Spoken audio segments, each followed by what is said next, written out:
I have many faces. Your powers are mine!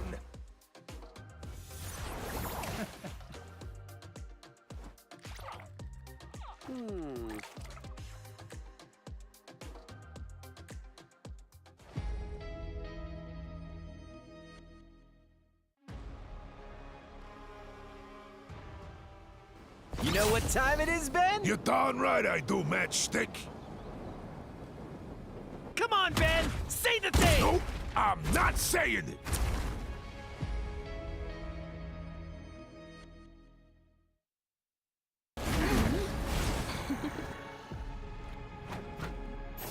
Supernova!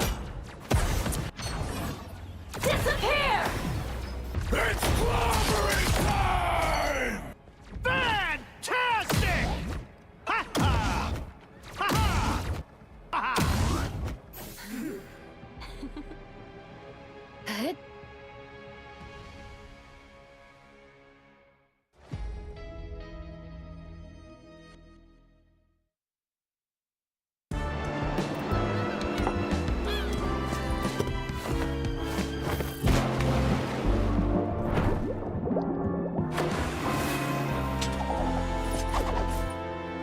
So much for vacation.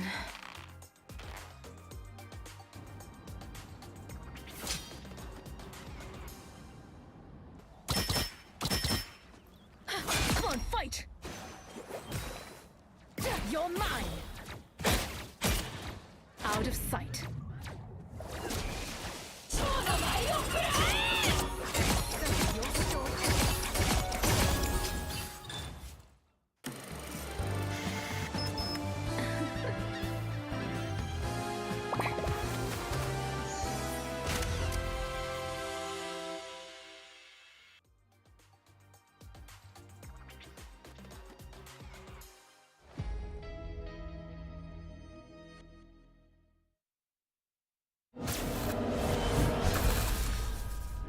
I'll fight to end the darkness that spawned me.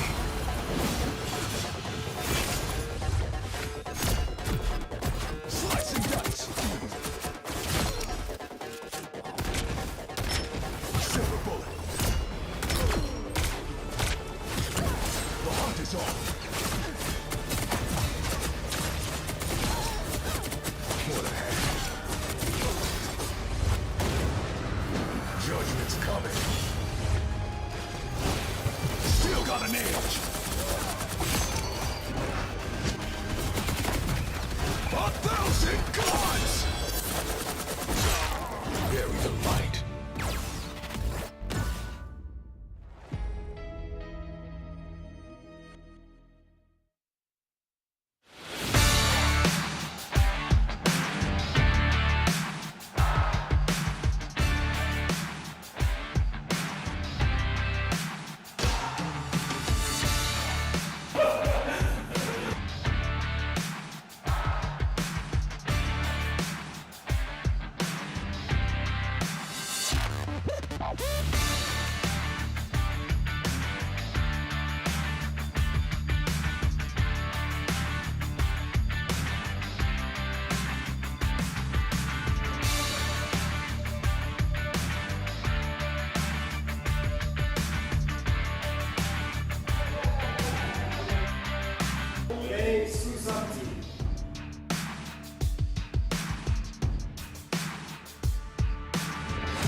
Go. 1, 2, 3, Baby!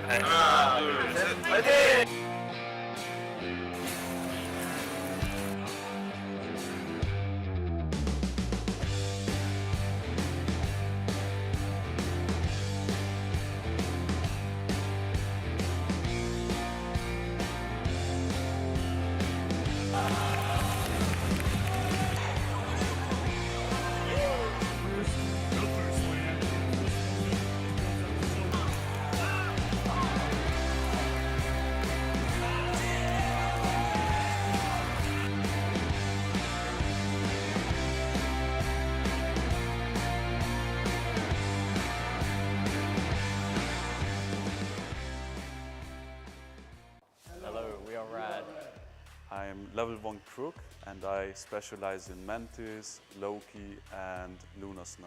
Hello, I'm Trust Me. I specialize in Captain America, Venom, Hulk and Penny Parker. It's definitely exciting. We want to win it, we want to do our best. It's definitely a big event, see what we can do really. I hope we can do our best and I'm really enjoying it so far. There's no downside, and I think we can happily go into the mid-season final tournaments and perform our best. The big two for me are Envy and Sentinels. Envy is, honestly, we think probably one of the stronger teams in the competition. They're definitely ones we are going to be putting in a lot of focus into trying to beat. And Sentinels is also a team which I have friends on, and I know there's a high chance we'll play them early in the tournament, so they're one of our earlier focuses, and we need to make sure we beat them as well. Personally, I would like to face Citadel Gaming again, since they're this other European team, and we did fall short to them in the Ignite finals in Europe. So I would love to meet them again and show that we can be the better team. I think we will be able to beat any team. I don't think anyone is able to put a lot of pressure on us. I think the only thing we can do is focus and do our best. I think we need to put pressure on ourselves rather than be pressure from any team. Yeah, I mean, if you want a chance, we're going to be the ones to win, we're going to put in the most effort, we're going to roll every game, and for the team we see in the finals, unfortunate for you, but the crown will be ours. The results will speak for themselves.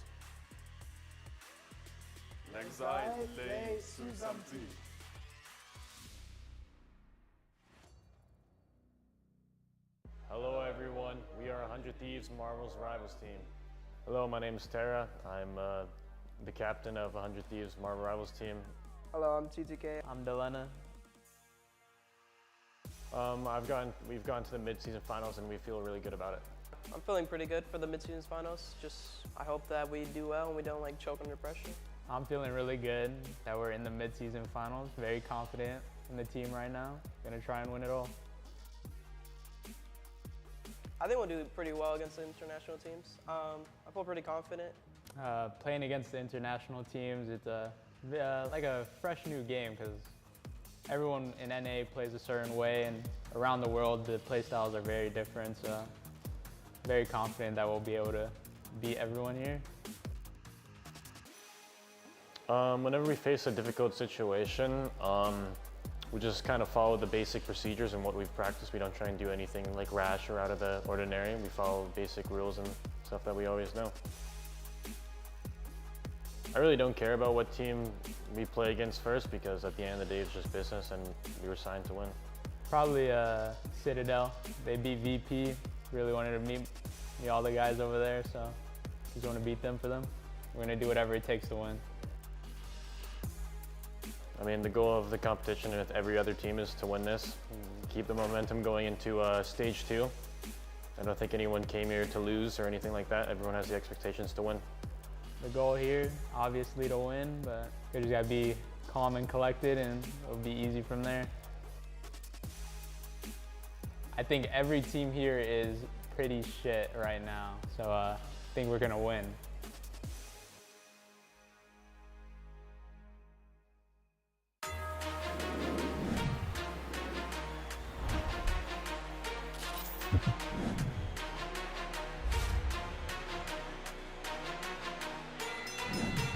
我是爱爽毛能量玩爽了，手里还拿哟，一下子几兵的人爽到了哪里去？吹过！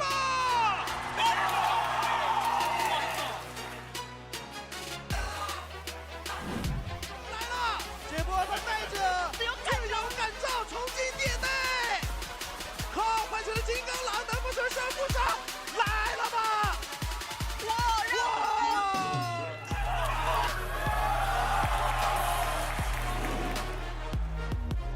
！Players stacked on up, they democratize the damage, but Melian still manages to strike at the heart when it's needed.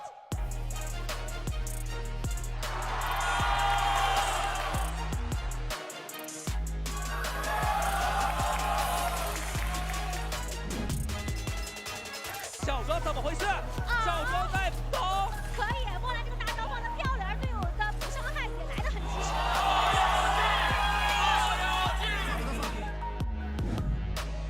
Yeah, and that's the problem with taking that got space. Terra with a two-piece. We see Delena on a Taro cookie. Terra on a headlock. And that is a great...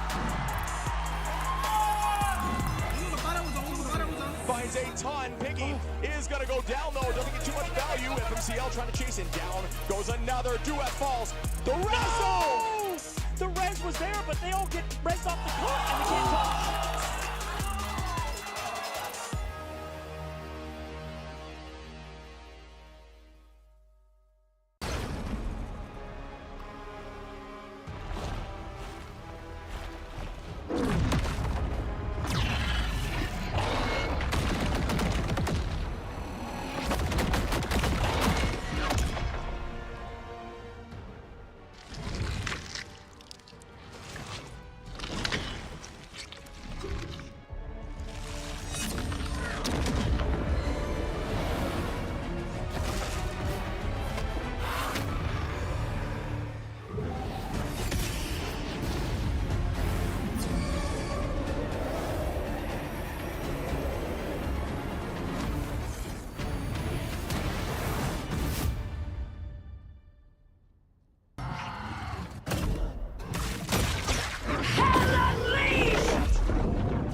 The hunt is on. Taste cold steel.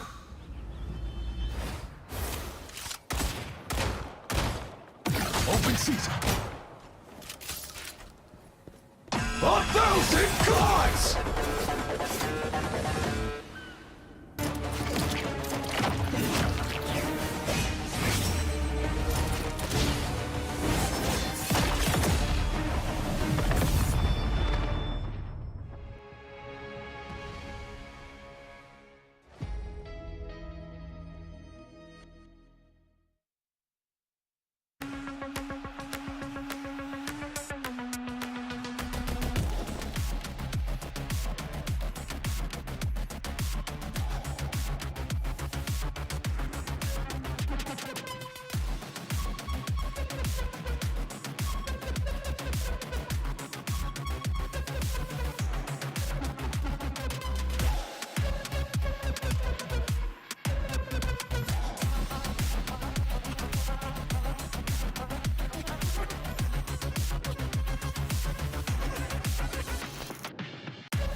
嶺南有句俗話：飲頭啖湯，意思係湯要飲第一啖，事要敢為人先。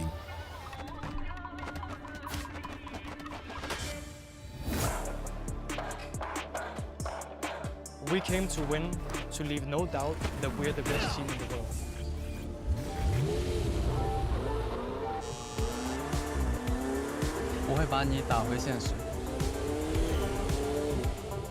이건 단순한 경쟁이 아닙니다.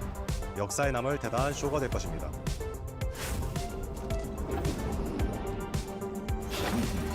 We're not here to take part, we're here to take over.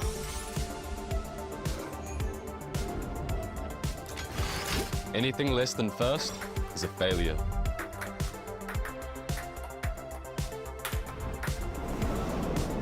이 경기장에서는 영웅을 연기하는 게 아닙니다. 진짜 영웅이 되는 거예요.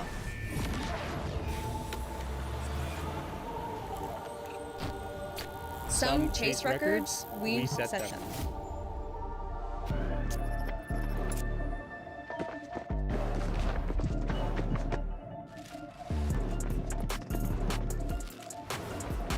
Six minds, one heartbeat, a single objective.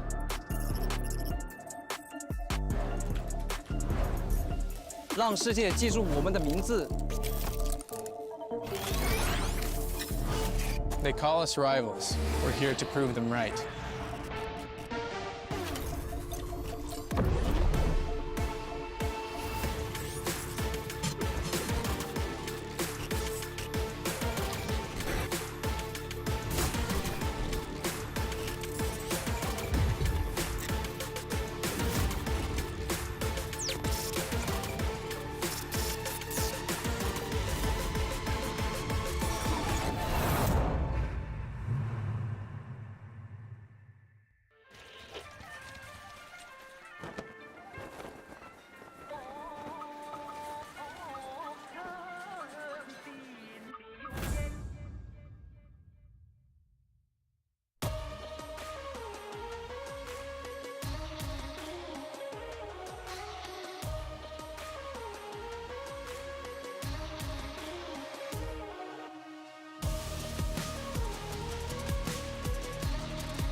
Ladies and gentlemen, this is it, the final day. Months of battles, thousands of plays, and the hopes of regions have led us to this very moment. I'm Cozy, joined by 3 teams.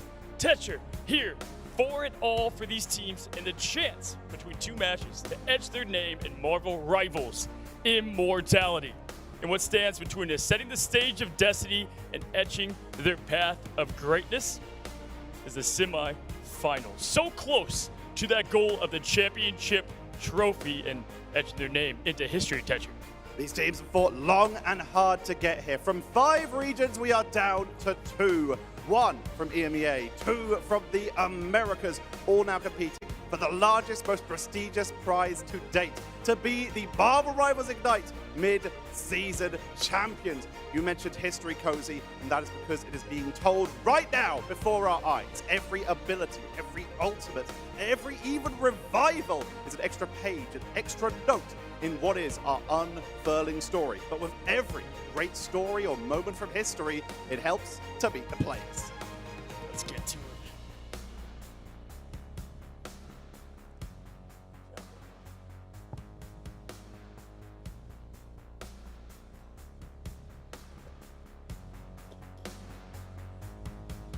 First up, please welcome 100 Thieves!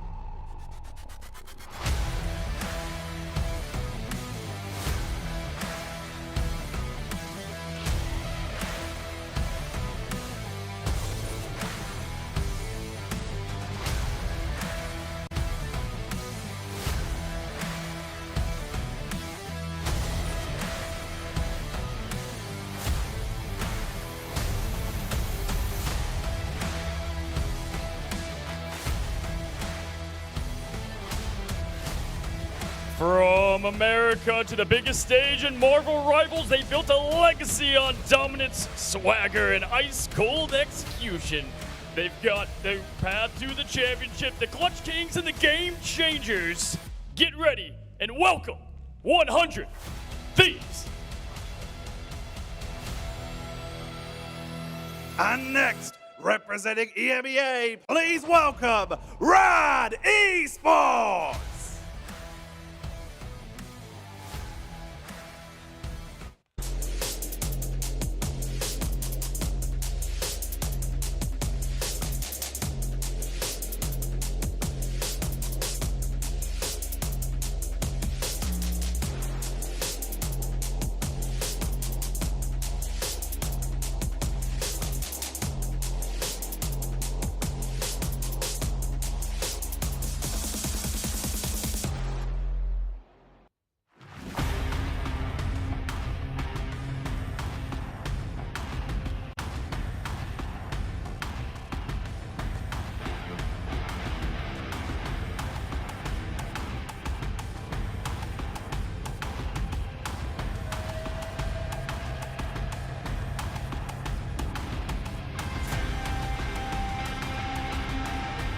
From EMEA and also having to fight their way in through the play-ins, RAD have repeatedly proved their resilience. Their flexibility has shown to be fantastic, and they are looking to fight their way back to the top. Let's hear it one more time for RAD!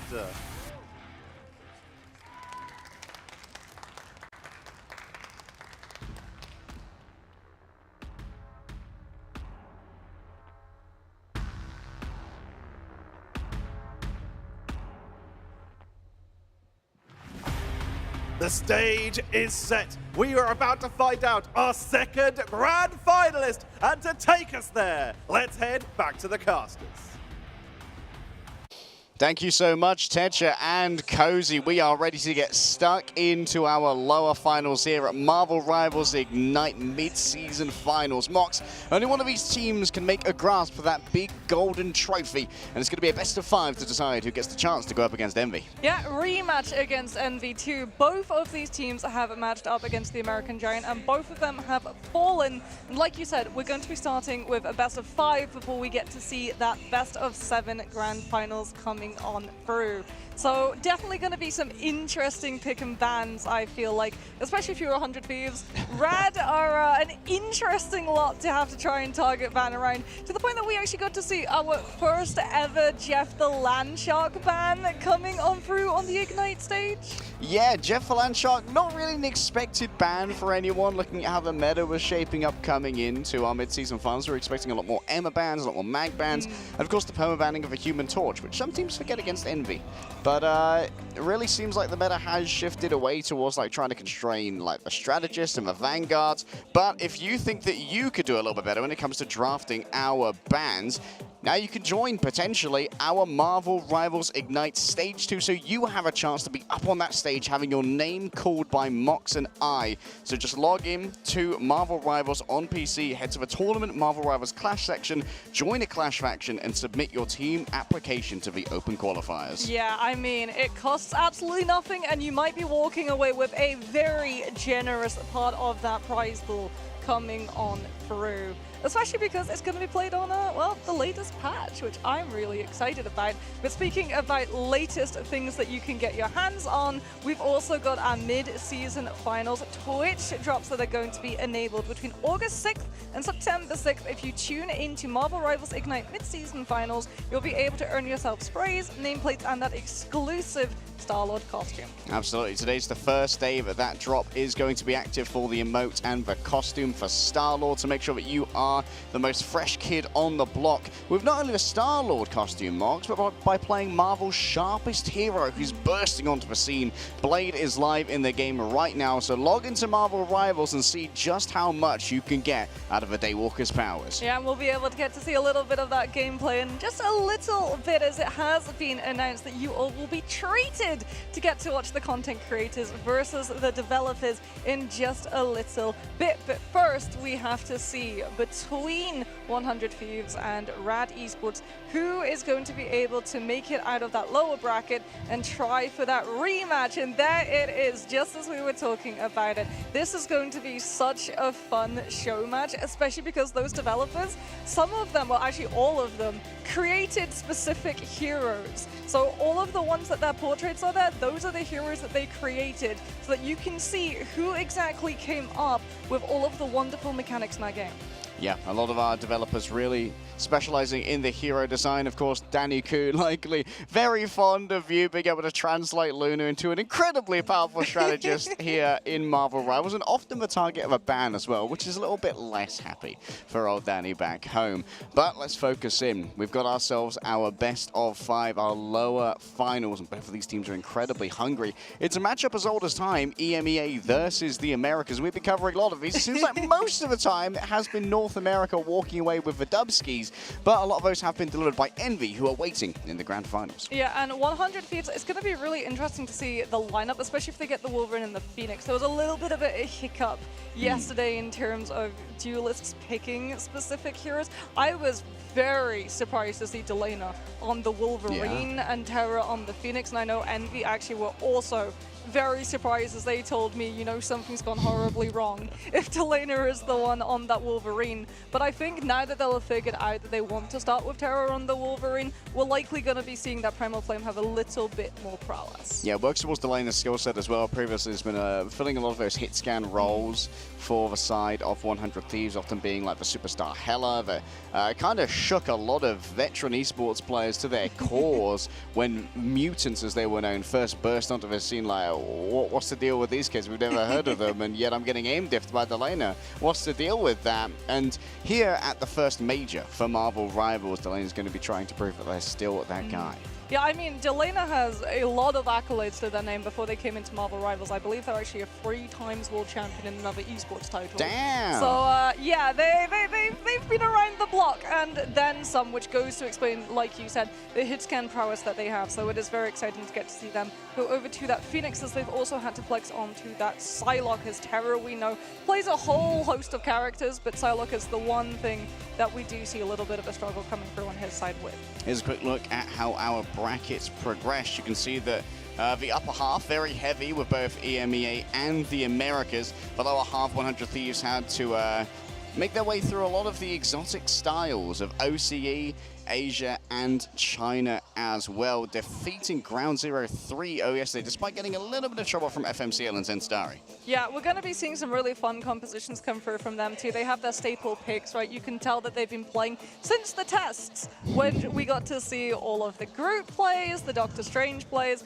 and I wonder if we're going to actually see RAD start targeting some of those comfort picks to try and force them onto something a little bit more currently meta, but removing some of the coziness of being able to fall back onto something like the Doctor Strange or the Groot as a Vanguard. Yeah, there's only room for one cozy in my life, and he's sitting on the stage right now, so gonna have to remove a bunch of that comfort. On the side of RAD, Mox, things are looking a little bit different over there. They are a team with no set style. They can play anything. Wildcard, I think, is the best way that we can describe what RAD come up with. They've played Res Comp, they've played Jeff the Landshark Dive, they've played Jeff the Landshark Res composition.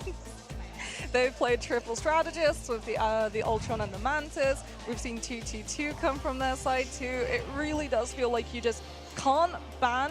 You have to try and pick your poison. Which composition do you feel you have the most potential to take RAD down on? Well, I'm looking at a bunch of potential right here. TTK, one of our youngest players here at the moment, I believe has their father chaperoning them, quite cute. And TTK also one of our only controller players as well. Our other controller player, Enzo, was on Citadel Esports, who got knocked out yesterday. Yeah, the last time we saw 100 Thieves as well, they were actually protecting Harvey's Loki. So that's actually going to be a likelihood that we see that immediate save in our ban draft system going to be going over to the Asgardian, as we're going to have a look at RAD's lineup. And as we talked about, right, these guys, they play so many different things. Level 1 Crook has always been a proponent for that Mantis, and trust me, Rajaro being such a stalwart Vanguard line, able to flex around to a lot of the different heroes too, making it pretty impossible for you to ban that Vanguard line. And you know what? I think that Fate, we can all agree, is basically the best Jeff in the world. Like, it's not a particularly populous category when it comes to the top tier Jeffs, but Fate is really getting a lot of value out of that character, as well as the ult as well. Like, we all know how annoying each Jeff can be to fall to if you get taken off the map in Jeff's mouth, but also thinking about how they interact with things like Cloak and Dagger. We saw in one of our previous games against Envy that you can force a Cloak and Dagger to stay in that cloak form and be unable to deliver healing while they wait for Dark Force teleportation. And then when the pressure gets too much, we have to swap back over to the Dagger to deliver the healing. That's when you finally strike by activating its Jeff. Yeah, it is a little bit of a game of chicken, where you hear that sound cue, and that poor Cloak and Dagger, if you do have Dark Teleportation still, like you said, it's supposed to go into that cloak form. You can't heal your team. You might be able to blind at least, but it is a very, very rough one indeed for a lot of these teams to have to deal with. And it looks like actually the go-to to deal with the Jeff is having something with CC immunity. Either your Ultron comes on through a Fridge of Ultron, or your Magneto commits that Meteor M. The second that you hear that Jeff ultimate go off, you just dunk on him quite literally with the Meteor. Yeah, we've seen that happen with both the Meteor M and the End Song from the Phoenix as well. Yes, there was one fight yesterday where they actually committed a dance of the butterflies, so that their Psylocke went intangible, and then the Jeff who was in the middle of that Psylocke ultimate got, well, turned into sashimi. Yeah, you know, I'll hold off on my comments about sashimi, but you know what? It's going to be a little bit hungry. We're out here waiting for breakfast, and I'm waiting to dig into this series. We're going to be starting off on Domination, Mox. But before we get into our bans, let's talk about how things get, how our ban system differs from what you might be seeing in your comp games back home, because we're not going to be having 2 universal bans at the same time. We are going to be having asymmetric bans. The 4 bans you see each team pick are only for the opposing team's character pool. They will still be available for that team, Mox. Yeah, And you also get save slots as well, which means that a hero who is protected can no longer be targeted by a ban afterwards. And that means that you can secure yourselves some pretty hefty one-sided compositions coming on through. We got to see one-sided Human Torch. We've also got to see some teams prioritize the one-sided Loki. Yeah. So that they have the regeneration domain, which is essentially a defensive ultimate in and of itself, so that you have a longer sustain cycle than your opponent. And as well as that, if you do lose out on something like the Lunar Snow, as long as your Loki gets a good line of sight onto the enemy team's Luna, that ultimate you still get access to. Yeah, bans aren't simultaneous as well, so as we go through what you might call a snake or a ladder draft, you'll be able to see what your opposing team is trying to craft in terms of the composition they want to force you onto, or what they might be preferring with their own saves, and react to it as we go further down our draft. Yeah, I'm expecting we're going to be seeing a lot of Mantis come through in these bans. Mantis ban might be a throw in all your competitive games, but when we have this amount of coordination and high-level skill, Mantis is actually a very strong enabler, not just so that you have a higher breakpoint than your enemy team with that 12% inspiration, but also the speed boost that is brought upon by Soul Resurgence can mean that a lot of these teams can take one-sided tempo against their opponent. Plus, it means that you then have to burn a ban against either an Atom composition or an Ultron composition, and in turn, that means that something else is able to squeak on through. Yeah, you can never cover all the bases. You can just try and get rid of the ones you want to avoid the most. And as we head to Celestial Husk, I imagine we're going to be seeing things along the lines of a Captain America ban, but all of the points of Celestial Husk have like a central pillar, which is basically impenetrable, which allows for quite easy stalling of the point once it's in your control. So expect very hard-fought matches for that first control, even the commitment of things like teleports in order to try and stall that first capture. Yeah, and I mean, Human Torch is also going to be incredibly strong for any team that is in control of that space, because you get such a bird's eye angle into all of the potential rotations that that enemy team, when they're making their retakes, are going to be from. You can keep up the spam pressure, Pyro Prison on the point itself, so that you can take away the space and funnel them into another position where the rest of your team can then follow on through. It's just too detrimental to leave up. Yeah. It's incredibly difficult. Like, if we see the one-sided Human Torch go through, it feels like it's about 100% win rate thus far for the one-sided Human Torch. And Naga was keeping up. I mean, Holo Dejalia and Central Park trying to go head-to-head with Speedily on that Human Torch is a big ask. But when we got to see him on Holo Dejalia, he did have some incredibly strong pop-off moments. So I'm sure 100 Thieves are going to be looking at that one and taking it off of the board as soon as they can. Yeah, we saw Terra pop off yesterday on the Human Torch as well. As we hop over to our player cams, that means we're getting ready to head into the bans. And as you can see, our coaches stalking behind their teams, Skyzer and iRemix for RAD and 100 Thieves, respectively. They can talk to their team during the bans and try and guide that phase. Yes, and I think it's really good that the coaches can talk to the players in that ban phase, because like you said, there's going to be a lot of reacting that these players are going to have to do when it comes to a potential surprise ban coming on out, as we're going to be waiting to see what compositions are going to be coming on through from, as we talked about, Celestial Husk. But first, we can have a look at some of these wonderful statistics provided to us by production. Average healing for Millennia, 40,000, and average damage, 9,000. When it comes to healing, Ultron not really known for keeping the team alive, much more so taking the enemy out so you don't have to worry about out-sustaining. Yeah, you can see what Millennia's other hero played was Human Torch, because Millennia's a little bit of a flex. Actually came in as the assistant coach, I believe, to this LAN. However, has been rewarded for their diligent play with a starting roster spot for the LAN. Here's Harvey, I'd say one of our premier Lokis in the tournament. I mean, the accuracy too. 77% is insanely high for both the Loki and that Invis woman, as you are pretty permanently firing on off your primaries to try and keep everybody topped up and okay. As we're going to be moving on now to see some more of our wonderful statistics coming on through. This time around, it's Vinny who's known for his Groot, which means that we can expect to see a very high average damage block. Yeah, Vinny is probably one of the quintessential Groots that we've had in Marvel Rivals Esports at all, really. Definitely one of the more successful players. We've seen Groot actually have a little bit of a resurgence in the meta towards the tail end of his LAN. Some could say a soul resurgence, especially when we head into the next part of the season where Groot, Mantis, and Loki are all going to be a terrifying trio indeed. But speaking about terrifying, Terra ignites, well, terror into the hearts of all Vanguards everywhere as his Wolverine is known and feared throughout the world. All right, TTK up next. You can see hands under the desk as he grips the controller. He's only going to be using the mouse and keyboard to navigate through any menus that need to be navigated. Definitely one of our more accurate players. The Magneto prowess, like the amount of damage that comes out of TTK is kind of bonkers. And, well, that Doctor Strange is only going to get more dangerous as we head into Season 3.5, and Daggers of Darnak has its projectile count increased from 8 to 10. Well, process of elimination means we now move over to Delana, who is going to be that duelist. We're likely going to be seeing statistics for, yeah, the Hela and that Psylocke coming on through. 111 total final hits coming on out of Delana for this stint of Marvel Rivals Ignite. Crazy high numbers for him. Absolute force of destruction. Sitting up straight now, locking in. 100 Thieves seem good to go to me. And there's a lot of pressure on this squad. 100 Thieves is a very prestigious organization, Mox. There's a lot of expectation, many fans who are hoping to see 100 Thieves be at the forefront of the esport. Yeah, now we get to move over to have a look at RAD as we look at our team captain. It's going to be Fate. I can't wait because this is going to be Jeff's stats coming on through. Average healing, 32,784. A little bit lower than the strategist on the side of 100 Thieves, but then again, he's known for both his Adam Warlock and his Jeff and Adam being a heal resource heavy character. Is always going to be a little bit lower than a Loki and an Invis in comparison.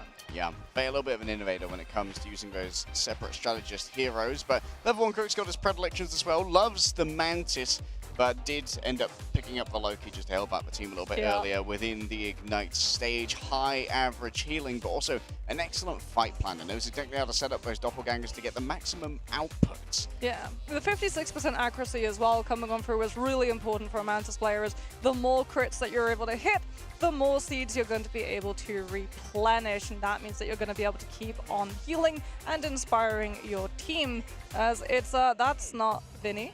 No, that is Rajaro. That's Rajaro, but you know what? The preferred heroes are about the same. Rajaro, one of our more flexible Vanguards, can pick up anything. He's been playing a good amount of Emma, has played some Mag as well. Yeah, a little bit of Strange. He's been pretty good on the Captain America too. But trust me here, kind of a brains behind the operation. You and I have sat in on a couple of rad scrims, and I'd say about maybe 65% of the comms are Trust Me leading these engages, and Trust Me is also responsible for a vast majority of the ban phase as well. He's also the go-to dive Vanguard for this team too. Trust Me's Venom has been able to pick up back-to-back MVPs in a fair number of matches that RAD have participated in, as we now move over to have a look at Melio, one of the most sought-after duelists in the EMEA region, having picked up that Phoenix, already being known though for things like the Wolverine as well as the Psylocke. Yeah, old Schmungus fans might recognize Melio from his time on Necros and Boga's team, but the Mercenary was looking to go to even greater heights, and so joined up with RAD to duo up with fellow Dane in Naga, an esports veteran who had such a pedigree that he was picked up for an esports team about a week after installing the game. Yeah, he came into Marvel Rivals a little bit later than the rest of some of these players, a month after the game had launched. But like you said, he was a priority pick for a lot of these teams, as they knew his experience in previous esports titles would benefit him, and he'd be able to bridge the gap much, much quicker, and has been a valuable addition to this team indeed. As we're getting ready to have a look at some of these bans that come on through, we might actually see a Doctor Strange ban into TTK, so that RAD can prevent not just the Doctor Strange, but also that portal recontest on Celestial Husk. Yeah, that portal recontest can be incredibly important, not only for the overtime stalls at the end, but also for recontesting into that first capture, because that's a real priority that RAD want to go for. They love their taps, their little ballet, their dance of keeping that point contested while not putting everyone in danger. Yeah, and if they're running some form of dive too, if you take that first fight, then you should be rewarded by being able to control the space so that you don't have to go in cooldowns in the actual engagement, or rather getting to the actual engagement. but a strange portal means that you're able to bypass that and put yourself onto a point fight, which then becomes brawl, which is the worst kind of fight for a dive composition to be able to take, because it's not built to last, right? Yeah. Dive engagements are very, very quick. Soft dive lasts, well, all of about 3 seconds as you're trying to go in, force a cooldown like a Loki regeneration domain, and then try and get out, as opposed to a hard dive, which might stick around for a little bit longer, but it's nowhere near built enough to just outlast a brawl composition fight, which can go on and on and on and on, but not quite as long as a res composition. Yeah, we're here for a good time, not a long time. The res compositions have been seeing a lot of play on domination in particular, due to the nature of constant fighting we usually see on dominations. Being able to force those fights to be longer and accumulate percentage in the meantime is a huge factor towards the overall success rate on these maps. I mean, it's a min-max, honestly. If on domination you start off on a res composition, so you get one-sided soul bond already built up in the first fight, which is a defensive ultimate in and of itself, and then you literally just stall out that fight for a good about 75%, force the opponents into having to burn all of their cooldowns and ultimates to be able to find the flip, and then you go back and change your composition to one that just can run over the enemy team with a whole 6 ultimates built up. Yeah, 6 ultimates. It's a lot to get past. We've actually seen some classic reses as well coming through from Rhiannon Warlock, so his Karmic Revivals have come in clutch. Citadel in particular got a great one-off up against Sentinels for a little bit of a twist of fate when Sentinels were, some would say, the progenitors of the Resurrection comp, with Kurova being one of the premier Adam Warlock players. But now that it's been democratized and the information's been spread out across the world, teams really have been min-maxing that and finding all the little nooks and crannies we can get more value. We're going to be heading into our bans soon, Mox. Let's walk our audience through how Ignite does their bans. Well, it's going to be an insta-ban up first, and ooh, it feels like we're back in our playoff stages, because RAD insta-ban out the Emma. There's 100 Thieves are going to be taking the Mantis off of the board, so there goes the Ultron composition as well as a red stat. There's a world where banning Emma Frost as well might force Vinny towards either the Venom or the group, which can be particularly vulnerable to the Wolverine that Naga likes to pick up. And this might mean that 100 Thieves have to pivot into a Wolverine ban. First Protect's going to be going the way of Lunar Snow. Yeah, and 100 Thieves are actually going to be targeting the Ultron, so they're weakening a Human Torch, because RAD are going to be removing it from 100 Thieves and foregoing actually potentially having that save on the Human Torch. They're going to be now taking out that Phoenix to start limiting the hero pool for Delana. Yeah, there may be a world where they just go all after the hero pool of Delana here and try and get rid of a Psylocke as well. Yeah. It's going to be a Loki Protect coming through. That's obviously one for Harvey, who gets a huge amount of value out of that one. And Captain America is going to be the last ban here. Yeah, Captain America is going to be banned. So Luna is still going to be actually up right now for 100 Thieves. It's not one-sided, as RAD prioritized removing the Emma for that Psylocke to not get the mirror symmetry. As we're going to be seeing a one-sided Phoenix, however, come on through from RAD, which is now going to force 100 Thieves to ban Magneto, I would be assuming, so that we don't see the Meteor M combined with Inferno, which has been absolutely melting through a lot of these team fights. But no, they actually removed the Venom instead, taking out Trust Me's opponent.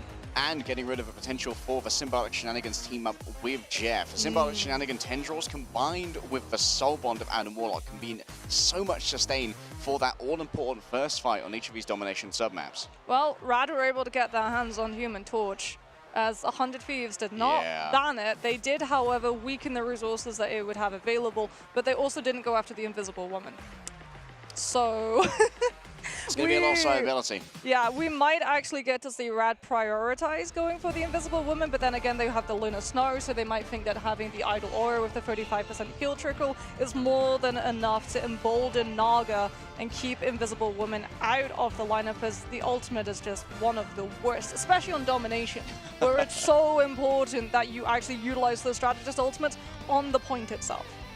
Yeah, getting true value out of those, making sure that everyone's healed up and also able to move forward as one. That's where you really look to your leader in Trust Me. Let's head into our losers finals. Mox, only one of these teams can take a shot at our big trophy and against the Titans of Envy. And we find out who, starting on map number 1, Celestial Husk. Well, Trust Me doesn't get access to the Venom, but he's still going to be running Dive. It's going to be the Captain America. So 100 Thieves shoring up their backline, with Terra actually going to be starting off on that Winter Soldier Bionic Hook in case the Captain America gets a little bit too close. Yeah, could have also been a preemptive hedge against the Wolverine as well to try and shut them down in the aftermath of a Primal Flame enhanced Feral Leap.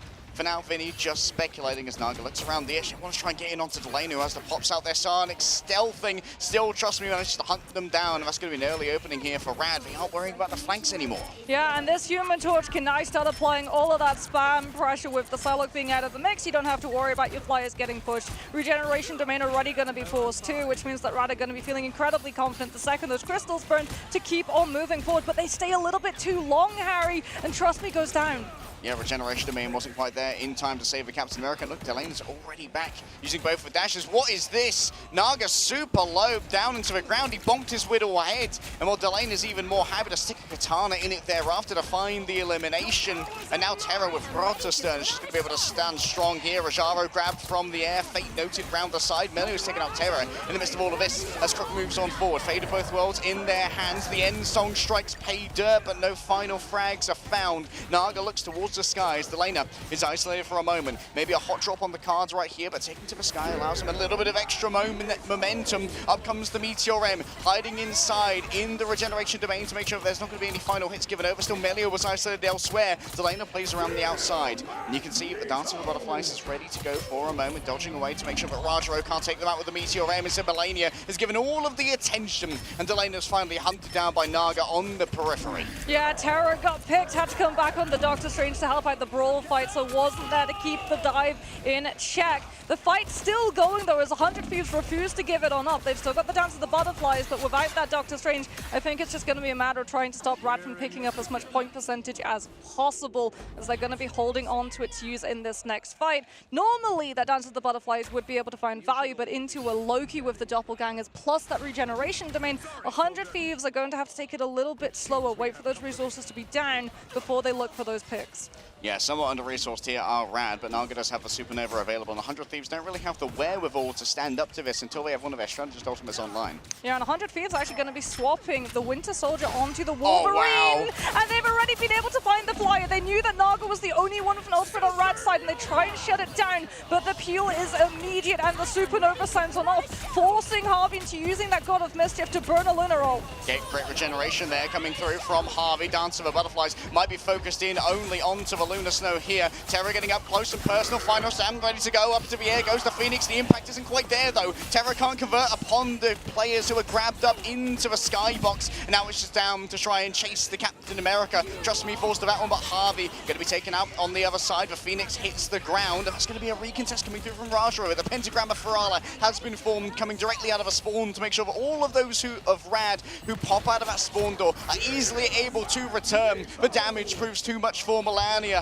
and permafrost becomes temporary frost. She's taken elsewhere. Naga floats above it all. The Feast of the Abyss takes a bite out of Rajaro, but Mystic Flavored Candy is easy to try and get out of a system for now. Trust me, he's just going to keep this one contested. Yeah, trust me, he's just keep on putting pressure on that back line. The Meteor M used earlier means that the Supernova is absolutely free. It's combined with the Eye of Agamotto, and that one's going to sting. All right, the Supernova just does so much damage, both soul and body cooked alive by Naga, reducing the 100 Thieves to atoms. And despite the purchases that have been made so far, they still haven't been able to flip the point at all. Yeah, level 1 Crook's going to have God of Mischief too. It's up to Vinny on this Venom to try and get a tap to activate that overtime, as we're in final fight territory, but the Venom falls. He's been able to activate the overtime, but 100 Thieves don't have the Strange Portal, and it's just going to have to be a Wolverine jump onto point to keep it going. Vinny made the ultimate sacrifice, and Terra might be the next one to come on up. Fate of both worlds, stolen away by Harvey, the God of Mischief, certainly trying to make something work. Terra's managed to take Naga down to terra firma and snuff a flame out for a moment longer. Melio dodges around on point, setting up a Sparks ready to try and one-tap the Lunar Snow, following in after this, but no, taken out from mid-air. The end song is stopped, and the Spotify subscription is cancelled. Crook and Fate have fallen down. 2 Lunar Snows wilt and melts before the burning fiery passion of 100 Thieves. Trust me, still dances around, but it's a dance macabre as he falls, and RAD finally lose control of the point. The stabilization is there, but it is one fight territory, and 100 Thieves are going to have to stop RAD from just getting that Captain America onto point to force a back cap contest or potentially hitting into that back line and pushing Harvey into burning those regeneration domains a little bit earlier than the Loki would prefer. Terra's so close to that last stand, but here's Trust Me already creating enough attention that the rest of his team get more space, and that fight is about to move on to the objective. Yeah, Trust Me says, everybody look at me. Delena needs some attention off on the angle. Naga not getting a little too frisky just yet, waiting for everyone to look at Trust Me, and Terra certainly has committed to that one, falling super low. The last stand still available. I believe that was a regeneration domain used there by Crook from afar, down into the midst of everybody. But guess what? Already the song of my people is playing, and that's the fate of both worlds decided here in super low. Vinny brings them with the Feasts of the Abyss, and Harvey drives all forward with their own fate of both worlds. It's healing for everybody. The end song ignites, and Harvey just gets cooked under the pressure into the microwave. They close the door, they lock it down. 100 Thieves now need a plan to try and keep this one contested. It's already halfway captured for the side of RAD. A recontest of a portal might well be on the cards here if Terra respawns, but it's going to be Delena who hits in first with the dance. The butterflies managed to get rid of level 1. Croak fates up on the docket, trying to hunt down. Oh, what a bounce from Trust Me! Bro's absolutely crazy. Delena didn't see that one coming, and Naga's turning up the temperature. The Kelvin level rises. TTK looks away and takes down Melio in their own right. As guess what? In the midst of all this, an Iron Fist has arrived. Terror in mid-air. The hot drop not able to compete, and that's going to be Naga coming up close to the flame clusters, making sure that the chi itself is absolutely melted. Yeah, it's just dealing with some of these picks coming on for 100 Thieves, trying to force level 1 Crook into feeling pressure to utilize that ultimate so they don't have it the next round. The regeneration domain's going to be burned almost immediately, and still RAD haven't been able to finalize these picks. Melania gets the Human Torch, Melio trades it to the Venom, and it's going to have to be level 1 Crook parting with the God of Mischief instead. Harvey's managed to get it as well. Everybody's dancing on the point. It's a good time for all and sundry. Karaoke party. They're singing Fate of Both Worlds. They're waiting to see who's a rival till the end. The assembly is called as the Freedom Charge moves forward. Terra's regeneration factor cannot deal with the damage that is brought forth. Melania's rolled in with the shield, blocking off the heals to make sure that maybe 100 Thieves convert upon the stuns that were delivered by the Eye of Agamotto. Dancing away once again, Luna Snow desperately begs for their team to cling to the realm of the living, but on the Celestial Husk, the symbiote claims all and sundry. They return to the soil, they return to the tendrils, and we'll move on to map number 2. What an overtime fight, though. If they weren't up against a composition with a Luna, a Captain America, and a Loki, 100 Thieves likely would have been able to flip that, because they had damage-boosted Eye of Agamotto when Delena and Melania lined their ultimates up, and Vinny was desperately trying to build up the Feast of the Abyss to be the tipping point. That would finally be the straw that broke the camel's back that was RAD's sustain cycle. See that Vinny was able to hold on to that Feast of the Abyss. It might well be an opening factor here as we head into our second map. We get Asgardian Rebirth. Delena and Harvey. Delena's going to be going over onto the Hela. I mean, she's hit scan, so she should be able to put pressure onto these flyers, but you do have to worry about a Captain America just running on top of you every single time Trust Me has anything to say about it. So it's really going to be up to 100 Thieves to keep the Captain America off of the Hela and give Delena enough space to be able to take these flyers down. And let's not forget, Hela's part of a Symbiotic Shenanigans team up now as well, so Soldier is going to have an additional slow on it, Moss. Yeah, Terra's got that last stand, doesn't want to get scouted either, and cleared out. There's the Phoenix. The grab's not going to be able to connect, though. Has to get back to this team, and Harvey gets left behind in the interim as Melio's able to find the pick, and that just means 100 Thieves, they can't risk it. It's okay, that's what Ragnarok Rebirth is for.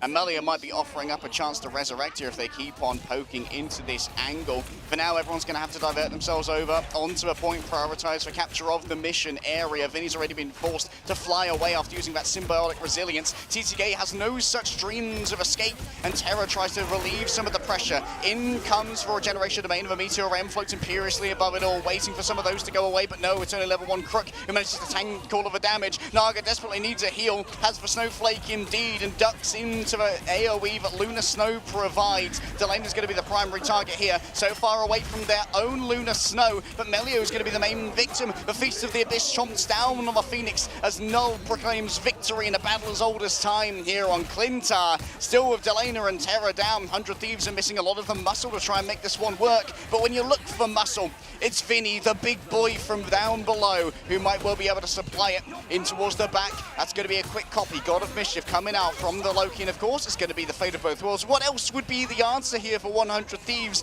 Additional sustainability. The two songs continue to play, and now with the end song prepared, everyone is forced to move themselves away from the point. A nice bank on through, but no final hits delivered. Level 1 Crook's about to get another God of Mischief. Trust me, does fall, so no Captain America to be able to bounce off the point contest. Terra's bought the Kraken Impact. The Loki Doppelgangers are still up. They'll provide one reset. They almost send the Winter Soldier down, but the Magneto will be able to find the Bulwark, and RAD now are forced to live until level 1's Crook ultimate can come on through. However, the damage is so stacked. Meteor M holds the space, allows Delena to start getting these hits on through, and 100 Thieves are starting to stabilize. TTK unable to convert, trust me, with 2 off of Vibranium Energy. Saw Bro went to Home Depot and walked out with the whole bloody store right there.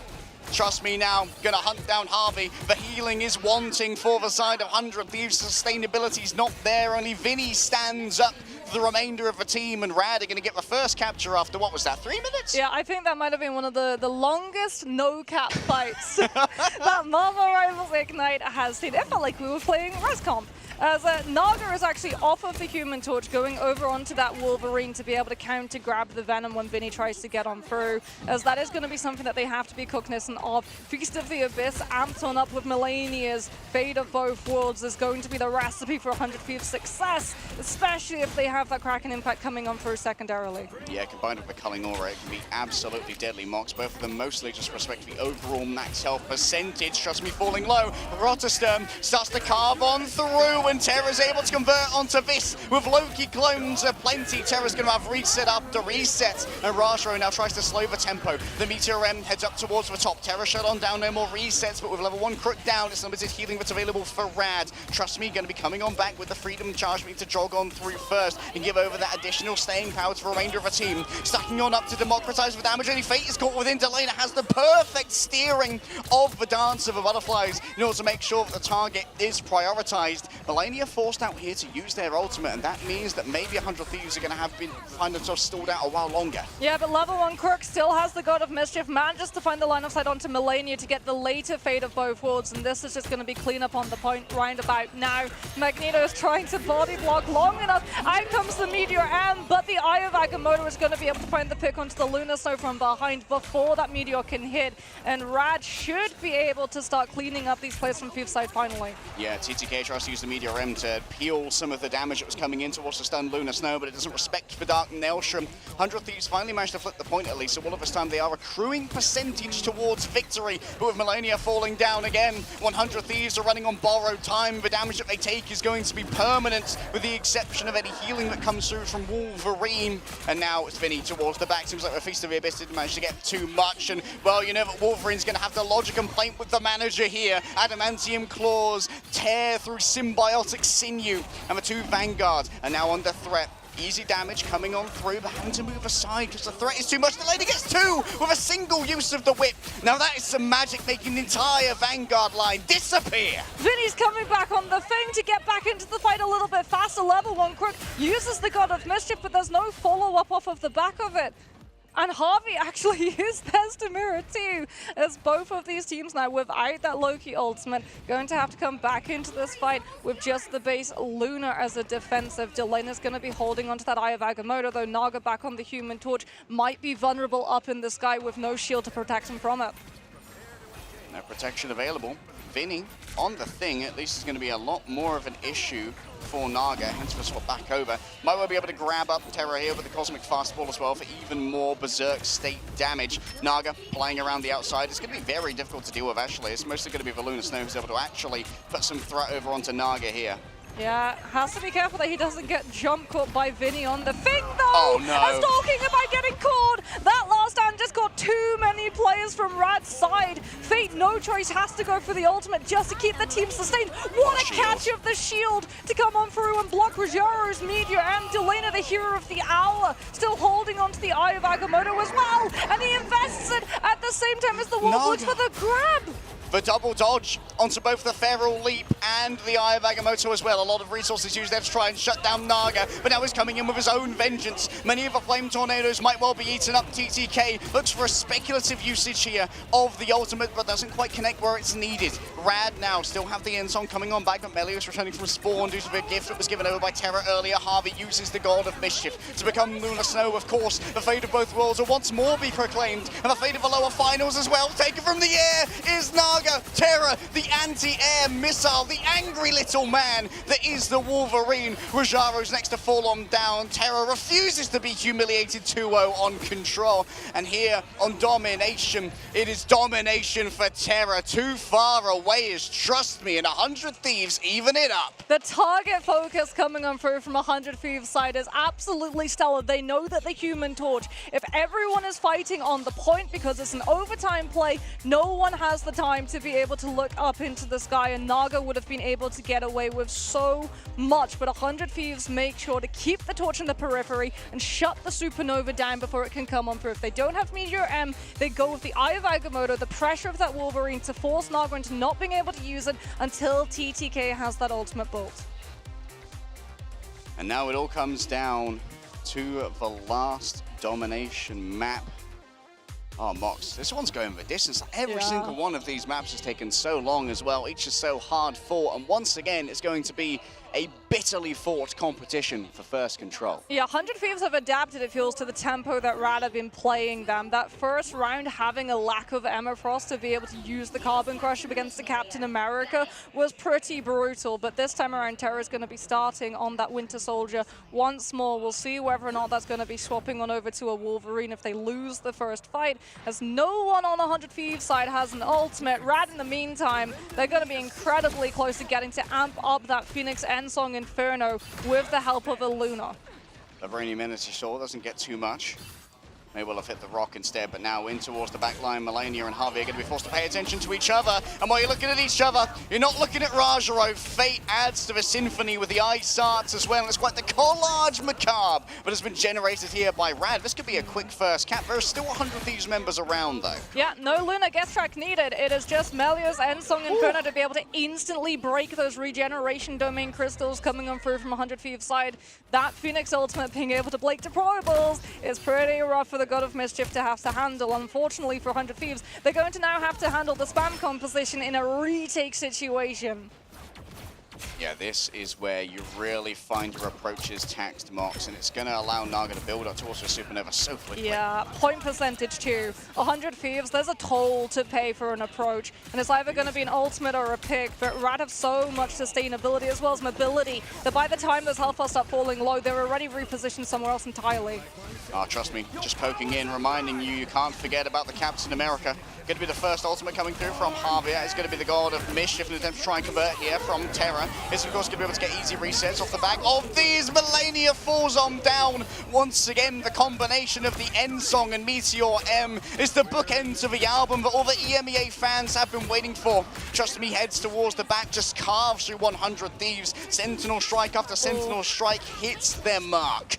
And the late picks too, all of these staggers onto 100 Thieves means that potentially there's one more fight and then a TP recontest in this round before RAD are able to walk it with 100-0. They're going to be walking directly into a supernova as well, and they just burned the Meteor M, so they're not even going to be able to absorb it.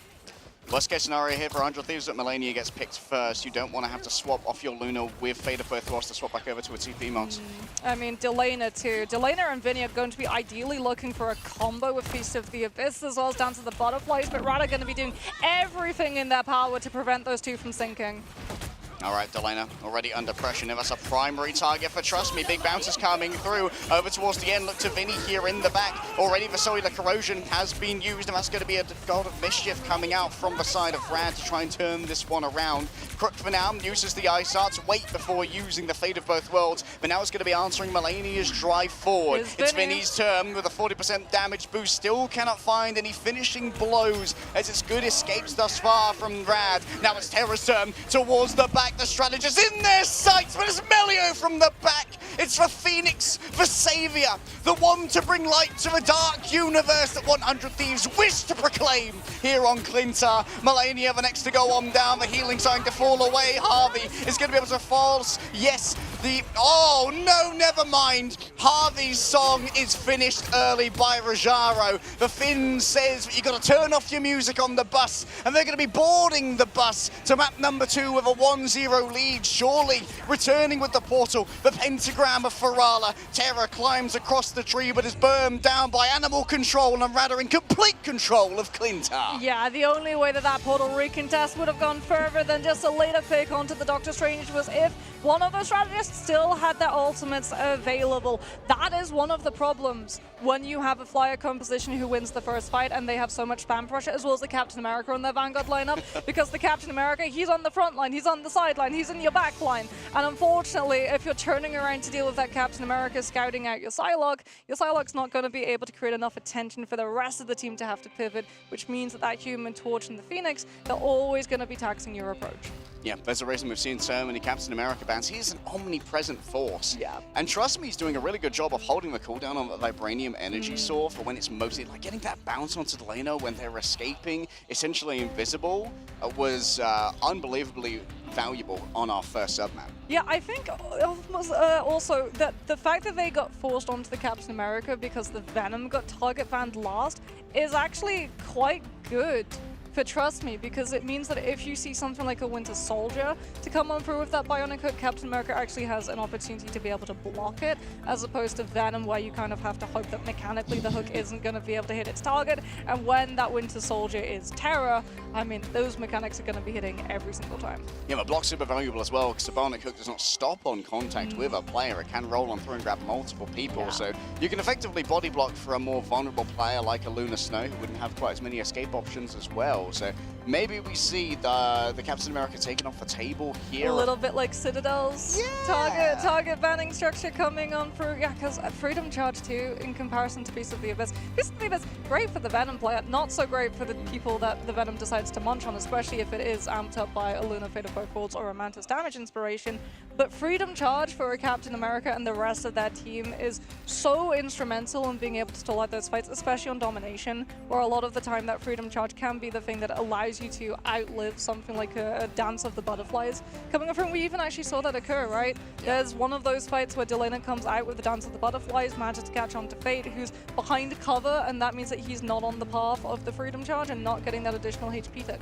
All right, for those of you who are tuning into our mid-season finals, your first time experiencing Ignite, here's how the series goes. The team that lost our previous map are going to be able to pick the next one from game modes that have not yet been played. So at the moment, that means both Convoy and Convergence. And then once again, it'll be the losers team picking after the next map. If 100 Thieves win, it'll be RAD's turn to pick, and they'll pick from the remaining map type, whether that's Convoy or Convergence. After map number 3, our call will open up again, Mox. But this means that there's a lot of strategies that you can have to try and take away your opponent's preferred map picks in this draft. Yeah, Holo Jalia, there's no way we're seeing it. I think if you're 100 Thieves, you're smart, you take us to a Convergence map so that you get it right out of the way. Potentially Central Park. It is still a very strong map for Jeff. Yes. So we might see the Jeff ban come through, especially because RAD have this horrible to fight into strategy on their defense, where they literally just hold almost essentially outside of your spawn on the attack, and they posture up with something like the Venom and the Jeff, and they tax you every single time you try and walk a little bit forward, and then you have to burn an ultimate, normally something like a Luna Fate of Both Worlds or a Cloak and Dagger's Eternal Bond, just to be able to situate yourself onto the point which is always a rough one to be able to try and recover from. Yeah, so maybe Symbiotic Surface would be the best option next to both Central Park and Ball of Jalia until later on in the series. Less environmental positions for the Jeff too, if you want to allow it through the bans. Yeah, and they've got longer sight lines where Delena can really flex those hit scan muscles. We know that Terra's been playing a lot of Phoenix Jean Grey recently as well, even though it was banned out during the previous draft. So maybe that's how they're trying to shape the compositions of 100 Thieves by forcing Terra towards something like that Wolverine, but they feel like they can deal with something like a Metallic Bulwark or something like a Regeneration Domain from the Loki, as opposed to just getting that constant peppering that we saw both Cal really punish them with from Envy and Terra punish many teams with. Yeah, I feel like in terms of ban drafts as well, we're not going to be seeing a lot of adaptation come through from RAD's side of the board. They had a very strong ban draft coming on through. Removing the Emma Frost was a stroke of genius. We were talking before the broadcast, you know, about the fact that usually it's the Emma and the Magneto that were the first to go in the opening stages, but now that we've moved over here, it tended to be target bans onto either the Human Torch or the Mantis, which then enabled other parts of the compositions to come on through. As Vanguards, they're very, very strong. All of them are really, apart from potentially Penny Parker and sometimes... and maybe Thor. Yeah, and Thor. A little bit of, unfortunately, one day, brother, we shall have our day in the sun. To come on through. Maybe Season 3.5 has changed that. I haven't had a chance to play yet. We flew out as the test server was going up. Please tell me that the... Please tell me the changes worked. Yeah, hopefully you're not just coping. Thor top tier, 100%. Not a single ounce of cope here, Mox. You might be on the Asgardian mead. We'll have to wait and see. Yeah, catch me with that Asgardian mead after this LAN is over, you know, have a little decompress. Do you think that Naga has earned the respect on the Human Torch to cop a ban? Maybe. I feel like if it's going to be a map like Central Park, absolutely, because that's probably Torch's strongest map. If it is Symbiotic Surface, then it's not quite as necessary because a lot of that point is, you know, walled off by ceilings. So his movement is somewhat restricted in a flying capacity there, as we can have a look and see all of the statistics to come on through. Fate on the strategist roll, 46,000 healing. Level 1 Crook, though, surpassing that, 64,360. And also Harvey keeping up. It was just a matter of both of those Lokis were healing extraordinary amounts from their team. But on the side of 100 Thieves, they were constantly having to deal with their regeneration domains being forced early by either Captain America or just that insane pressure that both the Phoenix and the Torch bring to the table. Yeah, the healing looked similar, but the big difference here was in the damage Mox. Level 1 Crook pumped out about 22k to I think Harvey's 13. Yeah. That is a lot of additional healing that needs to be done. The slack that needs to be picked up that if it isn't, gets converted into knockouts. Yeah, and I mean, Loki is insane in terms of damage potential. All of those doppelgangers being able to do damage also mean that the longer that your copies are up, the more damage that you're going to be able to do. As we can have a look at the replays, a lot of these are going to be from a bird's eye angle, as we did get to see a one-sided Human Torch make it all the way through those pick and bans, something that RAD instantly took advantage of.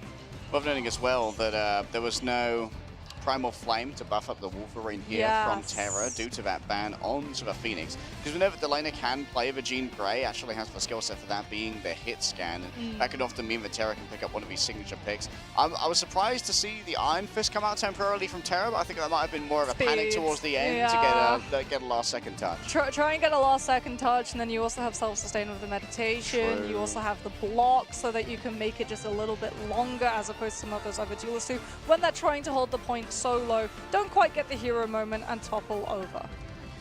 Rajo is one of our top fraggers as well. Some of the most knockouts delivered, those final hits found. I think we're sitting about 15 when I took a look at the stats, which was about equal with Naga. So Rajaro's got the aim working today, and an incredibly experienced player, has titled in other esports as well. So we expect big things from Rajaro, even though it's Trust Me who's leading a lot of the comps. It's often Rajaro who's there with the follow-up at the right time.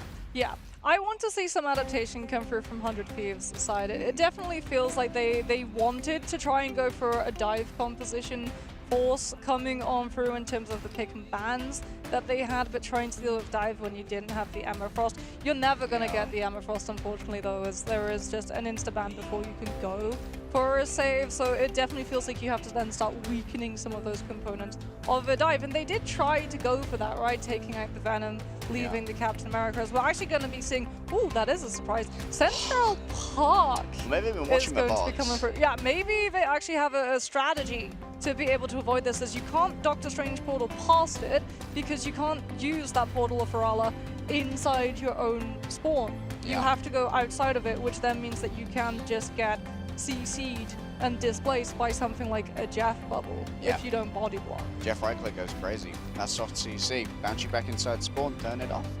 Which, this is interesting, because like you said, we see these early holds. This is an area where even Envy struggled against RAD. So I'd say this is a brave draft to 100 Thieves. Maybe they think of it because there's this precedence for the instant Emma ban that they might be able to get torched through. They might be able to get torched through, but it's going to be a very interesting ban line coming on through for both of these teams. I wonder if RAD also were expecting to go to Central Park, or if they thought that they were going to be pulled somewhere like Symbiotic Surface, which would then have delayed the opportunity to be able to pick it on up, as we're going to be getting very shortly into our ban draft. And remember, for you all at home, these are one-sided, targeted bans coming on through. So if they target out something like that Human Torch from one side, they're still going to be able to potentially play it themselves. Yep, you could sometimes you can pull the pro gamer move, ban something, and instantly protect it. Like, only we are getting access to this. Sometimes that happens a lot with Luna Snow. Yes. Given that she is the premier strategist in the game. Well, not just that. If you manage to get one-sided Luna Snow, it forces the enemies into having to ban out or weaken some of the things that Luna then enables,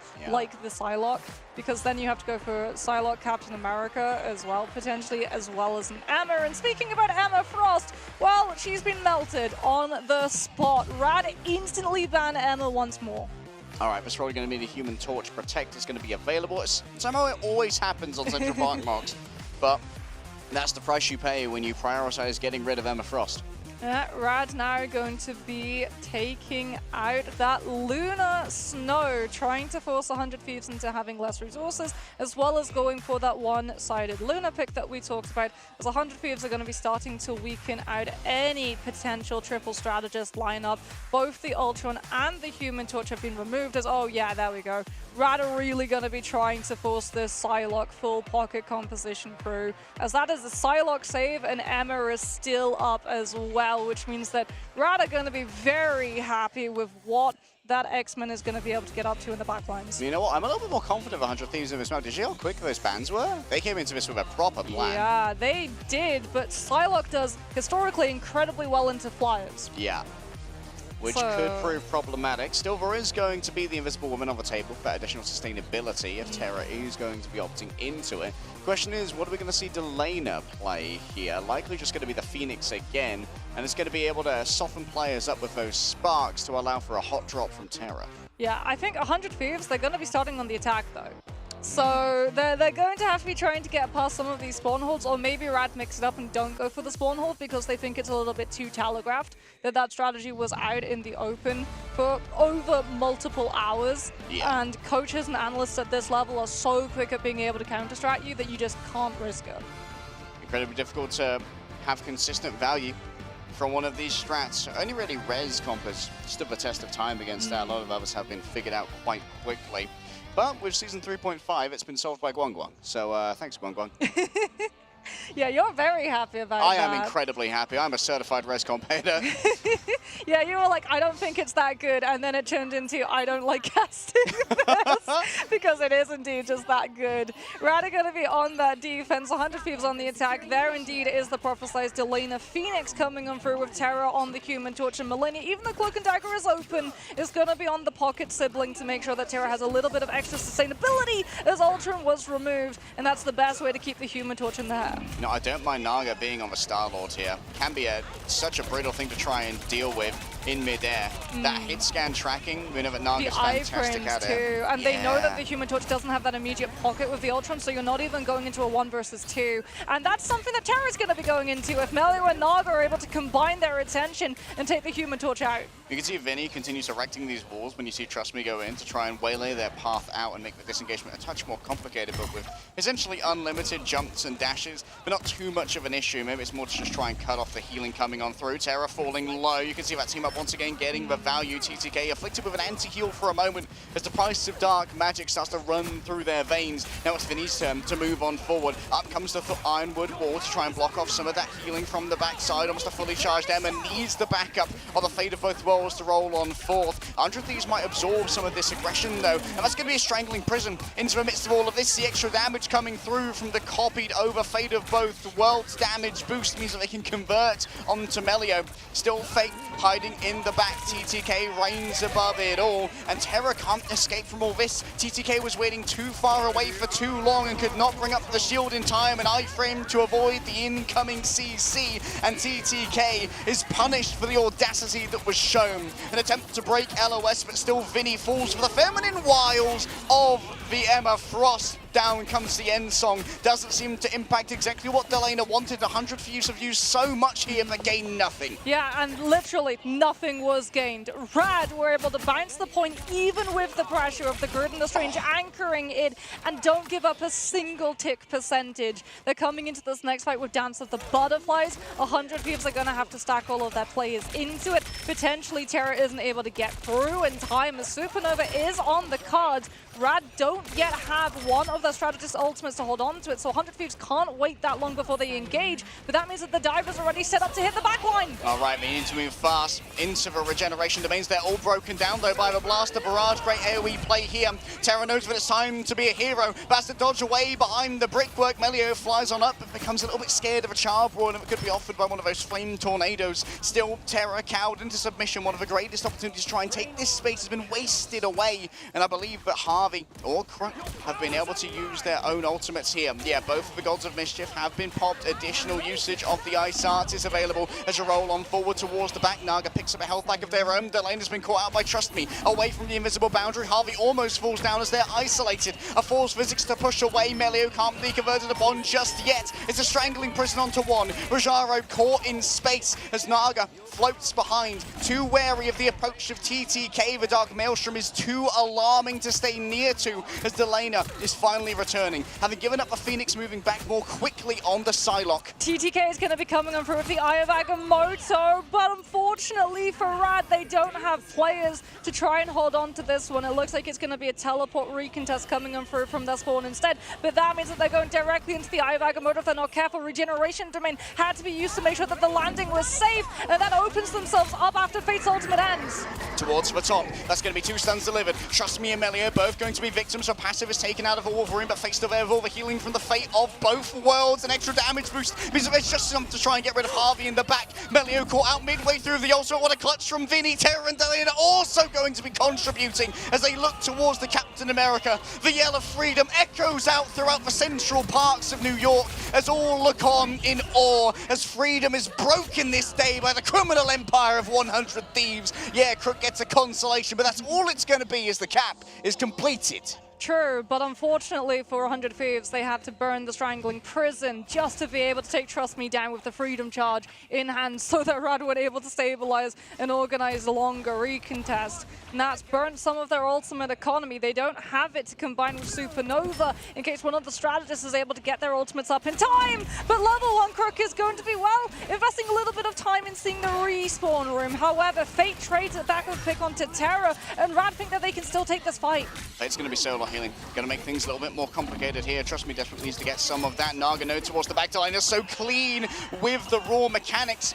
And you know that Terra's coming from that off angle as well. Has for Supernova ready to go. Delana getting up close and personal, noting Naga's approach incredibly low. The flame cluster's avoided for now. And that's going to be a turnaround. 2 versus 1. Both of the duelists looked over onto Terra, taking down the carry when they knew that he could deliver on the damage. The Galactic Legend ready to go. Of course, we're just going to be waiting out the song, but the song here by the Lunar Snow inside of the invisible boundary. Naga just forced to disengage and give away some of that damage onto his targets who can't be locked onto. Invisible boundary ends though, and Rad now have the better sustain. Level 1 Crook did burn that God of Mischief, is going to be holding on to the state of the copy as long as possible before we see the 12 seconds of fate of both worlds, so they can keep eating up the space 100 Thieves have access to. A Carbon Crush comes onto Vinny to prevent the group from having the Strangling Prison combined with the Supernova, and the threat has been dealt with, and Rad hold on to the space for longer. Unbelievable value from a spinning pick there as well. TTK might have trouble getting out of this one. Delena's disengagement was actually waylaid by what Rajaro brought to the table. TTK staggered. Rad know that they have to be careful about how close they hold to 100 Thieves with the Strangling Prison and that Supernova combination, and they're going to be playing in separate pockets of space, so if that does come through, it's a minimum amount of players who are caught rather than the maximum. Vinny has to choose his victim. For now, it's a little bit tempting coming through from Trust Me. Terra taken down, 26 seconds remain. Vinny once again charmed by Rajaro. A quick grip with the Carbon Crush, and they turn that tree into coal. Oh, all of the split angles that Rad were playing on line up for a perfect three-point dive connection from both the Cap and the Psylocke and the Star-Lord. And 100 Thieves have a whole 10 seconds left to be able to try and get onto that objective. It's going to be up to the dashes from Delena, the Psylocke ultimate to cover the Supernova too. And they're not corporeal! On top point! Because Delena isn't corporeal in his ultimate, and he's not able to cancel out of it early enough in time. Only the shadowed whimpers of a once proud Shinobi's shadow over Ratatoskir. Terra must have been interceded upon on their way towards the mightiest of squirrels, but now no might from 100 Thieves has been seen. On their map pick, they only get the singular point and nary 60 meters. Rad being able to pull it back with the amount of ultimates, plus that pick onto Terror on the Human Torch, as 100 Thieves had the better ultimate economy going into that first fight on second. But the Human Torch just swings out a little bit too far out in the open, and in that moment, Rad spot it like a hawk. And after that, all of the cards just keep pulling the defense's way. Perhaps a singular misplay there from Delena. I'm not sure if he dashed up too high to trigger the overtime, or simply was a little bit too early with the channeling of the Dance of the Butterflies to have been within the threshold. Yeah, I think it was really problematic because they caught him. They knew that he was on the rotation. He was under pressure. He had to burn all of his dashes because they had so little time. He had to go for his ultimate because he knew his health bar would start tanking. And then he had to try and cancel out of it early so that he would be able to be counted as contesting and overtime would hit. But unfortunately for 100 Thieves, that is not what ends up occurring, and now it's a matter of having to hold halfway through second if they want to be able to take their map pick. But as we've talked about, defensive Human Torch is stronger than offensive. However, 100 Thieves, they're not on Human Torch. Terror is on a fly, but it's the Jean Grey. Yeah, giving up the Human Torch for now, noting that the pressure in the air from Naga was a bit too much to deal with, but now Melee is going to be focused in on the ground, trying to bully Vinny. The classic matchup of the Wolverine going up against the group. Trust Me demands attention, and while Terra's more than happy to give it a big grab through there onto TTK, the Cloak of Levitation unavailable, but Fate's Ice is more than available for TTK. I hope you enjoyed your visit. Now return to spawn. Of course, they are going to be able to portal back here, so 100 Thieves going for a full disengage. Yeah, 100 Thieves trying to live behind that point. Rad not overextending, as it would mean that they get isolated off by the Groot. Wow. But Melia's found another, and Vinny goes down. The hospitality offered here by Rad is far from ideal. Fate rocking the back though. Terra gets a double. Oh, the carry may well have arrived finally. And now it's running on borrowed time for Rad. They've already got this one down. Harvey forced to use the God of Mischief to steal away the Eternal Bond. Yeah, Rad are just disengaging. They force the Loki ult. They don't want to take the fight. However, they do lose players on the disengage, which means 100 Thieves buy themselves the space back. Rad can't turn into the fight after the Loki ultimate's done. They have to wait for the respawns to come on through. Galactic Legend can be used to break this hold as Melania close to their own Eternal Bond, but not having it in play. 100 Thieves need to buy a little bit of stall to have it built. 140 seconds or thereabouts on the cooldown of a portal to return as well. That might prove crucial later on if 100 Thieves mean to return. Delena watching the approach of Melee, and indeed a lot of damage already been taken. Fate of Both Worlds going to be popped right here as Terra has to try and disengage. A quick sidekick shift away. A solo usage of the Fate of the Butterflies, an impact as well from the end song. But with all of this sent on out, it's going to be Melio who tries to get a conversion here. Trust me, finally delivers a final hit. A little bit of extra rage gained as the Galactic Legend once again shall be written amongst the stars. And as I look across the cosmos, I see a coalescence of astral entities spelling out the name of Naga. And it's the name of RAD who are in lights right now as they manage to capture first point. Oh, late pick though, goes down onto the Star-Lord, but 100 Thieves going to have to be regrouping incredibly quickly. They do have the better ultimate economy in this fight, but RAD were able to find the picks, clean the house, and now they have so much forward positioning up into second. We're potentially going to see one last fight if 100 Thieves don't manage to land this Eye of Agamotto. Delana is all the way behind them, however, has been able to scout out Wolverine, but he's now going to get checked by the Star-Lord and has to make it through and win the 1v1, Oh, wow. and he does. Only 60 damage taken as well. So he can move forward onto Fate, unbothered, but frozen up. What a turnaround from Fate. And look at how far Ratatoska has already gone. As 100 Thieves were not brave enough to move up and try and intercede on its behalf. That's going to be already regeneration domains used. Moving forward, climbing the space with Eternal Bond. It's the same play. RAD disengage after the Loki's been forced. 100 Thieves moving forward off of the Eternal Bond pressure that they have. But now RAD feel that they can take that fight. Inferno is going to be held for terror as long as possible to prevent RAD's engagement and give 100 Thieves some stabilization. As we're in the last fight territory, 100 Thieves need to have a huge Eye of Agamotto follow-up because that's already regeneration domain forced. And they've already got to move on forward. Terror's the one to try and keep that card contested. Delana over here on the Hela wants to stay at range to get maximum value out of a hit scan. 3 meters turn to 2, turn to 1, and no one's there. 100 Thieves find it stolen from under them as RAD dominates on the map pick of their opponents. Yeah, RAD just perfectly kiting out those Loki ultimates every single time that Harvey tried to come on through, give 100 Thieves a little bit of a path forward with the Eternal Bonds. They're able to just keep everybody alive, find a pick as well, understanding, anticipating that forward aggression, the momentum that 100 Thieves are going to find themselves propelled into. And when you're running a Wolverine and you're anticipating where those Vanguards are going to be playing from, especially if you can caught them out of that Eternal Bond, the pick potential is so high. You see Melia right-click up towards that Phoenix as well to try and body block it? Yeah. That's kind of crazy, bro. I mean, because he has the health pool with 350 to be able to tank that entirely and really minimize the damage to everyone else. Great heads-up play, but also delivering the damage to finally just take the end song off of the track player. Yeah, and I mean that constant pressure too to make sure force regeneration domains that 100 Thieves didn't have the confidence to be able to hold the positions around corner, which would then have made that Eye of Agamotto, the threat of it, so much more potent because you don't want to get caught as you round that space into the Eye of Agamotto. We're doing a very good job of ult tracking, understanding what 100 Thieves had access to. And remember, that fight started with them actually losing their Star-Lord, since Delana was able to come on through and win the 1 versus 1, which should have meant that the backline was vulnerable. But Fate hits an absolutely clutch absolute zero, which absolutely turned the fight around for them, as all of a sudden a vulnerable backline turned into a bloodthirsty backline. Yeah, the vulnerable backline was something like, oh, so we're free now. We're free!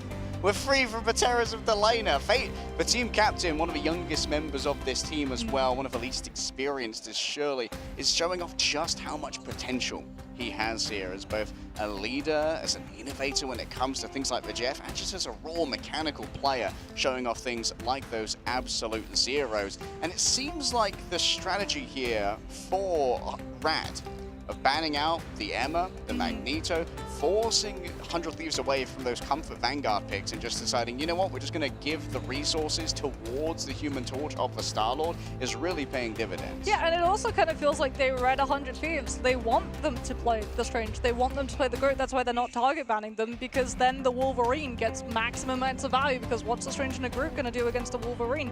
Well, probably see the insides of that spawn a whole heck of a lot, as it was really unfortunate for 100 Thieves, the amount of grabs that came on through, especially in the opening of those fights, but even over the Groot wall, he was able to find the pickup onto TTK to open up the fight at the very, very beginning of their attack. But now, something to knuckle down. This is where iRemix earns his nade shot bucks. Got to try and figure out your bands. You've got to make sure that this team is not tilting for big personalities on 100 Thieves, and they are not used to losing. Not like this, Mox. No. There's still the capacity for a reverse sweep. We've seen them more times than I'm comfortable with here at mid-season finals for Marvel Rivals Ignite. But 100 Thieves, their fate is only in their own hands as they face down Oblivion with RAD on match point. Yeah, and RAD is somewhat of an unknown quantity for them as well. Like, we got to see them yesterday play up against Envy, and some of the rounds looked much closer than they have been today. But again, they've played Envy so many times because they're in the same region, as opposed to RAD, where the interactions that they've had has been here. Pretty much outside of the occasional scrim coming on through, as we can have a look and see all of our statistics coming Melania was on shut out, through. man. 20.8k healing. Yeah, Melania was indeed. I mean, you have to remember too that Groot walls also play a part in walling off your own backlines, LOS, if some of your vanguards are being nabbed by Melio on that Wolverine.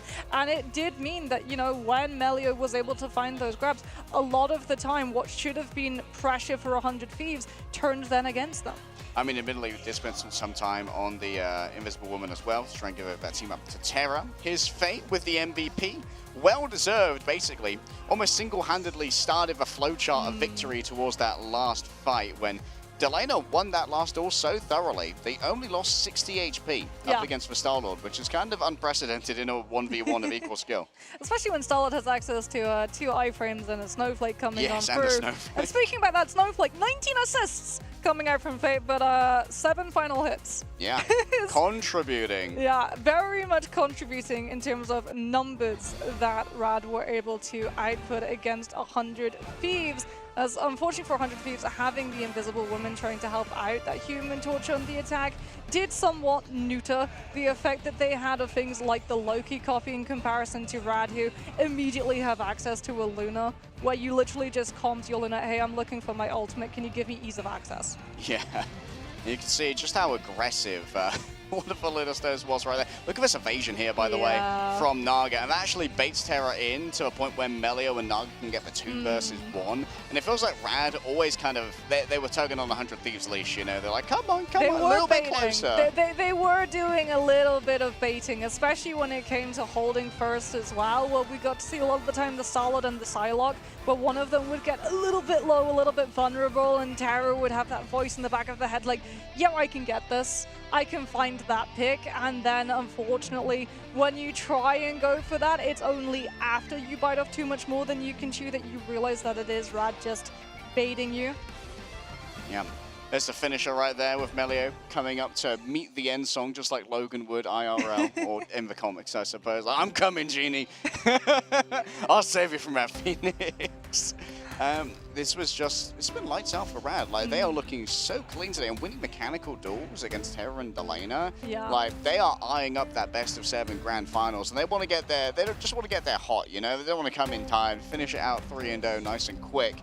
And for EMEA, they're certainly being made proud right now. Well, if it is going to be a 3-0, that does mean that we're going to be seeing now the next map type coming through. It's going to be Convoy, and it's going to be Idrisal Path that Thieves decided to take us on over to. Potentially now we're going to definitely see that Mantis and Ultron get removed from play because Triple Strategist holds. On Idrisal Path, no one has a fun time attacking into those. Yeah, unideal. This is going to also allow a lot more space for Terra to continue working on the Jean Grey. We have seen some attempts at clutches from Jean Grey. I mean, the only reason that 100 Thieves managed to hold as long as they did on Central Park was because somehow Terra managed to convert a double strategist KO in the back line and just make sure that everyone had to disengage because there was no more healing available. Yeah, I mean, it's a good Hela map. It's a good Psylocke map as well, so Delena's hero pool is going to open up as well. Wolverine also incredibly strong if we see a 2-2-2 composition come on through. Some teams like going for the Star-Lord as well, so that you can utilize those iframes and manage to break around corner, put pressure on the defenders so that they have to back up and give up that space. And speaking about backing up and giving up that space, Wolverine fastfall. I love that there is a very niche strategy that a lot of these teams actually utilize. If you yourself have a duo that you want to go and stack with, you just have them play either the Thing or the Hulk at the very beginning of the round, grab yourself a Wolverine, chuck them into the backline of the defense, and watch as they turn around and scurry, giving up all of that space for the rest of your team to be able to walk forward without having to get burned as you try and break around a corner. Box, I think it's time to stop allowing Loki Luna to exist for free. Because we are seeing the Protect onto the Luna, but 100 Thieves are kind of just letting Loki fly unscathed through the ban process, and there's a reason why this was the most banned strategist line of all of Ignite. True, but I feel like Fate is really, really strong on the Luna, whereas level 1 Crook can play the Loki, but is more leaning towards other heroes when it comes to wanting to actually play them, as well as being able to flex over to it. As we've seen Fate having the Idol Aura, also having the Fate of Both Worlds, which is probably one of, if not the strongest ultimates in the entire game, for the amount of healing that you get, for the potential damage boost as well that you can flick over to, plus the fact that it almost outlasts every single strategist ultimate with the exception of Cloak and Dagger's Eternal Bond, given the fact that there's a separate timer for every single one of those dashes. As we can have a look and see how wonderful cried. These cosplayers have been absolutely insane. They've been in a different costume every single day almost, by the way, which is crazy to see the amount of effort and love that they have for all of their characters. Yeah, we've had a crazy rotation. You got a picture of a fantastic Doctor Doom. Yes, the Doctor Doom was armor. awesome. There was a 4-2 with a Mjolnir that when you hit a button, it would light up and had sound effects. I'm worthy. I am worthy, it was brother. It was Chunky Thor from Endgame as well. It was. I like that Thor. It was so nice, and he also had the little charm with the Loki and 4 Chibi that he has in the skin that they had in the summer. But for outfit. Lunchbox with like the little action figures in it. So cute. Yeah, our cosplayers here in the stadium have been amazing. But let's say that maybe 100 Thieves can get a little spark of amazing in them here as they fight for their tournament lives at the mid-season finals of Marvel Rivals Ignite. There's the adaptation that we wanted to see. Target banning out the Luna so that RAD don't get one-sided Luna Snow. No surprises that Emma Frost is also going to be up on the chopping block as the weather forecast has come in, Harry, and it looks like it's going to be, well, as hot as it is in Guangzhou. No snow, no frost today. All right, Captain America taken away. 100 Thieves are just saying, you know what, all of these things, they were too much. I don't like them anymore. I'm scared and I want to go home. Get them away from me. Magneto is going to be protected, making sure that once again, RAD can't yoink away the most effective Vanguard line that they love to play. Well, speaking about being yoinked, Johnny has been yoinked for 100 Thieves to have as Human Torch has been banned out. Something to note is that RAD saved the Mantis, which is now going to force 100 Thieves to either burning a ban on Ultron or Adam, or potentially taking away some of the things that they could enable. Human Torch is going to get removed from RAD's N2. All right, Jean Grey goes away. Terror too scary.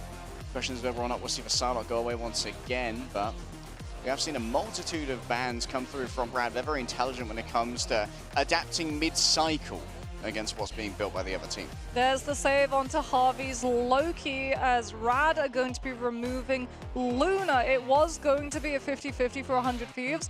Whether or not they saved the Luna, whether or not they saved the Loki, whichever they didn't, would have been left to the Wolves for RAD to take off the table as Venom is going to be protected for RAD. And you know what? It's the second Jeff the Landshark ban coming out towards Fate now that they'd also removed his propensity to be able to play the Luna Snow.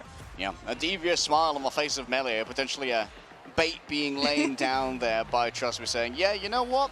You don't want to deal with a symbiotic shenanigans, so I'm going to protect Venom, and then you must ban Jeff, or you are going to face the Chompers. Yeah, I mean, it feels like if anyone would know about bait, it would be Jeff the Landshark and his fishy heritage, as we're going to be definitely seeing No It's Jeff 4 hits on Yggdrasil path today. All right. One last attempt for 100 Thieves. Their fate in their own hands. We know how much talent is on this roster. We know that they've grinded for so long and so hard, Nox. But if they can't get it together for this Yggdrasil path, their run ends here and now. 100 Thieves were able to get most of the heroes that their players have comfort in, though, as Delana on that Psylocke is going to be trying to control all of these potential lanes. RAD going to be starting right now with Melee on the Black Widow, just trying to catch someone a little bit unawares with a one-sided Mantis damage boost before swapping on over to the hero of choice, which is going to be that Psylocke. All right, going to be double Cloak and Dagger ultimates for both sides as Eternal Bonds are going to be flowing thick and fast here.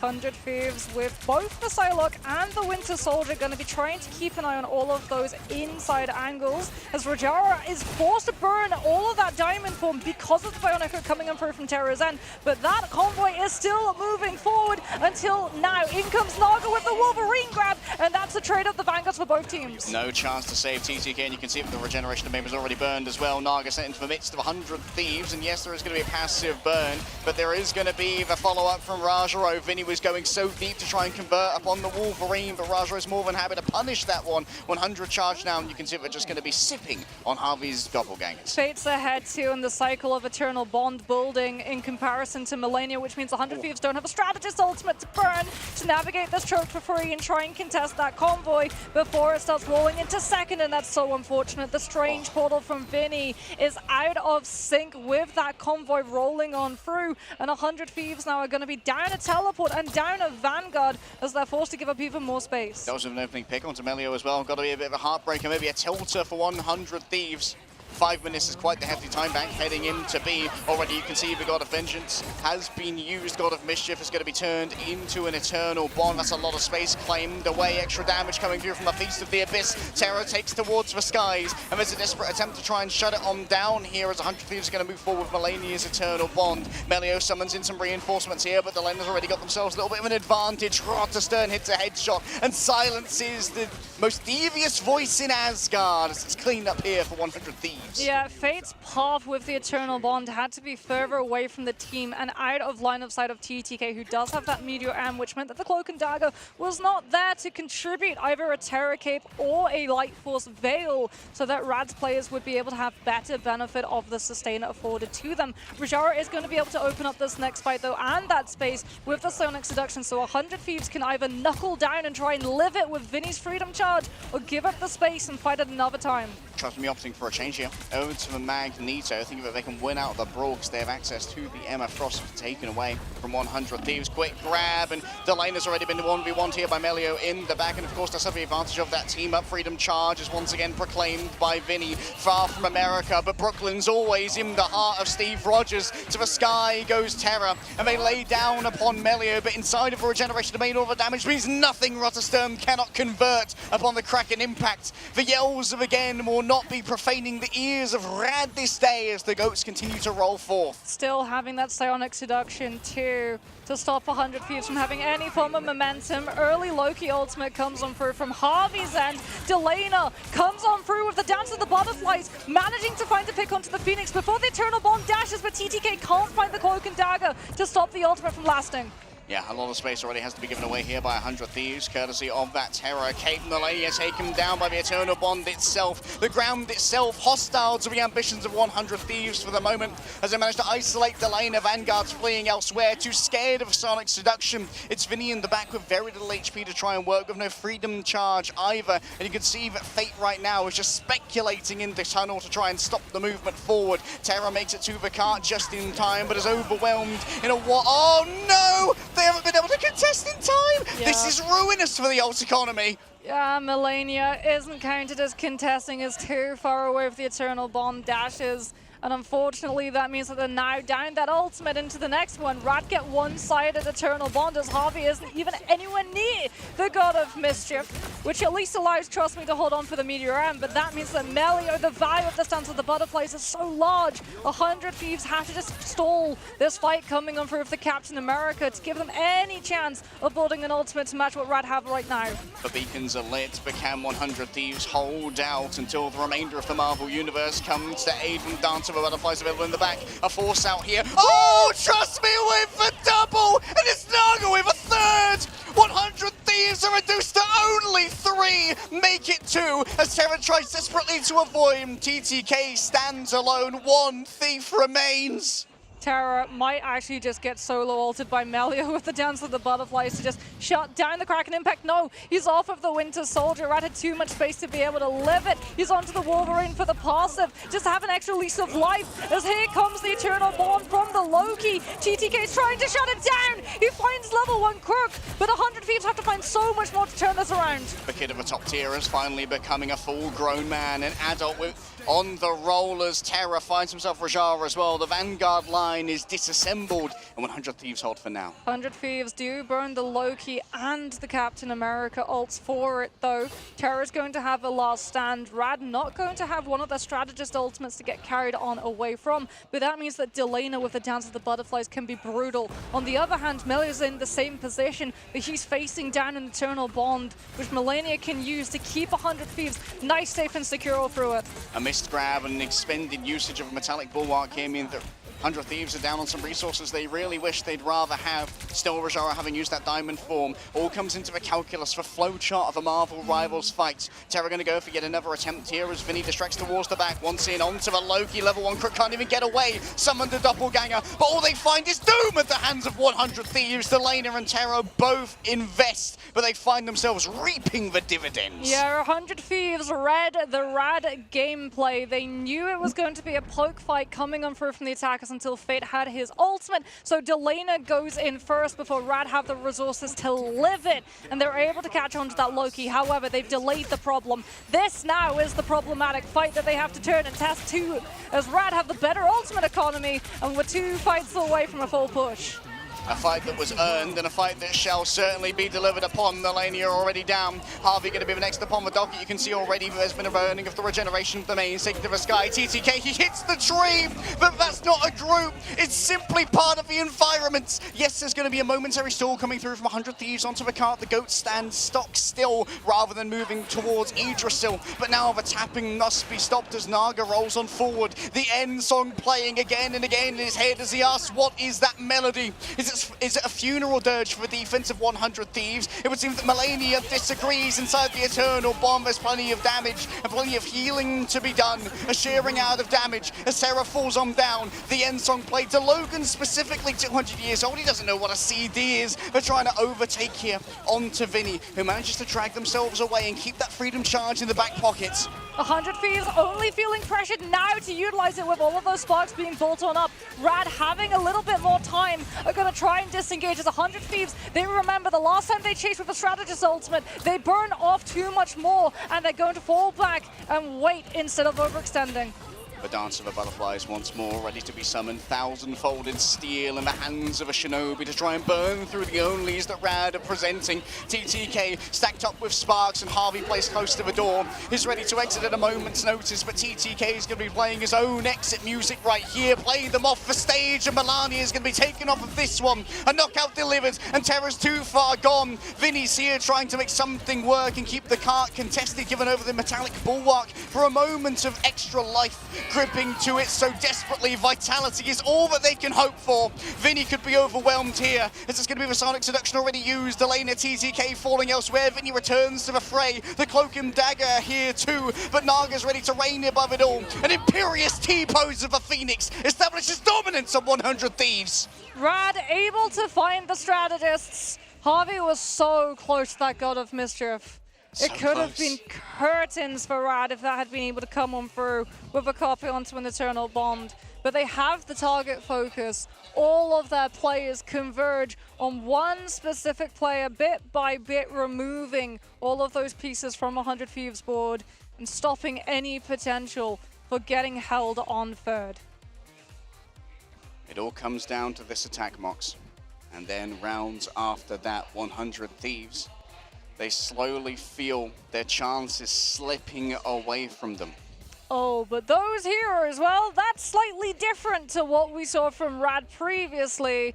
They got res comp for the ban drafts, as 100 Thieves did. Burn the Jeff over the Adam Warlock and that Mantis.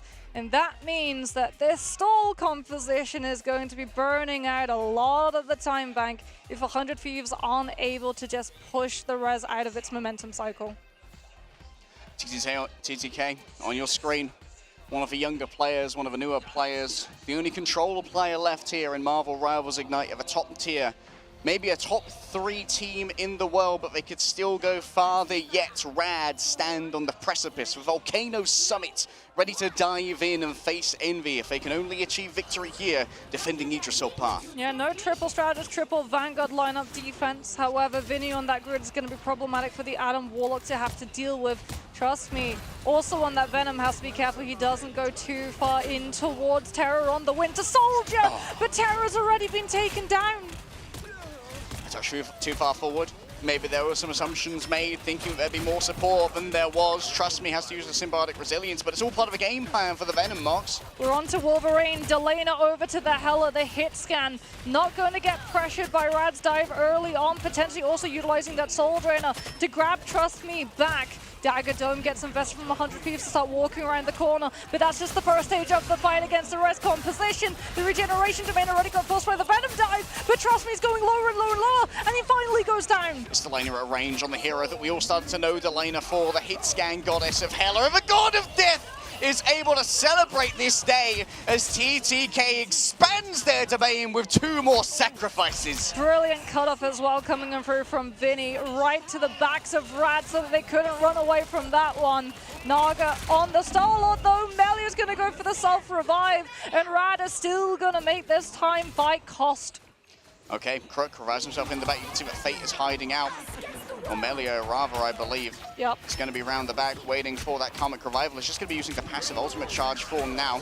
May throw out a live stream or 2. Trust me, waits for the opportune moment to chomp on through. The damage is barely even considerable here as Harvey uses the God of Mischief within their own domain. The Asgardians are ever more powerful. Rajaro can't quite deliver, but the delivery here of damage could be everything onto a strangling prison. Level 1 Crook of Rajaro fall down, but it's Melia in the back. Once again, the Karmic Revival for healing is going to be there from Fate as well. It's going to be a fully charged re-engagement here. Naga falls down, but guess who's back yet again? It's the yo-yo of life and death as they move between this plane and the next. An attempt by Naga for a blaster barrage, converting upon the damage, but Delana reigns over it all on a throne of bone. 100 Thieves just looked so much more disciplined in that fight. Rad thought that 100 Thieves would push into the space where Karmic Revival were, tried to burn the Galactic Legend to punish in case, but 100 Thieves, they knew as long as all of the players from Rad were behind the point, they weren't contesting it. The rest comp was forced to walk into the setup of fire that Delana and Terra had already established, and we go into second with 100 Thieves looking so much stronger in the first time for these rounds. Reinvigorated, perhaps a word from the coach, perhaps Melania, the assistant coach in the lobby themselves, has been able to deliver on this. Already level 1 Crook falling down to half. Naga finds himself an off angle here to continue pressuring Vinny. It's going to be the Venom into the midst of all of this. Naga kidnapped away, a quick sidekick shift, and the Metallic Bulwark is not enough because guess what? It's always the backstop. What a standout performance so far from Delana. Piercing Knight into the midst of Rad, and Delana is absolutely popping off. A god of aim before your eyes I am witnessing. Canonical Law, I feel like, is that Hela on Yggdrasil Path is able to just get such a power spike, and Delana truly is the goddess of death herself right now. Rad are going to have one more opportunity to try and contest, but it's through a small hallway. If they want to have that better position for the Venom dive to begin, they've got to burn space, and 100 Thieves have a little bit more room to breathe as Trust Me falls once more. Trust Me already fallen down lane is make sure there's plenty of healing available for a remainder of 100. Thieves are already down on Terra. Once again, it's down to Delana. You ask for a carry, and I'll give you, Vinny, a double wall, and on top of it, a spicy meter ball. They've mothered their last Mia on this defense. Rad still have the healing delivered by Fate here with the Eternal Bond, and the bubble as well means there's plenty of sustain, even with an Astrond Crow after the Astrond Crow being delivered. The damage can't quite break through. It's going to be the Vanguards making it onto a point. Terra's there with a greeting. Up comes the regeneration domain, and part of it's on point here as well. But a second Eternal Bond is so much additional sustainability. TTK on the sticks. He's mad with the rollers, delivers iron volley after iron volley, and I feel a metallic victory coming on for 100 Thieves. 100 Thieves, so much momentum as well. Rajara is going to have that Psionic Seduction to try and stall them, as they do not have ultimates into this next fight. Terra is going to be the closest with that last stand, but Rad can simply outspace it in anticipation of the Wolverine. What they can't outspace, though, is the damage coming on through from Delana. If they try and give up the angle for the Hela to hold, that convoy keeps rolling through uncontested. POV on Delana's damn right now. And TTK We can see Trust Me's actually a little bit too far up, potentially. Actually, Melio in the back's already taking so much damage, requires the Metallic Bulwark, and it's used many of their cooldowns. Fate's so close to the Eternal Bond, level 1 crit, the God of Mischief. Psionic Seduction comes on through, but 100 Thieves can build their own, and that's going to be a huge silence combined with the Meteor M from TTK to stop RAD from getting any space up at the back of it. Can't convert, though, on that Meteor M, and now it's going to be a big grab coming through on Melio. Eternal Bond rolling forward, an attempt to try and break off all of the LOS. Out comes the final stand, I believe, from Terra. But all they've done is taken a bunch of damage themselves. Terra, Cape of Flicks, multiple members of RAD, and that means it's an easy follow-up for Vinny. That's going to be a Soul Drainer, taking away the will to survive from RAD, the will to defend. It's going to have to be reinforced by an Eternal Bond, this time coming through from Fate. Melania tried to counter out, but Trust Me was more than ready. Terra finds himself taken down. The soil will claim them back once again. Down below their feet is an ever-burning acid laid down by RAD. Their caustic exteriors, too much for mere criminals to deal with. The end song sounds out once again as Naga heralds a finish to this push. RAD stacked so close as well. They're going to have another God of Mischief in a matter of moments as they're still finding these picks. 100 Thieves forced to back up all the way almost to their spawn to stop the bleeding of their time bank. Still got a lot of time, however, to play with, Harry, as level 1 Crook with the God of Mischief has to worry about TTK's potential with this Meteor M. Trust me.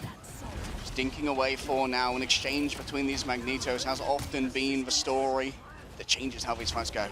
100 Thieves having to hold on to the Meteor, knowing that level 1 Crook is going to be forced to hold on to the God of Mischief. Same in turn. Soul Drainer from Delana not going to be able to find the connection, but does stop Melee from moving on forward and making up with a Vanguard. This corner, so difficult to try and get past. Taking to the skies. Using the Meteor M, down come for regeneration, the mains multiple players lane on low. Archero is converted upon here by Delana, but now it's return of Trust Me. And he's got quite the plan for this one. Still, it seems that he's dragged into the midst of all the 100 Thieves. They gather around like piranhas, taking wallets, passports, and all and sundry. Naga once again found by Delana. And this angle from the Hela has been absolutely brutal to deal with. What is this? What? Melio gets two! Both Melania and Delana, and that's really going to blunt the momentum. Oh, the combination. Fate with the huge Terror Cape to blind 100 Thieves from what was being set up in front of them. The Wolverine's able to find it through. Psionic Seduction from Rajara from the top ropes reclaims high ground as well as low as they fall from it. And 100 Thieves are losing control of the situation. Oh, they've lost control of it, that much is for sure. Taking out Harvey early meant there was no healing to work with, and 100 Thieves are back to the drawing board. They're going to have to use ultimates. There's 10 seconds left. Vinny's onto the Doctor Strange for a portal to potentially give an off angle so that RAD can't just box them in as they walk from spawn. Rolling forward, Trust Me, already falling low, but look at all the reliable healing coming through from the Loki. Has got excellent safety. For all these doppelgangers, it's going to be very difficult to dislodge from this place, and realizing they can't work against this portal. As an effectively immortal shield, they give up a little bit of space. Level 1 Crook noted. Might have to swap over to a different doppelganger here. Melio's already fallen on down, holding a fire from Delana, not wishing to charge up the Meteor M. And the reliable shield of Vinny once again is raised in defense of 100 Thieves. A big dream here from TTK, but they're simply not that kid. It's a man's game here as you let loose on the Meteor M, and Harvey's already down. A sentient seized, a victory claimed. 100 Thieves are running too low on members, but Delana says that I'll get the resurrection and bring Harvey back. Melio's down as well. Vinny stands as a stalwart statue, refusing to fall. Towards the back, it's Naga. Harvey once again taken down. Delana could be a hero here, but they're running out of chances, they're running out of members, and they're running out of hope. 100 Thieves, all they had was Delana, but RAD has everything, and RAD has a ticket to the finals! EMEA are confirmed either 2 or 2nd. When it comes to overall placements, they will be seeing themselves a rematch between Envy, and it feels so fitting that we started our very first day with the play-in stages coming down to RAD and Envy, and we'll end the day with a huge grand final best of 7 between NA and EMEA to determine who truly is the top dog of all of the regions in Marvel Rivals Ignite right now. Both coming from play-in, say your power rankings could not have been more wrong. A heartbreaker here for 100 Thieves. They're going to top out at third.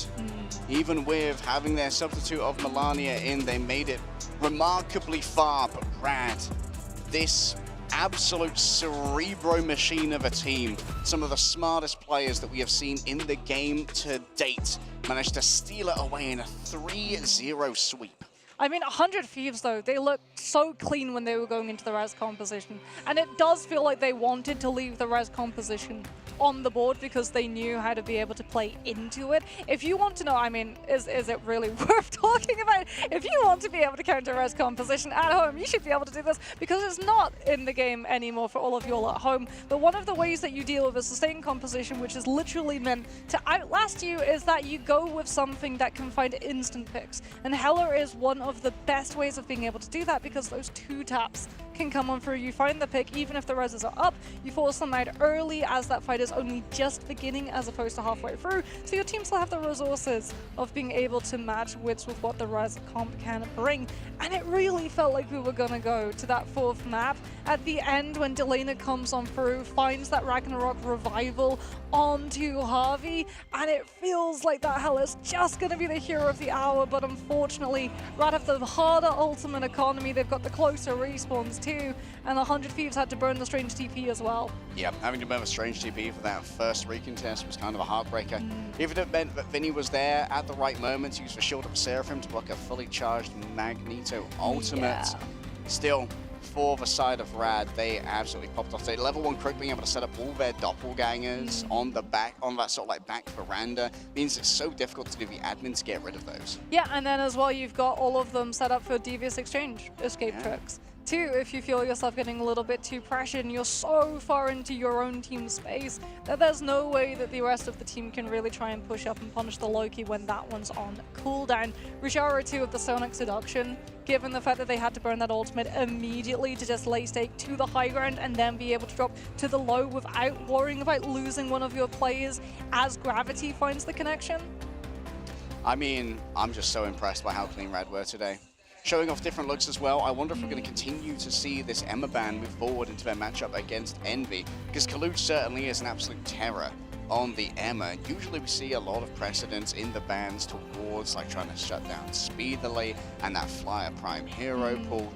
Getting rid of the Human Torch first, I think, is still going to be a priority. Yeah. But maybe you force an Emma first protect as well. Yeah, I was going to say, if you're Envy, 100% Envy are in the stands. They've been watching, they've been seeing how exactly RAD and 100 Thieves have been interacting so that they would be prepared for whoever their opponent was going to be. And having seen that prioritization of Emma Frost definitely might lead them towards an Emma save if the Human Torch is the first thing to go. Yeah, I think that they're taking the notes, you know, the gators out there, running through the million scenarios, Doctor Strange style, 14 million and 6 scenarios, and yeah, this is the one where we protect Emma and we win. But Envy thus far they've been challenged, but they are yet to be bested. Their closest challenge was right at the beginning of their bracket up against Citadel, which was a 3-2, although they kind of swept that one back the second they realized that they could just ban Captain America and things became a lot easier. And you know what, Captain America might be another high priority ban, because trust me, it's been getting some real value out of that as well. Yeah, I feel, especially if you get Emma Frost taken away from you, it's probably going to be better to take out the Captain America than the Venom, as Venom is just a moving hitbox. Unfortunately, though, it does become a little bit harder to deal with this if Mantis is in the field, because one of the things about if it's a Luna combined with a Venom, at least when the Fate of Both Worlds comes through, you know in that 12-second, at some point, that Venom's ultimate is going to be coming on out, so you can have your strategist backline split apart so both of them don't get caught in the crossfire, as opposed to a Mantis where you don't know if that Venom has Mantis damage boost until the hit comes through and it's a lot larger than it should be. You're like, that hurt a lot. Damn. I mean, those damage boosts can really change the many breakpoints, and the internal calculus. It also disrupts your comms a little bit as well, because you've got to continually try and take advantage of that. Here's a quick look at how our scoreboard shook out for our final match of the lower bracket finals. Yeah, Delena coming on through 35,000 damage done. Ooh.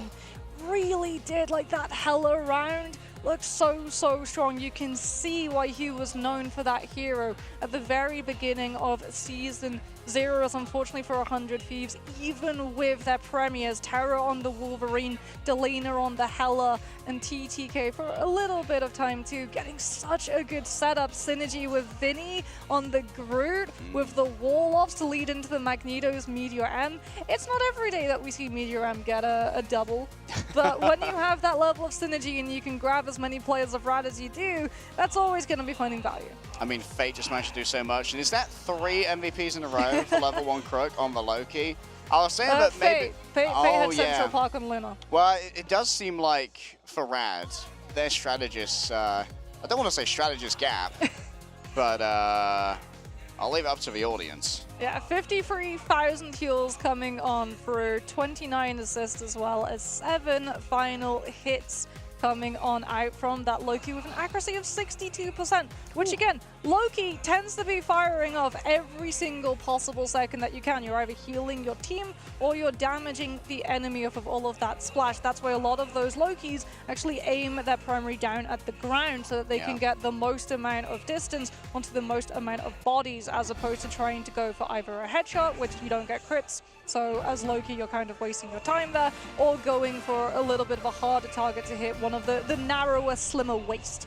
Yeah, remember guys, if you're trying to get better at Loki at home, doesn't actually have any benefit to a direct hit. It's 100% spell field damage. So if you hit the floor near your target, it still does 40 per projectile, which is a considerable... Or the wall. That's the way that you get around trying to heal flyers. That's why actually Loki is really bad at healing flyers. One of the go-tos if you're trying to force the flyer composition from your opponent is to force them onto a line of Loki. As he's very bad at being able to mechanically aim at the flyers in the skies. You have to be incredibly precise with your hits.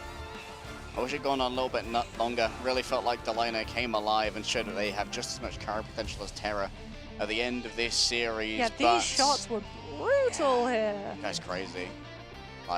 On the stage, just being able to do so much work. And TTK had a great performance as well, but RAD, they're just lights out. And they're going to be going into a finals here, warmed up but not tired. Yeah, that is crucial for them too, because it is potentially going to be 7 maps or more if we end up having a draw on one of our convergence points, which is possible if you either both get full held on your first attacks, or if we go into overtime and then you get full held in those rounds too. Yeah, it's brutal to look at, but both of those were the picks of 100 Thieves as well over on Central Park and Idrisil Path. So maybe we haven't even seen exactly what RAD want to run yet if they have a bit of a back foot against Envy. And it felt like RAD actually struggled the most on domination, where usually they're doing a really good job of keeping that point contested for as long as possible. I guess that was reflecting how long both of our first fights were. Yeah, those first 2 fights were pretty brutal. Almost a whole movie's length, which I feel is very fitting for a Marvel Rivals game. Some would say yes, cinema. Everyone knows the action. Yeah, notice that Loki's summer skin at the end. It's kind of like cinema. Everyone loves it. Hopefully we get an absolute cinematic grand finals. I really do feel like these two teams have that potential to go the distance between each other, but you know what we also get, which is going to be absolute cinema in a matter of moments? It's going to be developer versus creator showdown, which, that's going to be exciting because we get to see our first ever gameplay of Blade on the professional stage. Yeah, we're going to be summoning down from our co-streaming couch some of the creators in order to see just how well they can play against the developers of the game. I believe all the developers we have today are hero designers. Yes. Including the hero designer of Blade, who might be able to pull that one out. And Black Panther. Oh. But also Doctor Strange, which I feel like Doctor Strange must have been a developer's nightmare, just being able to program those portals Can you imagine taking that to the tech lead? Like, listen, it's a portal. We're going to portal on down to the stage here to see what Fate has to say as they stamp their ticket to the finals.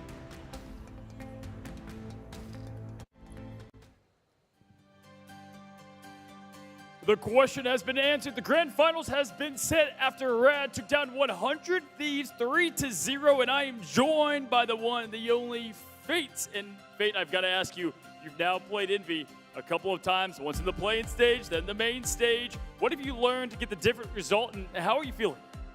I think third time's going to be the charm. I think Envy, we knew since the start of this tournament they'd be the strongest team here. Since the play-ins, we knew they were our biggest opponent. I think this time we're going to lock in, we're going to play the best we can, and we're going to win the series. Like it, solid answer. And you just beat 100 Thieves to get to this point, and it was a solid performance. Talk me through it. Like, what had you so prepared for this? I think we just came in, we played our game. I think it was a series where we just played it clean. We came in, we did our job, we got a 3-0. I think Citadel put up a bit more of a fight, but I think it was a good series. And of course, now that you are in the grand finals, Envy is waiting for you, but so is the audience at home. What message do you have for the rest of the world? We said at the start, we're going to be the hardest working team. We're going to be the ones to win it. This is the third time we play Envy. Now is the time we're going to win it. Well, guys, we are ready for the grand finals, but first we have a match you don't want to miss, the show match. It's the streamers versus the devs. Don't go anywhere. We're going to take a quick break and then get back to the action.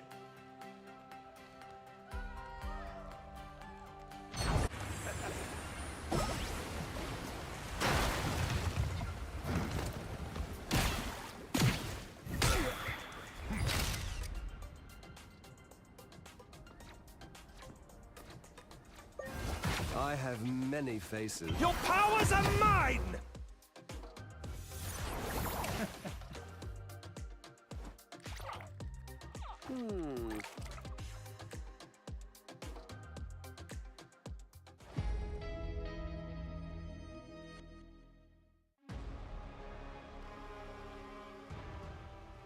You know what time it is, Ben? You're darn right I do, Matchstick.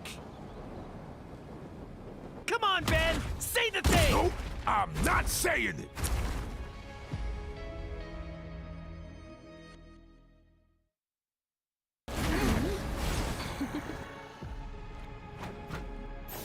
Supernova! Disappear! It's clobbering time! Fantastic! Ha ha! Ha ha! Ha ha!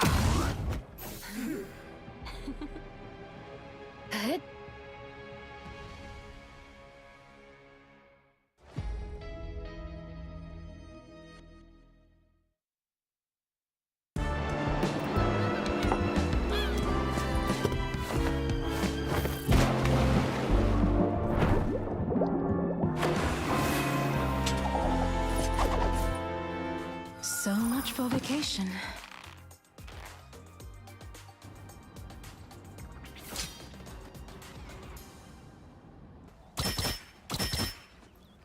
Come on, fight!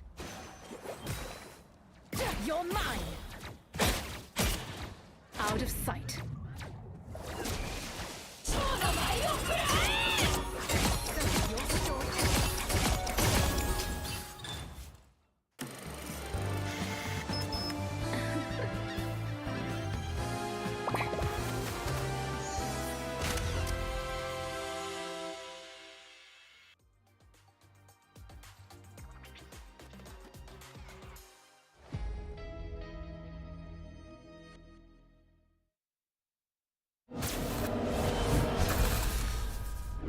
I'll fight to end the darkness that spawned me.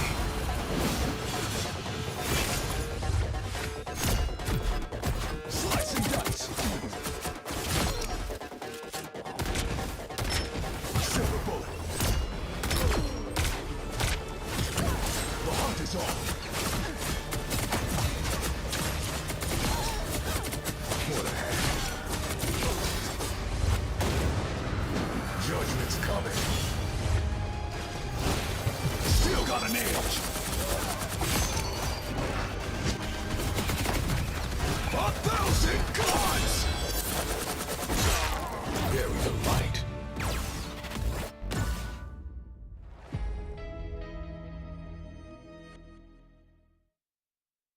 Hello, we are Team Envy. Hello, my name is Nero. I play Strategist, and I'm from California. Hi, my name is Speeder, and I play Duelist. Hello, I'm Kalush, and I play Vanguard.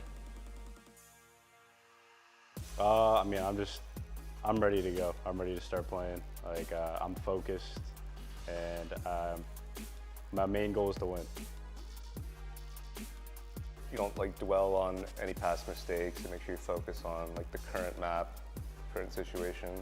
I mean, like Kalush said, you need to be forgiving. You need to just, you know, if someone makes a mistake, you tell them like it's okay. Like everyone makes mistakes. Everyone's human at the end of the day, and that just makes them feel more comfortable and more confident in themselves, which is very important when it comes to playing in matches. I want to play versus Sentinels because we lost versus them in our first match in this Ignite qualifier, and I just want to get my revenge on them. I want to play against 100 Thieves. They talk the most trash to me, so I just want to beat them and then talk trash back. Yeah, I'd say also 100 Thieves because they love to trash talk and it feel good to like shut them up. My team, of course, wants to win the championship, and I think if we play how we play in scrims, we'll easily win. I'd say it's amazing because, you know, coming to a different country and being greeted with all these people that take care of you, and then being able to show up and do something I love, like play the game, you know, it's awesome. To 100 Thieves, the belt's coming out. To Sentinels, you're going to wish you still had Kalush. 200 Thieves, 我会把你放在垃圾桶里。 You know, shout out my family. I know they're watching back home, and shout out my grandpa for being the best supporter. Yeah, shout out to my mom and dad. They've been supportive of me this whole time. I love you, Mom and Dad. Thanks for supporting me.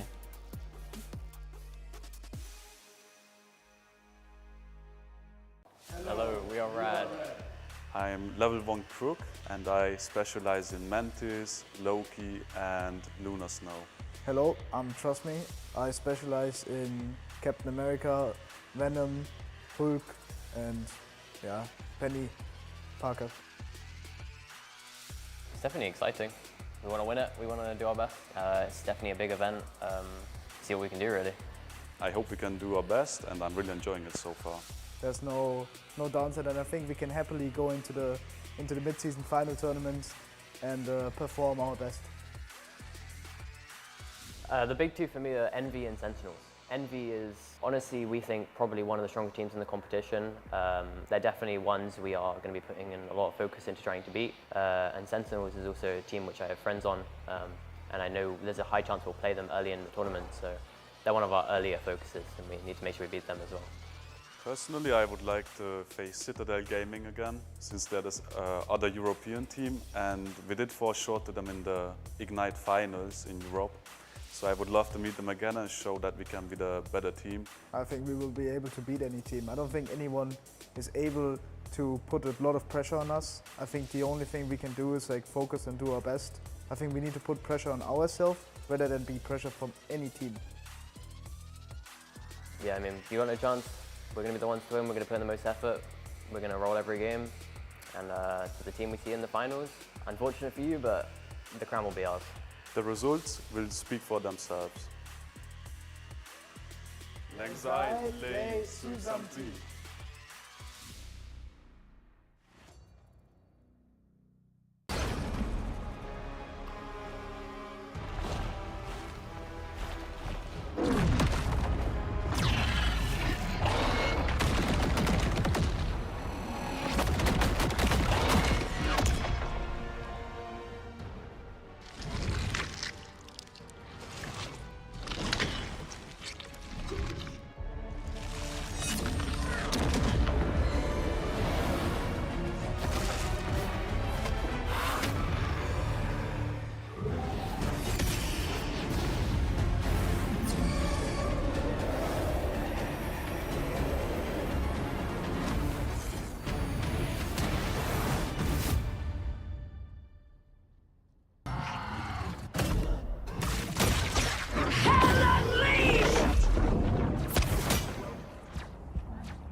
hunt is on. Taste cold steel.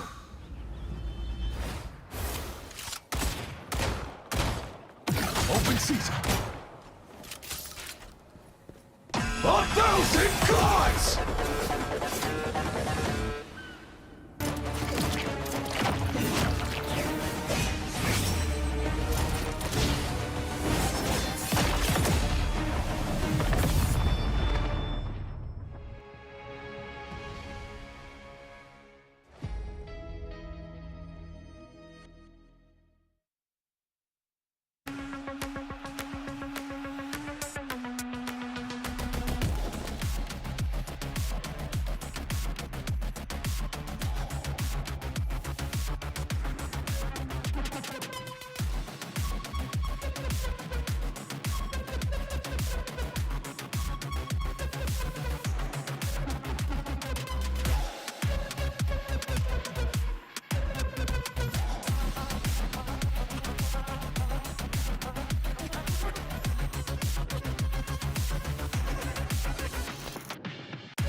嶺南有句俗話，飲頭啖湯，意思係湯要飲第一啖，事要敢為人先。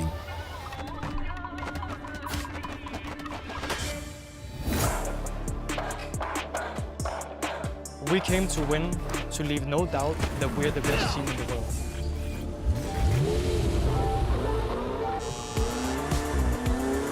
我会把你打回现实。 이건 단순한 경쟁이 아닙니다. 역사에 남을 대단한 쇼가 될 것입니다.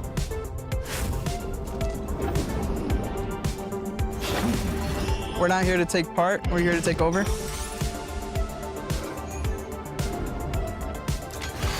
Anything less than first is a failure.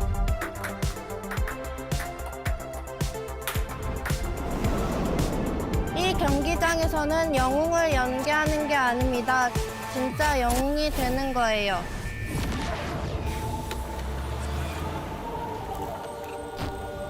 Some chase records, we set them.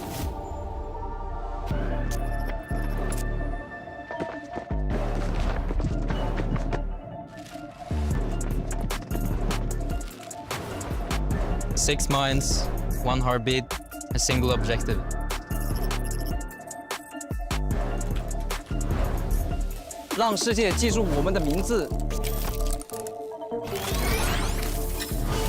They call us rivals. We're here to prove them right.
Before we crown a champion, we've got one more match that you've all been waiting for.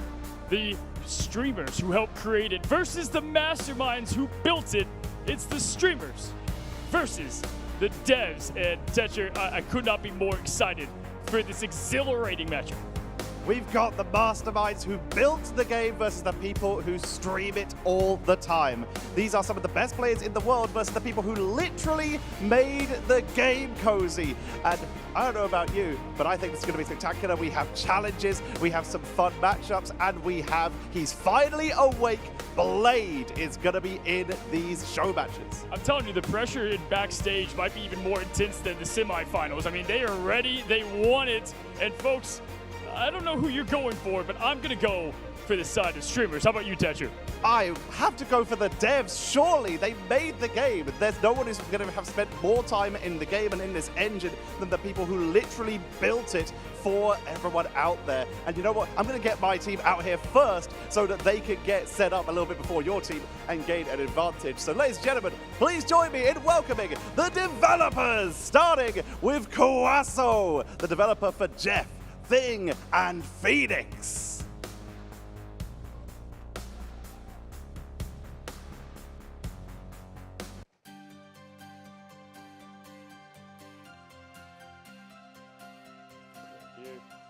Next up, please welcome the developer for Blade and Groot. It's Ryder.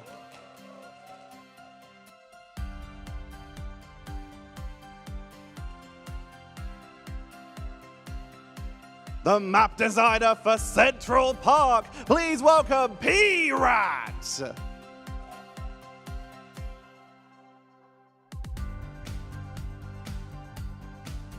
The developer for Magneto, Hela, and Luna, aka the most of the meta for most seasons right now. Please welcome Arzit.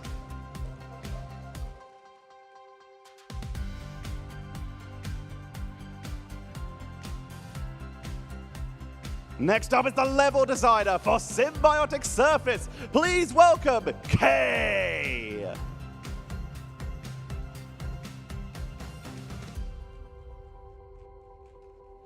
And finally, the developer for Black Panther, Penny Parker, Punisher, and the Human Torch. Please welcome Mew!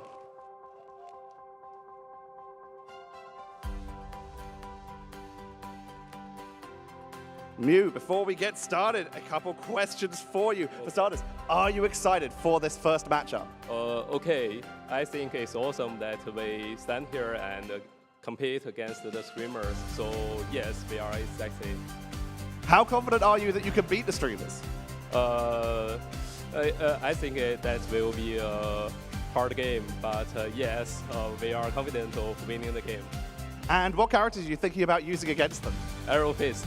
Iron Fist! Well, ladies and gentlemen, these are your developers. Please go and get yourselves set up. Mew will be calling you back over in just a moment for the cards. But for now, please go get set up.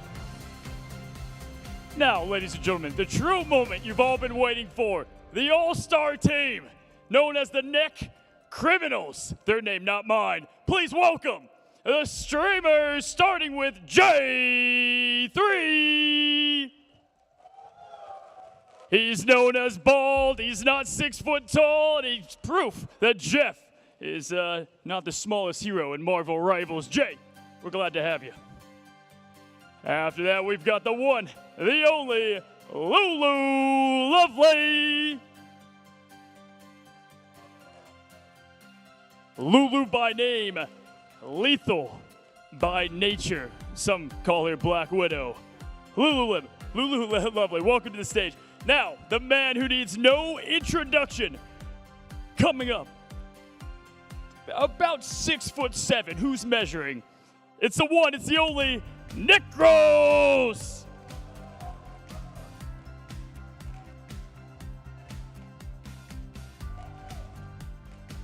Big fans of Necros here, love to see it. Now, your next one, Fan is, if swearing was a superpower, Fan would be the in-game boss. You can't mistake her. You love her. Fan, welcome to the stage. Hello.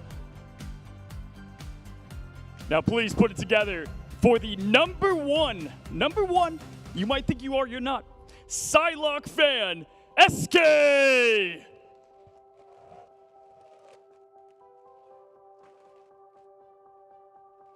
And last, and maybe least, it's the one, it's the only, the Bulgarian stallion, Boger!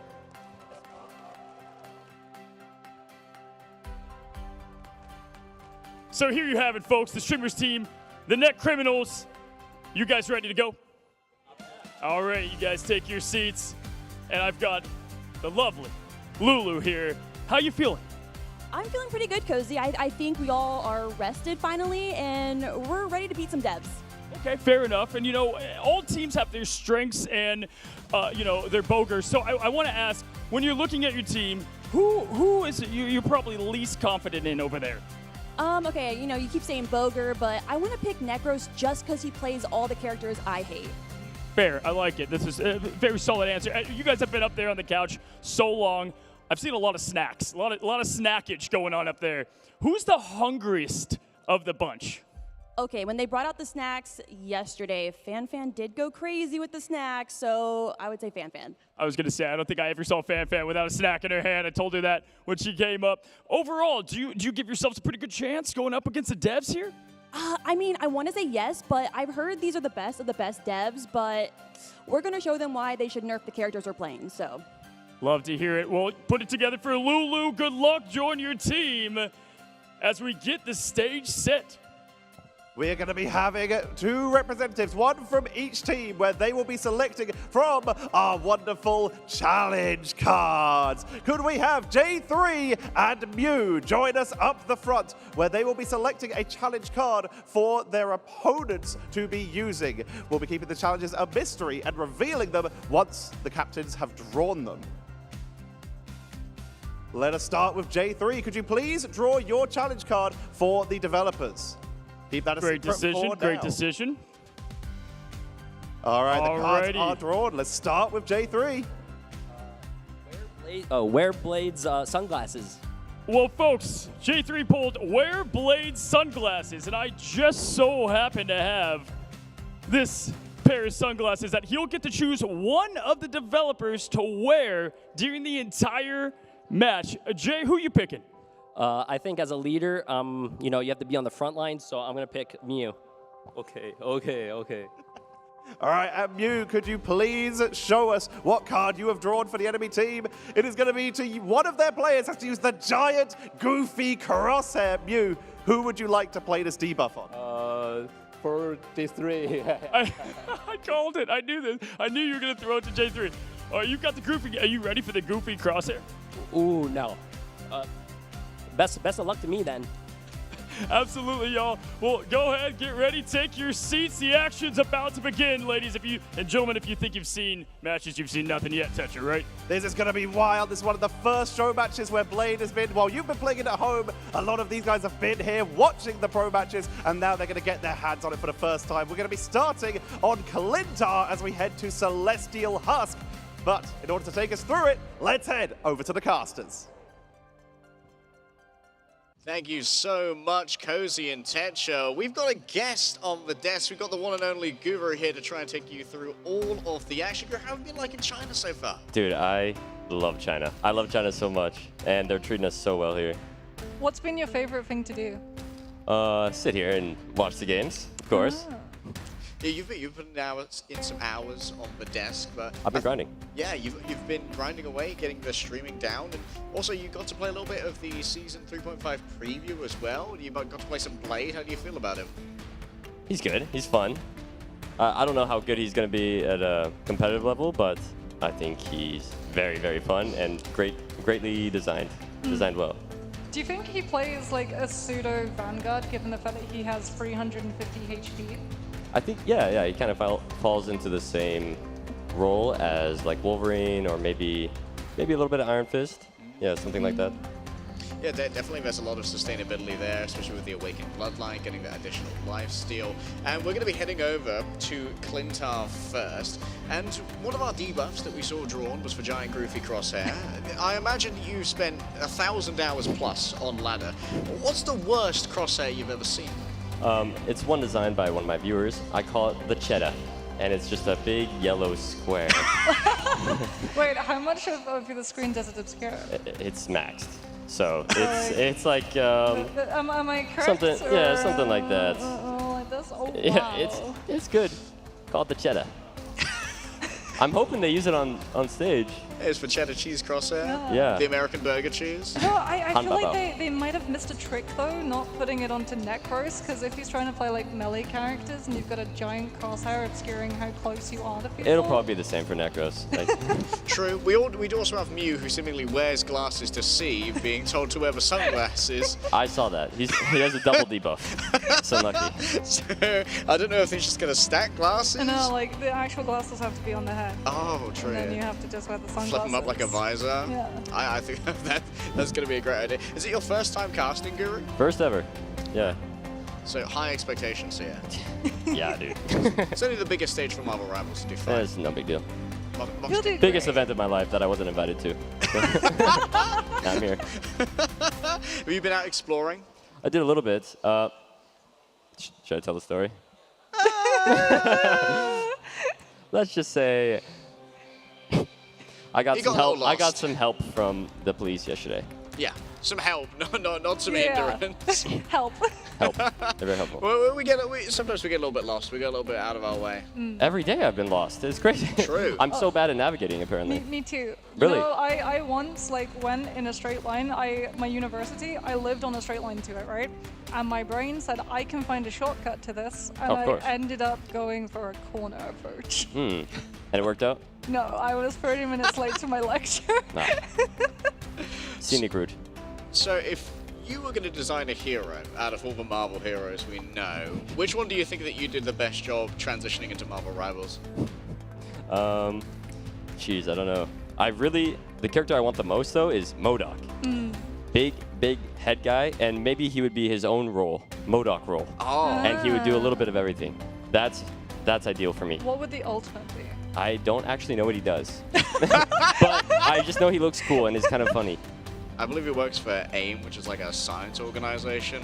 So maybe he'd give like an experimental buff to a bunch of characters on their team. Ooh, like a boost to Yeah, them or something. he could be like a commander buff who kind of floats above the battlefield. Yes! Wait, that'd be good. Yeah, play like an RTS. Send it. You know what? I feel like they kind of already have that tech in play too, because we saw the True. Ultron auto battle. Oh yeah. Yeah. I mean, Guang, I know you're down there. Job applications in the mail, bud. I'd move to China. You know? Dude, yes, right now. I'll live here now. This is my preference. I'll just stay. I won't. I can't actually, but I would. Who's gonna stop you? Cops? They might help you. They're so nice here. True. They are incredibly. Like the hospitality has been second to none from NetEase here, and it's been great being able to visit you guys up on the coast room. Gouch, yeah. how are you feeling about the game so far? The games today? Yeah. I really 100 wanted 100 games Thieves to win, dude. I was like rooting for them. I had their jersey up there. I didn't wear it because they were getting rolled, but. Okay, well maybe that was the decider. That's what maybe someone if you'd said. been in the jersey, you would. It's my fault they lost. How is this possible? Did they beat you on their run? What? Did they beat you on Solaris on your run? No, but Envy did. Well, you know what? So now Envy you're beat a lot RAD of- fan. Welcome to the team. Well, USA, USA. I mean, Envy beat a lot of teams. You could have been the second best in the tournament. That's what I'm saying. Yeah. I just got unlucky. Yeah, for those of you who don't know the Guru lore, although I'm sure that all of you know the Guru lore, Guru did play in Ignite North America on Team Solaris, I believe under the name Tim the Tapman, which has no other usage in modern media. Yeah, that was my name. I'm just a fan. Just a fan. You know, the first time that I was in a lobby with you when we were scrimming, I genuinely thought it was Tim. Everybody does. I just say I'm him. Shout out Tim. You're him in many ways. We're going to be getting into game soon. Hopefully, I actually see our lobby being empty. This is actually the most punctual North American players have ever been. Yeah. And they're streamers. You wouldn't believe it. Yeah, they're already set up with their peripherals over there. I think they might be busy talking to that chat instead of, you know, true. accepting invites. You know what? You might be able to tune in on the channels of our streamers as well. And there are exclusive Twitch drops happening at the moment for participating channels. If you want to get an exclusive Star-Lord emote and costume, Guru's channel probably has it. Yes. And right Definitely. here on Marvel Rivals, but mostly Guru. Yeah, and you'll, I'm sure, be co-streaming the grand finals too. Oh yeah. Which means I'm gonna try to stay up 7. here. Yeah. Oh. I mean, what's Dogman gonna do? Move you? I don't know. Yeah, I think you could Call the take him. cops. See what happens. Like, oh, it's you. We recognize you. Nah, he's fine. He's that clear. guy from yesterday who got lost. You're lost again. Stay lost. Just wander onto a casting desk and stay here until further notice. It's just like, oh, I didn't know. This isn't the bathroom. Hi, guys. So we just wrapped up our lower bracket finals. RAD are looking pretty warm moving into They our look so grand. good. They look crazy. Do you believe in the lower bracket buff? Do you think that coming in warm to something like a grand finals is a buff? Or We were talking about that before. Not a clue. It hurt my head thinking about it. But they seemed good today. But I was talking to one of the Envy players. I don't know if you heard of him, Kalush? I was talking to him in he's a bit of a nobody, but I'm sure he'll blow up after this tournament. Hopefully. Saw him at breakfast today, and they're feeling good. But that's Envy. They always say that. Yeah, and then they always do well. This guy, I hate this guy. Okay, so if you're Envy, right? What advice going up against RAD would you want the ban draft system? What composition do you feel the most comfortable that you can take RAD on? Right. To me, it's simple. You're banning Captain America. Yeah. You're banning Venom. Yeah. And then you're banning Torch. And you're winning for free. To me, it's simple. Yeah, I mean, it has seemed simple in our analysis as well, that you have a much better chance if you don't let Speedly just dominate you on the Human Torch. I don't know how it's managed to make it through the draft so many times. Some teams, they just have a little brain fart sometimes, and they forget about how good Johnny Storm is. Oh yeah, the best character in the game. Whoops. Oopsie, I guess you guys have that one-sided now. That's a real shame. Yeah, on his best map too. It's always Central Park. Why is it the Human Torch always makes it for Central Park? How does it always happen? Happened to me too. I try and ban it in my comp games. There's one guy, 16% chance, ban Penny Parker. Oh, there it goes. Every time, every single time. The North American epidemic of penny bans needs to be studied. And then the one time the ban you want makes it through, then they ban it on the other side too. It's like, And now I'm banned out, and now I'm just on Rocket. Okay, great. I mean, I ban you Wolverine every time. I'm a Vanguard player like that. I don't trust my team to deal with this. So instead of simply losing, I will get rid of the Wolverine. Sorry. That's I hear that every day. Yeah. Literally. Every time I play, I hear that. What can you do? You just play an overpowered character, you know? Yeah, and I mean, Wolverine's it makes... not overpowered. Oh, He needs a buff. He needs a jetpack. Okay, someone's big buff. trying to talk to people in the stadium. I've had a word with Guang Guang. I speak Mandarin. Slide Guang Guang, couple of RMB. Like, yo, quick buff. Yo, give me the rocket pack all the time. Yes.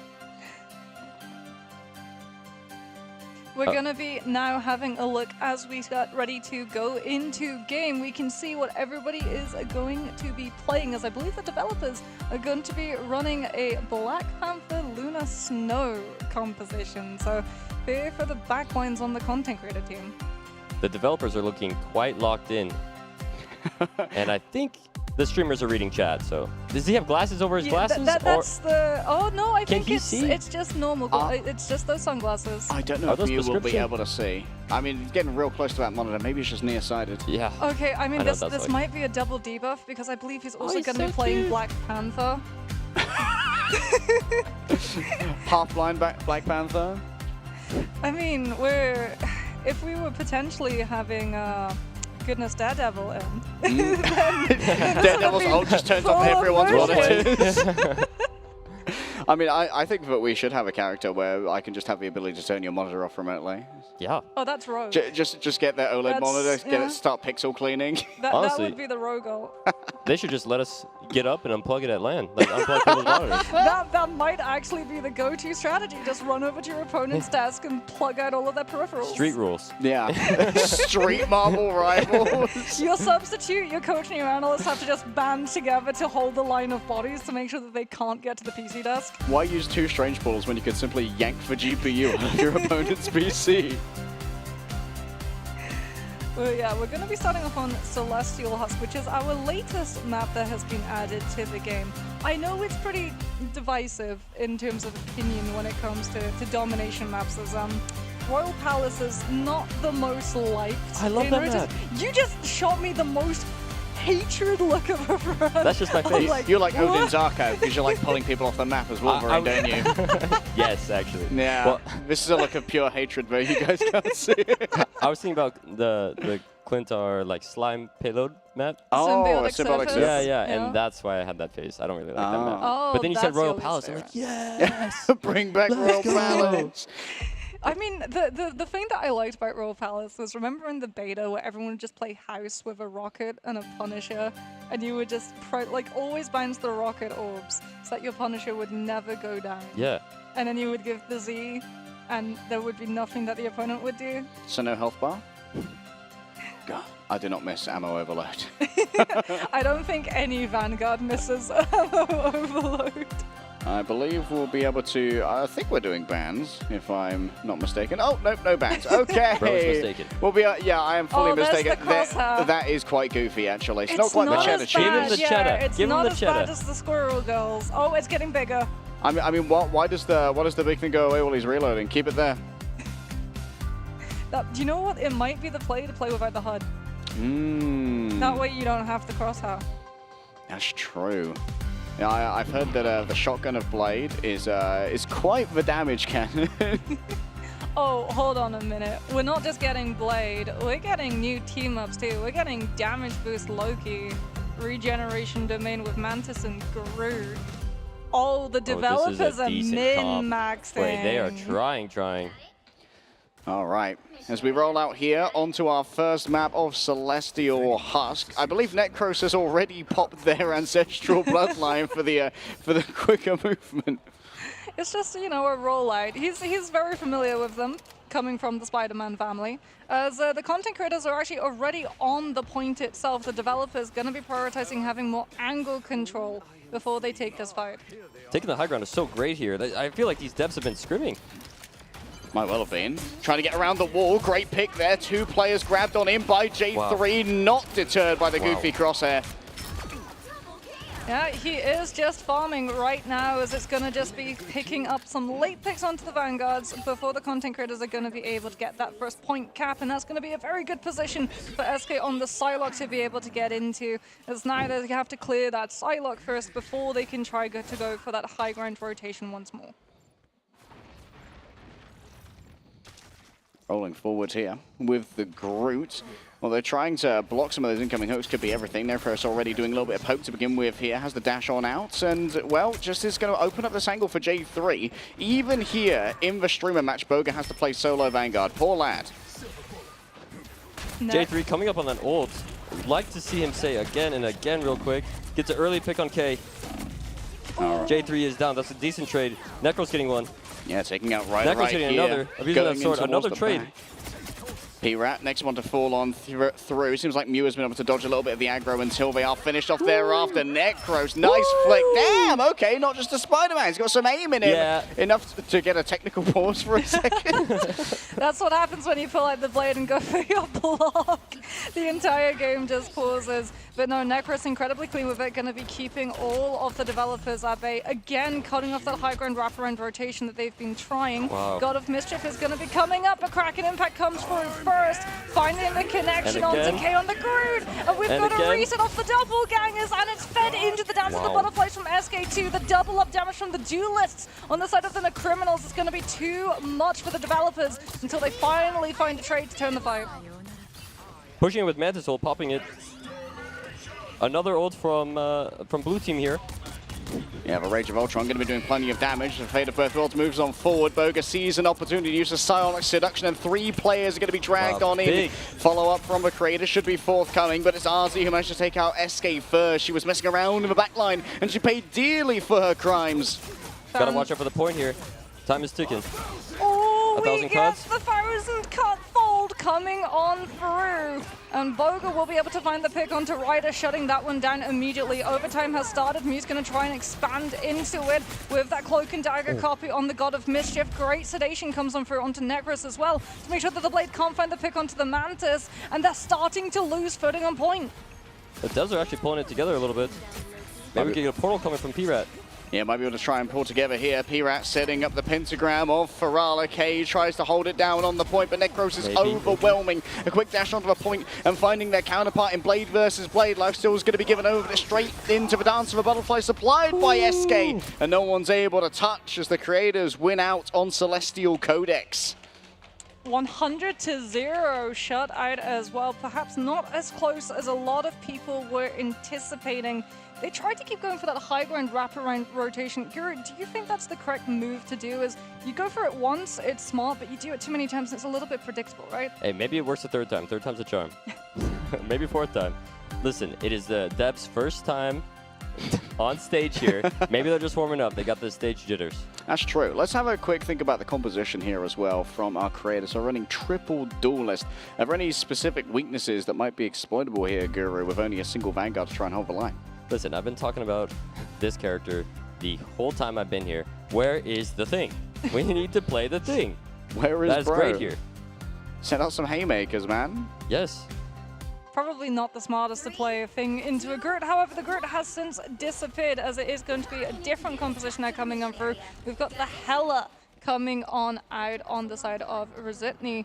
And now SK is off of the Select. Hold on a minute, SK. Are we changing our favorite hero? We're on to Magic now? Now this is something I want to see. Brand new look coming through from SK. I believe I've seen her play a little bit on stream previously, but always being a little bit of a Psylocke head. Ryder sending out some early shots here. Quaso round the back, plenty of life spores to try and play with. P-Rats already have their sentient seized in their duel against Boga. Ryder's fallen down, Guru. Lulu picking it up an early pick. Did a trade on J3. They do Both manage to teams are find, even. Yeah, they got the Kraken impact potential taken out. The Hellas being able to find the pick 2 onto SK helped out with that Soul Drain and to keep a track of the Magic's position. And this is the developers starting to stabilize their hold. They do have to worry though about Necros coming through from behind as the content creators think that this is turnable. They're going to invest Lulu's ultimate and try and win with sustain. This is a dogfight. Both teams getting trades back and forth, back and forth. Big Aga. Yeah, wait, this is looking winnable for the Devs. Yeah, 3 ultimates invested. Big investment. Maybe 2 can go down here to the long-range mortars of Hela. The Strong Crows are unable to connect in the end, but it is going to be the first cap here in favor of the Devs. If I'm on the streamer team, I am nervous. I'm nervous. Kraken Impact's going to be up for J3, but unfortunately they're not in control of the space, so it's going to have to be a little bit of a closer opportunity before we can see that ultimate come through, and that's going to allow Mew with the God of Mischief the potential ultimate to stop it. Out comes the Kraken Impact off of the pick from the Strange. The Vanguard's falling. SK finds the pick 2 onto Mew, and that's a lot of resets as almost all of the developers are wiped from the board in one fell swoop. J3, let's go. Again and again and again. Aura farm. Oh, he's posing. Oh, we're getting the emote. Just 4'5" of pure aura. He's a small package, but it's just concentrated. He's dense. Well, the developers have the Firefold Slash available for them, but they're not having any CC to try and pair off of it. The Strangling Prison's been removed. The Eye of Agamotto's not going to be up, and K is also getting incredibly pressured on this Doctor Strange, with all of the melee damage just breaking through the Seraphim Shield. SK heads over to the back now, already managing to get 1 melee kill with the Bird of a Soul Sword, using it the wrong way around, but doesn't seem to deter her DPS. Ryder getting up close and personal, has to dodge away now from a Sonic Seduction. It's actually going to be sent elsewhere by the Emma. Boga holds down the line, Ryder next to fall, and SK is cleaning up on the Magic. Watch the Devs disappear. You get your wish, Guru. Hey, they may have lost that fight, but look who's in the top left, or top right. That's my boy. That's the thing. Now watch the whole game change. Watch this. Come on. Yeah, Haymaker look into who's instant dead. CC.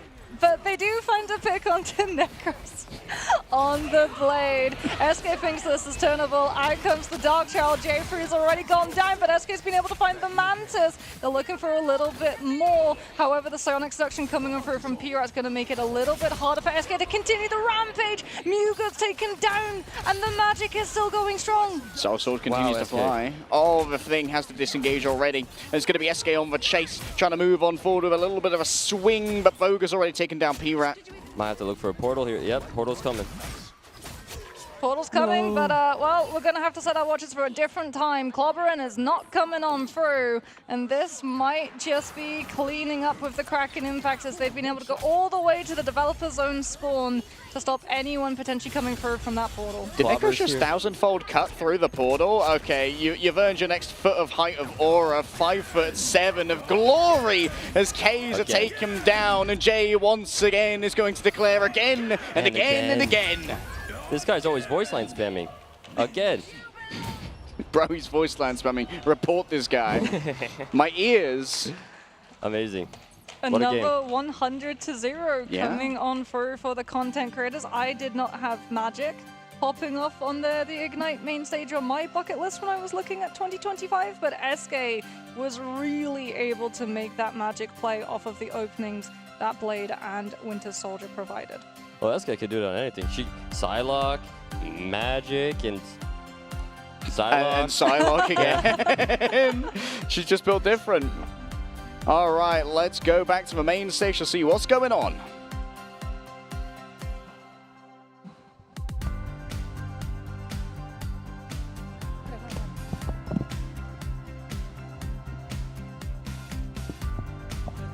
Thank you. Test, test, test.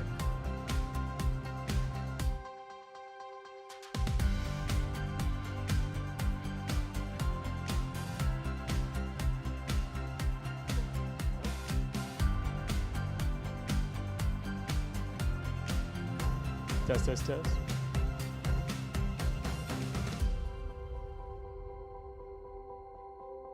Ask a couple questions over to Kay.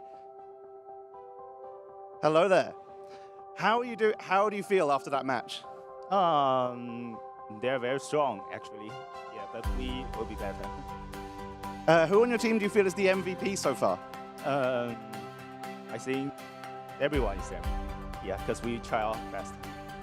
And who do you feel like you're going to target for this next match to try and turn it round? I think maybe I would treat them equal because they are all very good. Yeah, but I think we can target at Necros. All right, let's have a look with Cozy on the other side with the streamers. Alrighty, guys, we just saw Team Net Criminals take the first W, and I'm gonna come over here and find a lovely person to ask a quick question to. I've got Boger here. Mr. Boger, how are you feeling after that W? Are you feeling more confident to get the next one? I think they're sandbagging a little bit. He thinks they're sandbagging. Boger, 2025. Wonderful analysis here. Fan, I'm going to go to you next, and I have to ask, when you look at that game, everyone played very well, but if you were to cut one teammate, maybe their performance wasn't quite up to your expectation, who would it be? Definitely myself. Definitely herself. What an incredible answer. Good luck in the next one. And finally, I'm going over to Necros, all right? And listen, I just said one you'd have to cut. Let's do an MVP and just try not to name yourself. MVP of this match, I got to say Boger for the calls. The calls are really amazing from him. We got our shot caller, Boger, coming from Necros himself, the MVP of that match. We've got another electric one coming up right now over to the Hellfire Gala Araco. And so we're going to go right to the action, get to it, and we'll send it to the casters for the next match.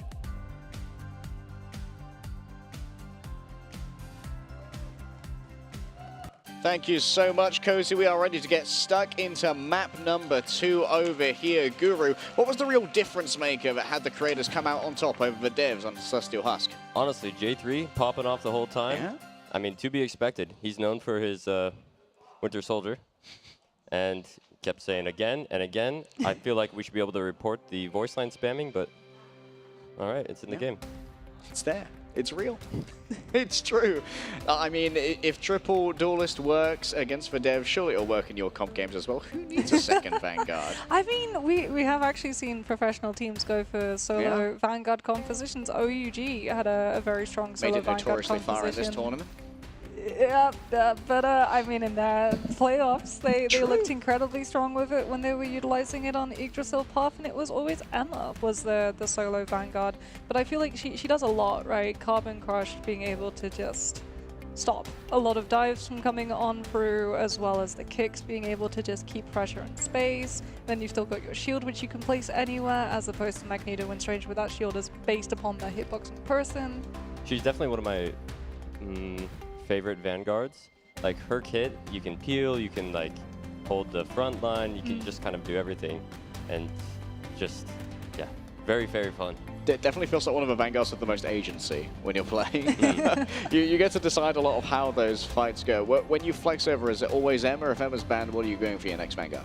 If I'm playing Vanguard, I will try not to play Vanguard and then play Wolverine. But if I can't do that because he's banned, I will play probably the Doctor.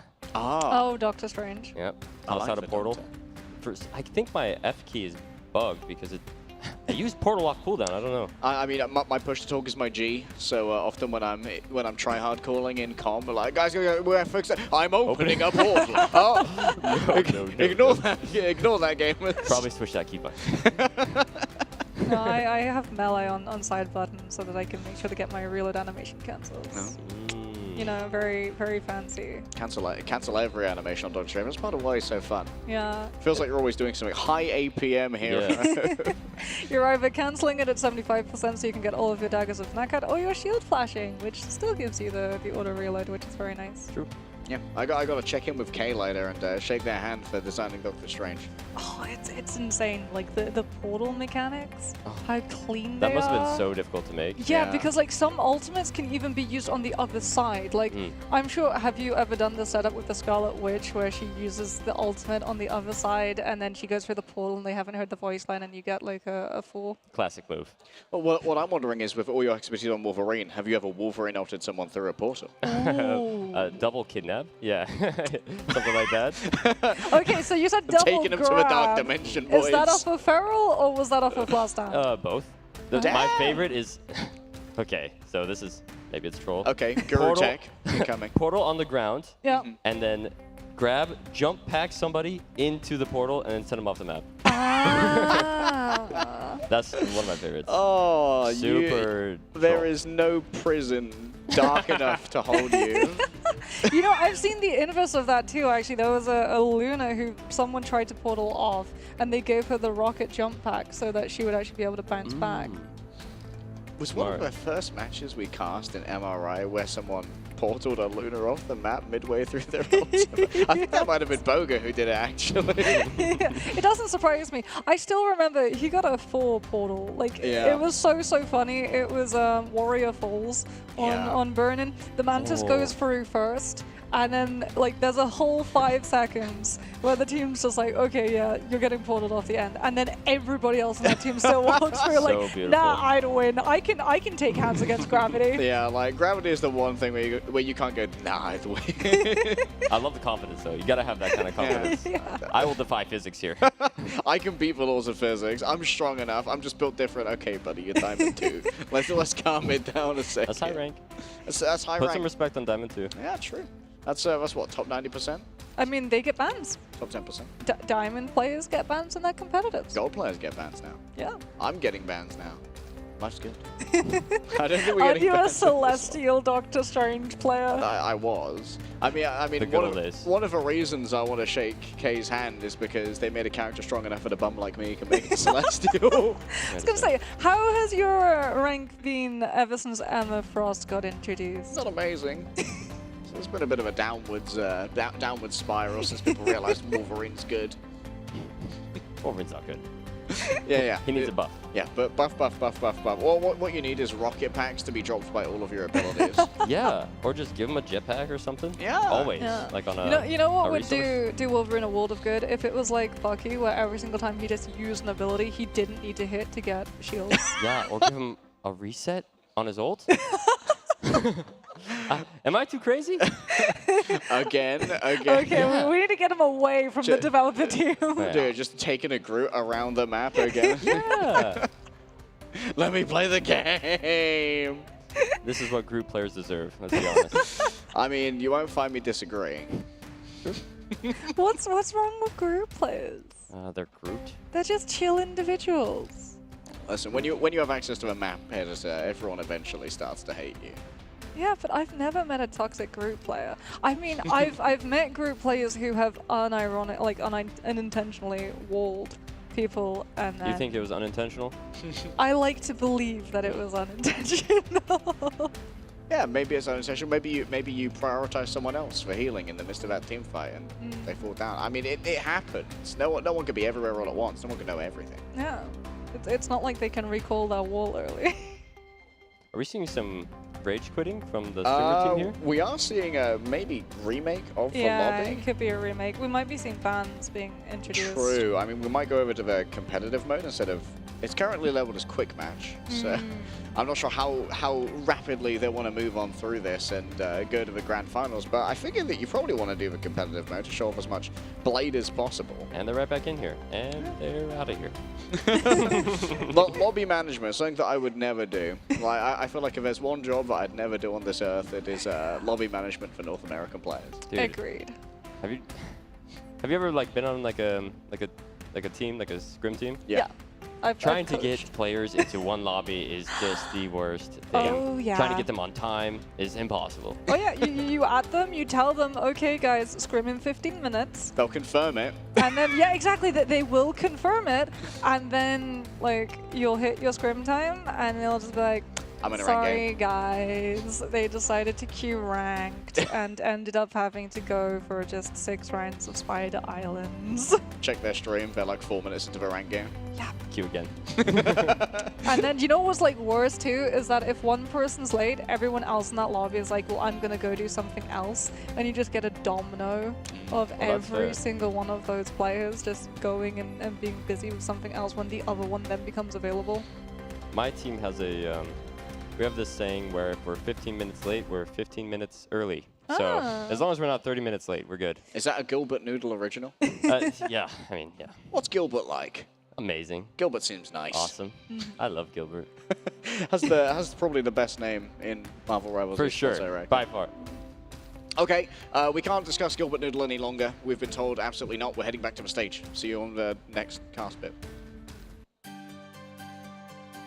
Hello guys, it's me again. Yes, we have a very important announcement. I'm gonna be your halftime entertainment and sing for I'm talentless. No, actually, we're gonna even the playing field a little bit here, and I'm gonna invite a couple of people to change up the debuffs for each team. J3, come on over here, and let me ask you, who we'd like to potentially change to see how things spin out. Remember, the debuff is wearing the Blade sunglasses. It was on Mew. Do you want to switch your pick up?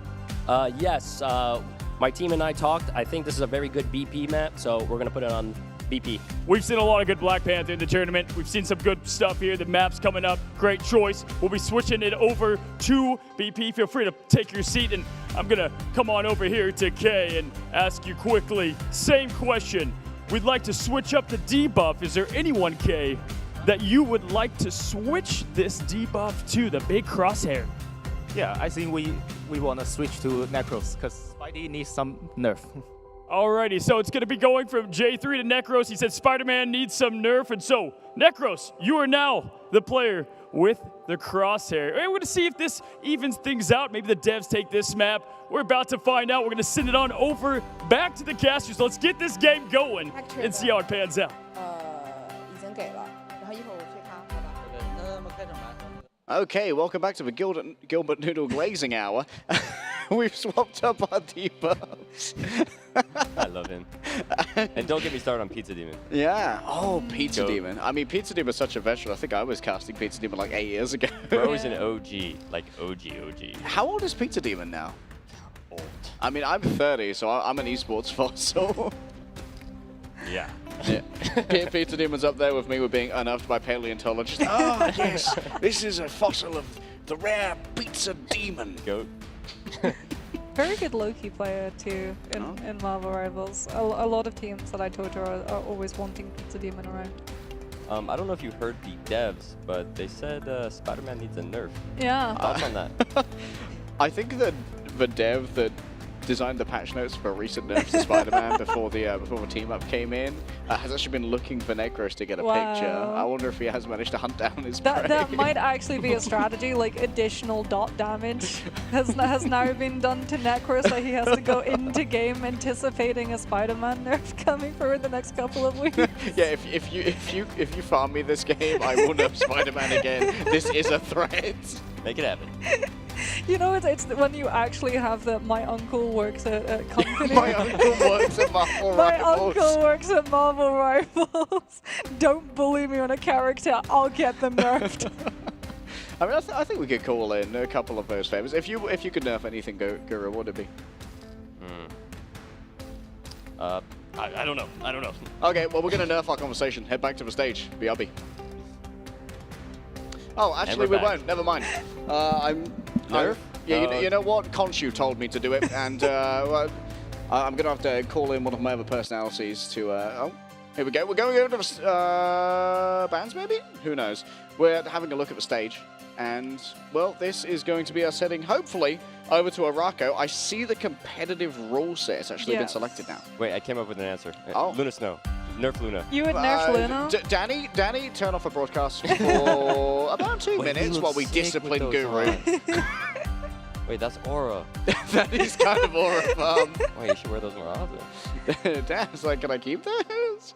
I was hoping we'd be able to get them up here on the desk. We could all take them off simultaneously. Yeah. I wonder like how much you can actually see out of them, as the fabled Iron Fist, I believe, is now being locked in, that Mew did promise they would beat the content creators with. As I can also see a Black Panther being locked as well. Yeah, Mew now able to see, so things are gonna... everything's coming up Mew. Oh no. I saw Boger hovering something that I'm kind of afraid of. Don't do it, Boger. You're better than this. Good thing, or...? I don't know. You'll see. Oh, is that Necros on the Black Panther? Yeah, that is with the Necros on the Chungus Black crosshair. Panther with the cross. Chungus mentioned. Okay, he was hovering Penny, but it looks like he's... What? Stop switching it up on me.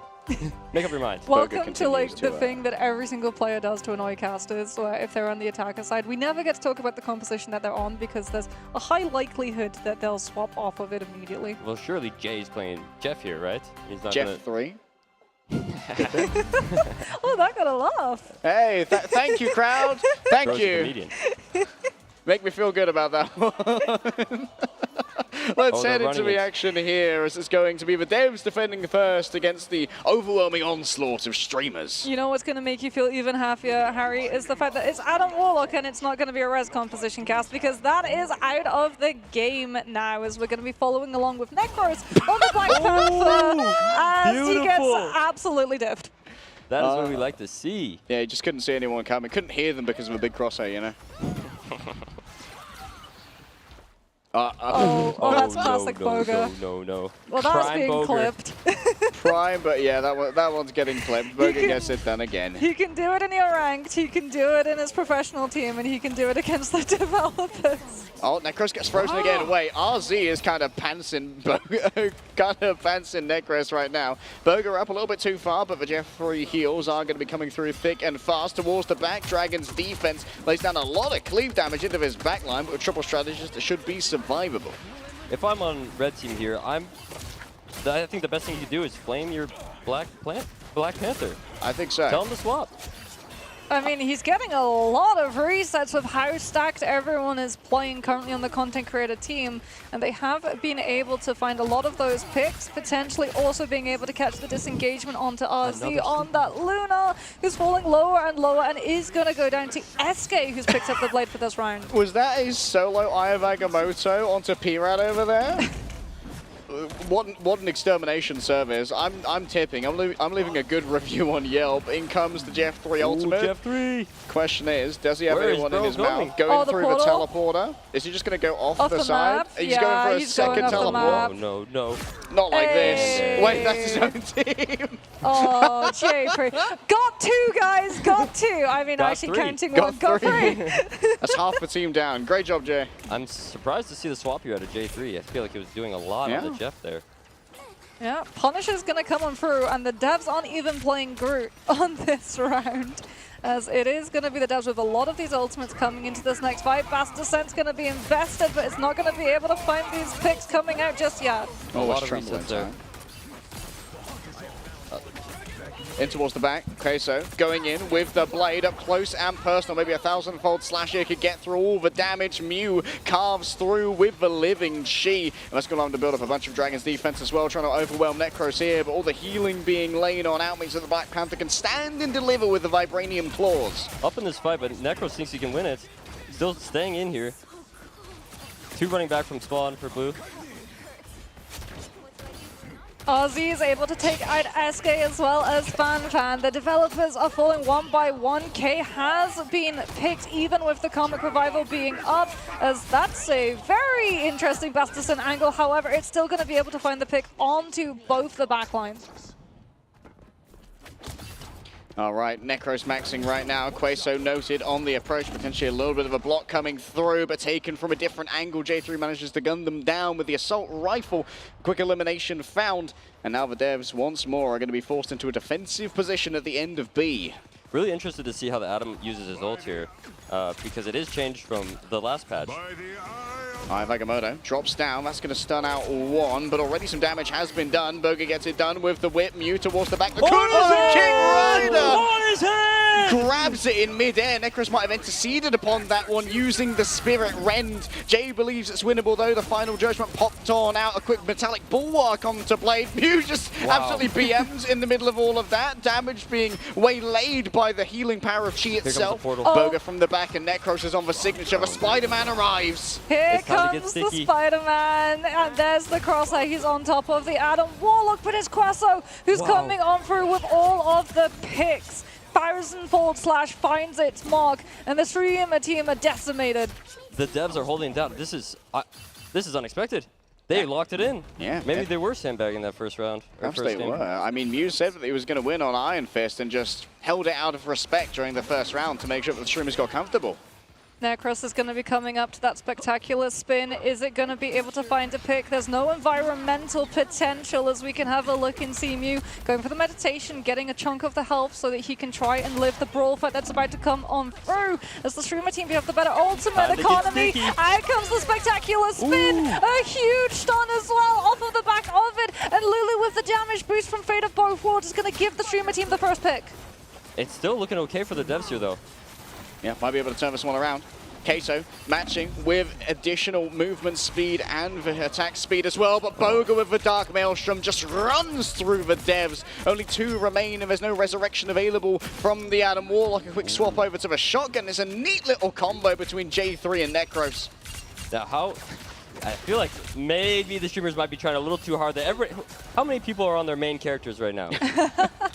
Well, SK is not on Psylocke. True. But who knows? Maybe she'll become a Blade main in the next coming weeks. As Boga is going to be, like you said, on that Doctor's range, has the Eye of Agamotto. We might see some brutal wombo combinations coming on through. But last time, the developer team were able to dodge out of the Eye of Agamotto and find a 2-pick off of that Meteor M coming in through from Ryder. So Boga is going to have to be keeping the shield ready. Prime Boga is coming. Could well be Prime Boga. Ooh, decent block from Boga. Yeah, just had to release it a little bit early. Didn't want to see it overwhelmed by the final judgment lane forward by J3. Claiming a lot of space here, but it's a 1,000-fold slash in the back. Blades cutting through the competition. And Jay can't stand up to the damage. Healing reduction for many. Queso continues to move on forward, and the living Chi is added to the symphony. Wow, the devs really locking it in here. Necros coming back fast on Spider-Man, as he does. That's what he's known for here. He's so close to his spawn too. It feels like it's a little bit of an unfair fight. However, they lose J3 on the punch. Yep, Necros is going to go back into his spawn, get that full heal. How's that spectacular spin ready and set up, as the developer team are going to be taking a little bit of poke pressure, just forcing themselves further and further out for Mew to be able to disengage, get the reset, and get on into the Streamer team to keep them off of K's position for that res. And if I remember correctly, the Spider-Man ult has been buffed on this patch, right? So we're looking for a combo here from Boga and Necros. There's the back. Oh, the Agamotto coming on in. Sticky. Oh, they've never been stickier. A 4-person, 5-person res from K rolling on fourth. An attempt to punish here from Necros, but there's so much sustainability on the point. Streamer team, though, they're going to be coming up to their own sustainability. Lulu's ultimate is going to be able to last, but unfortunately, Fan has fallen, and the developer team are starting to clean up house. The devs are really impressing me here, and time is ticking. 45 seconds left for the streamers here. Okay, Mew with a little bit of aura farm. W farm. On the binary fist skin as well. Very thematically appropriate. Wait. Okay. I was hoping to see a diff there, but... Oh, we don't know about Necros. They don't. They have Necros. no idea about the Spider-Man is he looking hits to try and those. nab someone. SK's been taken down since, though, and unfortunately they've lost the Fires and Falls slash off of the back of it. Now it's down to Necros to try and find themselves a pick, moving in towards those fragile players. And it's going to be Jay who early pops there. Ryder Really good forced block. to use the Meteor Ram, and Jay. Boga's body blocking is so good. J3 getting 3 there. Can he be? Not quite J4. Damn. Fan's gonna have the Eternal Bond too, so that they can just outlive all of the potential staggers that the developers are going to use to stall. We've even actually seen a Loki come through from PRAD just to have the regeneration domain and keep match with the streamers. But the spectacular spin from Necros is spectacular in its push, and they're gonna be able to find 3 off of the back of it. Yeah, Necros getting that was so important. Living Cheese not there in time to contest it. Shut down the 1000-fold slash from a blade as well, which would have given healing reduction to everybody. So impressive. Necro's getting so sticky out there. That's what he's known for. Just for stickiest little guy. Why'd you say little? He's a big guy. Anonymous fight. I mean, I've seen him flex on the couch. He's kind of a big guy. Do we think there's going to be a Spider-Man nerf coming on through, given the fact that we did actually see multiple picks with the spectacular spin? Yeah. I don't know, guys. It looks a little bit too powerful. Most definitely. That's he busted. Definitely messed up by playing Spider-Man. Yeah, just showing off too much. And that's going to be another nerf next season. The Spider-Man main subreddit, they are going to be aflame here. Like, Necros is going to get nerfed again! He's ruining Marvel Rivals! Do you know what? Necros was like, yeah, I'm the reason why everything gets insta-banned in competitive, so maybe he is going to be the reason why we see a couple of those balance changes come on for... So on the casting box, we can actually see things that you, the viewers, cannot see. There may or may not be a little treat for the devs when they walk out of spawn. Now, is it a tasty treat, or is it the kind where you keep the receipt and try and return to sender? I guess we'll see. Coach Liger encouraging Boga to do all they can to destroy the mentalities of the devs. Mew looks raring to go, which could mean that he's going to be the prime victim of gravity. Let's see how it rolls on out here as Boga opens a brand new portal, and it's going to be Ryder who rolls on through. Question is, how long will they wait before testing gravity? I mean, they're just going to go a different door. that's the wonderful thing. I've seen pro players have less problem-solving capacity. Well, maybe the portal changed. You never know. Okay, well, the developers with object permanence will be able to escape out away from that portal. Not the object permanence, Marks. Okay, Dragon's defense coming through from the Iron Fist means he's doing a lot of damage to some clumped up streamers. Wow. This one could go all the way. The snowball on this map is deadly. Yeah, you really can chain together these wins on Arako. Necros up close and personal. The Spirit Ren takes out RZ as Lulu does her best to just keep that Iron Fist dampened in spirit and in chi. It's a big chase coming through from Iron Fist, but has to TP away. Necros has already built up 74% to that Bast Descent too. The developers did say that they wanted to target ban both the Panther because he's incredibly strong on Arako, as J3 will be able to find the environmental onto PRAD off of the spinning kick. Necros also finds the Adam Warlock, and the developers are starting to lose some of these players. They're so close to that Adam ultimate, but it's not going to be here for this fight. So impressive from J3 to be able to play anything in this game. Is there anything that he can't? Necro's getting 2 or 1? Resets again? And this character's getting nerfed. Okay. Yeah, that's another nerf. There's only one thing that J3 can't do, and that's disappoint me. I'm always impressed by J3. Streamers actually holding this close as well means that Lulu's Itch Jeff now has the potential to go overboard off the map quite literally with the developer team, so they're going to have to be very careful about how they utilize that iframe from the blade block. I would love to see 12 people go off the map here from Lulu. Well, Lulu did say in our interview earlier that she wanted to see some characters get nerfed. Here we go, looking for the Itch Gem. I believe that's 3 friendly streamers grabbed. Oh no, it's actually the enemies who are going to be rolling on through here. That's going to be 2, 3 falling off. So impressive from Lulu. Lulu lovely, Lulu deadly in this case. I think that's the first. This might be her first time playing Shark. She might be a Shark main now. Damn. That's one way to pick it up.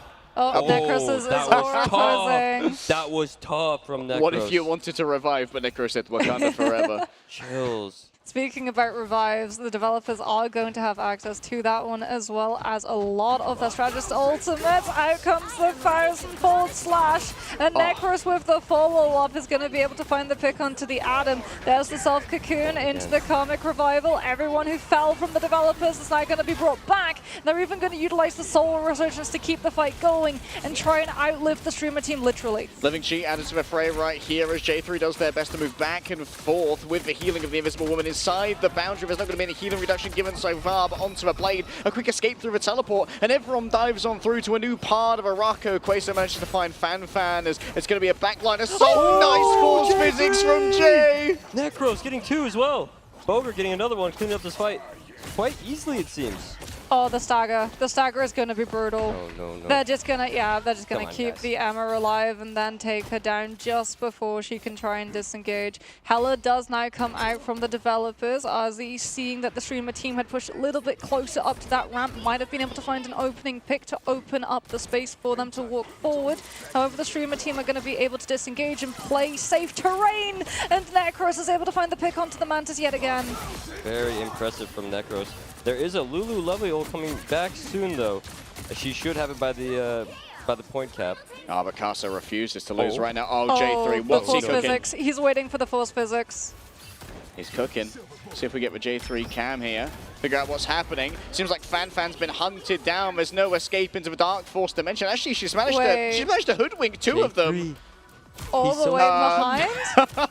She managed to juke them by fanning into the hole. Okay, less impressive. Distraction technique, okay?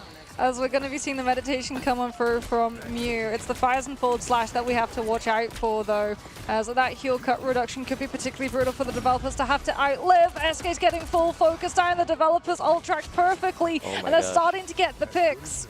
Lulu, I was hoping to see a Lulu ult 12 there. That would have been clutch. I mean, seems like, as Boga said, Dev stopped sandbagging for that last one here, trying to hunt down Necros, and the hunt is certainly on here for the Dampier. Black Panther manages to escape. Will Fan be so lucky? Terra Cape given over, blinds Blade, but it seems like the swinging and the slashing still delivers the damage. Okay, J3's had enough time on Strategist and has now swapped over to Duelist, so we're running a 2 composition. Jeff and Cloak and Dagger backline. They do both have ultimates, however, Lulu's ultimate is not going to be able to heal the team and is going to be used more for an opportunity of setting up, potentially also combined with SK's. Oh, that could be good. I'm glad J3 swapped. I feel like he was doing really great last game, so it's nice that he's on something more comfortable. Yeah, a little bit of comfort, and the, wow, the Tainted Voltage just destroys Ryder here. SK just prioritizing, taking care of that upper area. The Dragon's defense buff to the primary fire doesn't mean the cleave is strong, but stuck on the low ground. Yeah, I mean, J3, like you said, on that Winter Soldier with the Tainted Voltage, with the hallways being so clamped up, all of the developers are forced to stack, which means that that Winter Soldier's Kraken, in fact, is already built up and ready to go. SK is getting full focus down, pulls out the shotgun, and that's actually a force of the Eternal Bond, so that everyone can outlive and out-sustain the Hellas ult. Big anti-heal. This is going to be an expensive fight, I think, for both teams. A lot of ults being used. Huge investments made right here. Question is, can Carso manage to finish this one up? Necros already getting it done. Bass descends into the midst of the devs, and they have learned not to challenge the gods of Wakanda. The CEO cleaning up this fight like nothing else. Oh, Ozzy is able to find the pick onto SK. Trade. Does get traded, though. Lulu and Boga still going to be up. Lulu's holding on to the It's Jeff, too, and that can actually raise so much value in the overtime, where you just wait for it to have been burned out and carry everybody off of the contest. A lot of ults for both teams here coming up to this last fight. 30 seconds left. Time is ticking. Oh, Necros, he's going to be on an off angle. They don't know if he's behind or not. Up comes the jump pad, and that's going to give the sound cue away. He has to fall back to the rest of his team as the Psionic Seduction comes on through from the developers. An aggressive push with the Iron Fist in tow. Yeah, Living Chi here doing so much damage. Attempt to try and flee away from Boga. Mew manages to find that at the end. It's going to be the 1000-fold slash. Yeah, a little bit of anti-heal sent over onto the Iron Fist. SK looks in for the 1 versus 1, but Mew's still got the Dragon's defense. And Blade versus Blade. It's a Dampier battle, but in the end, the Devs have the better Dampier blood running through their veins. But here comes Lulu. Still Lulu moving. with her ult could She potentially change this whole she's point. fleeing. And She's having to flee. She's got places to be. It's all right. It's a lone Blade, and unfortunately Lulu having to just burn all of the speed bubbles to make sure that she's still able to survive and doesn't get staggered with the rest of her team, as the developers are already going to be pushing ahead, taking away a lot of that high ground position for the streamers to stabilize. Lulu is in the enemy backline here. I'm not really sure. Okay, no. She got back to her team, which is okay. Yeah. She made it back safe for now. That's good. And when are we going to see the It's Jeff? Is it coming, Lulu? Well, it's hard to use it on the point before because there's no environmental opportunity. As we're going to be seeing the 1000-fold slash come on through, and Lulu gets picked before the It's Jeff can come on out. Necroslow sees a line of doppelgangers and wants to punish. We'll be able to get a lot of ult charge up at the back of it, but the pick, the tag team of the Hela and the Loki, the siblings together taking the Panther out.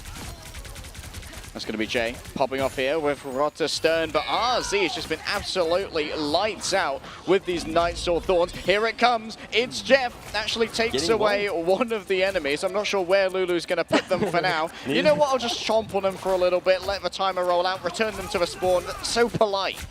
And I noticed that Necros is back fast on Spider-Man. His signature move here. Trying to take a 1v1 with the enemy Hela.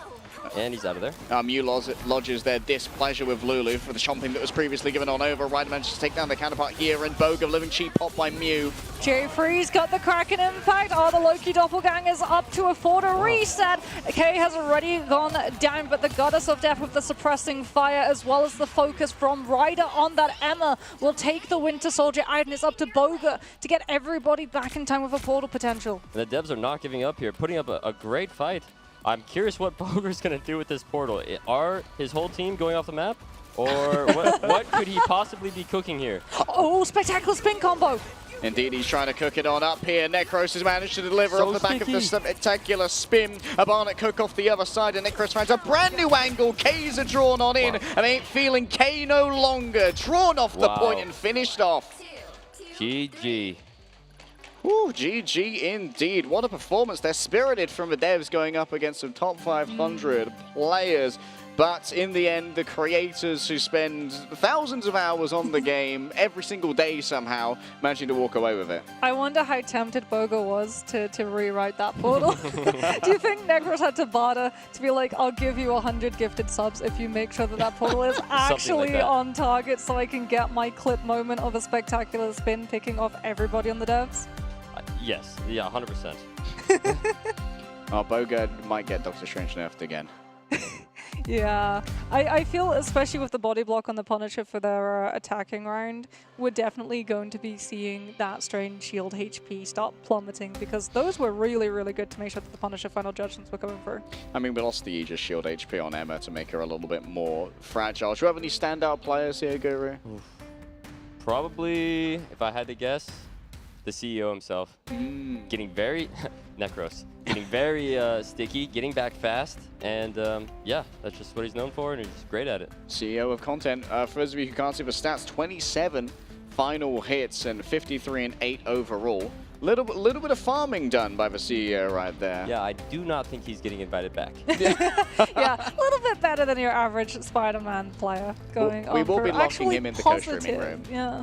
When positive, better than the average Spider-Man. We did it, boy. What about you two? Anybody really stand out for you? I liked Carso. Or Carso on the devs, on the Blade, was doing a lot, I feel like, getting a bunch of value out of that 1000-fold slash and showing exactly what the Blade can do against things like strategist ults. I have to shout out the backline, like Fan and Lulu Lovely. It takes, well, it's hard to make a Jeff Cloak and Dagger backline work, especially if you're going up against a Loki Luna strategist lineup. They have so much sustainability as well as better utility cycle, better ultimates, regeneration domain. Jeff's ultimate, it doesn't heal the team. So you really do have to rely on Cloak and Dagger coming on through for the clutch. You might have to tell my ranked teammates that, because why am I still inside of the shark? They're just chomping through. You never getting a taste of Guru. Yeah, you have to chew your food properly, otherwise you'll choke on it. Mew was also quite impressive on the Iron Fist. I wasn't expecting Iron Fist to get quite as much play, but showing off that meditation team up quite nicely as well. Yeah, The new effects RZ of on that. the Hella too. Very, very accurate. Yeah, they were happy to match for triple duelist, and I think it suited them well to go for a triple duelist here on the side of the devs. Great gameplay overall. Yeah. Absolute dogfight of a set. I think as well we got to see the potential for Blade to come through as that pseudo Vanguard too, because they were playing some solo Vanguards for the actual role, but Blade with the 350 HP meant that a lot of the time the backline still had that buffer that didn't just mean that they were being walked on and instantly picked every fight. Yeah, it's almost like SK was a natural. Like, she's been playing it for a week more than everybody else. Damn, I mean, I don't know how she got away with that. It's been taking up one of those streaming PCs, logging into the early access. So, like, guys, I'm gonna be Lord Blade by the time it comes out. Maybe she's the one in that clip as Lord Blade in 7 hours. We gotta try that. Just take one of the PCs home. Oh, I reckon I could get it through customs. I took this with me, you know. This is fine, actually. I don't know, given the fact that the power banks didn't survive. Ignore the Netties stickers. I am John Nettie. Mr. Netties. Mr. Netties himself. MR Netties, Marvel Rivals Netties has arrived.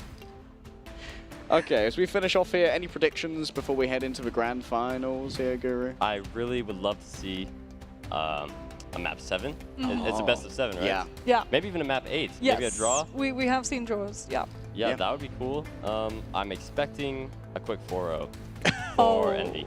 Damn. Oh, okay. I see how it is. Okay, what do you think changes though? Like, what would have to happen if it wasn't a 4-0? Maybe monitors stop working. Like, Cal doesn't show up because she's at the buffet. Yeah, street rules. That someone's unplugging the. Yeah, to be fair, I don't know stuff. if anyone beats Kaluge on street rules.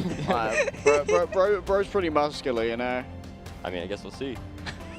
I need to see Kaluge dunking now. We gotta get him at the rim, you know, for whatever happens for finals and we do our hype videos. We can get Kaluge dunking. Surely. I think that's definitely going to be something that I pitched to Netties. You know, like, let's get Kaluge dunking. NBA obviously going to be at whatever we do for finals later on. Yeah, let us know how that goes. The rest of us are completely fine. Well, I imagine we're probably prepping a interview on the. Oh, everyone's gone. On the stage. I didn't expect everyone to be gone from the stage. So I guess we'll just keep talking. Yeah. Yep. Guru. Yo. Are you planning on rejoining the co-streaming couch for grand finals? Oh, this tuckered me out. I'm actually not sure what I'm going to do. Maybe I'll just stay up here. Gonna go and wander around Guangzhou again, possibly get lost. Get lost, get picked up by the police again. Yeah, that was quite an experience yesterday. Can we expect any content from you when you get home? A vlog? Vlog, yeah. I would like to do IRL stream when this event is. Maybe not today, but. You staying in China a while longer? A couple more days, yeah. That's going to be some good content. Yeah, Make sure that very you're following Guru on whatever you're. Everything. Are you just Guru on Twitch? Yeah, Guru on Twitch. Well, make sure you check it out. Make sure you donate a bunch of subs. Yeah. If you haven't gifted 50 subs by now, then not a true Guru fan. Feel free to, Make sure as well that your account is linked so that you get your Star-Lord costume the more that you get to watch. That's true. Exclamation mark dorps. Yeah, there's so much coming for all of the Marvel Rivals enjoyers at the moment. Not only the drops that we have here on this stream and on Guru's stream, you can also pick up upcoming cosmetics from the Season 3.5 roadmap that we've outlined. There's finally going to be a good Penny Parker costume, which is going to be, I mean, I feel like the Penny Parker, she's been lacking in Legendary. She has a cool one, but... Yeah, I'm not a huge fan of the other Penny cosmetics. Like, I like Venom, but it's been in the game for a long time. Like, I've been running Venom for too long, so it's the Wasteland mech for me. It's looking so good. Yeah, I mean, you guys have both missed the best skin, which is the Hela. I mean, the Queen in Black. Queen in Black, it is absolutely lights such out. a fire skin. They're so good. They're so good with the skins. And you can get Symbiote Thing for free as well. True. Which is like we like the Vanguards have kind of been feasting. We got Thor's Summer for free with Frog. We're getting Symbiote Thing for free as well. All right, we've got an interview ready on the stage, so we'll release you from our grasp and head on down to see what Necros has to say.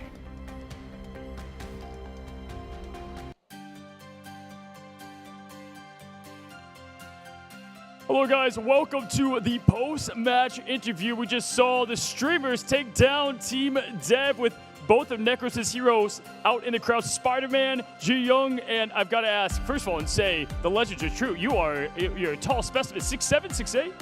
Yeah, I thought you'd be taller, but it's okay. I thought you'd be taller, but... I'm trying here. I have to ask, man, this is history. You're at the LAN stage. You got to play Spider-Man. You popped off, played crazy. How does it feel?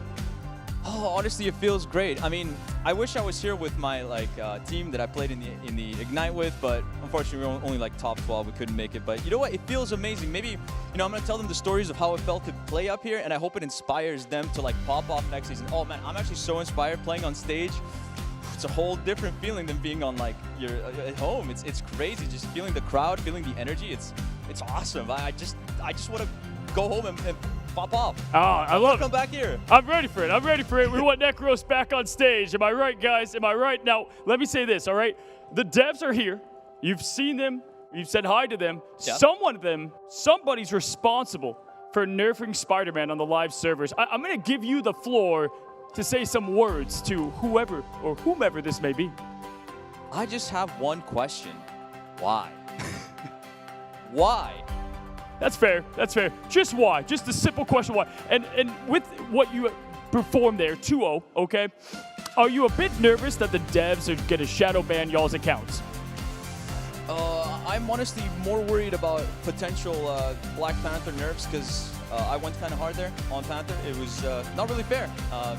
Yeah, Panther's kind of strong, but I hope they don't nerf him because he's really fun to play. Fair enough. So, Spider-Man, the why, Panther, please don't. That's the messages here from Necros. And before we close it and send to what is going to be an epic finale, let me ask you, your team couldn't have done it without them. Any special shout-outs? Without Boger's shot calling, without J3's baldness, without Boger, I already said that actually, without the healing on the team, couldn't have done it without them. Beautiful shout out. Boger got 2 shout outs. That's a special. Yeah, I mean, he's the one that left the biggest impression. I think it couldn't be possible without him. Fair enough. Last question. Who do you got? Grand finals. It's going to be Envy. Going to be Red. Who do you have? I'm going to go with RAD. I think they're locked in. Also, how cool would it be if they lost to them twice and they won when it matters, which is the grand finals? I think they're locked in. The boys are going to win it for EU. Guys, love to hear it. Appreciate you coming on. And guys, he said it best. 2 for the play-in stage. It's Envy. It's RAD. It's the grand finals coming up after this quick break.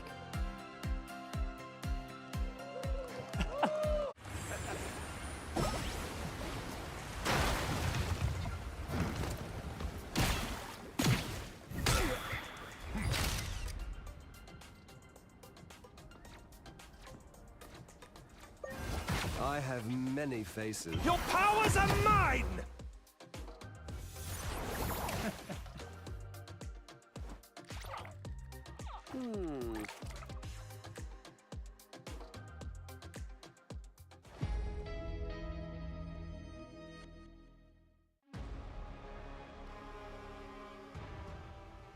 You know what time it is, Ben? You're darn right I do, Matchstick. Come on, Ben! Say the thing! Nope, I'm not saying it!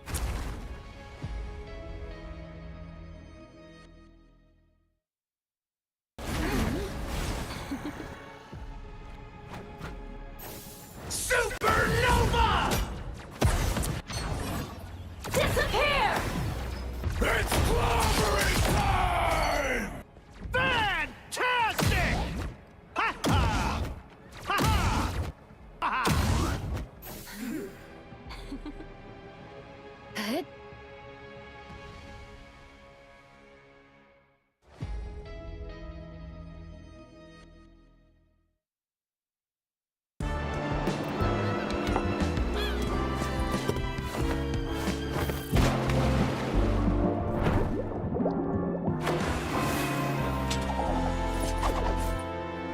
So much for vacation.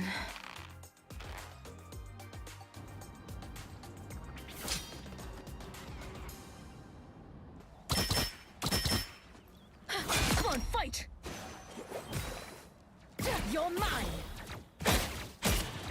Out of sight.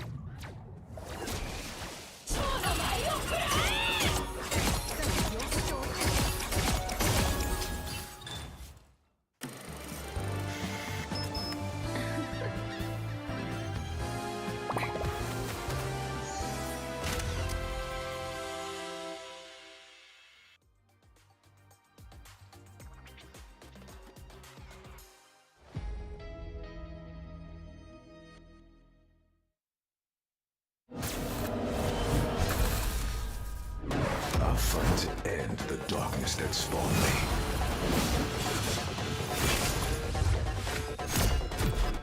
Slice and dice. Silver bullet. The hunt is on. What a heck. Judgment's coming. Still got an edge. 1,000 gods! Bury the light.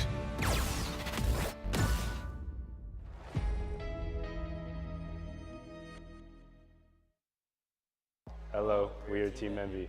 Hello, my name is Nero. I play strategist, and I'm from California.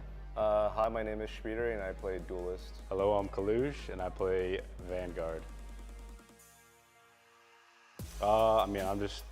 I'm ready to go. I'm ready to start playing. Like, I'm focused, and my main goal is to win. You don't like dwell on any past mistakes, and make sure you focus on like the current map, current situation.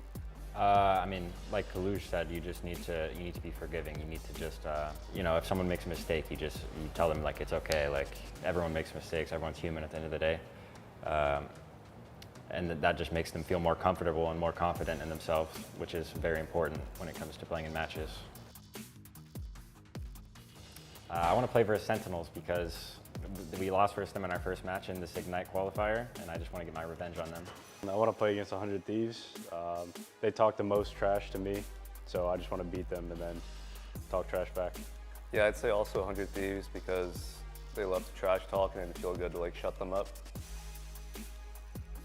My team, of course, wants to win the championship, and I think if we play how we play in scrims, we'll easily win. I'd say it's amazing because, coming to a different country and being greeted with all these people that take care of you, and then being able to show up and do something I love, like play the game, it's awesome. To 100 Thieves, the belt's coming out. To Sentinels, you're going to wish you still had Kalush. 200 Thieves, 我会把你放在垃圾桶里. Shout out my family. I know they're watching back home, and shout out my grandpa for being the best supporter. Yeah, shout out to my mom and dad. They've been supportive of me this whole time. I love you, Mom and Dad. Thanks for supporting me.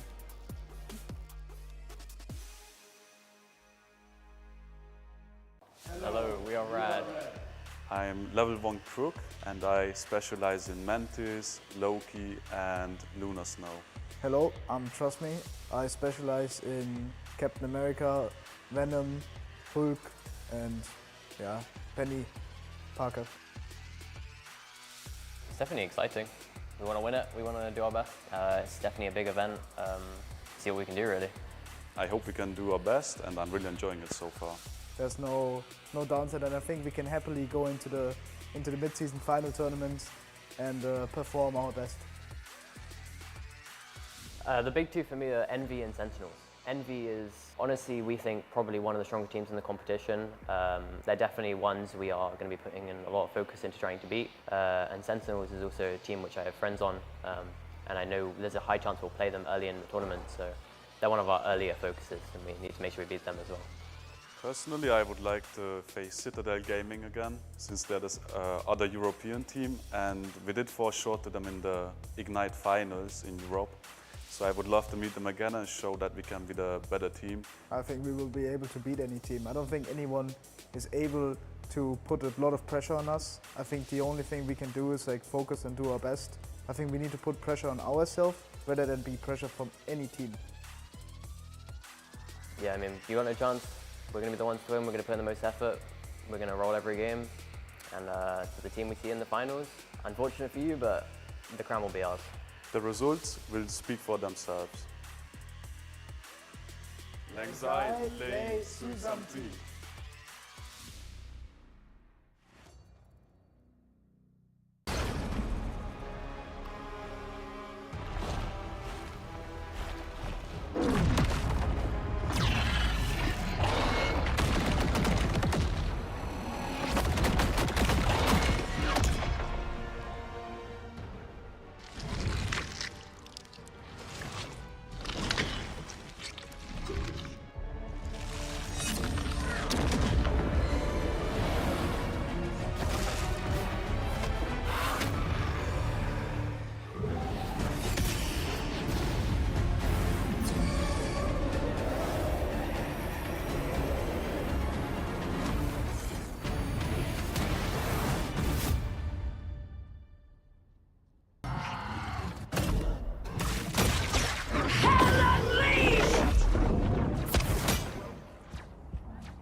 The hunt is on.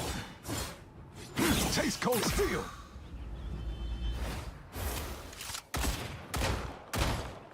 Open season. 1,000 cards!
嶺南有句俗話，飲頭啖湯，意思係湯要飲第一啖，事要敢為人先。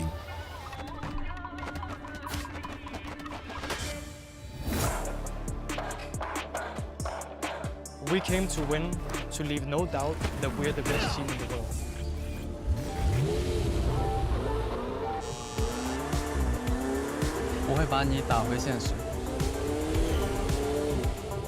이건 단순한 경쟁이 아닙니다. 역사에 남을 대단한 쇼가 될 것입니다.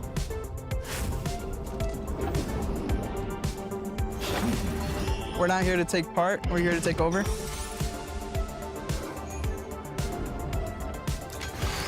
Anything less than first is a failure.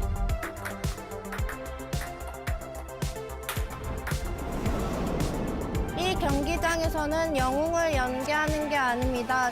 진짜 영웅이 되는 거예요.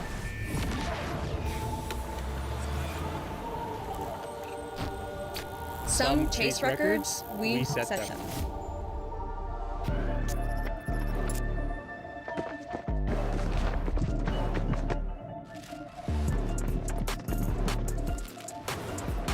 Six minds, one heartbeat, a single objective.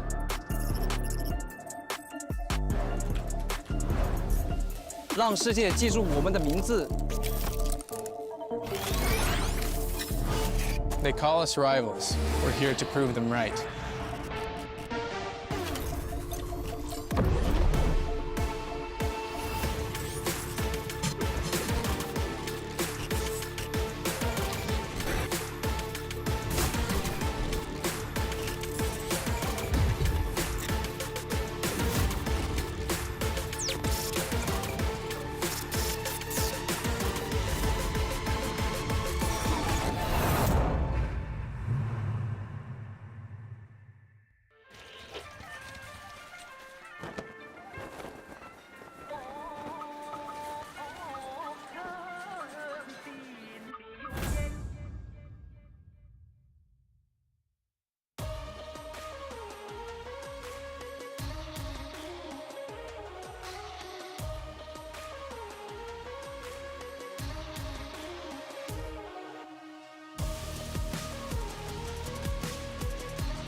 I mean, obviously it means, you know, being the best, which is cool.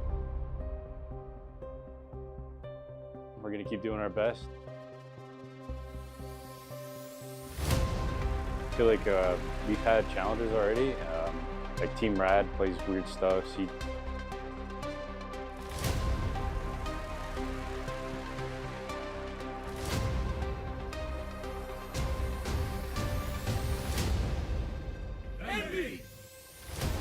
I think the toughest one was Envy. We were really upset we lost, right? Because I thought it's going to be a lot harder from now on. You don't get second chances. But we showed that we can work with while being under pressure.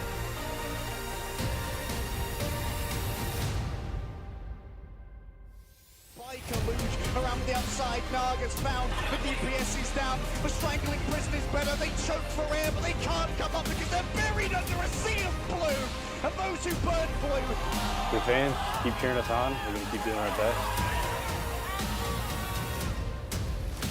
Disengage, here it comes, the dance of other places to play stacked on, I think the most times for damage, but Melio still manages to strike at the heart when it's needed.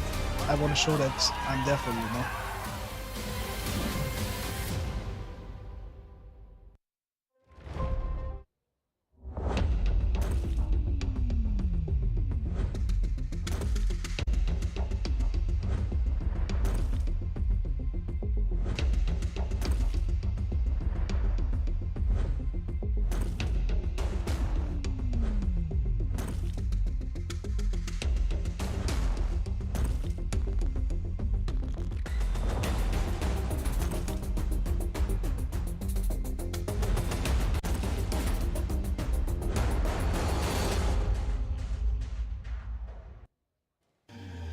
Ladies and gentlemen, 5 regions, 5 days, 1 championship trophy.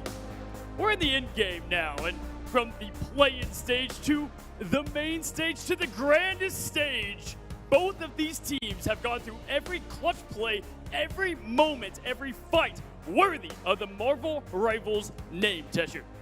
And this isn't just a regular match, this is a grudge match with Envy from the upper bracket, having sent RAD down to the lower bracket not once, but twice. Once in the play-ins and once in the main stage. RAD are out here looking for revenge. Cozy, this is a battle of titans. EMEA versus the Americas. 2 instant classics, the tale of revenge, America, EMEA, and some of the best players to do it on the biggest stage. Does the pressure, does the moment get any bigger than this? I don't think so. And I'm passionate, I'm jumped, I am hyped for this. This is what it is all about. The largest and most prestigious Marvel Rivals stage up until this point. And this is what it's all about. To be crowned the first ever Marvel Rivals Ignite mid-season champion. Look at this thing. I mean, come on. This is amazing. Look where we are. We have history in the making, and we've got 2 legendary teams stepping up right now for their moment. So let's go ahead and give it up, and let's welcome these teams to the grand finals.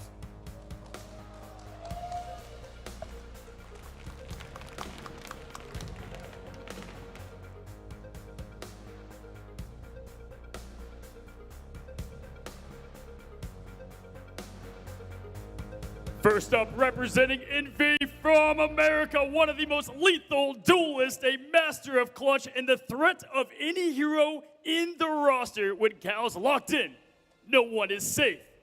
It's Cal.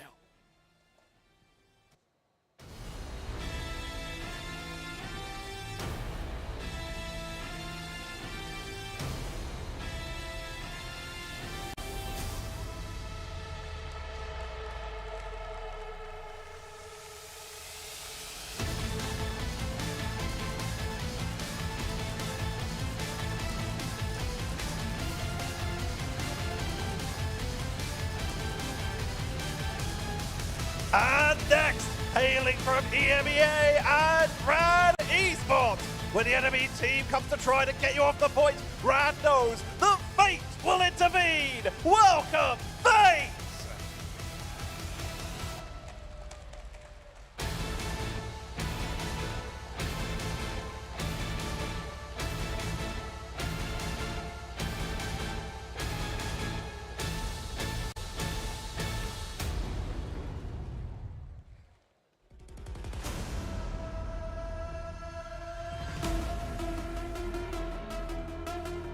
From Team Envy, the undisputed ace of the skies, ruling land, air, and Marvel rivals. If it doesn't move, Speedery is gonna hit it. And if it is gone, he's gonna take care of it. It's Speedery!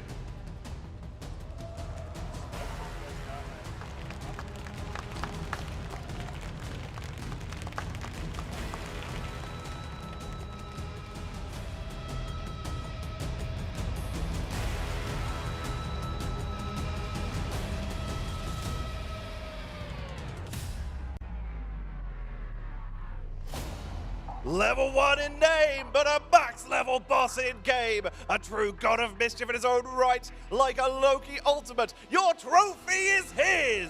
Please welcome Level 1 Crook.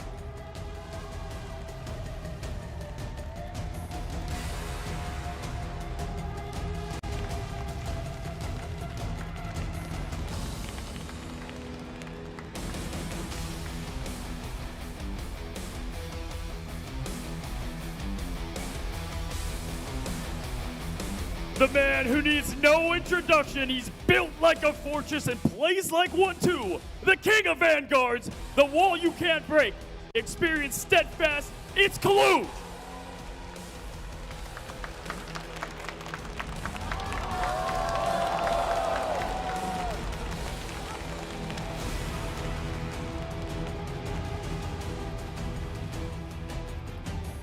On back you will fear, on ever you will kneel, but you will follow him into battle. Welcome, Rajaro!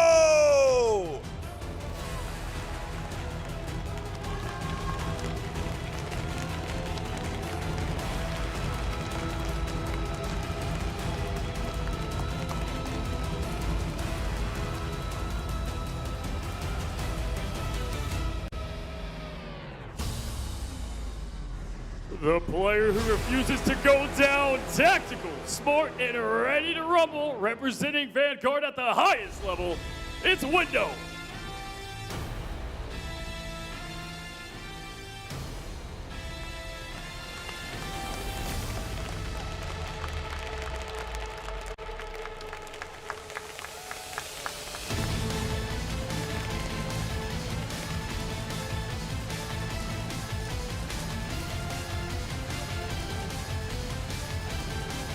When you freedom charge into battle, you want someone you can believe in. When you need a leader, you only want to hear one thing. Welcome, Trust Me!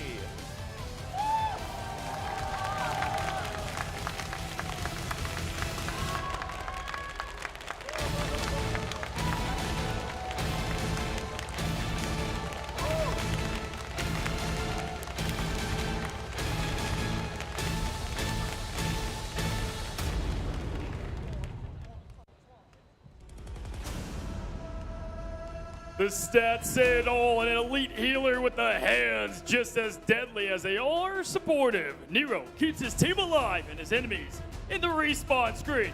Welcome, Nero!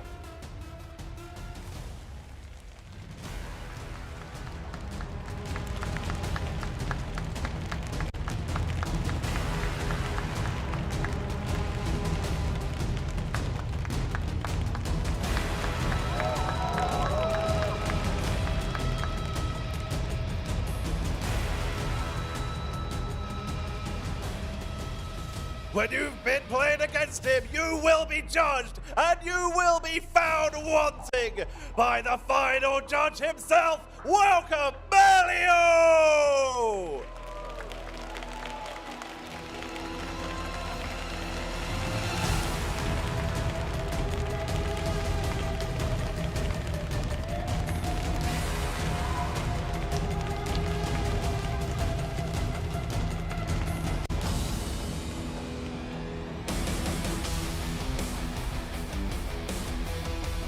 A master of sustain in the heartbeat of the squad, this strategist can do it all. Put your hands together for Mutt.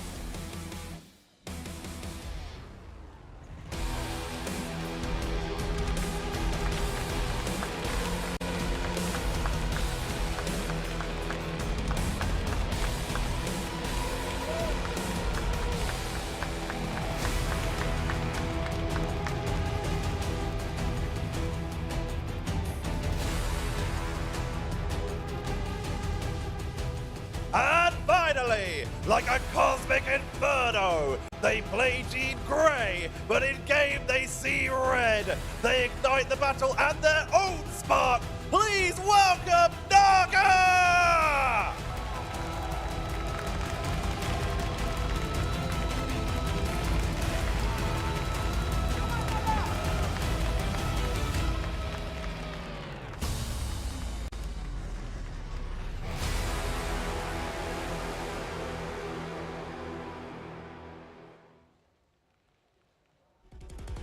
The time is now. History is here.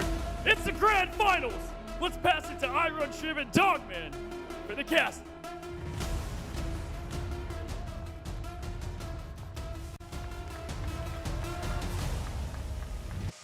Welcome everyone to the grand finals. I'm one of your co-hosts, Iron Shib, here with my co-host, Dogman. How you doing today, brother? Doing great, Shib. We're here for the grand finals in Guangzhou, China, and it cannot be a bigger day halfway through our season of Ignite. Stage 1's finished, and now we're here for that mid-season finals. Oh, you look incredible. 160 grand on the line, folks. These teams have been going after it. Blood, sweat, and tears, grinding rivals, learning everything there is to learn. I cannot wait to see who will be crowned our first victor at this Worlds. What do you think, buddy? How do you feel? I mean, excited like you are, dude. I mean, it's been a long journey leading up to just this, and that's exciting. The fact that this is only halfway through the Ignite series, right? Yes. We have the grand finals later on. I believe the date's still to be announced, but once we do, I mean, Shib, obviously, these teams are the future of the game, and both RAD and Envy, one of them is going to take it home, obviously, but both are seen as some of the best teams in Marvel Rivals Esports.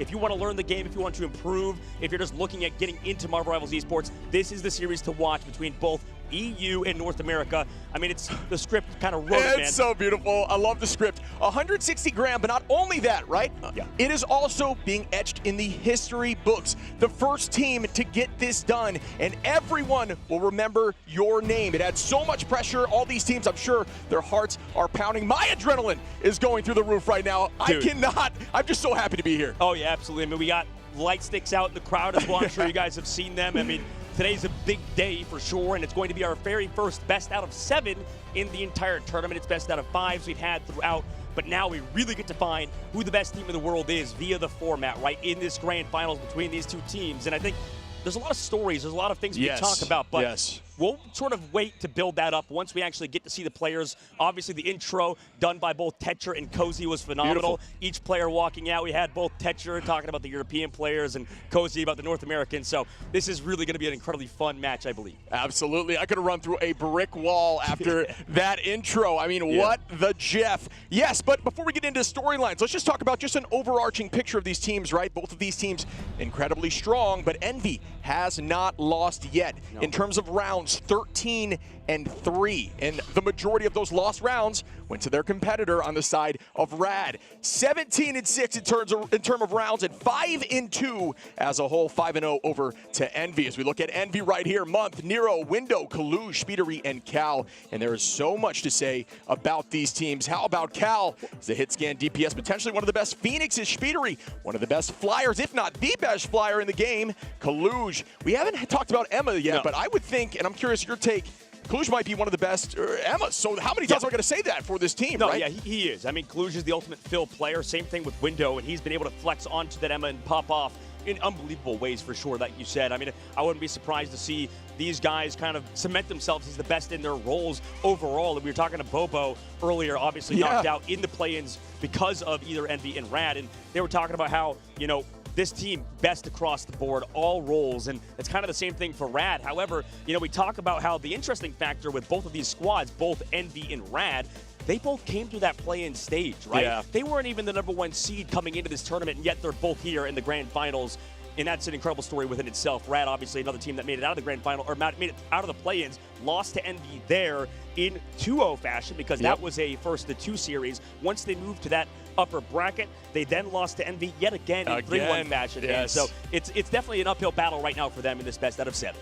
But they are a very confident team, and a team that runs those very unique compositions, right? We talk about Fate being on the Jeff, and Jeff finding a ton of value with the speed boost compositions. They're 3-2-1 comps where they dive heavy. They look for one-shots. They play off the Venom, the Cap, and just blow up teams in the back line, right? They are so quick, they're so lethal, and they're so I think they're so coordinated, right behind Trust Me, who's been running all their comps, right? Yeah, Trust Me is an incredibly talented player, and I think that he is definitely a big part of that. I know you like to talk about the Vanguard players because they are such an important factor. Sure. I mean, a lot of times it is those, heavy leaders of the team. And, I was talking to Gator about building these rosters, about building the best teams in the world, the coach of Team Envy, and I'm sure it's the same thing for RAD's side, is that you kind of need to make sure everybody knows their role. And that's the most important thing in this game. It's not necessarily the mechanical skill, it's the overall macro of the game, playing as a cohesive unit. Gator was talking about how, when he picked up Window, I think the final piece of this puzzle for this Envy roster, which is definitely not talked about enough, the fact that Window's come in and be able to flex for multiple things. Yeah. Gator said they needed that sixth player to be someone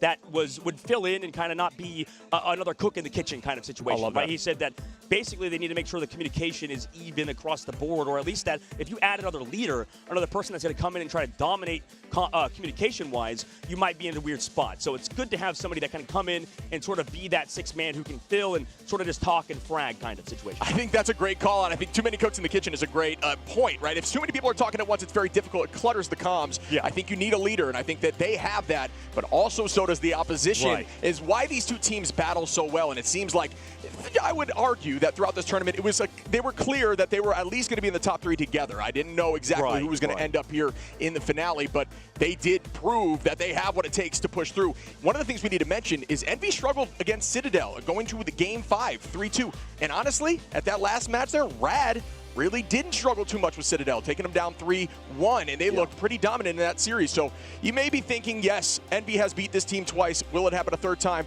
or do you want revenge? But you've got to remember, Envy struggled against Citadel. RAD did not very recently. Will that momentum push them through? And they've also played today feeling warmed up. Yeah, absolutely. If we're talking about players specifically, going back over to RAD, because I know we've talked about Envy a lot, for RAD as well, another player who stands out to me, who has leveled up in this tournament, who was incredible for sure as that pickup for RAD, is Melio. I feel like Melio has been that flex player. We were talking to Nectar behind the scenes. Nectar was mentioning how the best part about Melio is that he can sort of fill in and play whatever Naga cannot, right? Sort of similar situation with Sentinels. Whenever Rai is, maybe playing a few heroes, sort of that main star, Nectar can sort of flex over and play the other heroes. It's always important to have that player who can do that. In the craziest factor is the fact for Envy, they have somebody like Speedily, and then also for the other side on RAD, they have your boy over there, Melio, and he's such an impressive player to me. I think his whole story is crazy. The fact that he was sort of a free agent, kind of going around team to team with 0%, and he's been streaming a lot, I know, on his Twitch channel at twitch.tv/Melio. He's been doing so much in terms of just trying to flex. He was one of the only players early on that adopted that mindset that we're seeing so much today, which is play all of the heroes. Yeah. Play every single hero at a high level, or at least a good enough level, and you will be valuable inevitably. Because that's what's great about Rivals. Rivals is not very much of just, solo focused out of team fight pickoffs, right? It's not about the neutrals always, although the neutrals are very important. It's about coordination with your team, about coordination of those ultimates, understanding attack windows, when you need to peel, when you need to kite. All that stuff is very important. It's not so black and white as who clicks better. It is not that at all. So that's why I do think having a diverse hero pool, being able to pull out whatever is need be, or especially with a large ban pool of four bans, you have to have options, and having options allows your team comps to be created that are more niche, that can take on these more meta team comps, and it's rock, paper, scissors out there, right? Absolutely. I mean, you're right, and it's the most important factor, I think, is being able to come out on top in situations like that. Like if you win in those rock, paper, scissors, and I think maybe to actually refocus back onto all these teams from behind the scenes, it seems like everybody kind of struggled playing against their own region the most. Yeah. That was what, at least when we're talking to Gator was saying how Team Envy, they would pretty much, by the way, we're going to the first map, which will be Celestial Husk. That'll be the first game of our first map of the day, and RAD's going to be over to attack, which means they'll be on the red side. And when Gator talked about how they struggled against nobody except Sentinels and except 100 Thieves sometimes. Specifically Sentinels, I think they struggle with, and Sentinels already out of the tournament. That was an absolute battle for sure. And the biggest thing is that Sentinels actually put up a pretty strong fight in practice and in scrims. Apparently behind the scenes, RAD has not, right? Behind the scenes, RAD pretty much was 16-2 in terms of map to win ratio for the side of Envy. in practice. But that's obviously just practice. That's not the main final stage. Playing for that trophy, as you can see, and playing in front of this crowd, which is definitely very loud today considering it's the grand final, Shib. And for RAD, I wonder how they're feeling, right? Because this is going to be a daunting challenge, but we'll talk about Envy first. I mean, Cal, we'll go player by player here. You can see his stats, but he's really leveled up. I think he is definitely a star in this Envy roster because of how he's played in the Ignite midseason. Imagine averaging 23 KOs at this level of play. Yeah. Obviously a hit scan demon. I love seeing the Widow up there. Have not had a picture of that just yet in this tournament, but Widow, maybe with a little damage boost is not out of the picture, especially with that kick. But Cal, disgusting as a duelist as we head over to Speedery. Oh, yeah. This guy right here is built different in the sky. Honestly, even on something like Wolverine has a large hero pool, but put Speedery in the sky, and you will guarantee a ton of damage. 29 average KOs out there with almost 24K average damage. Well, and this is the guy everybody's talking about, right? I know we've talked about, the Vanguards and a lot of the, leadership coming through these teams. Speedery is the guy that everybody's talking about is the best player in the world. Yeah. Right? Speedery is that guy who, when we're talking to Bobo's like, yeah, Speedery is just the best player in the world right now. Flexibility, and usually I think that player that can sort of flex onto multiple heroes isn't necessarily the star of the team. Yeah. Speedery is definitely that star, and speaking about stars as well, Kaluj is pretty much the most valuable player, I think, in North America in terms of just sheer need for Vanguards. Raw experience, too, right? Exactly, the raw experience. And maybe talking about people that are still getting into their own is somebody like Windows Shib, right? Some guy, like I said, kind of coming in to fill up that needed six-man spot.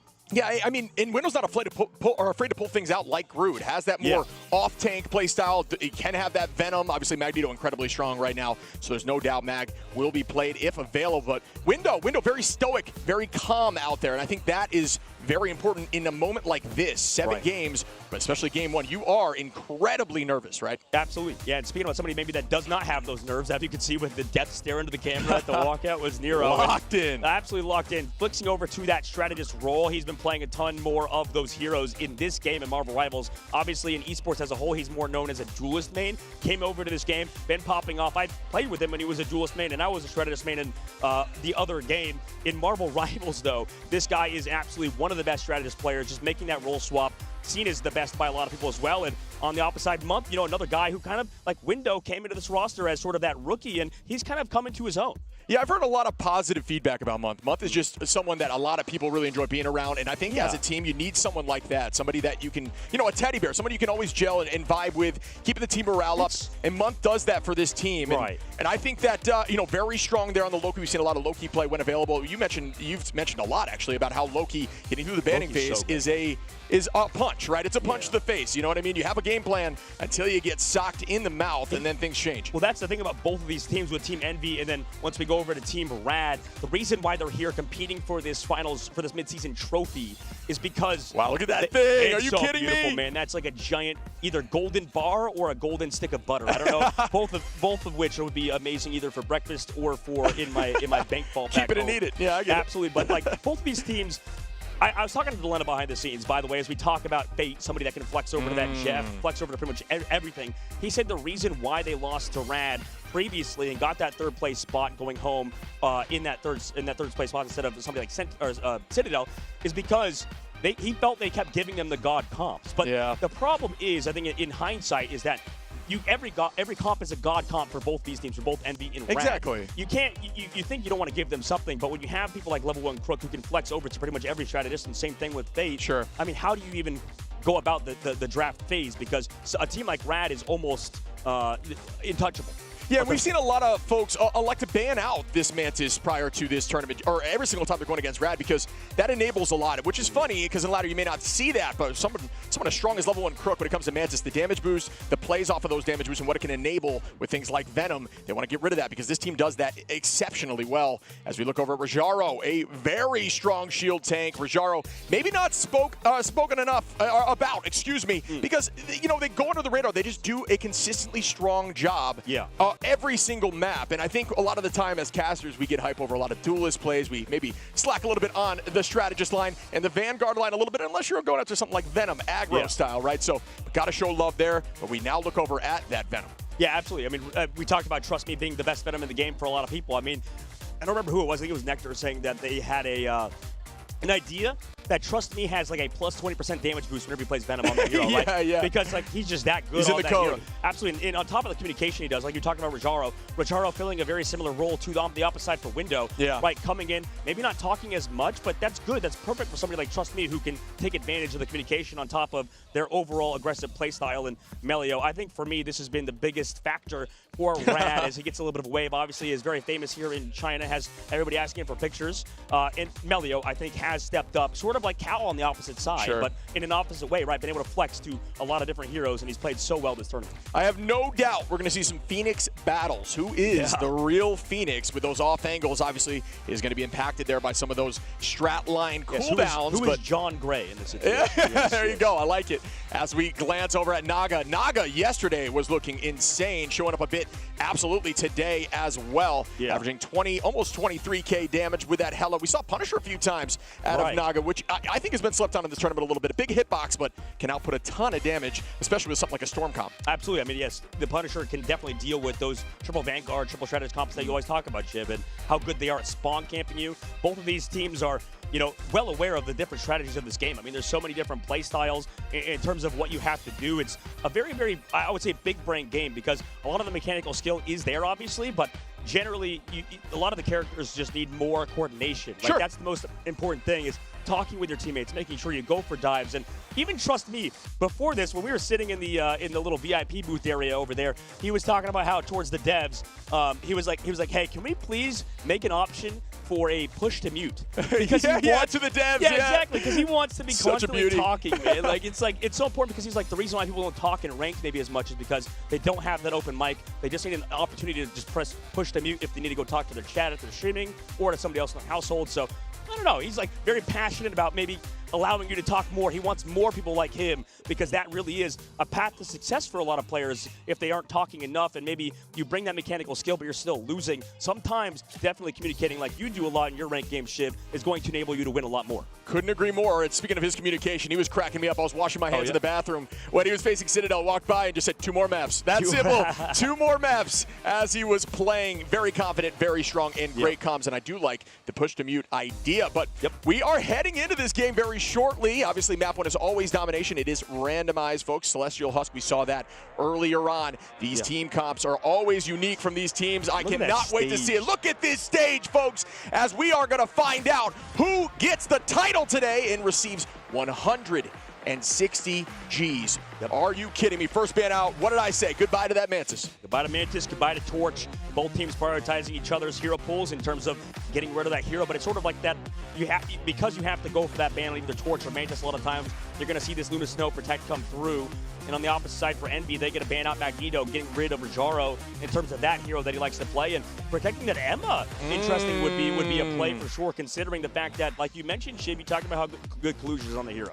Yeah, I think Kaluj, an incredible Strange and an incredible Emma. Obviously, Strange comes out when the time need be, but it's more of it's risky to have Strange out in your initial composition simply because of the fact that you can't use that teleport when somebody gets KO'd early, right? Because the hero is already selected, as we see. Well, the thing is, Shiv, too, as well, sorry to cut you off, man, but like the thing is as well about the Emmas, you threaten the Psylocke pick, right? The Psylocke Emma team up, as we all know, is so incredibly strong, especially with somebody like Melio playing it.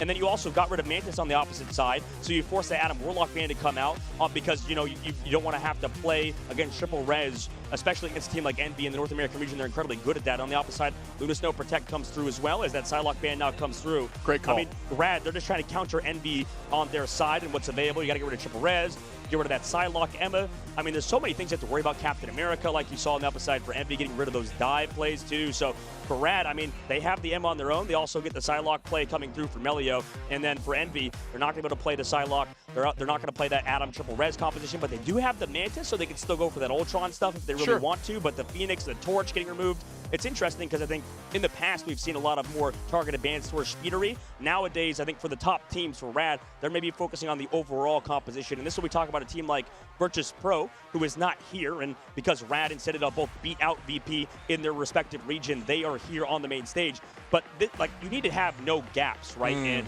for a lot of these teams, it's okay to let people play certain compositions, right? We know Sparker is one of the best Psylocks in the game. Not here, obviously, but sometimes you have to be okay giving up a Psylocke as long as you're getting rid of a stronger composition. I agree with that. I think one thing that we need to call out for Envy is Envy does a good job with those bunker anti-dive compositions where they use that Emma to shut down the Venom, so they don't need to ban the Venom, right? They're one of those teams that doesn't panic against RAD's more traditional all-in composition as we prepare here, folks, for game 1 of our finale, and I am so excited to see this start off. You see Nero there, obviously using that Jeff for at least a speed boost off the rip, and yes, there it goes with the switch back there from Nero onto the Luna Snow. Speedery on that Storm. Cal showing up here on the Winter Soldier. Saw some success with that over this tournament, which was a surprising showing there, but that goes back to that composition of the anti-dive if they wanted to choose that, as trust me, we'll be on that Venom, and here we go.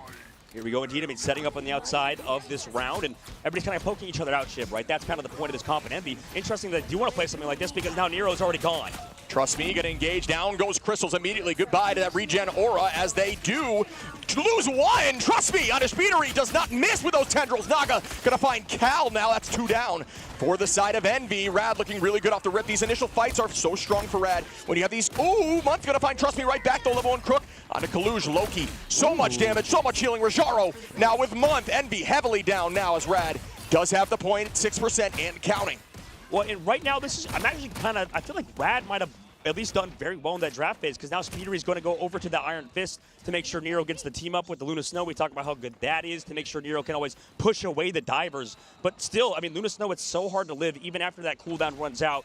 We'll see if they can. I mean, they have one of the strongest backlines in the game, and same thing for RAD, but RAD maybe can set up the momentum with Melio dive with Trust Me.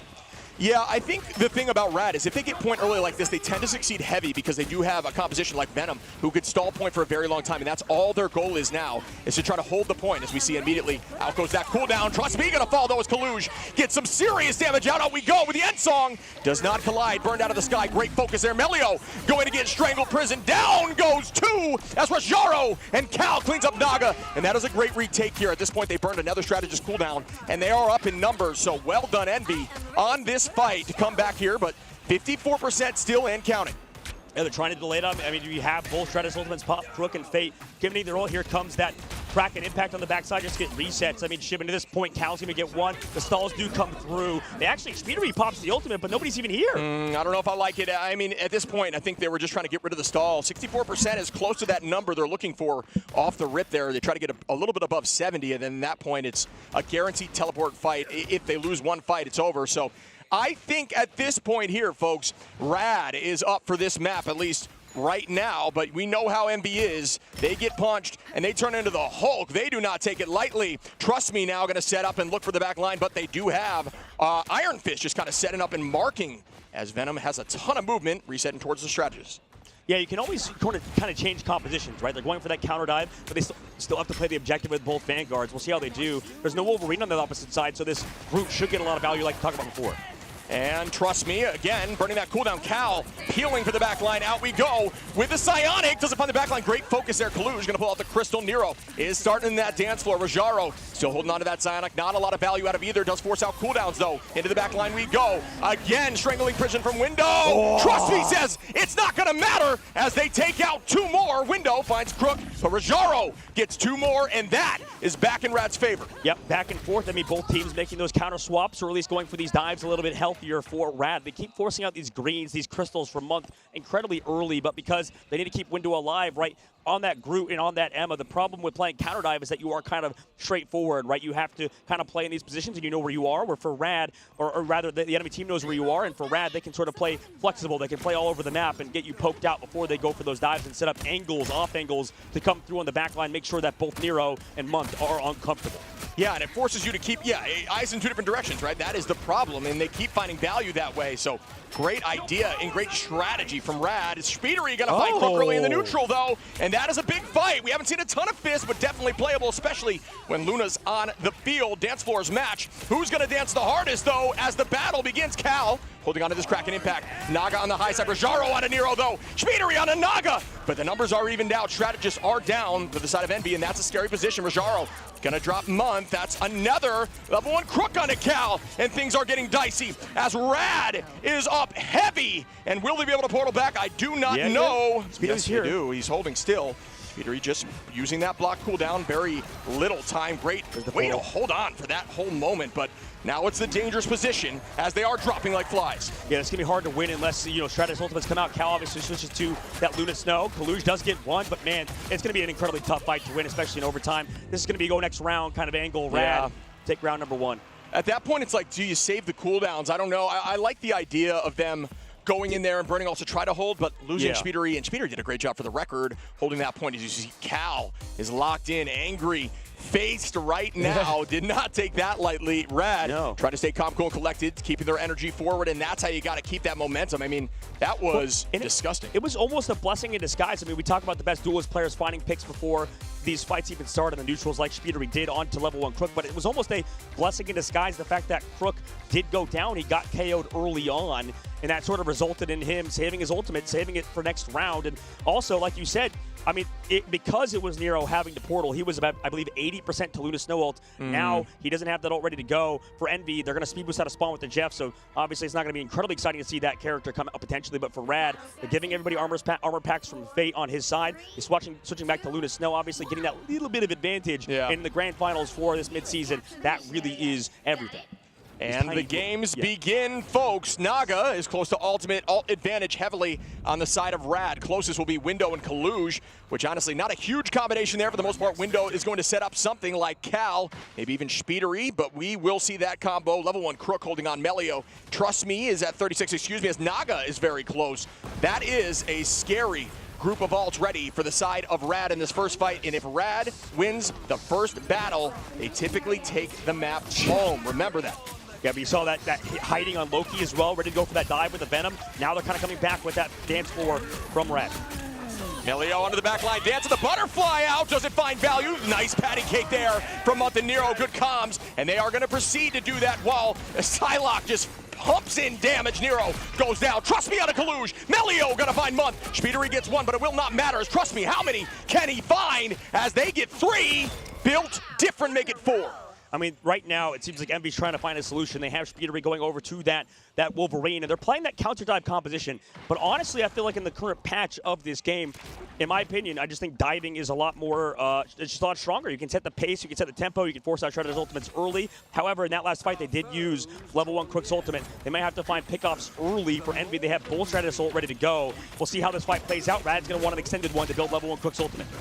Yeah, RAD is playing lights out right now, no doubt about it. See how Trust Me right there, folks, for those who don't know. You can use that cooldown your height. All you want to do, folks, when you're playing Venom is use that wall climb to initiate with your jump. Save the Tendril for the way out if you want to use that grapple. Trust Me, you got to find Month with the Feast, though, early on, and that's a massive pick again. Cal, though, says right back at you, sir, as Trust Me goes down. Rajaro trying to get some entrance with that Psionic. Ooh, great wall there. Ooh, peeked a little bit too early. Thought we're going to fall down. Window. They do have positioning advantage now, shoving them back into that corner. Naga on the height behind them, though, putting a ton of damage out onto the front line, and Window goes down now. Melio with some great shots there right to the dome of Groot. No longer Groot, if you will. I am what? As they're back in the spawn door. Speedery gonna find Rajaro. And will that turn around, folks?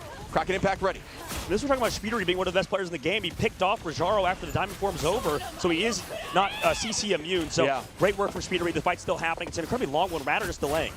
Yeah, no ults left here for RAD, but that's all they wanted, right? 78% using this portal early, because at this point, let's make it a one-fight game. Get to 99. That is smart play, and that's what RAD does best. And I think you need to find a way to shut this down, and they are, as Cal going to take out Bait. Window onto Rajaro. You can see Groot doing a good job shutting down some of that dive with walling off some of those angles. Speedery finds Trust Me building, going right to the spawn door, thinking about it, says, I don't want to do that anymore. Month going to find Melio.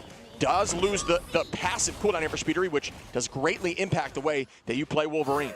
Yeah, and this is still pretty solid for RAD. I mean, they got point tickets on the board. They're coming up both Stratus Ultimates, and they keep picking up Month. That's the player you talked about earlier, Trust Me, finding these pickoffs early, and that's kind of what's setting Envy back right now. The pace of play from RAD is just too much, and Envy aren't really reacting. This has been an incredible game number 1 from RAD. I feel like the compositions are a little bit better. Maybe we can see something out of Speedery, and Cal's now over to Punisher too, so I wonder how they're going to do here. Instead of the Bucky, I feel like Bucky's better for the hard field, but with Cal switching out the shotgun, definitely can do a lot more damage, even though he doesn't have the CC.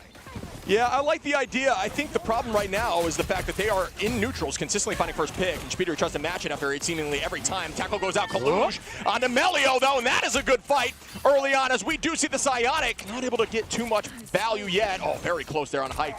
Good utilization of that cooldown. Out goes Venom again with the dive, but that's going to take some time to reset, going straight into a Loki, though, fully healed up now. Ready for the next fight. Month and Nero being very patient. Honestly, I was going to offer the advice that they may need to play a little more aggro with those strategist line ults to win the next fight and ensure they're get driven back. This now Crook and Fate do have ult, but it's all about who gets the better strategist ult in this moment. Window does have Strangling, which will likely force out one.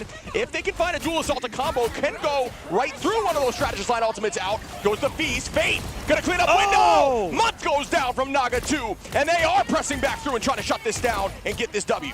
Yeah, right now, I mean, it looked like they're peeling so well. The pole's going to have to come out from somebody. Looks like Window in this case, so they can draw it out. But Cal goes down. Month is coming back with the copy. But again, did he fall early in that fight? I believe he did. So in this upcoming fight, they didn't have the copy ready to go. However, because Fate used his ult, maybe Envy have a chance here with the portal play.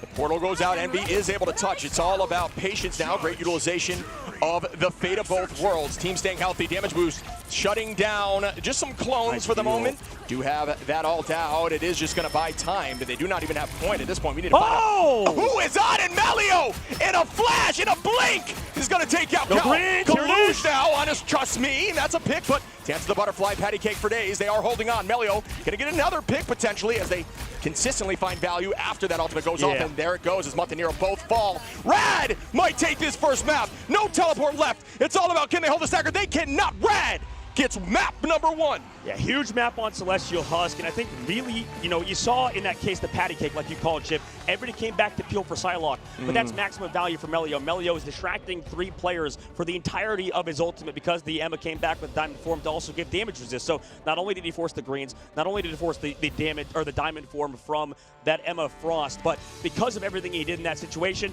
they're able to take advantage of that. No more cooldowns to save the Vanguards who were low because they were missing their strategists healing each other. So fantastic work for Melio, and obviously the team. I mean, the pace of play was crazy. I thought that there was a comeback potential there from Envy, but it's so hard to peel, especially on these maps and Kite when you're playing in these rooms towards the health pack side. I mean, you saw Melio do so much with these dives with Trust Me. Yeah, I think you gotta, like you're saying, show love to Melio. It was a Dance of the Butterfly forcing both strategists to keep eyes away, patty cake back and forth, and then by the time that was done, they even used Loki crystals during those moments because that's just the instinctive reaction when you see Dance of the Butterfly. Right. But then after, every single time, they were picked off. So not only were they distracted and not looking towards the front line, unable to do much, they then were KO'd in between the team fight. So, so much value from that Psylocke. Got to keep eyes on that as they progress forward. But do remember, folks, last time Envy lost 2 in a row against Citadel and then reversed swept.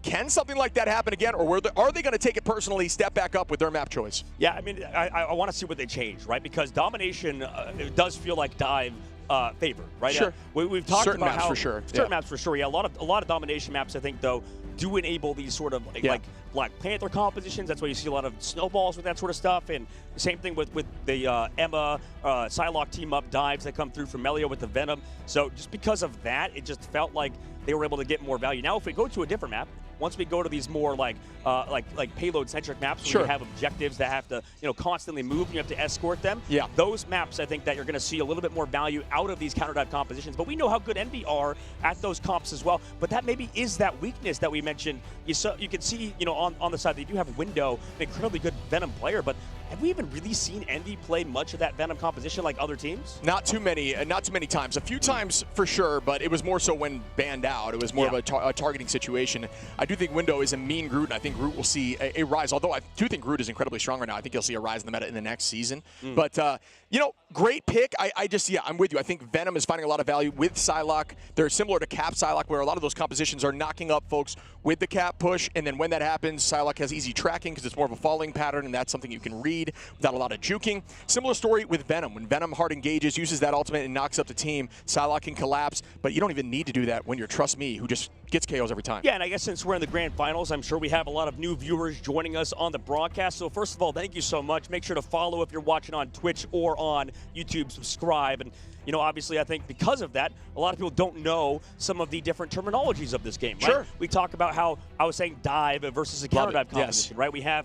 There's sort of 2 main compositions in this game, right, that a lot of people talk about. There's sort of dive compositions, which you saw RAD play when they had that Venom and Psylocke dive, which in this situation, Shib, it feels like there's a lot of teams that, when we look back at the stats, maybe different. The stats don't matter too much, and what you want to notice is like kind of how many people are like going down, how many people are able to get those KOs on those flanks. You notice that these dive comps don't really get a lot of damage, right? They're more about getting those final hits. If you've noticed on RAD's side, I mean, you can see 14 final hits for Trust Me. That's really what matters for these hard dive compositions. And for the unfortunate part about a lot of these counter dive compositions, you know, for RAD, they're playing more aggro, they're setting up flanks, they're setting up Melio on those dives. You're not really getting a ton of damage in, and that's why you don't want to really focus too much on the damage number when you're playing Psylocke with a Venom or a Captain America, because you're setting up one-shot combinations with Trust Me, with Melio, because you can sort of do that. On the opposite side for Envy, it's harder to set those up and play aggressive because they were playing a, what I like to call a front-to-back composition, right? And what a lot of the more pros traditional, call, right? More traditional, yes, exactly, where you kind of play as a unit. You play,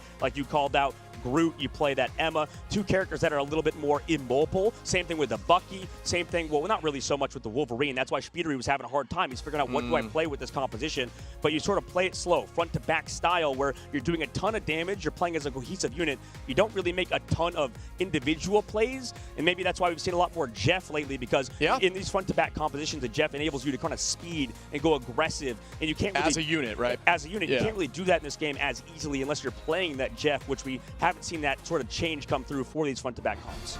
Yeah, I think that's a great call out, and they're showing Naga here. I wanted to mention, I think it was really difficult for Kaluj to find much value on that map, just simply because of the fact that their team was so off-angle and dive focused. You're really looking towards Crook and Fate, and what I wanted to say was Naga was essentially on off-angle pressure the tank duty, where they were up in that central location, especially on the last map, just dealing raw damage to the tank's front line, so they really couldn't even go after the strategists, because their strategists were being attacked by Trust Me, distracted, so it was just damage to the face, unable to get away, as we see Trust Me here popping off, diving in, hyper aggro. Kaluj gets a pick, but I think Trust Me's value in pulling out these strategist cooldowns early on has been invaluable, correct? Absolutely. I think that's going to be the next evolution of this game. We were talking about how, you know, a lot of the players here, especially in the grand finals, I think are the future of this game because of their flexibility. But when we talk about, you know, the pace of play, right now it's incredibly fast. I think that you want to constantly pressure out the backline. And I think, you know, if you're new watching at home, the biggest thing I like to tell people, and the reason why Month got picked off, I don't think was any fault of his own. It's just that you can't do the same thing to Fate or Level 1 Cook. You don't have that same you know, KO potential onto their backline, so they're always going to be free. Opposite side, Month's always going to get his crystals forced out early. Nero's going to be forced to also play in a similar situation. So because of that, I think that they were always kind of the ones receiving the dives from RAD, and the pace was just too much for them to handle. But when we talk about new players, new enjoyers of Marvel Rivals eSport, if you are ever curious and want to know who's going to win the upcoming fight, a biggest key I like to tell people, and it really is this at the highest level as well, it's never that complicated. It's sort of simple. Sometimes you just want to look at the strategy results. Sure. Right? You just like, okay, Month has his, you saw Nero has his, so they have two ultimates on the side of Envy, for example, and on the opposite side, you saw maybe Fate has one. Maybe he only has one Fate of the Worlds, and because of that, obviously two greater than one, and we know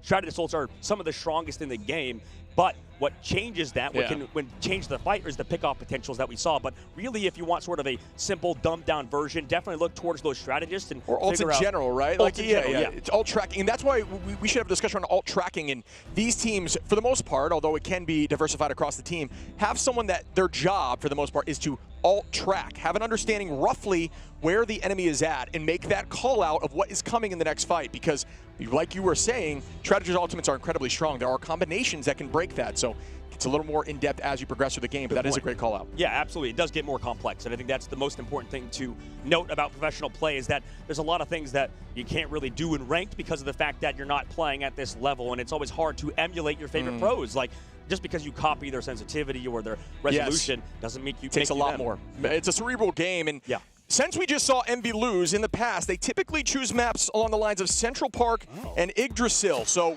they're very comfortable on those maps. I'm curious to see what they will be choosing. And we did see Yggdrasil there on the bottom of our first conversation. So they are looking to go back to that traditional tried and true map out there early on in Season 0. Personally, big favorite of mine. I love that map, as it is just a convoy pushing the whole time. Yep, absolutely. And I'm curious to see what happens in this upcoming map. And let's we talk about even some of the teams out of the tournament right now, Shib. Like, some of them really can't, or aren't the best at every single map. Like, you know, we see like RAD and Envy, where they're pretty good on pretty much every single map. But a lot of the teams even out of the tournament right now are really strong on certain maps, right? Where you have, like you said, Central Park. Some of the teams I'm sure that are already out do better on that map. Maybe a team like Envy haven't done that well in practice versus a team like RAD on these type of maps, or rather Envy took RAD to that map, so maybe it's vice versa rather. But yeah, I mean, these type of things like map win percentage is what these pro players look at, what the teams look at mainly when they're deciding those map picks. Yeah, and what can favor their composition. So I think we need to see here, the Venom ban. I've been saying this for a while against Trust Me. A very strong Cap as well, but I think Cap is more manageable by Emma, simply due to the fact that you can trace Cap, you can build that laser charge off Cap shield. Venom, though, with just the raw speed of in and out, especially if you're playing Venom properly, by using that wall climb engage into an instant out across the map, it is so hard, and it does just it brings your mind to the wrong focus. Instead of peeling or instead of finding value and chasing their backline, you're consistently just walking around chasing the essentially invulnerable Venom. Right, absolutely. I think that would be an interesting choice if that does come out. Meanwhile, Human Torch ban and Mantis ban off the rip here, Shib. Yeah, Human Torch is just going to happen nearly every time. They do not want Speedery on that hero. We talk about how much of a skill ceiling that Human Torch has in being one of the best, if not the best duelist in the game. You don't want the highest ceiling in those hands. So goodbye to Jean Grey for the side of RAD, and that's going towards Cal. So targeting those duelists and locking in the Loki, which you do not like that, I'm sure. Yeah, I think the Loki is going to be scary. I mean, on the opposite side for Team Envy, but maybe it is map dependent. This is what we're talking about. I mean, Trust Me was mentioning it, and I'm talking about it earlier on a separate day, and if you missed that, basically he was telling me that, you know, Luna Snow is a good hero, and same thing with Loki, but Loki is a lot more important on certain maps, right? And you talked about how on Yggdrasil, this could be a map where Loki is really, really strong, and sometimes it feels like you're unbeatable. So that could help them in the long term, but there are heroes that enable the Loki, like the Luna Snow, and that's why Envy goes for that ban on the opposite side. Yeah, goodbye to the Warlock, goodbye to the Mantis. Luna Snow, get her out of here. That is a combination that is very difficult to power through, so I do like the idea of removing that. If you're going to lock in Loki, got to get rid of the Luna, and there is the Torch ban, as well as we head into our final lock on this side. Envy is going to be locking in here shortly. But I honestly, it is the Psylocke, so that is, all right, that's what they needed. The Psylocke got so much value in the last map against them, so I do think this is a good choice by the side of Envy here, because that combination enabling the clone, more burst potential, although I don't think it's necessary for Psylocke. It enables much faster insta-1 KO potential, so that's a good pick. That's a good pick in my opinion. Okay. Yeah, I like that, and I like that we're also seeing the Psylocke Protect come through from Team Envy on their side. Sorry, excuse me. Captain America ban on their side as well, and you know, I want to see Envy maybe, like you said, play that Venom. Maybe put Window over to Venom, like we've seen him do well on. And you know, that's the tough part though, is because Trust Me is such a hardcore communicating player.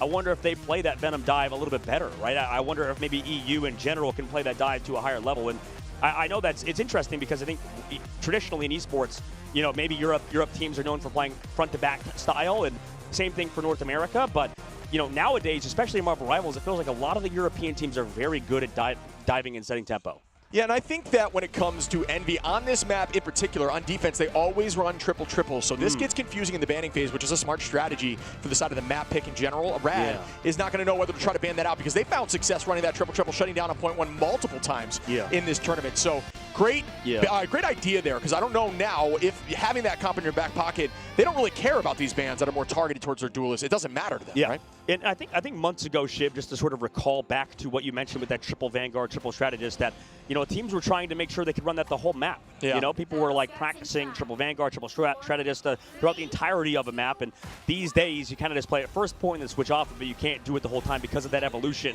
of people learning. Maybe don't play triple Vanguard, triple strategist in the second phase or third phase of series. And we begin, folks. Loki going to be locked in here for Envy as they do press forward the bans on Torch, Phoenix, Atom, and Captain America. The games begin. Trust me, not going to be on the Venom yet. Instead, going to be on that Cap. Yeah, I mean, that's going to be a scary hero to play against, right? Because we know how good Captain America can be, and the dives are always so strong. People value how good Captain America is, but we'll see how much value they can get, because right now, front-to-back style in which that Envy are playing yet again with that Bucky and with that Groot is enabling the walk up, but Trust Me takes advantage of Mutt being out of position again. Trust Me just continuously is doing this here. I mean, finding so much value early on. Cal, though, going to find Trust Me as I say that. Nice work. Another yoink from downtown. Nero going to clean up Naga there. That's a lot of pressure as they are walking forward. I liked this pick here. Not too much, not too consistent, at least, in this tournament when it comes to Winter Soldier, but those are great pulls. Yeah, usually we'd see Cal play Jean Grey, aka Phoenix, but because it was banned, we're seeing him play a lot more Bucky, which does a very similar thing, except maybe slightly less, I suppose, in terms of the peel department. But portal back through. Here comes that Eternal Bond from level 1 Crook. Trust me with the portal, and that is an early usage of that cooldown there. Trust me, you're gonna find Month though with that combination off of the Phoenix. So good play there with Naga. It's all about using burst damage quickly. Rajaro gonna take out Cal now. At this point, just be patient if you're on the side of Envy. Do not commit cooldowns, and they will fall together. Do not stagger as well. They're trying to wait as long as they possibly can on Kalush here. But at this point, just feeding that strategy assault waited a little bit too long. I mean, they might come back into it, but I think the biggest problem is Month's gone down, got KO'd 2 times in a row now, and it's not necessarily his fault entirely. Like, he could be using his Loki crystals a little bit earlier, but you could also say maybe they need to be taking out the opposite side of Trust Me a little bit faster. So 2 things are sort of happening right now. This is going to be a big ultimate fight, and also Level 1 Crook has built back up his copy, so they're not even that far behind, even though they committed their ult in the last fight. And we see the Psionic again towards the backline. Great utilization of cooldowns, waiting some time first to get that healing. Kalush going to find Naga now, right in towards Level 1 Crook. Yoink! Saying not in my house. A bit of damage, but trust me, right through it is going to find Month, and then we'll see Nero, Cal, Window, and Speedery fall from that ultimate, and Envy committed a lot there too. And that's why we see Dr. Strange banned on some of these maps, especially against a team like Envy, is because of situations like that, with Trust Me coming back with the portal, building up that Eye of Agamotto. And even though, sure, Dr. Strange, I think, isn't valued as high as a character like Emma Frost, or in this case, Captain America, you can still get massive value out of your ultimates if you're timed in the right place. And another fight will start here. We will see a big Strangling Prison attempt from Window. This could be potentially fight winning, at least on this opening point 1. The team is going to reset on off angles. We'll see Naga behind them ready for action. Cal going to be on Wolverine making a switch now. Melio going to find Month, and Month going down again early as Cal does as well. Naga from that off angle, unexpected, and that's what you want to see as a duelist getting these picks 56 seconds on. Envy on their heels, Rad walking them back towards the spawn door. Yeah, right now Jean Grey is doing a little bit too much, and they still get that team up with Melio and Rajaro, so Rad have not lost a step, wow, and Speedery does get on it, though. Good pick, yeah. Yeah, that's what they need. They need to get some momentum back in their favor, and that is the pick that could do so, running them back into the side angle. Great walls there. Broken, but it doesn't matter as Rajaro goes. Envy pissed off now, still pressing forwards and walking them through towards that back door, but they cannot hold them as they are out. Trust me, with the Eye of Agamotto, will this work out? I'm not quite sure. I mean, he's waiting for it. He got grabbed out of the sky as well. They know he has the ultimate as well, so I'm sure they're playing around it. Here it comes. Nice eye, it gets a ton. Crystals are out though. Will it sustain? Oh, crystals on the side, of Rad. They do see Fate fall, but this is for Envy, as Trust Me falls as well at Window on Rajaro. And they are gonna get point 1 as numbers, and there is no teleport. Envy stepping up when necessary. Yeah, and this is the play that Envy needs to make, and this is why we talk about flexibility of players, is that Cal now is going over to that Wolverine, because everything is a lot more front-to-back style when you're against that Phoenix, when you're against Rajaro on that front line. That Wolverine can do so much, but Cal has had to pick up that hero as of recently, and he's done such a good job. But now on the opposite side of Rad, they have potentially a good position in the Streets phase of the game because they do have that copy, and Fate obviously on the opposite side will have a lot of value with those Terra Capes, but early crystals pop by Month. Oh, and Speedery gonna find Melio, and that is the 1v1 that you get a little bit of an ego from, right? As we're building towards ultimate on both sides. Rad gaining up here with Phoenix, but that's about it, as no one else has ult while the dance floor is gone. Cal holding on to this last stand. It could be huge if need be. Not even needing to use it as Level 1 Crook goes down. Can we see a big last stand here from Cal? Not quite necessary. Trust me, doing the cap dance, but it won't last long. As Speedery gonna find another. Envy down their momentum, and they are using it like a shot of adrenaline. Yeah, and I think Speedery, obviously a huge pick from him, but on the opposite side, I like how Month is playing now. I think he's using his crystals a lot earlier when Trust Me comes in, not expecting that much damage to happen because there's not as many good Captain America players, I think, in this tournament. So because of that, Month is not expecting these incredibly fast, combinations from both Melio and Trust Me, so he's had to use his crystal a little bit earlier, and I think he's adapting well. And another ult out for the side of Kaluj, and that gets a ton of the backline. Can they collapse and find some value? Not quite yet, as Speedery's still able to get Naga. Cal onto Rajaro, and they still keep this momentum up. Being down in ultimates, Fate Gonna launch that Eternal Bond. Did Cal hold on? No. Did use that ultimate prior window. Waiting for the Strangling Prison. Month out there right now with the dance floor, keeping the team up. We see Cal trying to find somebody in the off angle, charging those claws on the group wall. You can do that. Do not forget. Make sure you're staying at 100 charge at all times. Far more damage for the Wolverine. Cap on the side of RAD, though. Naga coming in with the end song. Melio with the dance. Rajaro, Naga, Melio again are going to sweep out Envy, but there's still enough time for them to come back and have one more fight. They stagger Speedery here too, 20 seconds left to go. I mean, no portal coming through. Cal now going to switch to it. Okay, maybe they go for the stun and the spawn, though. They know they're going to go for the portal. They group wall up, though, to make sure the stuns from Phoenix, from Jean Grey cannot come through. Here they go on the backside. Everybody's trying to body block for it. Does the portal go off? Yeah, I like this decision here, Cal, just scouting quickly, but I do think that this portal will work. 3 seconds on, they are through. Team behind them now, swapping locations. Now you play this essentially, if you're on the side of RAD, like you're on attack. Play on that wall. Do not leave that natural cover. Getting in front of nice out there on the side of Window, combined with Cal, who do find Melio, and that's a good start as they are up now in numbers. Cal still looking for the back line, just forcing out cooldowns. Up on the height, Naga trying to find Speedery. Speedery low. Dance floor goes out. Excuse me, Eternal Bond goes out. Pressed right through the point, and now Nero matches it back. Who's gonna get the next big ult? Kaluge with the eye on a Fate. Will it land? They see Fate, and he does go down. Speedery gonna clean up. Everything's being pressed. Dance floor is out, and so is the dance of the butterfly. 2 dances now will result in 2 KOs. Yeah, good re-engage there by Envy. They wanted to switch back to Kaluge to be the one to teleport instead of Cal, and right now it's going to be staggering to this point. I mean, they still want to stall it out. If he builds Catapult, I mean, they could stall. I mean, they use the greens, still alive. Here's the Catapult. They're delaying walled for out, Fate. though. Potentially, no, not for long. Way to burst that quickly. Trust Me gonna play on point. Oh my goodness, I thought Trust Me almost got to pick their Kaluge. Gonna clean him up and peel that back line. Walking in now, Cal spinning to win. We do see a playoff of the portal here for the side. Of RAD now, with Melio trying to get the team there quicker. And they're not going to be able to win this fight, though, as Speedery, Kaluge. Naga finds Speedery, but not for long as Kaluge goes through that portal and returns to sender into Melio. Yeah, you may be wondering, oh, maybe Month didn't use his ult there, but I think in this game, more than others, in Marvel Rivals, it's better to use your stuff a little bit too early, at least in ranked, than too late in Month. Committing the ultimate there, RAD. I mean, they could have stalled out for Fate to get ult. It would Trust Me. It was definitely an overzealous play, but at times you have to go for stuff like that just because in Marvel Rivals you build those ults so quick. Now into this next fight, Rajaro does have that Sonic Seduction, but it's going to be against so much on Team Envy's side because they have Kaluge, because they have Window, so they're going to be able to peel it off, but it will at least create some space for RAD.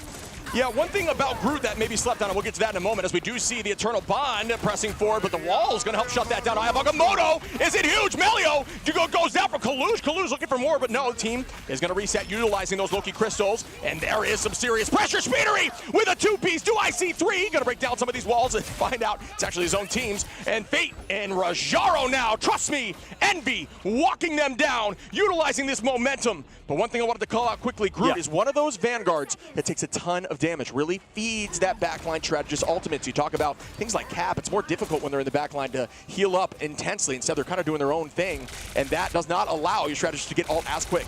Yeah, absolutely. Now, I want to see Melio pop off now here on Wolverine. I think this is maybe his weakest hero in terms of his flexible hero pool, but we'll see how good he does here with Naga.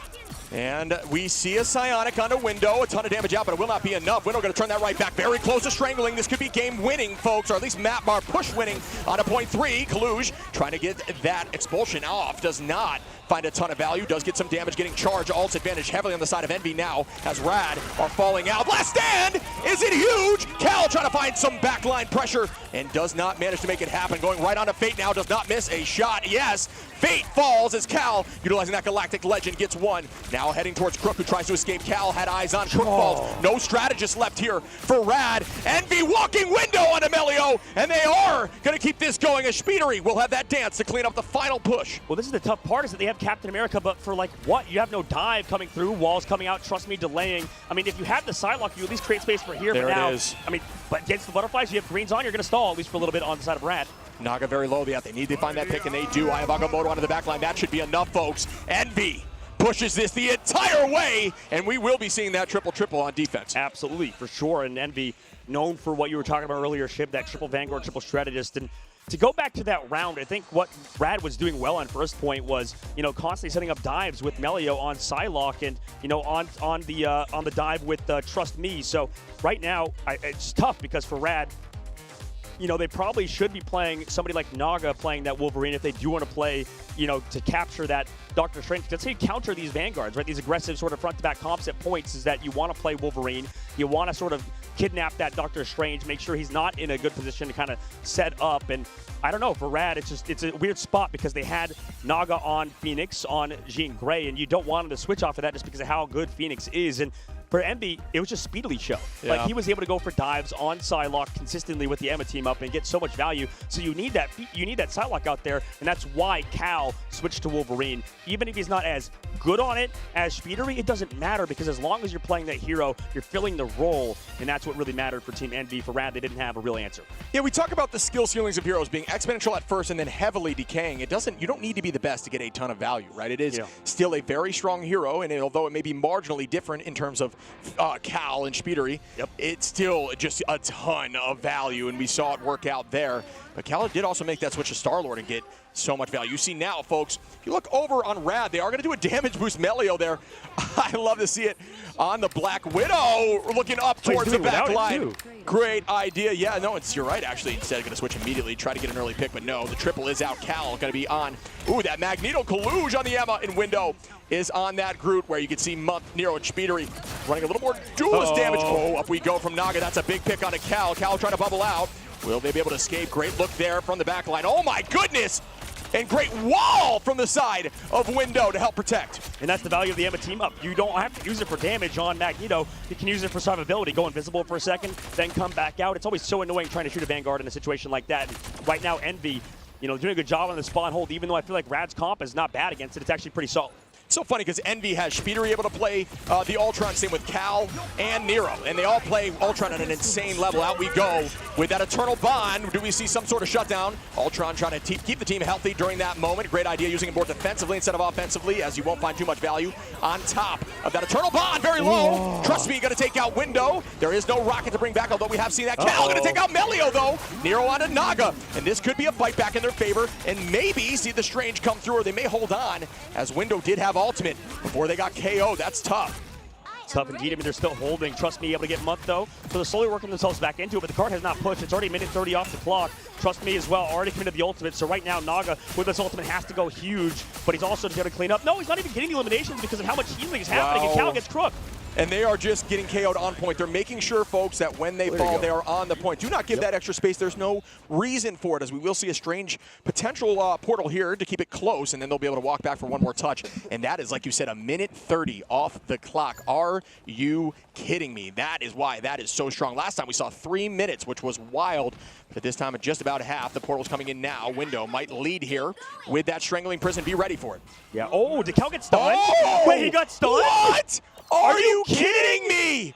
Oh, Melio from downtown with the stun finds, oh my, that's going to shut everything down for them. They have to panic to get there. Yeah, I mean, Wall's here. Here comes Rojaro in the high ground, commits to diamond form. Ultimate's out as well from Speedery, though, from Envy, so they still have a chance. Yeah, that was disgusting. I can't say that enough. It took me for a shock. Great Strangling Prison, though, and they are going to come back and win this fight, and that's what they're looking for as Window throws that Strangling Prison now. It's just a forced stagger. Buy your time, if possible, onto the final pick. Keep your eyes forward, but everybody does seem to go down. The rest of the team is resetting, but wow, that was an insane stun. It did help push them forward, but remember, folks, a minute on the clock. RAD up in ultimates. Colluge, though, can help shut down some of those strategies. I wonder if they had 4 cart ship, because the cart moves as fast as possible with 4 people on that objective, or 3. Yeah, 3, because it's one arrow without anyone on cart, and then as you add people to the cart, yeah, it's 3, so 3 more for 4. But here we go, off the high ground. I mean, Rojaro Colluge committing the ultimate as well. And Colluge going to start off with that Psionic Seduction, heading right towards the strategist line. Instead, going to have to return back behind the cart, use that cover for the team, getting driven right back, and that's what the, oh, big ult here from Cal onto Fade. Although we do see the copy there from level 1, it is keeping the team healthy right back at him. Trust me, and Crook going to find Speedery in Window. Can this team maintain position as Trust Me gets Colluge? I'm not sure they can. At this point, it looks like Envy will be giving up point 1, and they'll have to return on point 2 unless they can make their way back. Cal going to think about it. The dash goes in, but it isn't going to last long. Yeah, they're not leaving the I don't know if I like that. Walls. No, they commit the ultimate as well, so that's tough for this next fight. But Chip, this first point's always so hard, man. It's so hard to cap out on first point, and it is so path. Now that we enter the streets phase of the game, the second phase of the map, you get some more time in the bank, and I think the attack actually can be in a good position, especially with this Groot coming back. Envy, though, does have speedery. And we've seen how much he does in these neutrals. Yeah, agreed. I think we have to call that out there. That actually would have touched Month with a decent idea there to get to point with that Fate of Both Worlds, but unfortunately, you forget for a moment that at that point, Trust Me was on Groot. So throwing up those walls and shutting off that angle, the extra couple yards was all it took to get that point. So well played, Rad. Again, good idea, just was not put into fruition. Speedery on the high side now. Melio now dropping back. Remember, folks, you can melee like crazy with the Phoenix and deal a ton of damage to a group of whole team. Naga going to get tackled, and that's a good pick there. Speedery combo from Cal. They are going to keep up. Speedery now starts that dance of the butterfly. Teams are separating. We do see level 1 Crook escape, but at this point they have grabbed the point, and that's important here as Envy holding point. Even if they lose this, will make the team go back to get this thing scooching forward. Melio on a Month, though. Out goes Rajaro trying to get the team tranced up, and they are. Melio going to clean up Speedery, and another as Window falls. Cal falls, and they are going to find all 6. Yeah, and they are. They're getting the cart forward even more. 1 minute, 30 seconds left to go, but that was so many ults committed. Both Stratus ults. They do have cap to at least delay for a little bit. And I like Jean Grey, don't get me wrong, I like Phoenix, but I don't know, I kind of favor Envy in terms of having the Psylocke Emma team up. I would like to see Melio maybe swap over to that. It's a tough choice, though, because I don't think Phoenix and Psylocke as the best, 2 heroes that are available isn't necessarily a wrong decision here for the side of Rad either. Yeah, and they have double dance for the damage boost. Oh my goodness, Rad is going crazy right now. Excuse me, single dance if they copy off of the Luna. My fault there. But Naga is going to try to clean this, and they do. That's point 2, folks. We have a serious game here. Can Rad shove it all the way through as they get more time on the clock? Envy going to all of which make sure they reset to their spawn because their whole team on the side of Rad was ready to push them if not. So make sure you do that. If your team does fall, reset as a squad. And Shiv, I think the biggest thing is that Speedery is being marked right now by Melio, and I love this swap up that I was talking about earlier. I want to see Naga on that Wolverine instead of Melio. Now that's happened. Melio back over to the Phoenix, the Jean Grey. Yeah. And well, Trust Me getting picked is huge from Speedery, but right now I actually don't mind this in terms of just hard marking Speedery. Maybe a little bit too far there for Trust Me. Ultimate's not even there. Stratus Ultimate's at least not up for Rad. Another pick off by Naga. Yeah, that was an insane Feral Leap there, but not too much value. Kaluj going to try to get the team picked off. A lot of teams will elect to try to hide with Emma and pop out, looking directly at the back line, not allowing them to use those ultimates with the silence there. So tried to make that happen there. Unfortunately, the team was big brain and was prepared, but Cal owning this space. At this point, you hold as high as you can, allowing your team to reset before you do get walled off on that spawn door and unable to touch on point 3. Notice that they are always capping point first, folks. Make sure you do that in your ranked games. Do not allow that cart to push in the neutral. And that is some more damage out as Envy is using Month. They see that copy. They are going to walk it right through. Nero ready, Speedery ready, and on the side of Rad, you have 4, so almost 5 for the ult advantage, so this could go Rad's way. Will Envy be able to pull this out, or will Rad push this into OT? Yeah, nice kite at the very beginning of that fight. I mean, walking away, making sure they disengage that Fate of the Worlds here into the sky. With that song is Melio, waiting for the very last second. Wow, I think they called out to break that object in front of him in that moment. That was insane, but Nero going to start dancing now. Everybody holding on as Cal's going to spin to win on top of that ultimate, dodging the Psionic as much as possible the last millisecond.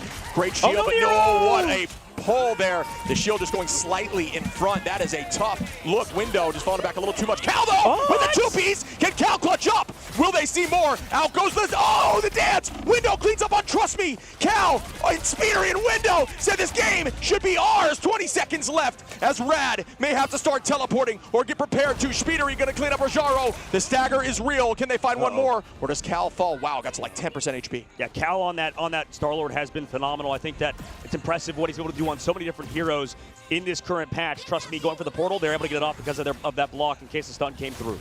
Yeah, great touch there, able to press through. A lot of teams just preparing. Kaluj try to find where that would be. Instead, going to hold on to the point. Notice, folks, there's a potential here, even if they lose this fight, to come back and touch one more time, but it is very, very unlikely. Right now, numbers dead even. Rad, level 1 Crook, going to make that copy out. Level 1 Crook going to find one early. On to Speedery now. Window up in the sky, looking for the dunk where the team has separated. Shield gets blocked. Kaluj, though, on to Trust Me. Numbers evened out again. Speedery down. Trust Me down. Who's going to get more value? We see the dance floor out. We see Cal on the Wolverine now with another switch. Very low, but does pop that passive window onto level 1 Crook. Window again with a big pick. Fate, now Melio onto Speedery, and they are holding on. And it looks like right now RAD, heavy up in numbers, up in ultimates. They could do this, shove this to OT with no time on either side. A 1-minute push, great work here. Trust me, holding on to that door. We do see the Psionic just to buy some time, and that is enough. 3-3 game. 3-3 the game. Trust me, over to the Venom instead of the Captain America. Maybe more comfort pick as well. And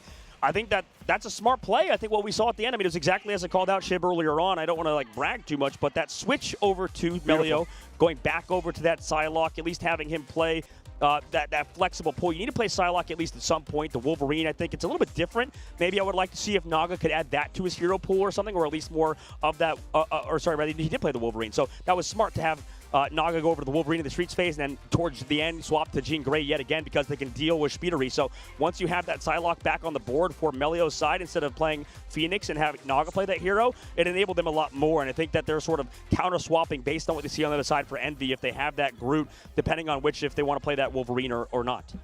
Yeah, I think that's why you have to wear big hats. You got a big brain, brother. Great call out there, as we will see the OT. And I have no doubt once again, this is where Envy shines, right? It's all about that triple. And they don't mind being an OT here because they will run the composition they just ran. They found success with it for a minute and a half. And a minute and a half is more than what they've got left, as both teams with 0 on the clock will be reset to a single minute, folks. Remember that. If there's no time on the clock, you are reset to 1 minute. Now, it's all about who finds the most success with these ultimates. If you lose your first fight, you cannot overcommit or the game will be lost. Yeah, and I wouldn't be surprised if either of these teams on the attack can find that momentum. RAD will be on defense first, having Trust Me back over to the Captain America. Melio over to the Psylocke. Naga going to be on Phoenix as well. And for Envy, they have to know the situation they're on and playing that triple Vanguard or triple Strategist as well to make sure they can counter Melio. That's definitely smart, but that Jean Grey, I think, should be able to do a lot here if Naga can get his value. Oh, and there you go. Talking about this composition earlier. Window going to be on that Venom. Kaluj going to maintain on the Emma. Cal now on, I love it, on the Ultron. So many switches here. Month is going to be, that's that damage boost composition. So now they've completely changed it up on attack. They want to take them by surprise and mess with their compositional defense, right? So now they're used to what they've been going against this whole map. Switching up everything is going to mess with the brain. Rajaro, nice pull there. Cal still putting pressure on, but not overcommitting. Just trying to get that ult as fast as humanly possible with the damage boost. We see a drop back here from Window, using that cooldown to escape, as we talked about. Good sleep there on a level 1, or excuse me, on a Trust Me. Die back from Speedery. No one following. Everyone playing hyper defensively. Very smart, very safe, and instead just trying to ensure they can get these ults and have an ult fight. If you fall early, you are in trouble, and as we say that, very low here, but good escape again by Window. Cal trying to find an effort off in the right side angle. Damage boost on top of Cal. Shield goes out for Trust Me. Trust Me trying to take Cal out of the sky with Melio, and they do. Trust Me now on a Nero. Window going to find Naga. Melio and Fate, though, with a 2-piece. Now, at this point, they've got to get back here quickly. It may be the danger zone, but that's not a horrendous push, folks. But it is not game-winning push, if you will. I mean, Portal's going to be too late here now from Cal. See, that's the problem with playing triple strategist, man, is that RAD, they knew the situation they were in. I mean, they played it so smart. They just played for ultimates, right? We saw how much damage that Envy was doing in that throughout the game, and they weren't finding any pickoffs, right? Because of that, because of how much damage downrange they were getting. This is why, at times, I think early on, everybody's rates Punisher as such a good character. But right now, I feel like the difficulty is, if you're playing for that composition, especially triple strategist, first of all, you're stealing from each other's ult charge, right? Sure. Because everybody's sort of healing the same people. Sure. You're not going to be able to get his ult charge or your ultimates as fast. And RAD, understanding the situation they're in, want to play it slow, play for one fight, just win it. And that's why they built up their strategist ultimates first. Just go in with level 1 Crook, commit the Eternal Bond after the copy onto Fate, and then they were just able to win off of that because Envy was too busy trying to build up their own ultimates and sort of fighting against each other in terms of ultimate charge. And maybe they could find a pickoff with Speedery, but that just didn't happen. Yeah, I mean, and we saw there, Trust Me with Melio. I think that combination needs to be spoken about. Up in the sky, we had an Ultron, right? You see a Cap jump up, and you think, oh, it's not going to be enough damage. But when your Psylocke is prepared in that moment to combo with you, it was flawless, it was beautiful, and there was no way to react. It was instantaneous, and that was all they needed to push through and sweep the rest. Now, we've got to see what Envy can do on defense. They have held right at the door before, and that portal needs to come in very quickly. That is portalable. You can come back with 2 fights as Envy here. That's why I said it's not a horrendous, game is not over. I would love to see this push into a very close OT as Envy now is on the defense, and out we go again with a snipe. Do we see Widow find one? Not quite yet with a damage boost. And a likely switch off here. Yes, now into Punisher against that triple, like you said. This is what Envy would do, right, in this situation. So I want to see if they can actually make it work, but they struggled before, so they make it adaptations in the moment. What? Oh, Cal! Cal telling us during the last tournament it was his first time ever on Magneto when he got a 5-piece. Looking very clean right there. Again, Speedery on the height. Now on the Ultron. What do you know? Another teammate on the Ultron again, but instead holding right at this door. 26 seconds on. This thing has not moved an inch. Team can't get out of that door at all, and the strategist building as much as possible. This is heavily a strategy that they not only have invented, but perfected for Envy. Yeah, I mean, these root walls are going to be huge. You have to break them as quickly as possible. With the Punisher, you want to break it a little bit faster for the side of RAD. Crook don't be copy. Oh, this is huge. Get it off, he gets stunned. Up we go with Speedery, using the Rage of Ultron. Met right back, though, and that is a great, Eternal Bond, as Naga now hiding behind point. Psionic out for Kalush, onto 3, this is huge, and immediately with a Strangling Prison, they are going to follow up. Cal, Window, Speedery, fight the entire team. OT ticking down, will this be the end? Insane combination there by Envy. Crook could not get the copy up, Wow. use his ultimate because of that ult from Window. In what plays by Cal to find Fate earlier on. Usually Fate is an incredible Cloak and Dagger player. Made a slight mistake, and after that, the team sort of collapsed. I think at the moment, Envy is looking up to the challenge, man. They're going up in this series, or at least tie it up, rather, on that map. It was a huge map pick for Envy. Now we're all tied up 1-1.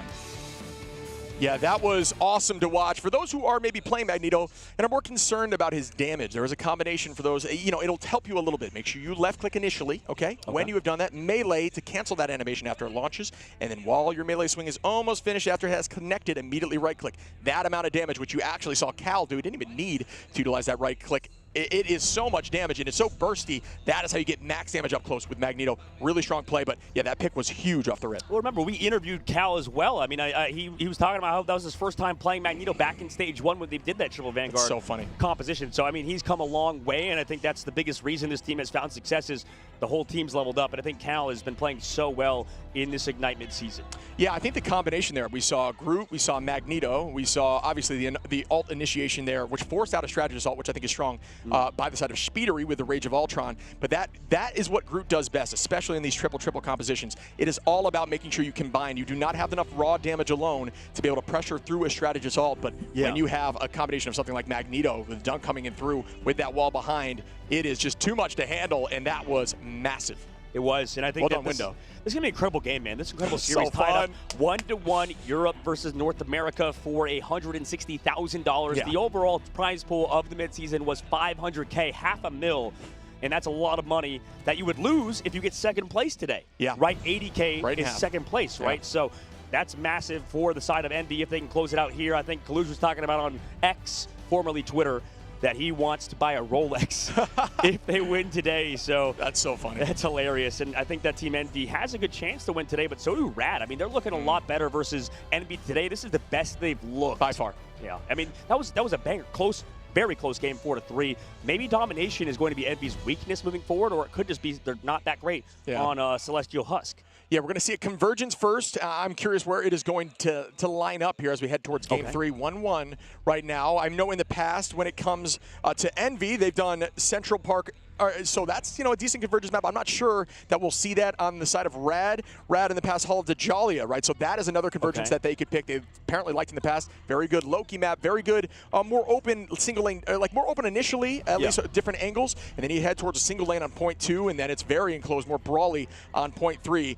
I think it leads into their playstyle, so I do think RAD will likely choose Dajalia. I think so as well. And I think in terms of the ban phase, maybe that Loki protection wasn't really worth it, right? Because they lose that Luna Snow as well, and they had to play Cloak and Dagger instead. Cloak and Dagger is still really good, but obviously I think Trust Me loves to play that character. I think we're sort of learning the very, very hyper specifics of this patch, of this meta of course, in the Ignite mid-season, and it's incredibly hard to maybe play certain heroes. You give up one thing, you get another, but like the certain characters that are played right now in terms of playing that Psylocke, playing it with that Luna Snow enables her a lot more on that map as well as the hyper specifics, these sort of micro decisions the team makes at a sort of macro level, I suppose, that can change the dynamic of the game. Yeah, and it's fun to watch that, right? Like, that's what I love about, well, we can talk about this, as I always do, where this game has such frequent patches. The devs are incredible. They're always watching and listening. I think we have, like you said, learned the real intricacies of this patch now with these insane compositions, even like the Jeff composition, which is finding a ton of success in this tournament. And I know a lot of Jeff mains are stoked about that and telling everybody in ladder about that. But I think, yeah, things are very intricate, but that changes as of a few days ago, which we are obviously not playing on that patch. But how crazy is that? A whole new patch as we look at these stats. Kaluge, 18, Speedery, 22 finals. Are you joking me? See, Ship, this is where I think that in this matchup, I think it's if you're mirroring, I feel like it's a lot more important to look at stats, right? In this mirror specifically, it's easier for us, I think, as viewers to notice, like, okay, who is the better player? And because we just have a straight up head-to-head, I mean, we want to take, maybe you take Speedery, comparing him on the opposite side to Melio because they play similar heroes. Very, very similar damage. You see final hits, though, because Speedery is able to play so much Psylocke throughout the entire map, able to get a lot more done. That's a great call out. Obviously, Cal, the funny thing to mention, if we're talking another duelist, you talk about all the different heroes. We saw Magneto. We saw Wolverine. We saw Star-Lord. We saw, the list could go on. And throughout the map alone, just such a diverse hero pool. Still having 14 finals and 34k damage, almost 35 is wild. But Nero, another one of those heroes that can, or another one of those players, excuse me, that can run Ultron as a hero. A duelist converted into a strategist. Luna Snow fits right into that. Absolutely, and this is the problem, I think, with that, with the ban system for the side of RAD. I mean, you give up the Luna Snow, and you're letting Nero play 80K! Yeah. I mean, we look back at those stats again. I mean, it was just too much value that Luna Stone found. I mean, he was able to heal constantly because of the Snowflake onto the Psylocke, making sure that they win the Psylocke duels. That's maybe why Melio didn't even want to take the Psylocke matchup too much, because you're going against a Psylocke that has the Luna Snowflake the whole time. So there's so many resources being pumped into Speedery, and it's because of somebody like Nero who got Luna Snow in that ban pick phase. Yeah, there's a lot of great cooldowns that Luna has that are impactful, right? But we talk about Crystal being especially impactful in the duelist duels, and we'll mention that once more. That Crystal allows that off-angle 1v1s to go heavily in the favor of the Luna side, and Envy really played off that as they did ban Luna for RAD. Wow, great plays again. I like that start there, those pulls from Cal. Also, the Bucky. Cal was on Bucky, I forgot. Right, yeah, Cal was on Bucky because Jean Grey got banned, because that was another priority ban of RAD, and I think these are fine bans in a vacuum, and it's tough because I kind of do agree with, trust me, the fact that you have to make map-specific bans. I think it's definitely the play. However, I mean, I would argue on this map, I don't know if I really value Loki as much as playing a Luna Snow, for example, right? That was kind of what we learned, I think, from that map. It's up for debate, obviously, still, because Loki can't do well in that map, but once we enter the streets phase, the second phase of the map, once we enter that third phase on defense, it's harder for that Loki to really position correctly. And for Luna Snow, I think you just get so much healing downrange, and you have obviously one of the best ultimates in the game. And I would like to see,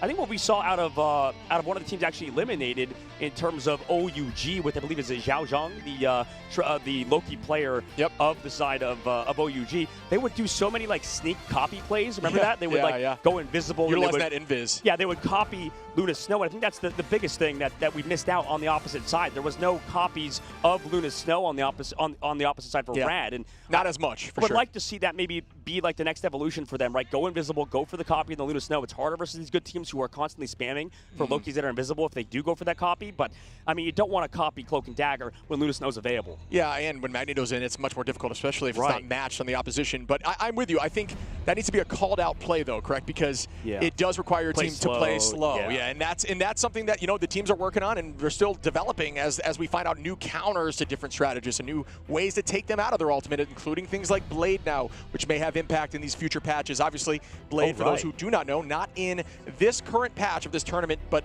make sure you keep that in mind, that anti-heal will change things up. So we are 2 patches ago, right, Chip, from the current patch, I believe. Yeah, we recently, the way to think of this is the Wolverine reduced patch. Right, yes, and exactly that was you know, a little bit for obviously the viewers at home, but because we want to make sure competitive integrity is here, we want to make sure that the players have a fair and balanced sort of environment and things aren't constantly changing on them. And that's why we play on like a tournament client where these guys can, you know, practice over and over again, get at least a little bit more scrim hours on certain heroes. Yeah, and it's just funny, I wanted to call it. That is Hall of the Jolly. They did end up choosing that. So that is a map that they do like. RAD is going to be playing very aggro, and I think that, to be honest, Envy plays pretty well on this map too. I think their hero pool favors this map as well. So I think both teams have a very similar map pool that they pull from. They both like Central Park as well. So I'm excited to watch this. I mean, what do you think? What we have noticed, and something I wanted to mention on the last map that I do think hinders the triple-triple is that random Strange ban. And honestly, the idea was brought to me by Trust Me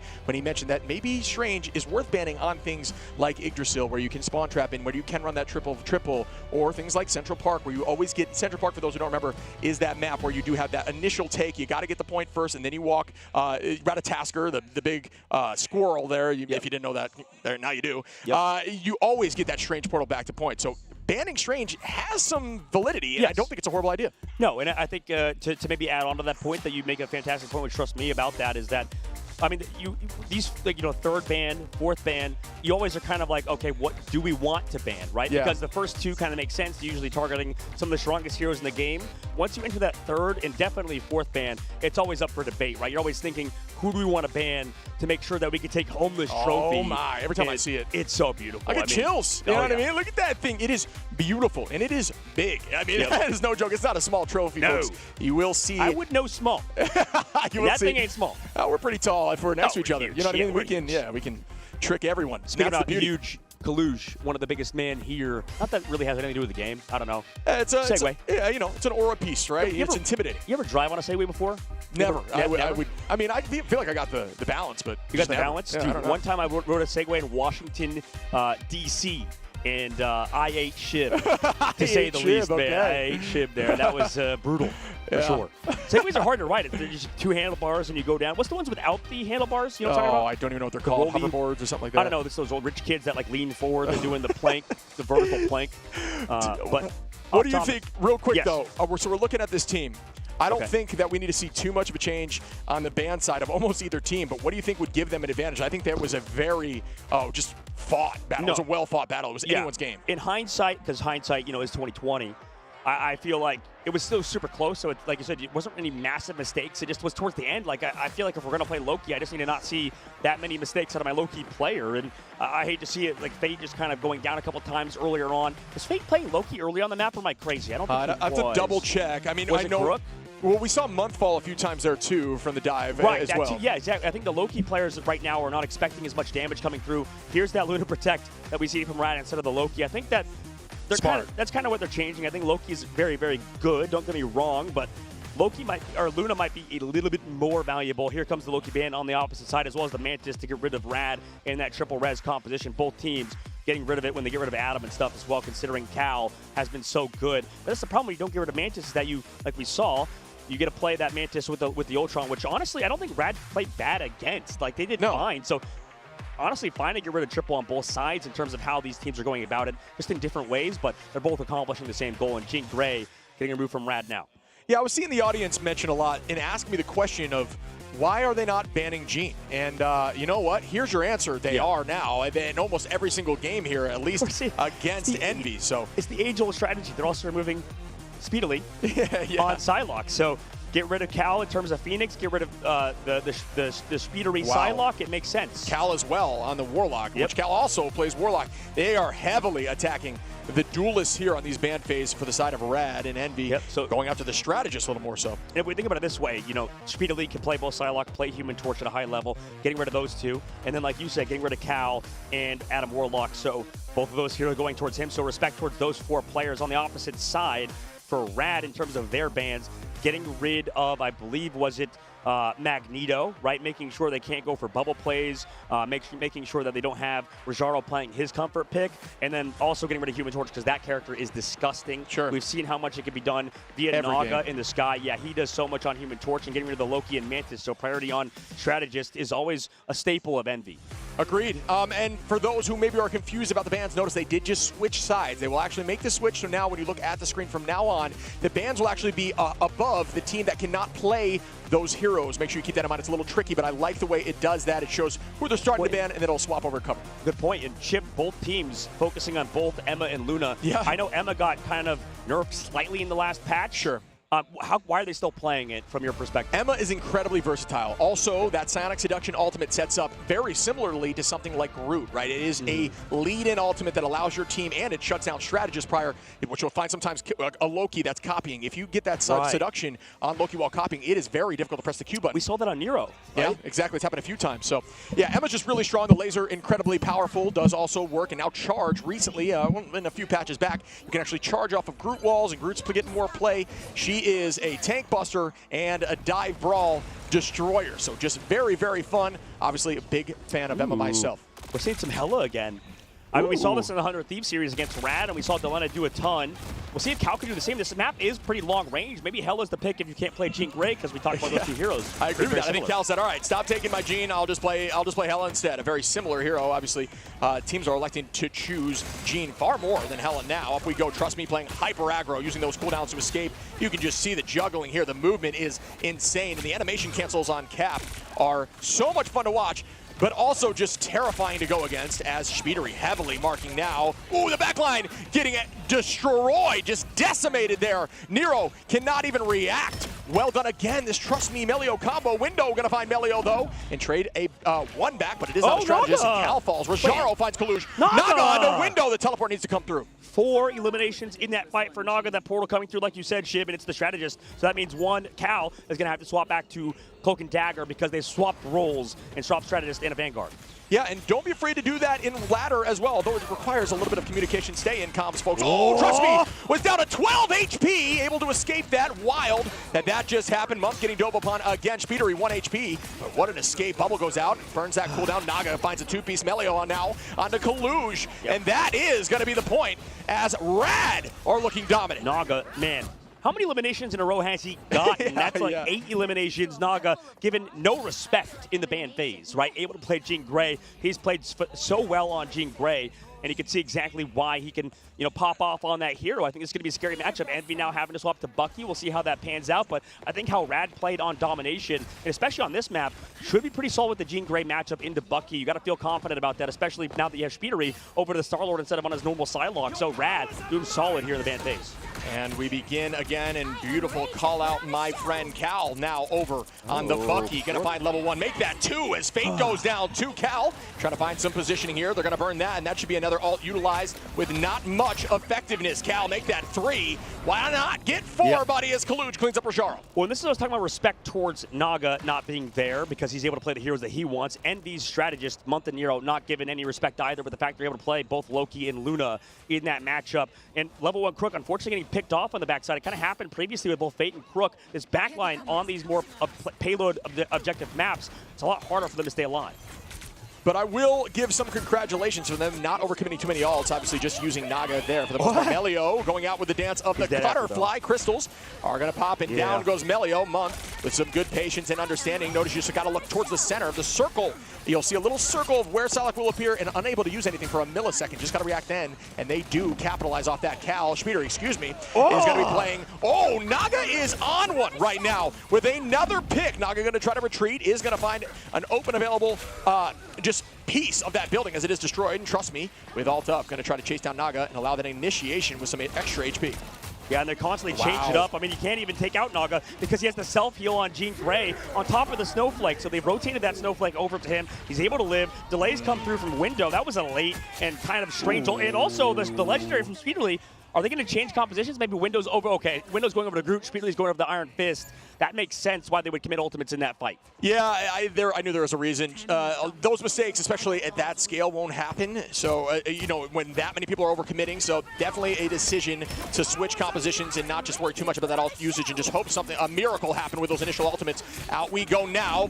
Tackled right in. Melio got very low, but Cal trying to hold this off angle. Notice the HP not going anywhere as Cal is using a ton of those cooldowns to just get that additional HP. Patient here we go as Phoenix from Naga lands. Does not get too much value, does burn some of those walls. A Window patient on those walls, putting the new ones down. Trust me, gonna break a few and now head towards the back line. And the off-angle push gets stuck though. Does Trust Me pay for it? No, they do not. Now right on to the strategist. Well, here's the dive from Speedery onto Naga. Oh no, goes down, but quick takedown Speedery on the backside. They're still delaying. Month has a lot of pressure from both Trust Me and Melio. No greens here. How are they still alive? The pocket is healing, or the pocket is there, and they can't go down. Cal gonna find Melio now. A numbers up in the side of Envy with spawn advantage, and bang, Kraken impact. Can they collapse? Will they get more? Not quite yet. They've got to put a ton of damage out, but the dance floor is there to match, and they will not be able to find that reset. But the team is walking backwards now, coming right back with Trust Me leading that path. Remember, you got to follow your cap if you want that additional HP, and he is leading that path through, but Fate falls from Kaluj. Trust Me directly onto the strategist, patty caking. Level 1 Crook on a Kaluj again. Now they are even in numbers, and Speedery towards the back line with the fist, using those cooldowns, using the height, using that ultimate. Nero going to collapse onto Naga, and they are going to walk them back. Well done on the defense of Envy. What an extended hold. I mean, another benefit of both having Iron Fist is that, a lot of people complain about this hero is that, the damage isn't necessarily the highest at points, but Speedery getting so much value out of the kick combination onto Naga. Also just can delay that objective as long as he wants to, sort of like a pseudo tank, sort of like we've seen on Wolverine. Melio, meanwhile, hiding on the backside, but we've seen so many incredible plays out of both Month and Nero. This seems to me like the best backline of the game. And Speedery on the block. Rajaro now using that ultimate, trying to make sure they can get the initiation. Great utilization of the walls there from Groot, was not going to allow the back line to fall. Melio tries to get on height, does manage to do so. Rajaro going to see how they are charging up right there on those walls, but the space is taken now right back as Kaluj is at 75. Once you get to 100, your laser will actually deal double damage. Fate though onto Kaluj. Speedery having to retreat, waiting for the team. And Naga is going to burn some of these. Fate now onto Speedery. Window is out, and the team is falling as RAD is getting point 2. Yep, and I think that they're getting value out of just having this Luda Snow. I mean, we've seen, how many times, Shib, have we seen Crook find a pick off? It's 1, 2 times now in that middle phase of the map. Now we're entering the third one for Team Envy and RAD actually have a solid time bank to work with here. Okay, and now Melio is preparing to use this dance of the butterfly, and that is going to be very impactful when the team only has 1 point left. Envy will have the strategist line of Nero and Month not quite there yet to copy up and use alts. Kaluj going to start off with the Psionic, does manage to follow up onto level 1 Crook. Speedery directly now onto the cap, just punching away, and Fate. Speedery looking different here on Iron Fist, and that is what you want to see when Iron Fist right now is getting a bad rap, but I do think Fist, especially when you have a Luna, is strong, and Fist can be dangerous in a player's hand like Speedery. Yeah, it can be for sure, and for RAD's side is Melio pops that dance to the butterflies, trying to commit onto Month, and they're able to take him down with a dive. Huge kickoff from Melio. Nero, though, turning it right back into Melio and says, not in my house, not my strategist. Again, onto the front line of Crook. And front line, because Crook is playing up, but did have ultimate, and that is exactly why. Switching over to damage boost to try to collapse, trying to make the team make a play. Speedery forcing out that ultimate is good, but did have to use theirs as well. Now, Cal going to try to get a yoink onto the front line. And does not. Naga keeping the pressure up. Remember, when you come up with a strategist ultimate, you can melee for days on the Phoenix and deal a ton of damage and apply passes to everyone, getting that ult incredibly quickly. Trust me, and walk them in. And that's one of those cooldowns that allow you to melee like this, as you see Naga meleeing forever. Now switching over to range, trying to pop some of those passes. Great shield again by Window, doing an incredible job of stuffing that Psionic Seduction. But as I say that, the backline very close to falling from Rajar. Yeah, I mean, they're kind of playing it slow. Melio's going to take down Window as well, and this swap over to that Wolverine's huge. Naga from the sky as well, commits onto 1, and right now, still controlling that objective. Envy's going to have to go for the respawns right before overtime, so at least they won't have a 12-second spawn window. Crook onto Speedery with a bit of a stagger here. 2 seconds for Kaluj, but 5 for Speedery. And the tackle is very much going to be important here onto Trust Me, who will be all over those strategists on the final point. And when it's this close and this hectic, that much distraction means point. And it is scary, but we do have an ultimate here from Melio, which could stuff everybody into a corner. Cal trying to find Trust Me, gets tackled into that corner like I had talked about. Melio with a 3-piece walking them in. Is this going to be it now? They are holding for days. Window hoping they can dance. Trust Me now on a Speedery with the block. Great patience to wait out those attacks, and that is enough as RAD gets all 3 points. And Melio's an absolute star. He, like you called, Trust Me about to fall to Cal, was there to save him with that last stand. And this guy, really, we can't talk about him enough. I feel like doesn't get enough shine for the side of RAD. People talk about how Envy has the best duelists in the games. At times, I would maybe disagree because Melio has that flexibility that Speedery does, and pretty much at the same level that he plays as well. So I think he's just such a good player for this team for RAD. Definitely doesn't get talked about enough, and we'll keep talking about him, obviously, if he does stuff like that. I mean, could you have written this more perfectly? We are 1-1, folks. RAD with a hard-fought overtime battle gets 0.3. Will we see Envy push this to OT once again? This has been so much fun to watch, and I'm only expecting more. Bring it, these two teams. And I know that I was talking to you about this earlier, Shiv. The crowd is rooting for Team Envy, out of all people, I think. They just want good Marvel Rivals. I think that's the biggest thing. You know, we have, a lot of guests as well, a lot of fans coming through, coming to the studio to watch the games as well, a lot of NetEase developers and stuff. So everybody here wants to see just some good Marvel Rivals, right? That's what we're here for at the end of the day, and man, we are seeing that in spades. I'm having so much fun here with you, brother, as we push into Envy on the attack. The composition going to be showing Window on that Venom. Cal maintaining the presence on the Bucky, and there's not much change outside of that, but I am looking forward to seeing how this changes. Trust me, right now has been a problem with Melio on that back line, and they need to find a solution that works. He is un-KOable. Yeah, he really is. I mean, that dive has been phenomenal, and RAD are kind of doing exactly what I feel like they should be doing, right? Making those swaps last second, keeping Naga as well on Phoenix is always a solid play. Melio's having to kind of flex over to different things. Just the only difficulty is when they have to play that Wolverine, but Melio, it seems like he's kind of not lost a step either on that hero. Yeah, Psylocke is so scary, and we talk about the combination with Cap. When Cap initiates popping them up, it does allow Psylocke to have a few free shots. It makes the juking more difficult, and that's a ton of damage on a Window instantaneously. Not even able to use a ton of those cooldowns as Speedery falls, and that is a forced reset relatively instantly for the side of Envy as RAD is showing up whenever they need to. Yeah, I think this is the scary part, is that if you give Naga that Phoenix, if you give him the Jean Grey, I mean, he's going to do this. And he's done it on attack, specifically their first point.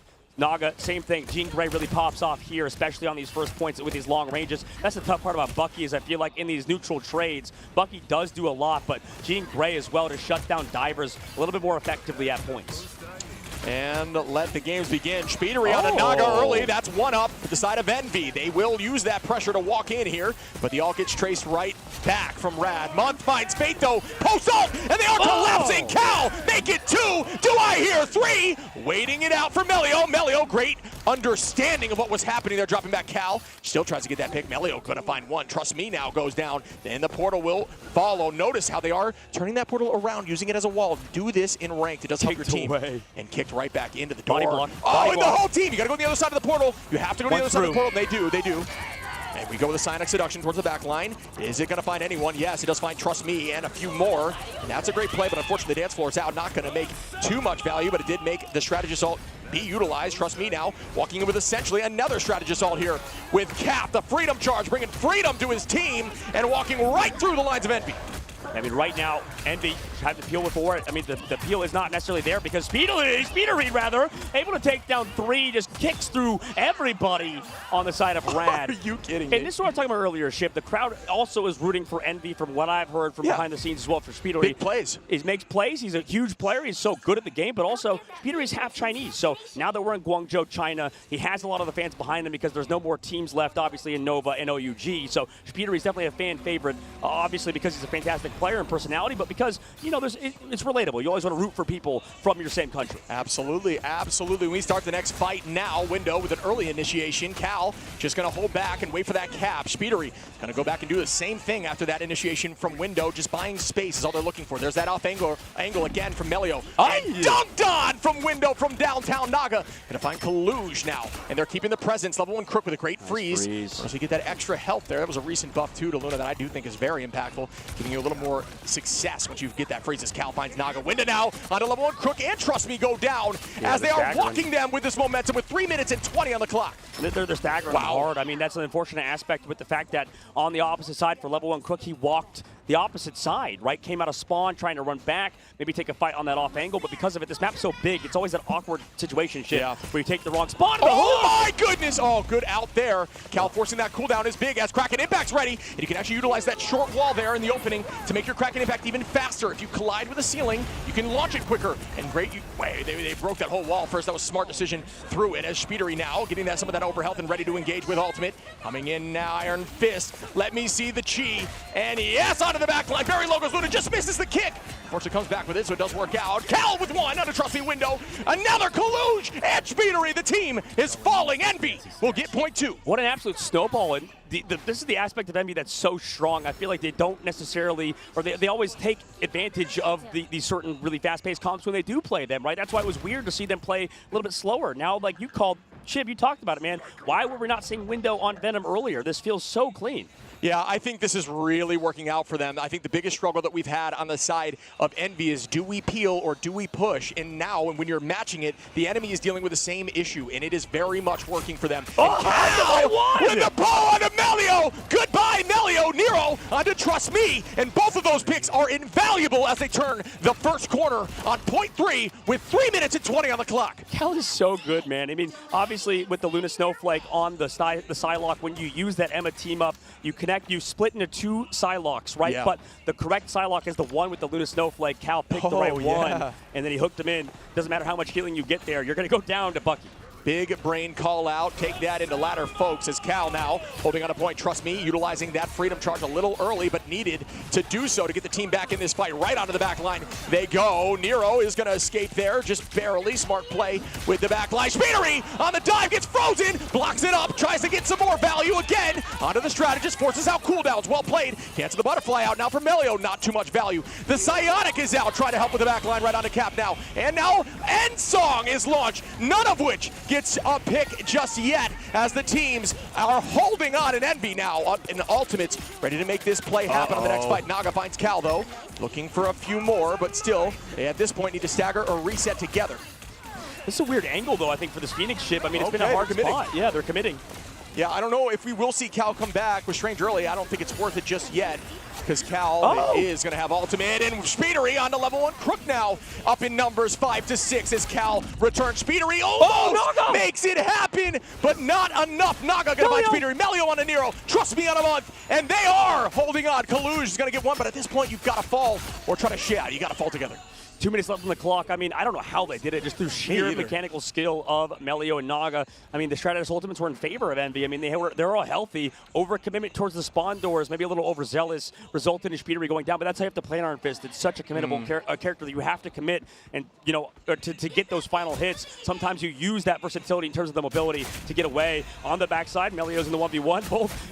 Both players using their cooldowns, and, you know, both tanks also matching to save their duelist. Yeah, I think the issue was overcommitment in terms of ults after Cal got KO'd. Cal was ready with Kraken Impact, and it would have gone so hard with something like a damage boost. And instead, once Cal went down, the team just tried to commit. Nice pull again onto Melio. Melio falls. The team commits on the pull. Cal ready with Kraken Impact. This could be game winning, or at least point winning as they go to OT. Out we go again. How many times will they have Trust Me's freedom charge? It is always available. And up we go with the End Song Inferno, waiting out time. Out goes the Strategist Ultimate now. Gets stuck by the ceiling, unfortunate, or burned, excuse me, by the side of Envy now, waiting into this Kraken Impact, counting out the Strategist line, and once that ends, we will see him up in the sky window. Nero ready with Kaluge, and here's the setup ultimate of the Psionic out for Rajaro. Will it be matched? Cal goes down, still holding on to that ult. Melio on a Kaluge again. Oh, and they copy up.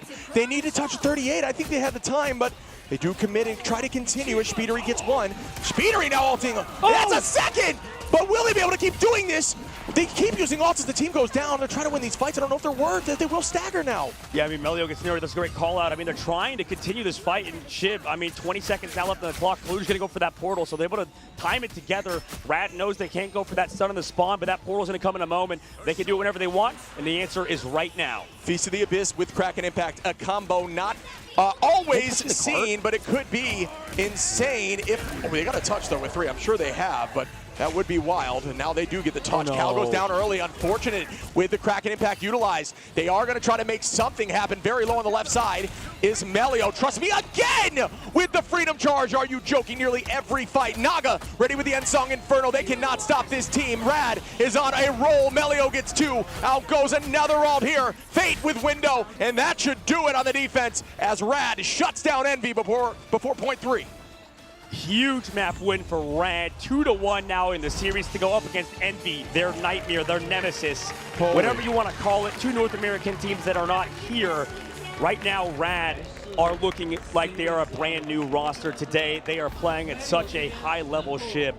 And I don't know, man, this team is scary. It's unfortunate aspects. It was, by the way, scrappy. Incredibly scrappy towards the very end. Yeah. Back and forth. And honestly, that's how you want to play if you're the side of RAD, because of how Naga was playing. I mean, he's been playing so well. Lights out, yeah. Lights out indeed. And that's the tough aspect when you have the Bucky, dude. When you play that character instead of Jean Grey, it's always going to be a tough situation because of how much you could do on Phoenix compared to Bucky. Yeah, I think the issue there was it was a multitude of times that the team overcommitted ults after losing bodies, and there was time on the clock. It's all about one more fight. The thing is, they would be fine as long as they weren't playing Iron Fist. That's the unfortunate aspect. I love Iron Fist at certain times.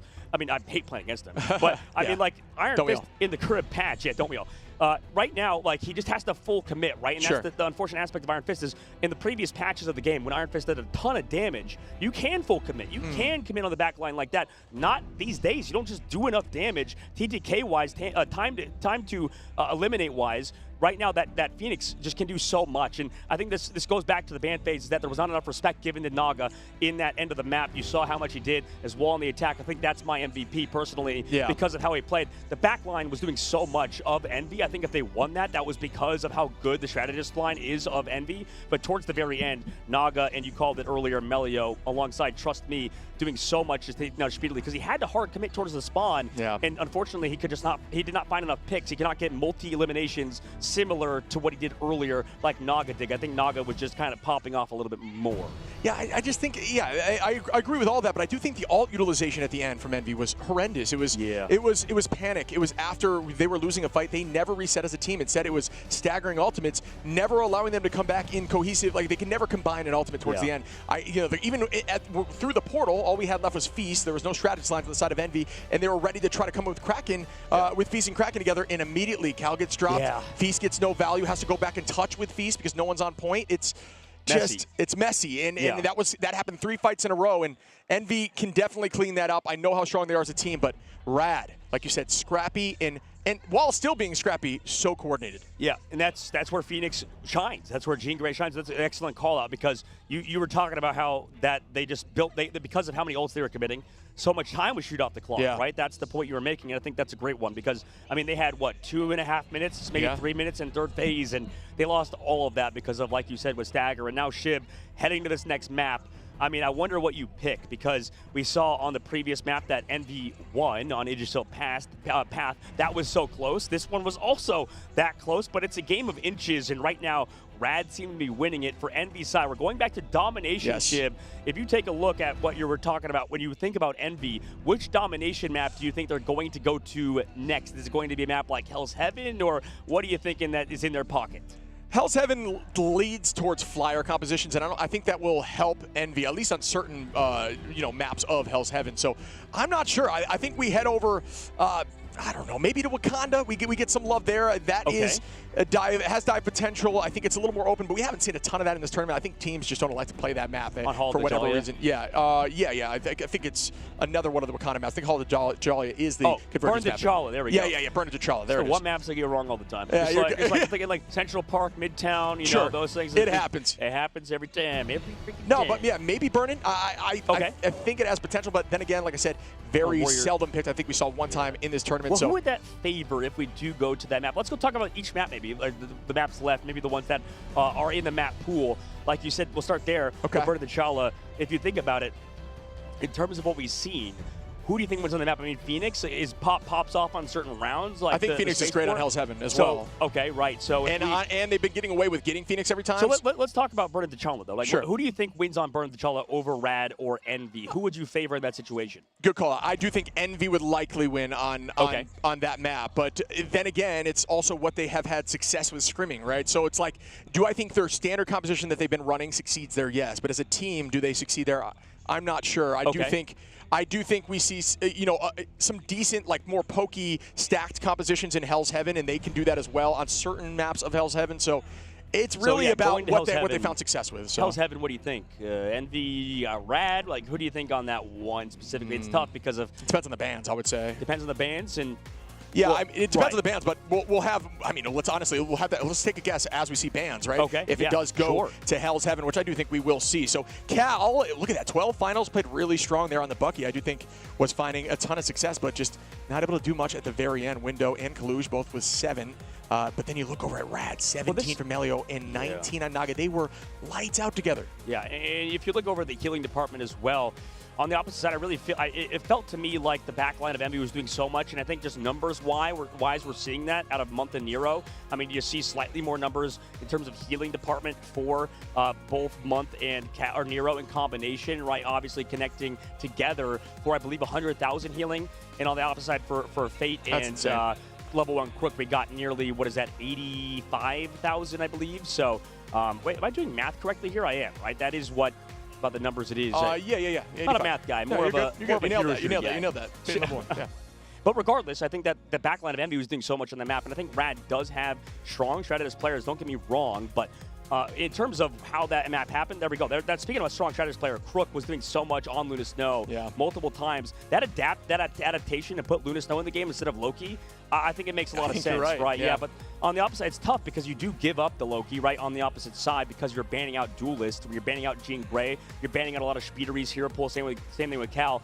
You're ignoring the back line. But because of how strong strategist ultimates are in the game across the board, even if you're taking a slightly weaker one or a slightly weaker overall, as long as you get that Luna Snow, you enable yourselves to play that Psylocke composition. Because they had the Psylocke in the last map, it's almost like they were at a net negative because they never had that Snowflake to either give to Naga or over to Melio. Agreed. I think it helps with the off angles, but I also think it just really plays well with Jean because we talk about that melee play style when you're confident with, consistent healing from Luna's where you can really shine with that melee play style and getting your ult incredibly quickly. But then the damage boost combination, I think it's one of those combos that is not afraid to sweep a back line and you can get that ult insanely quickly. And sorry to cut you off, Shit, but like really, when I think about the Loki as well, there's some teams that are really good against playing against Loki, right? Sure. I think across the board earlier on in the tournament, we've seen teams struggle. Oh yeah, it was huge by Melio for sure. That ultimate towards the end.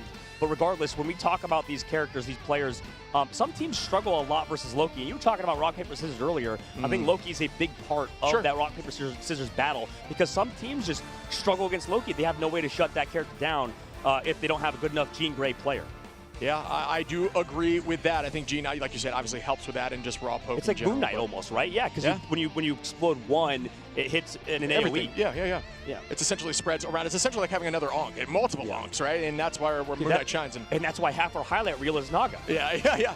Naga was disgusting. I think we maybe see a Phoenix return ban at some point. I think it needs to happen. I think you're right. Yeah, there's been so much value. The Psylocke can be matched, but then the opposition, they're never letting Phoenix through for Envy. Why not match that and use that to your advantage? Try to find them, force them into something else, and see who can play with that deeper hero pool more successfully. Yep, absolutely. And I want to see if they change these things up and they maybe adapt to that ban system in the next phase of the game because, man, that was only map 3 in this best out of 7. We're in for a barn burner of a series, it seems like, for now, and it's been back and forth throughout. I mean, this has been one of the closest games of the tournament, if not all of Marvel Rivals Esports. We always talk about that, but it's been really just like right there every single time at the very end. The game of inches has never been more real. Yeah.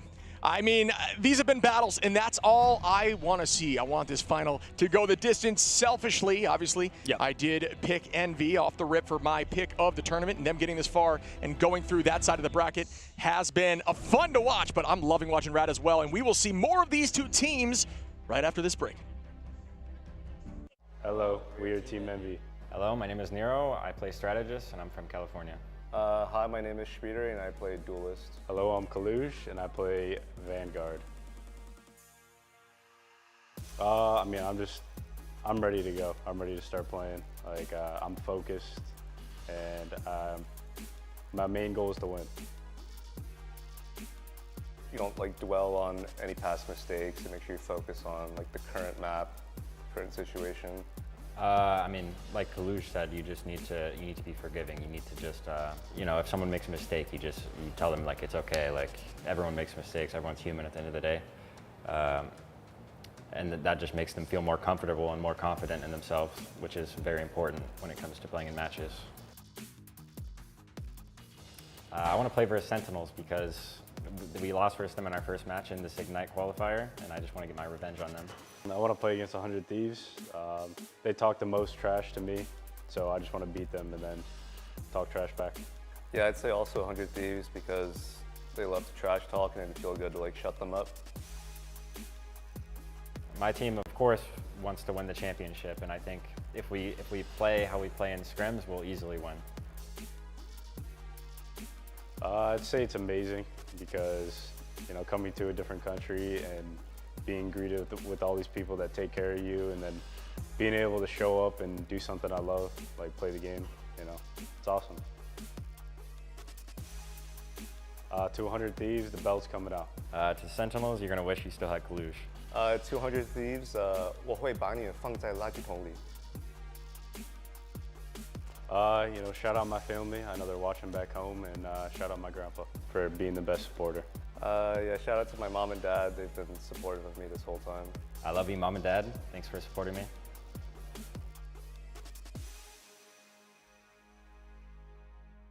Hello, we are RAD.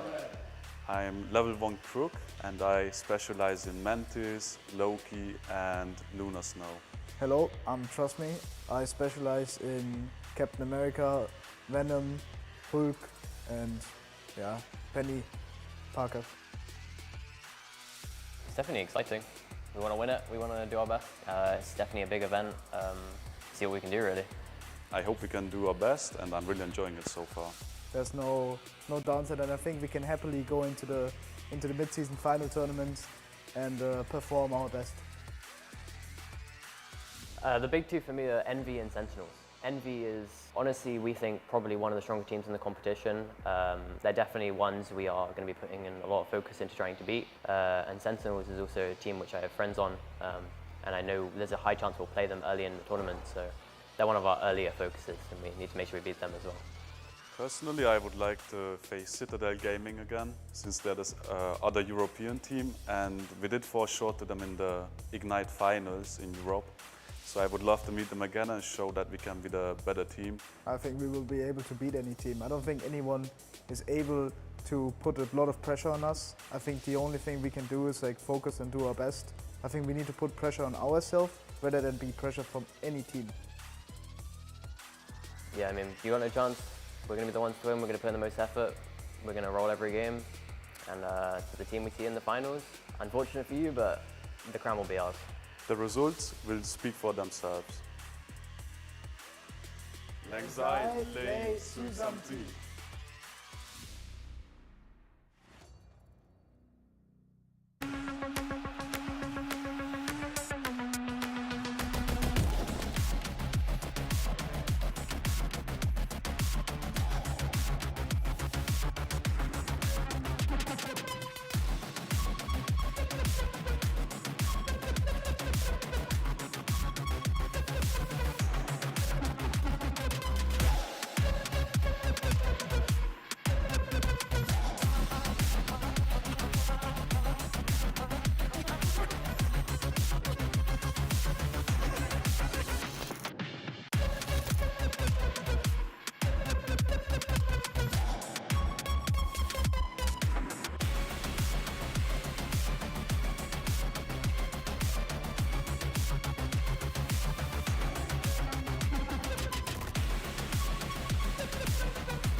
Welcome back, everyone, as we just saw RAD get their second win against Envy. How do you feel about that match, man? It was incredible. I mean, what a match, what a second or third map, and yes, our very first finals at a LAN event in the mid-season, and it's been an incredible journey because of, like we were talking about before we come back on the broadcast. We were talking about how during the break, we see the players in the hallways and whatnot, and bump shoulders, up shoulders, which is awesome. It's been great to meet them. Yeah, it's awesome to see the players and stuff. That's the highlight of this event for sure. Everybody meeting each other.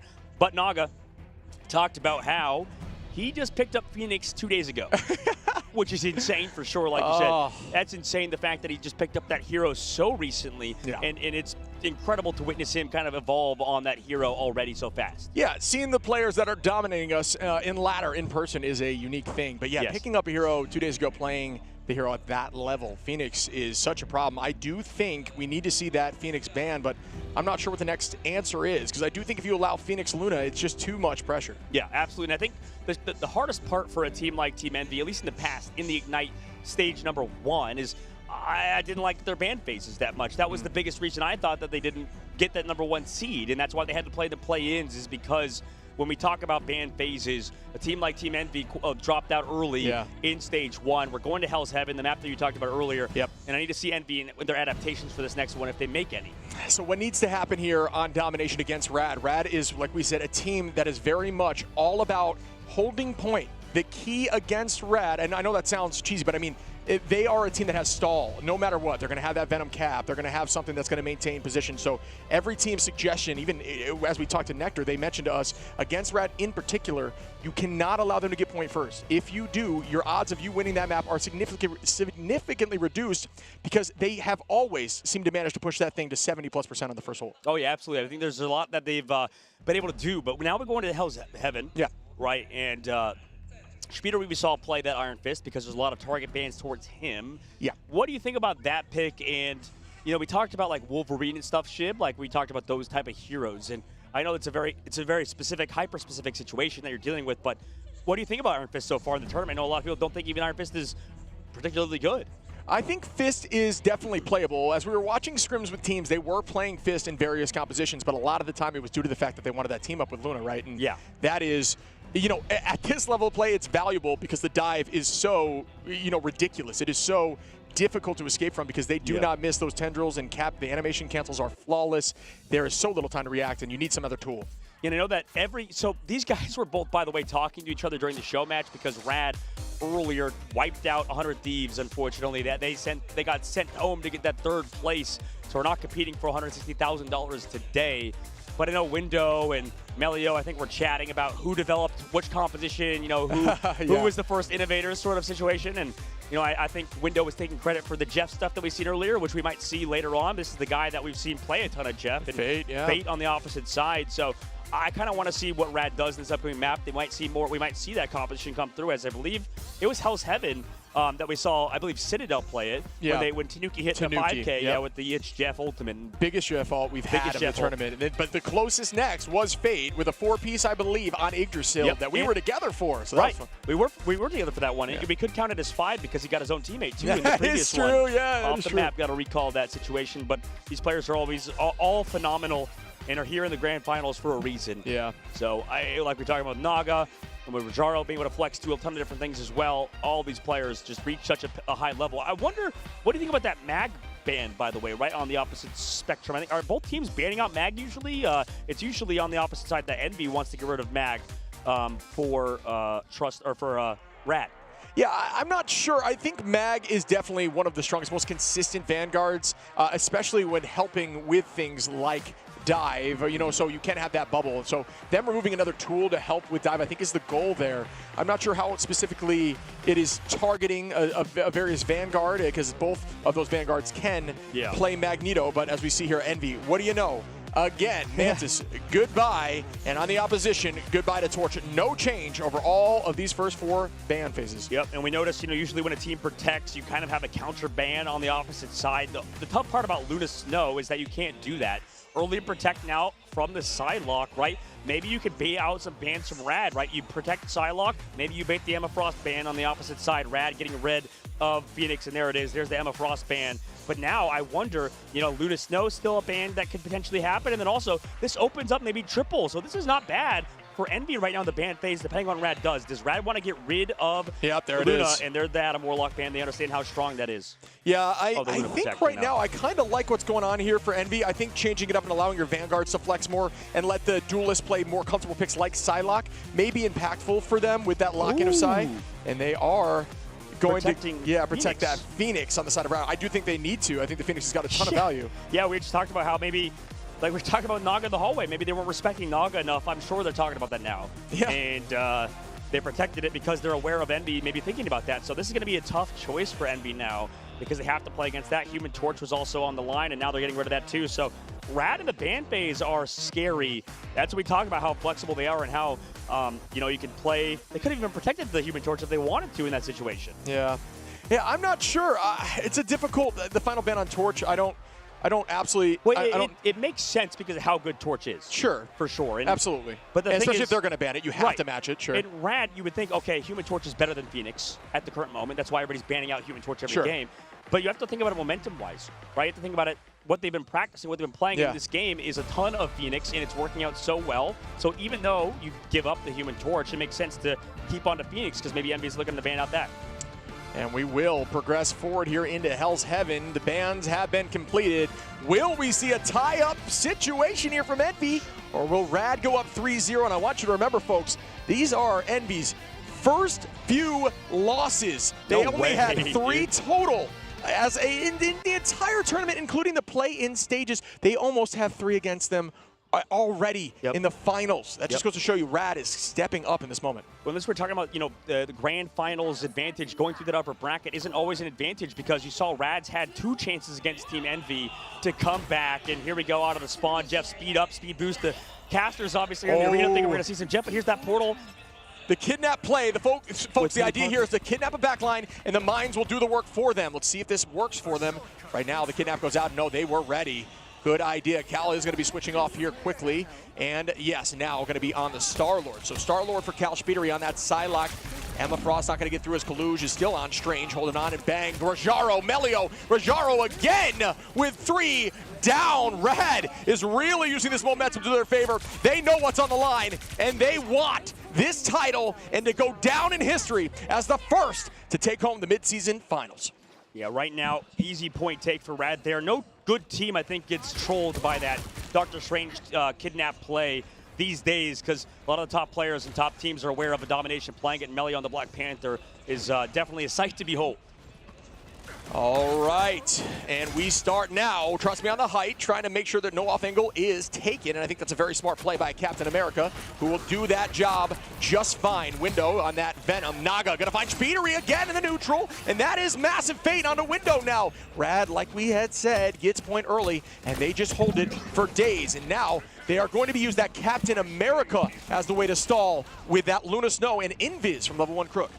Yeah, I mean, they're playing so well around Naga on Phoenix at the moment. I mean, this has been a terrifying pick.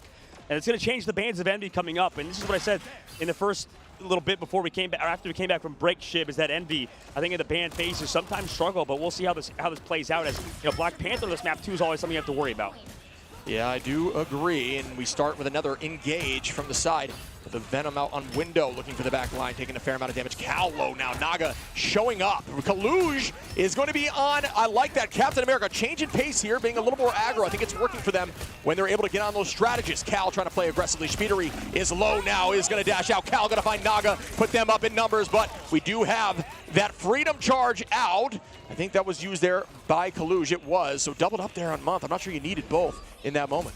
Yeah, it's going to be curious if what happens in this upcoming fight because of, like you said, Shib, I mean, trust me, has his ultimate ready to go. Sure, the lake level and quick, and they know that, right? That's a great stagger, though. Being staggered, has to kind of walk off the map. Is the window even open? Here comes the eliminations. Green's out early just to make sure they can find more. Maybe they're going to go for trust me if they found this dagger. That's huge. Wow. Oh, they're going to get more. They're collapsing heavy. Can they find a third? No, they will not. I was wondering if Kelly's going to ult up. There is a Panther here now for Melio. Oh, no. As Melio finds one. Oh, no. That is a huge pick. Out we go with another strategist ultimate just to kind of delay some time. Melio playing a little bit safe, just trying to use that wall climb to their advantage, and now they're walking right back into point. Too far, too extended for Team Envy. You would think on Captain America, you're not in a situation where you have to do that. Resets come through as well. As the Freedom charge is there from Trust Me early on. Here comes the Legendary in the sky. I mean, I don't even know if Cal's in that safe of a spot to do this. He's just going to kind of stagger. Peter also goes down. Envy's making mistakes. And it's 81 on here, percentage-wise for RAD. 41 to Envy, doubled up. And Fate does use that ult. Naga going to be holding on as level 1 Crook is gaining towards that invisible boundary as well. Speedery ready, window. They've got to use these ults effectively now, or they will be doomed, as at this point, RAD, it's in one fight territory ready with a strange portal. This is a dangerous position to be in if you're on the side of Envy. Another psionic. Oh, excuse me, the Cutterfly goes out. Speedery gets one. Window gets two as Crook falls prior to getting that ult. And that's a good start, but will it be enough as Month is going to force out that Luna Snow, as well as we do see the dance floor from Fate of Both Worlds at the end of that fight. Yeah, but we're now going to that upcoming one with level 1 Crook with the invisible boundary. Now, the hard part, I think, for Envy is they have to force it out in a spot that favors them, right? Level 1 Crook is gonna be the player you have to watch, and we can find out maybe alongside Melio, because he's always going for those one-shot kind of backline setups on Black Panther, but really it all depends on where level 1 Crook can pop off this ultimate. Melio playing hyper aggro towards the back line, but Cal trying to mark as much as possible. The Panther is ready. Do you hear Bass? Because I hear him calling as they walk onto point right behind Trust Me, leading the charge, literally getting ready for that Freedom charge. And we only have the invisible boundary out with Bass. Will we see that combo? Kaluj going to match it right back. Out goes that boundary now. Cal, trying to get towards that ult. Melio waiting for the perfect moment, waiting out this Freedom charge. And then we will see Bass wreaking havoc on the back line. Naga up on height onto Cal. Cal forced to retreat. 88% now. Anybody's game, as Envy is still holding for as long as possible. But Nero forced to use that Fate of Both Worlds now. Cal close, does have ult. Window close with ult. But there will be strategist line ults coming with Fate on RAD. Out we go! Bass with Fate. Oh, Cal gonna find Melio to try to even the odds a little bit though, and that's nice, as the teams are 5-5. And that's important, as at this point, it is who loses one more. It's the teleport is gone here.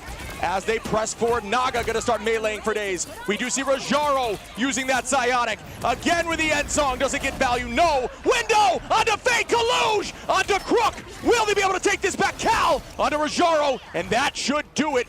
As the portal comes through, but there will be a forced stagger. They've got to take this KO now, and he's body block too. Nice body block, man. Round number 1 going in favor on Frozen Airfield of Envy. And you know, that's the tough part. We talk about how good Captain America is. We talked about how good, Venom is. But right now we saw the value of Venom alongside Luna Snow, and that's kind of that tandem that we mentioned is so strong, right? I mean, Window constantly going for those one-shots with the team up with Nero, and that's what enabled them. That's the tough part about Captain America. Captain America's ult is more like a third strategist ult that we always talk about. In this case, Window doesn't really have that third strategist ultimate on Venom, but does have a ton of lethality with the combination of him and Nero. Yeah, I think that switch to the double dive front line was game-changing. I think everything changed when that happened, and it just took them too long to make that decision. So this may change the way the flow of the series is going, because I do think they needed to figure that out. Absolutely. I think you're right. They do need to figure that out. And that's we talked to Trust Me as well a lot, and he was mentioning how this game's a game about cycling, right? Cycling ultimate, cycling one-shot combinations. For Envy, their one-shot is that Venom. It doesn't happen every single time. With Luna Snow, it's hard to get that team up. Rajaro just dashed into the wall.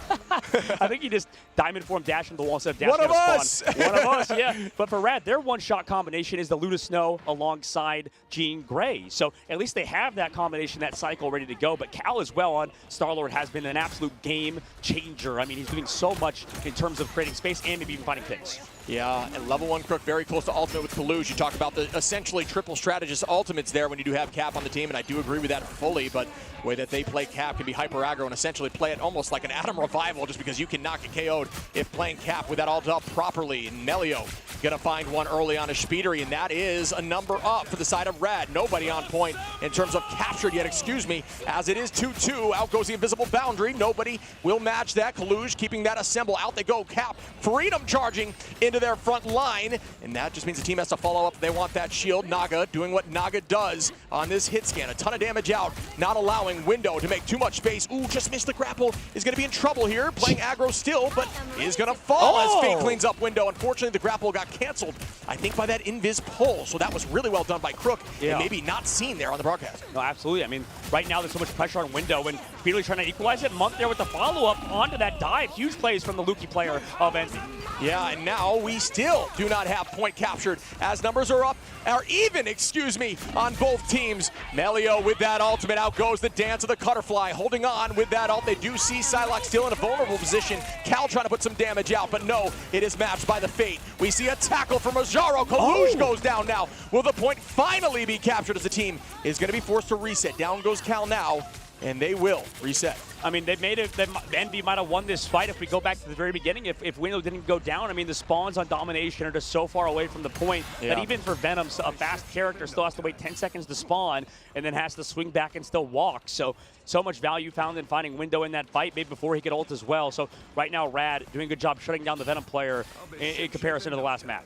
Yeah, I think when Invis is on the opposition, you have to play a totally different game as when it comes to Venom. That pull is detrimental to you if you use that cooldown, and they're prepared for it, which at this level they are always prepared for it. They know which cooldown is most impactful for them to cancel, just like if you saw Wolverine on here, Logan would be worth it. Out we go with another ultimate here, the invisible boundary, but Cal gonna combo up with Window, get one as Fate falls, and there we see Naga trying to get to the back line. Level 1 Crook trying to escape here now. Cal gonna put the pressure on. They did come back from an early take last time. 41% is not too much if they can take this quickly. Cal, Kalush, Melio though with one, and Melio with two. Melio is on one right now. Absolutely popping off of the Psylocke again onto Speedery. Yeah, how? I mean, they're creating opportunities that shouldn't exist. Oh and my Melio goodness! again. Melio just holding that internal angle. I don't even know if they know where Melio is. Taking them off point one by one, and they win because of that. That whole fight was won by Melio, and I will stand by that. Yeah, Melio, and trust me, the tandem, the duo, the dives, he's just making things work right now. There's so much pressure onto Envy, who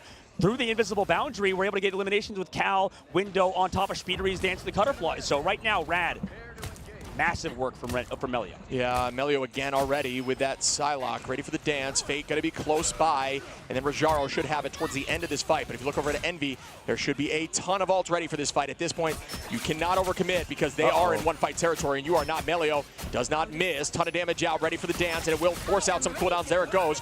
I thought, just tricked it up a little bit. Force out crystals. Month gonna follow up on Naga from Cal. Puts a ton of damage out here with the Galactic Legend. Up we go with the Psylocke, or excuse me, with the Psionic, which does find three, and that is huge as Melio cleans up Month now. Those crystals being gone, they do capitalize. Now matched right back with Psylocke. Oh, Psylocke tries, does manage to get not one, so low on the front line of Trust Me, who uses that Freedom Charge to keep the team healthy. Out we go with the teleport here by Naga now, who just wants to close this out on map 2 instantaneously. And on the side of Envy, it may be worth holding these ultimates. Wait, but they're still coming back. Monk has the copy, but can he get his strategist? Venom going in with the ultimate. Cal on the inside angle. Goes down to Melio again.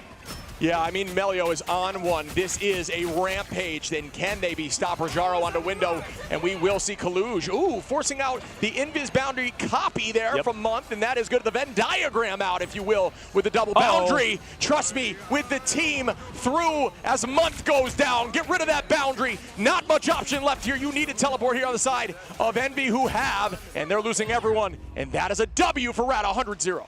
Tied up 1-1. Now we see this third round on Hell's Heaven. I mean, it's been so back and forth between these two teams. Eldritch Monument going the way of RAD, Frozen Airfield going the other way. And for Super Soldier Factory Ship, we are now going to see another map where I think that the Psylocke should do quite well. I mean, you don't have the team up on the other side for Team Envy as Emma Frost was removed, right? We talked about how they protected Psylocke, forcing out the Emma Frost ban, and the opposite was happening earlier. They were banning out Psylocke when Emma Frost was protected, and I think right now we're learning why Emma Frost is such a valuable character. It's because of, like you saw earlier with Melio, he was just doing so much on Psylocke with the team up. Yeah, not only is it an offensive ult where it does allow you to have faster burst potential, but a lot of the top Psylocks are using it defensively, correct? Where they will instead use it to just buy an iframe moment and distract the enemy to force them to look at two different Psylocks. Yeah, and I think that we saw how much they needed to do to even, get a drop of blood out of RAD. We saw them lose a fight where they committed, Venom Ultimate alongside Dance to the Cutterflies, alongside Cal with the spin to win sort of combination, and even that wasn't enough to win that fight. So RAD have been playing so well. That was a lights out map from them as we enter this third round. Yeah, no more Galactic Barrage or Galactic Legend there from Cal, who will now be on that Bucky, looking to find more value with those pulls, which we did see a lot of just like that.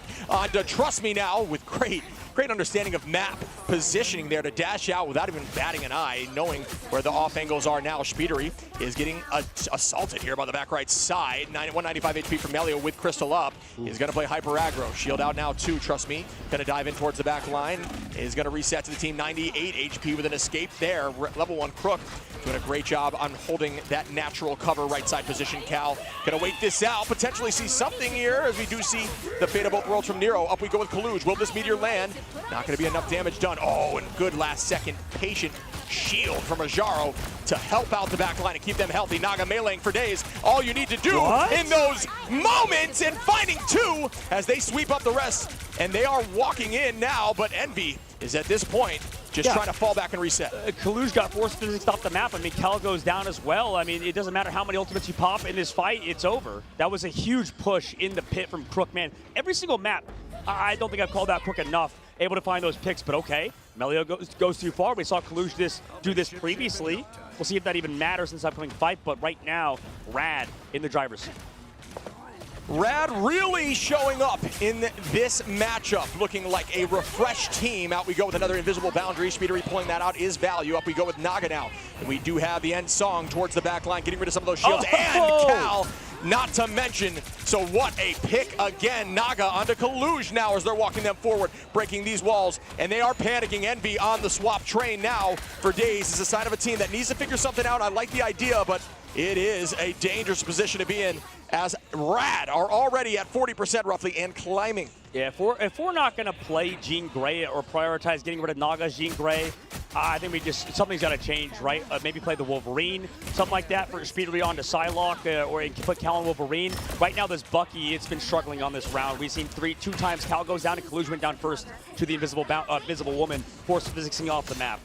Yeah, I mean, we have seen Envy take on RAD multiple times with two different separate Ws against each other, but I think the changes recently, the team comps, the understanding of new heroes that were talked about. We talked about Naga picking up, Phoenix over the last day or so. That might have been the factor here that is allowing them to push us through, because Cal is going to fall, but Naga, why not get two more? Melio and Naga are just killing it right now. Yeah, we got to get rid of the Phoenix after this map, I think, if you're Envy. I mean, this is a best out of 7, right? So we have 4 maps that you need to win. RAD would be only halfway, 80% on the board, though, to winning this map, to put themselves on map point. Right now, Envy, I mean, they're looking lost. Kaluj does have that Meteor M, and it's going to need a lot of love. It's got to be big for them to find a ton of value here, as there's not much that can stuff it. They're going to have Rajaro throwing up that shield, as well as Trust Me ready with Cap on the Protect here with the Freedom Charge. And at this point, it is getting the entirety, of Envy is going to be on their heels as we start off here. Out goes Spidery with that Psylocke backline dance of the butterfly, looking for some damage. Melio going to force out crystals now. Up we go. Kaluj, very low in HP, is going to get healed up and use it, trying to find Naga, but does not find Naga. Now we see right back at him, but Naga goes down. Rajaro on a Spidery. Both duelists traded. Make that a strategist, as Trust Me gets another now. RAD are absolutely on one as they are walking them to the door again. The portal needs to come through if possible. Not sure that it even can, as you just got to try to hold to the point, allow your team to portal, and I don't think they can. It's over. Right now, RAD are looking immortal at the current moment. They're so flexible, and that's we didn't talk about that enough. I think the duelist of this team until now, man, they are just incredibly flexible, like you said, with Naga being able to flex over to Jean Grey last moment, and that's the history. That's the future of this game, right? Is being able to flex on every single character. It's sort of the narrative that I feel like should not be understated and can't be understated because of how good RAD is due to their flexibility, man. Yeah, I think that we also saw some changes from the strategist line. Them pulling out that invis when there was a big problem with the Venom. We saw the Venom cap finding a lot of value on map 1, and then switching or having the invis pull being more prioritized towards Venom. Force the switch off now on Groot, and when you have Psylocke dealing so much damage and Naga dealing so much damage on Phoenix, the Groot's not going to get too much value. And there's some communication issues right now for Team Envy. We know we saw fights where a strategist ultimately would be popped, and then maybe a Loki would also commit crystals at the same time. So, for as good as the backline of Envy is, RAD showing that they also can play to that level, and also maybe have, or definitely have, a shout at being the best strategist in the game in both Fate and Level 1 Crook, because Crook has showed up every single map so far. It looks like RAD has just done their homework. They're looking clinical, and they are forcing the team to look more panicked. Envy, which I would argue is a team that, out of all teams, has the conversation of being very calm or very structured in being able to switch comps and handle something, but they are not able to handle RAD at all right now. No. RAD is looking dominant, especially on domination. Yeah, and we need to see the ban phase maybe change up. This we're talking about, man. I think this is the reason if Envy were to lose this series 3-1 right now, if they were to lose 4 to it's game point. 2. Yeah. And we didn't talk about prods, but you could talk about earlier. I mean, I predicted RAD You going into did. this. You Maybe did. a bit of a shot in the dark almost kind of situation, but RAD, I think today just looks so good, and those adaptations are really panning out for them, like you said. It's just that everybody's not really eliminatable on the side of RAD, and that's the biggest strength, right? We can see maybe why Captain America, for example, was a little bit more valuable than Venom, because once they shut down those one-shot combos, it happened only once, right, with Venom. That's the difficult part about Venom, is that even if you get one, team fight win because of Venom, it's kind of different than Captain America, where the reason why Strider's ultimates are so good is because they last forever. Yeah. Captain America, same situation, right? If you're getting value out of Venom once, you're getting Captain America value basically every single fight. Yeah, I agree. I think you see, I think Venom works more successfully, not necessarily on Dom or something like where it's all about winning one singular fight and allowing that push to happen. I think Cap, he does a great job on domination because you can essentially just circle point your whole team and stay healthy, treat it like a fate of both worlds, and it works well at stalling. And that we've talked about it many times, but that is what RAD wants to do: stall for as long as possible, force the team to panic. Because once you see that number start hitting 50%, 60, 70%, everything's out the window. You start throwing out those cooldowns at the same time, and next thing you know, you've lost the map. Yep, and that was the strongest ban phase. I think we can both agree for RAD. Yeah. I mean, in the ban phase, they've been doing well, but I think on that map specifically, because they keep giving Naga Phoenix, because he's able to play that so often, because they protected it last second. I mean, trust me, if he's definitely running the ban phase. Yeah. I hate talking about player and talking about them too much and giving them too much credit, but right now this does seem like a draft diff at points, and overall team, compositionally, they're just so flexible. And right now, if they were to win this series, it's because of, like you said, they are immortal, but also they're going to be immortalized in Marvel Rivals history if they win this next map and win $160,000. We are at game point for RAD here, and I do expect us to likely see Central Park, but you have to remember, I did say, and I'm sure they've done their homework, but both teams really enjoy Central Park. This is not necessarily an advantage here from the choice, and I'm assuming it's Central Park. We'll see shortly. You know what, Chip? This whole trip as well, as we're talking about, we watched the devs just play as well, right? Sure. And now that we have a little bit of downtime while the players are, getting ready for the next map and maybe picking what map they want to play, you know what? The biggest thing I feel like from this trip is the tournament is phenomenal, and it's great, and we're so excited to be here, but it's just been itching at me to get back and play Season 3.5. Yeah. I just want to try Blade, man. Like, it's so sad, the fact that we just sit here, we're like watching the devs play Blade. We get to see the streamers play Blade, J3 and them, and we're just like, yep. It looks like a ton of fun. And I'm excited to see what the meta change is going to be, because I think, Guardians Comp has been so dominant at this level of play. It's been very dominant. That is now removed. A lot of the bans were forced here towards that Guardians Comp, because every team is scared. Off the top of the dome, since we haven't been home, like, what changed with that patch, with the Adam Warlock removed? What was changed? What was given to Mantis and stuff? Yeah, so Mantis now enables a team up where Loki gets damage boost inside crystals, which is going to change up a lot of those damage boost compositions. Damage boost inside crystals. Yes, Adam Warlock also, when rezzing, now gets, I think it's 70 or 80% additional over health on the res. So now you can be hyper aggro with the res. Doesn't have that team up anymore to res, or you know what I mean. So that's very important, because it doesn't give that instinctive team up to everyone else, but he it still gives a team up to ultimate, Luna, and gives a team up to Luna, where now she has essentially anti-dive, where she can mark an enemy who's diving, Luna, and then you can deal damage and heal yourself at the same time. And she still has the Iron Fist team up, right?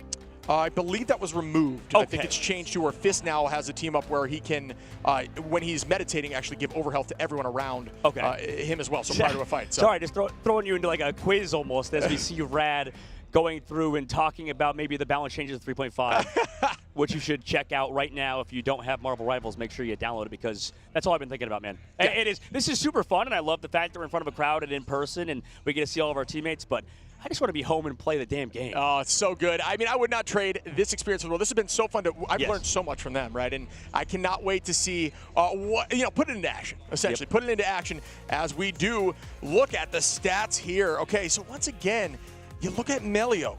You got 22 finals. you know, Naga with 30k damage, by far the most in the game as a whole. So, you know, that's nothing to scoff at, but Melio is just doing the job of cleaning up all of these finals. And when you have that availability to have those clones for escape and for aggro, it's so much. This is what I was talking about. I don't think, by the way, Naga, 30k damage on top of that, right? Just the Gene Great damage output is there. The follow-up damage usually there from like a Loki or Fate in this instance with 11k on his side. And, you know, in level 1 Cook too. The biggest thing, I just don't think that Melio gets talked enough in terms of just being the best duelist in the game. Naga as well on Phoenix, able to flex over to that hero. But there we go, MVP for sure, like you said, Shib. I think this guy has a real shot at being #1. People talk about Sparker still to this day for good reason. Sparker is good, but I think Sparker is the sort of beginning of the future of this game, right? Sparker was the first guy to kind of play a bunch of different heroes, have the flexible pool at the highest level. Melio on stage, I think that he definitely is the best duelist in the game, or has a top 3 discussion, at least in his back pocket. And events like this will prove it to everyone, and that's what you gotta love about coming down in the history books. Look at some of these alt in plays here. And, and that's the funny thing, like early days when I was watching Melio's streams and stuff, as we take back a look at all the Venom plays, like you said, all the Captain America stall alongside Fate of the Worlds. But, I mean, the biggest thing with Melio, man, when I watched his streams, he would talk about prioritizing flexibility. At the very beginning of this game, he's like, I just want to play everything. Make sure that my hero pool is not lacking. And I just laughed it off. I was like, not possible. Yeah, not possible. I was like, you can't just play every hero. And I was wrong. Turned out I was wrong, because realistically, you don't have to play every hero. You have to have a baseline of every hero, and then per patch, maybe have 3 to 4 really good heroes that you play on. And Melio tends to do that. He can play every single hero in the game, and on top of that, go for these dives with Trust Me, who has been another really strong candidate as being the best Captain America and also Venom player in the game. Yeah, and you speak to some of these duelists, and I've had the conversation with some of these teams that have echoed a similar testament, where it's essentially you want to have 3 or 4, like you're saying, very strong heroes, but you want to have at least 1 or 2 that you can cross-play together as a team, because then you rest your flex pool. At least they can fill maybe a more meta like Psylocke, right? If Psylocke's open and your other hero that you're playing is, say, let's say Wolverine, you want to make sure your other duelist can run Psylocke. So those very meta duelists need to be played by the team, but outside of that, you want to have some variety that the other do not cover. So these teams are making sure they cover those zones. And I think right now we need to start figuring out what we can ban, if you're on the side of Envy, against over to RAD, because RAD, they don't need to change a thing. They are looking flawless. And I don't mean to be Debbie Downer, but this is what I was talking about earlier. I just don't think Envy, in terms of their draft phase, has been as good as RAD. Everybody talks about how RAD's ban phases and protections have been near perfect, right? Yeah. They made a mistake. They protected Loki before. They don't make that mistake anymore. They protect the Phoenix. They protect the Luna at the right times. Sure. Envy is not adapting at the current moment, and they're sort of falling behind. And that's why we're seeing that steady fall off of Envy from a map-to-map basis, is because of the draft phase. But we are going to Central Park, and was this a good map for Envy, I believe you talked about? It was a good map for both teams, and that's why it's a little tricky. I'm sure they've done their homework, and they've gone, or they understand how good RAD is at Central Park.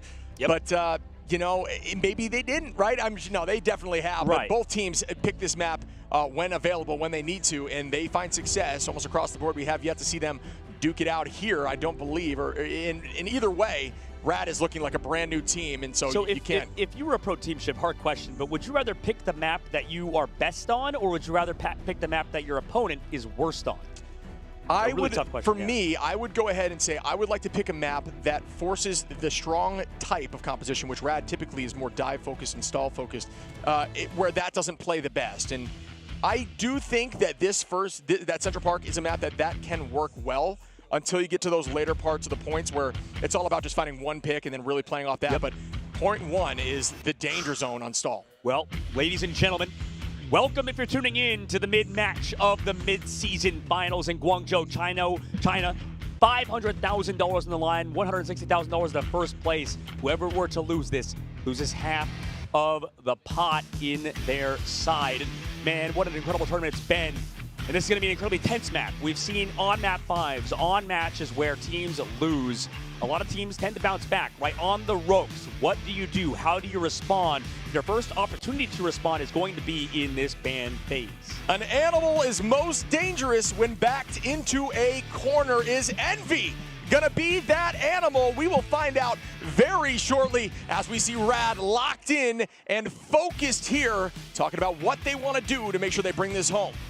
Scary teams are here in this tournament. The top teams, both RAD and Envy, Shiv, you talked about it, both are animals in their own right and are really insane, right? It's the best two teams in the world here, and I know there's a lot of players back at home that have a chance and have an opportunity to be the #1 player in the world, and I know they're sitting back at home like, I can do that, you know? Yeah. And they really can. There's a lot of up-and-coming talent that are young, still, you know, underage, 16, 17 years old, some 18 years old, 19, like, a lot of those young kids that are still getting into it, I'm sure, are, you know, jealous, first of all, for being here. And I'm sure they think they're better than everybody on stage. Of course. And they definitely have a shot to be that, and they can prove themselves in the Ignite series when they sign up for those qualifiers. Yeah, MRC, if you think you can be a pro, why not prove it? Put a team together, get out there, and try to make it to the qualifiers. Find yourself on these big stages and prove to everyone that you can back up what you're saying. And wow, look at this stage. It hypes me up every time, folks. It is surreal to be here, and I know the crowd is tense. Everybody is leaning forward, smelling the screen as we see Mantis once again for the side of Envy be banned out. And yeah, Human Torch.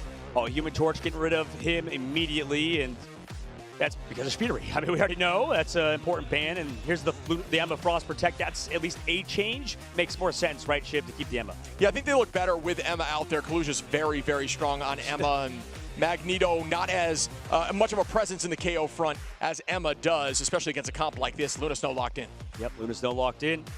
Opposite side, they have a chance to get rid of Luna Snow if they want, but Captain America banned for Team Envy this time around.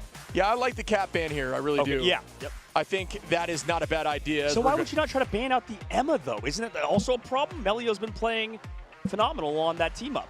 Yeah, I agree, but I think getting rid of Psylocke is fine, too, as that is matched on both sides. We are going to see some different compositions here. This is really going to shake some stuff up. But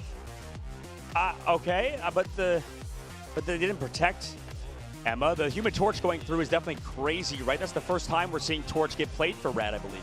Yeah, I think Envy isn't, they're not too stressed about it, seems. And they're going to lock in the Mantis. And they didn't get rid of the, I mean, it makes sense because of the Human Torch ban, but they didn't get rid of the Phoenix either. Yeah, they're going to run that boost Ultron comp, I believe. And that's what we're going to see here up in the sky for the side. All right. That's going to be fun. That's a change, at least for Envy. That's something, but... Yeah. I feel like we're getting the real desperation hours for Team Envy. I mean, they didn't get rid of Luna Snow, and Or is this what they needed? It could be. I think you're right. In my opinion, Envy really needed to shake things up, and I think them getting rid of things like Cap and Psylocke is a good change. There is so much value there. Yes, they did allow Phoenix through, and it is banned on their side. Phoenix had a ton of value on damage, right? But the Psylocke was really the one getting those finals, and damage to me only feeds strategists unless you can get those finals.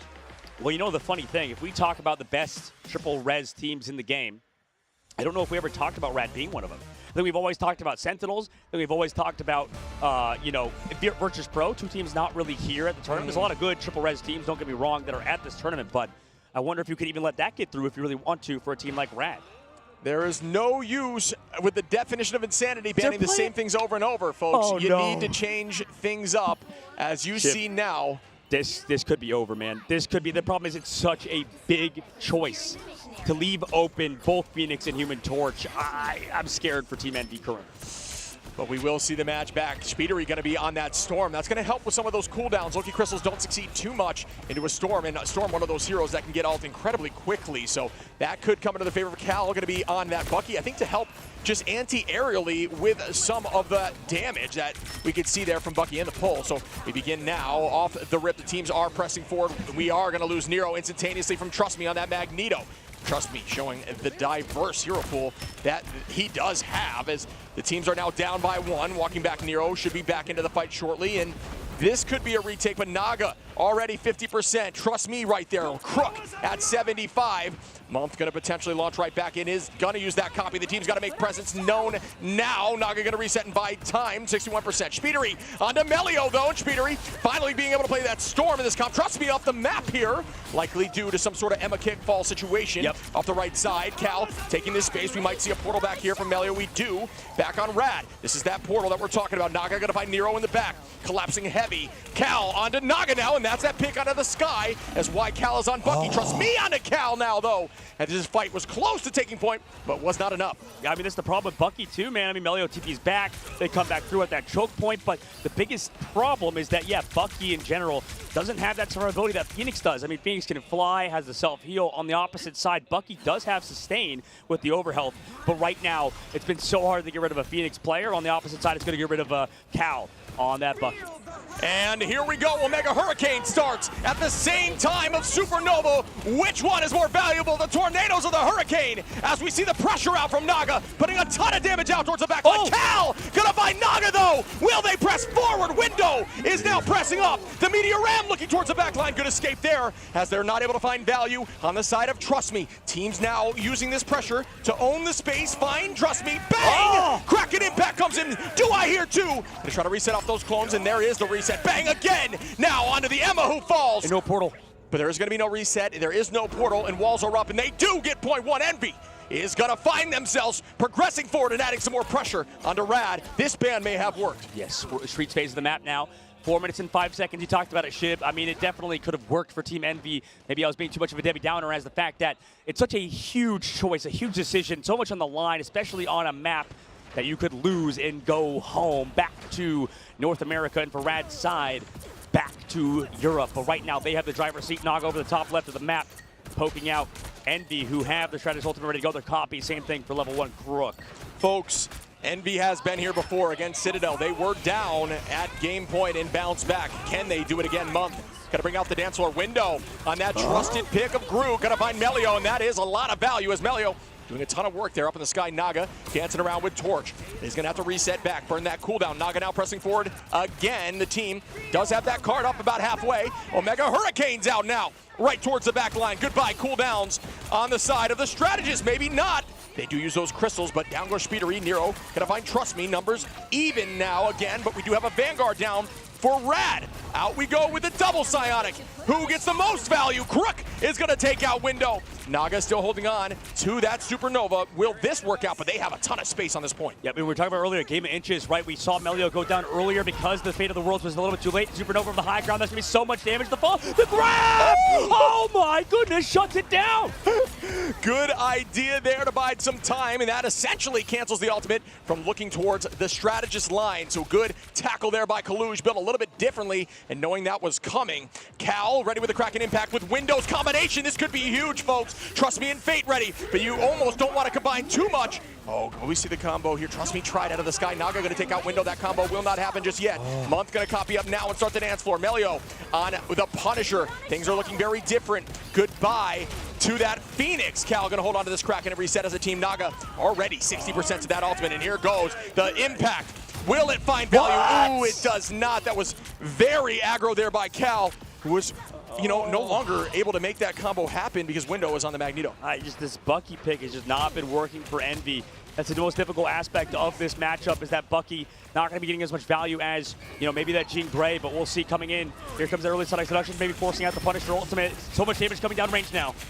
Psionic essentially forcing out the Judgment here, and that, you know, I'll take that as a win if I'm on the side of Envy on the push. I do think that that ultimate can be detrimental, especially against this composition. Trust Me is close. Level 1 Crook there. Rajaro using this to try to get towards the back line. Unfortunately, there's a Hurricane, and there's Window with a big dunk onto Crook. Melio, Naga, and Trust Me, Kaluj is going to clean up, and that should give them point 2. Envy is looking refreshed, and this ban may have worked, as RAD needs to get back on their toes and start sprinting towards them more aggressively. Naga is not able to play as aggressive. I think this let-through of Torch, surprisingly, is really working out for them. Oh, yeah, absolutely. Now that they have Cal on to Hella, you're definitely right, Shiv. It's back and forth, maybe to move on to the game. Cal on Hella is a sight to behold based on what we've seen previously in MRC. I mean, he made a name for himself on Hella, one of the best Hellas in the game, if not the best. So awesome to see him back on a comfort pick, but we've seen teams, you know, sort of play Hella last resort. We'll see if it pans out this time around. Yeah, also there's something to be said about the damage boost from Storm with Hella is threatening to those flyers. Out goes the Supernova again. Window going to retreat backwards just a little bit. Naga keeping the pressure up, finding Cal. Unfortunately, the building being created in that moment did not put Cal in an advantageous position. Yeah, pushed him up there, up to the high ground. Meteor M now. Misses. Gets dunked. Rajaro onto Speedery, and that could be a bit of an overcommitment here on the side of RAD, but I think they want to change the momentum. No ultimates left here for RAD. Fate going to be very close. Crook going to be there after Fate's ultimate, likely. Envy is also gaining towards Nero, Speedery, and Kaluj. Cal going to be there, but Month used it all in that last fight. Yeah, the plan is slow. Envy also does have ultimates ready to go. Try to his ultimates very soon. They have to build those up, though. Nero only at 83%. Lunas now builds the ultimates so slow comparatively to how she used to be.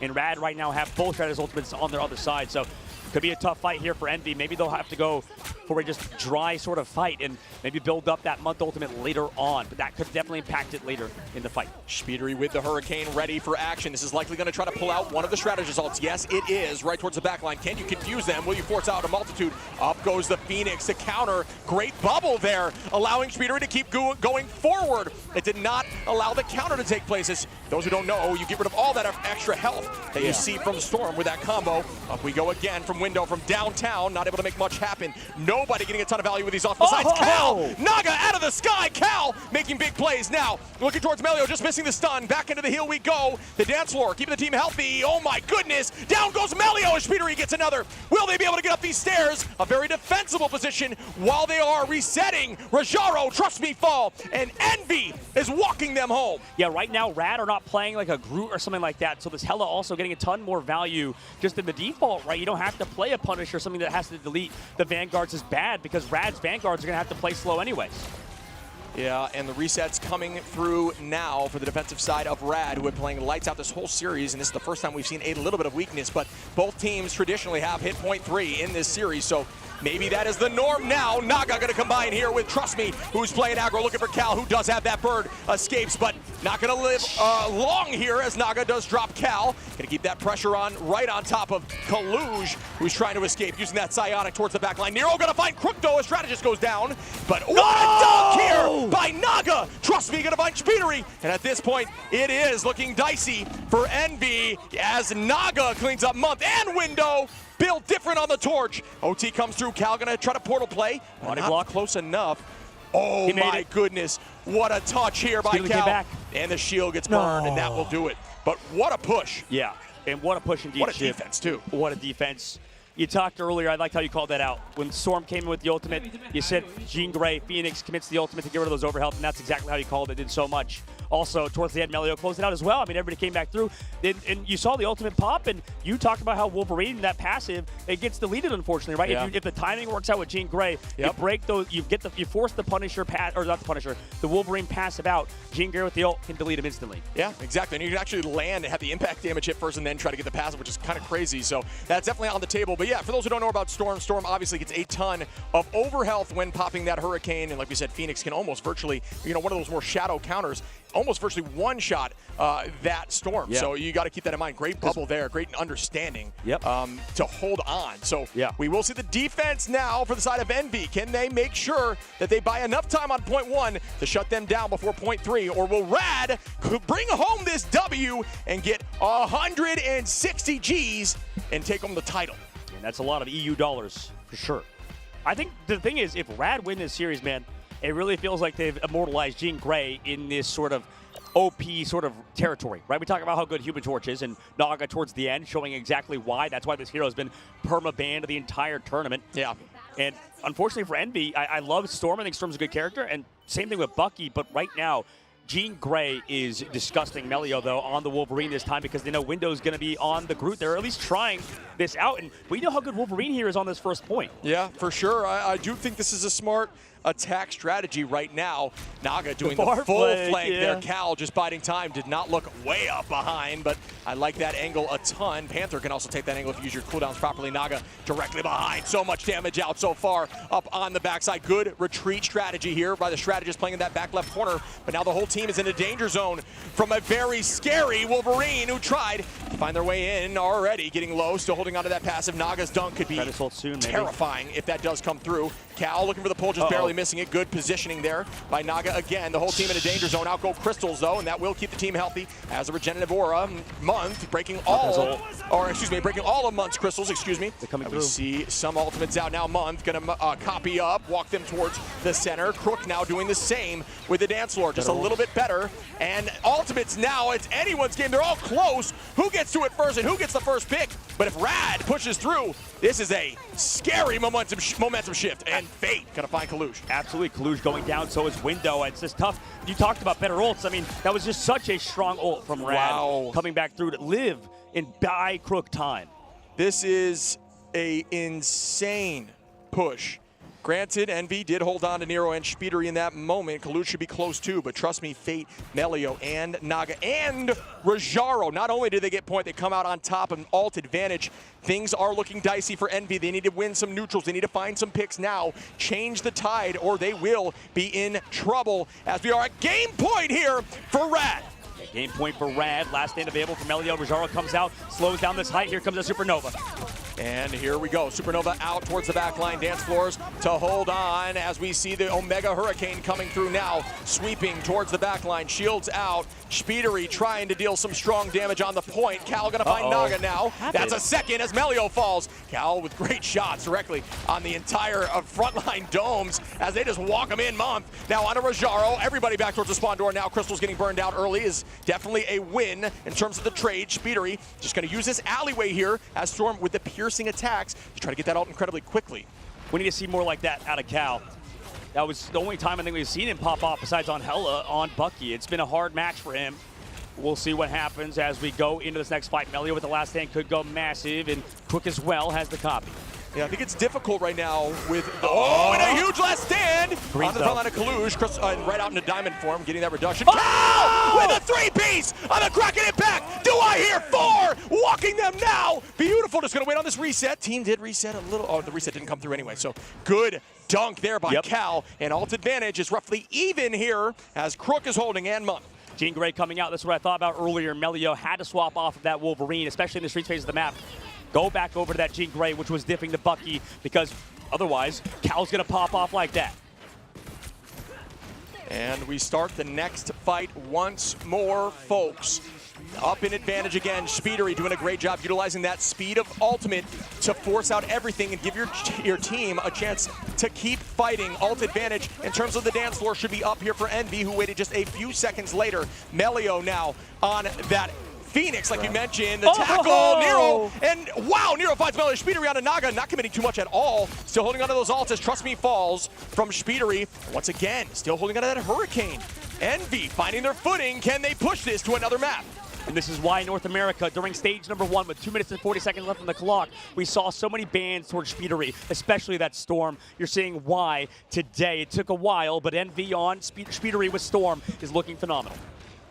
At this point, is it worth fully committing the protection onto Naga and trying to get something else like an invis and just allow Naga to pop, or is it not? And that's the decision I'm struggling with as we see another Supernova come out, gets dunked out of the sky there by Cal. Well done again. That is what Cal is trying to do, just mark the entire time and Trust Me in the sky with a meteor. After the shields, Nero's gonna fall now. Good combination. Does Trust Me go down? The crystals burn. Melio walking towards Kalush. Trust Me gonna find Speedery, and that is a ton as Cal falls as well. They are gonna get KO'd on point just to ensure they can get back to this point with 2 minutes on. And this is why we talk about Magneto being like sort of sometimes a better version of Venom, right? You can use the Meteor M to not only help the team, but then combine for that cycle that we were talking about with Jean Grey. Now in this upcoming fight, Rajaro does have that ultimate, but we've seen Envy with this situation for ultimates. It's going to be scary. No, but down! Wow, Melio is different, popping off there with Naga on the assault. Cal finds Melio, though. Fate goes down here for Speedery. Rajaro back on a window.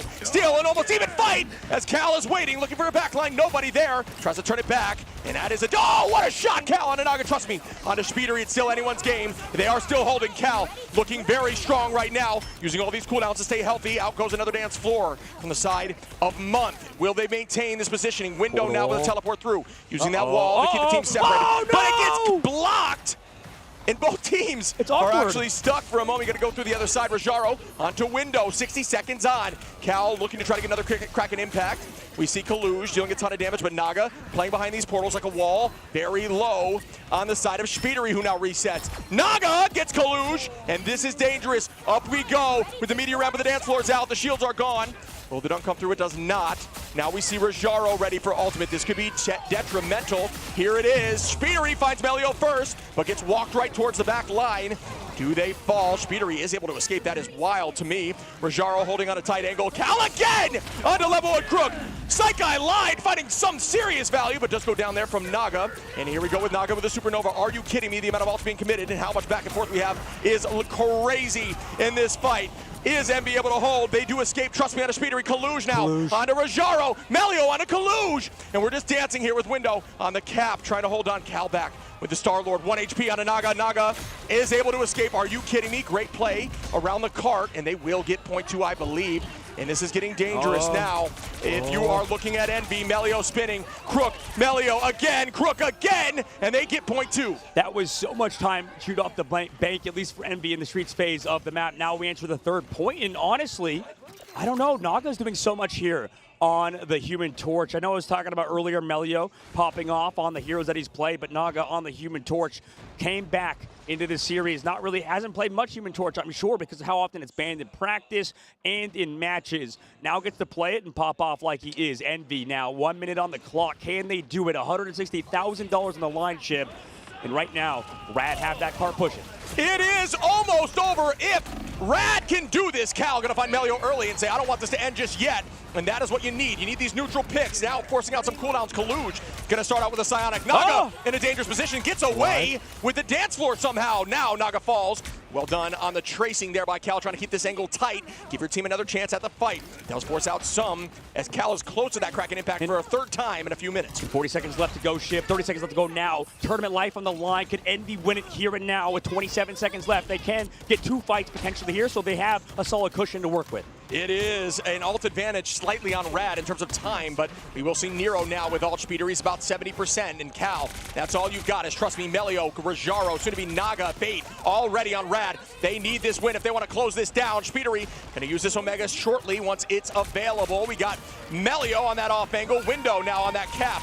Is going to force out as Melio is going out with the Galactic Legend. Crystal's doing a great job keeping the team healthy. Kaluge and Diamond now goes to the dance floor now. Patience was huge. Trust me, trying to land this. This could be massive. Onto the back line. Does not land, but it does force out some more cooldowns and a fair amount of health. Rajaro now with the Psionic Seduction. We see, trust me, Rajaro with the 2 picks. Will they get this done? Melio on a Kaluge. Dunks again towards the back line. Trust me, under Speedery. And that is 5. Envy in a dangerous spot now as RAD wants to get this W. They want to. Cal has ult, Chip. Ready to go. Kaluge coming back. Can they go for some sort of spot hold? There's no Doctor Strange portal to block. No ultimates for RAD except level 1 Crook coming up with his ult. This could be huge if Envy can win this fight and extend their series. If Kaluge is able to seduce the Crook right now, that is the best case scenario as out it goes. Melio falls early to Window. We see Naga on the height. They've got a touch here shortly. Psionic is out. Does it stop the Loki? It does not. Loki is able to get that dance floor copy. Cal biding time, counting to 12. Waiting to use that Kraken impact, and there it is. Bang on the Crook. There goes, shield goes out. The transfer does not allow the reset. That is what happens with the K. Cannot touch. And Envy holds on. It's not over yet. Are you kidding me, Ship? Envy, 2 maps to 3 now. Oh my. On that map, it was an absolute banger of a map, but it's because on that third phase, we saw, unfortunately not enough time in the clock because of what we saw in second phase, man. That second phase lasted so long, so much stalling. You talked about ultimates used, cooldowns used. It lasted so long, and it really ended up hurting RAD in that third phase. Them going after the torch with forcing Bucky is crazy to me, but it really did work. I think we were both skeptical on it at first, especially on that initial attack. Their attack from RAD was insane. They got through with 5 minutes on the clock, but oh my goodness, what a battle. My heart is pounding. I cannot imagine what is going on that stage right there. What an experience. 2 to 3. Oh my goodness, let's go. Let's go. This is our first banger of a match between you and me watching, because there's been a lot of 2-0s and 3-0s and 3-1s, but now because of kind of how things work, right? I feel like usually what happens, especially we talked about this with you, if you see a quarterfinals where it's a constant sweep across the board day number 1, that bodes well for the next day, because usually you should have closer matches, and lower bracket finals between RAD and 100 Thieves was honestly not that close. Yeah. And right now, RAD proving why they deserve to be here. But for Envy, they, through the upper bracket, beat RAD out. Can they come back now? That's crazy, the fact that RAD is up in the series and lost on that map because of, like you said, I was skeptical. I think you were more of a believer of that ban phase, and you ended up 100% correct. I just think you needed to shift it up. Me personally, just want a great series, and this gets me so hyped. You mentioned that we, maybe I've seen a little bit too many 3-0s, me and you personally, but we've typically had some good series in the past. We've had some amazing games just for our viewers alone, right? Oh, yeah. This entire tournament has been phenomenal in terms of the highest level of competition. Yeah, I mean, this has just been so much fun. I do think that ban was better for them. I'm wondering what we're going to see change from RAD. RAD really hasn't needed to change too much in their ban phase. Slight changes when it comes to that Emma situation, but I think they just let it slide that time. Didn't think it was too much of a threat, but wow. Strategist line did a great job staying up from the Torch. I think Torch was looking threatening. I think especially map 1, the positioning as a unit back into that corner looked really good, even though it did not work for them. But having a Torch be so oppressive with Crystal onto a backline is my biggest fear if I'm playing Strategist, and they pushed through, and I believe Month MVP'd. Well, I mean, I know Ship, just because of biases, I always like to talk about the Duelist mains. I like to talk about the Strategist mains because I used to play Strategist professionally. Yes. Over in this game, I play Duelist nonstop, so I love those characters. And on the opposite side, you play a ton of Vanguard. So for me, I feel like it's important to acknowledge both Month and Nero, and same thing with Fate and Level 1 Crook. But I feel like the catalyst, we always talk about Speedery, how good he is, one of the best players in the entire game. And I know everybody knows that already. So I think if NB were to win this series, it is off the back of Cal and stuff, but Nero and the backline of Month cannot be understated as being one of the best backlines, if not the best in the entire game. Is that maybe me glazing them too much, or what do you think about the Vanguard play in this series? I mean, in terms of the Vanguard play, what I think that Envy did well, I think that the Vanguards have been consistent on both sides, honestly. I do think that a little bit of Trust Me has been more of a highlight player right now, but I think the ban of Cap against Trust Me puts him in a Venom or Mag situation, and I don't think the success on Mag in terms of Trust Me's hands is nearly as effective, especially when Loki's on the table and you're able to throw crystals out, and you have flyers when you have Storm. It's just not easy. We even saw Trust Me try to throw at one point into a Storm and missed, and I just think that is a good strategy. I think I think you're right. I mean, it's so exciting, this series, man. It's 100% on that note. I think Trust Me kind of has, I mean, everybody has similar hero pools. Everybody can sort of play Emma Frost. And it's those different changes, like you said. I mean, we have Window on Magneto sometimes able to pop off as well on different heroes. On Cap, actually looked pretty solid. I mean, not necessarily making any insane plays, but stalling out for incredibly long. Yeah, doing what Cap does, just distract and annoy. And there are some Caps that find a lot of success with more divey, aggressive playstyles, but if you are a Cap that can just hold on and distract, that's all you need to do. So I think we're going to be moving forward. It's got to be, at this point, because we just did Converge, it's got to be a Convoy map now. So curious what we will see from the side. So the one we saw earlier was Igiso, right?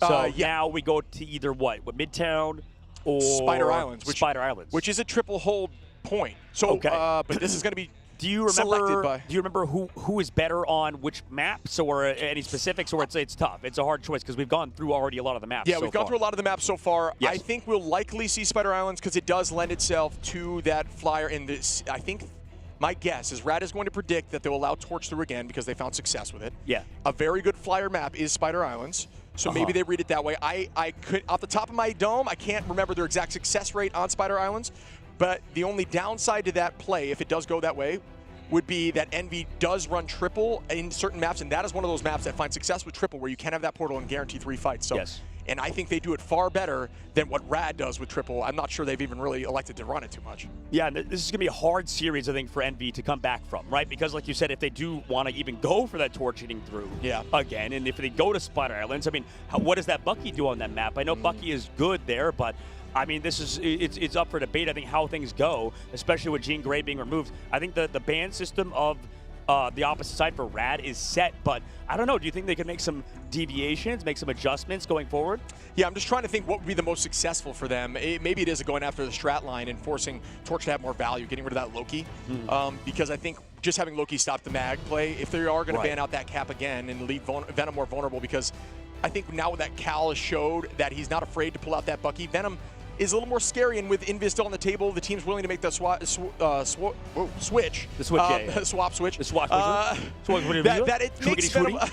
He's a really good Venom, though. Oh, yeah, absolutely. But Envy is the team that can shut that down. That's why you've been seeing him choose the Cap over Venom just due to survivability. So I do think that going after a strat line, if you're on Team RAD, may help. Okay. Get rid of that Loki and just do what you just did in the last map and see how it changes. You do have another map before it evens out, so you have some time to play and learn. Yeah, I think that's a good call out. I think we'll see some adjustments, but taking back a look at the stats, I mean, let me take a look at these actually for a second because they literally just showed up. So, I mean, trust me, was definitely solid. And on the opposite side for Naga, I mean, nearly 40k damage. That's always going to happen for Human Torch, right? Speedery on the opposite side, nearly 40k on Storm. And I think that, you know what? This is what I was talking about earlier. I think each region has their specific things they're really, really good at, right? Sure. We already knew from stage 1, teams want to get rid of Speedery on Storm. Yes. That's a thing that happened constantly, and I don't think it's changed. I think you still want to get rid of that. You just don't have the ban for it, right? Right, like, right. Yeah. But prioritizing Speedery's hero pool was never a bad decision until you have Cal popping off on Bucky at points. Yeah. So it's always a hard decision because of how much Cal's leveled up. But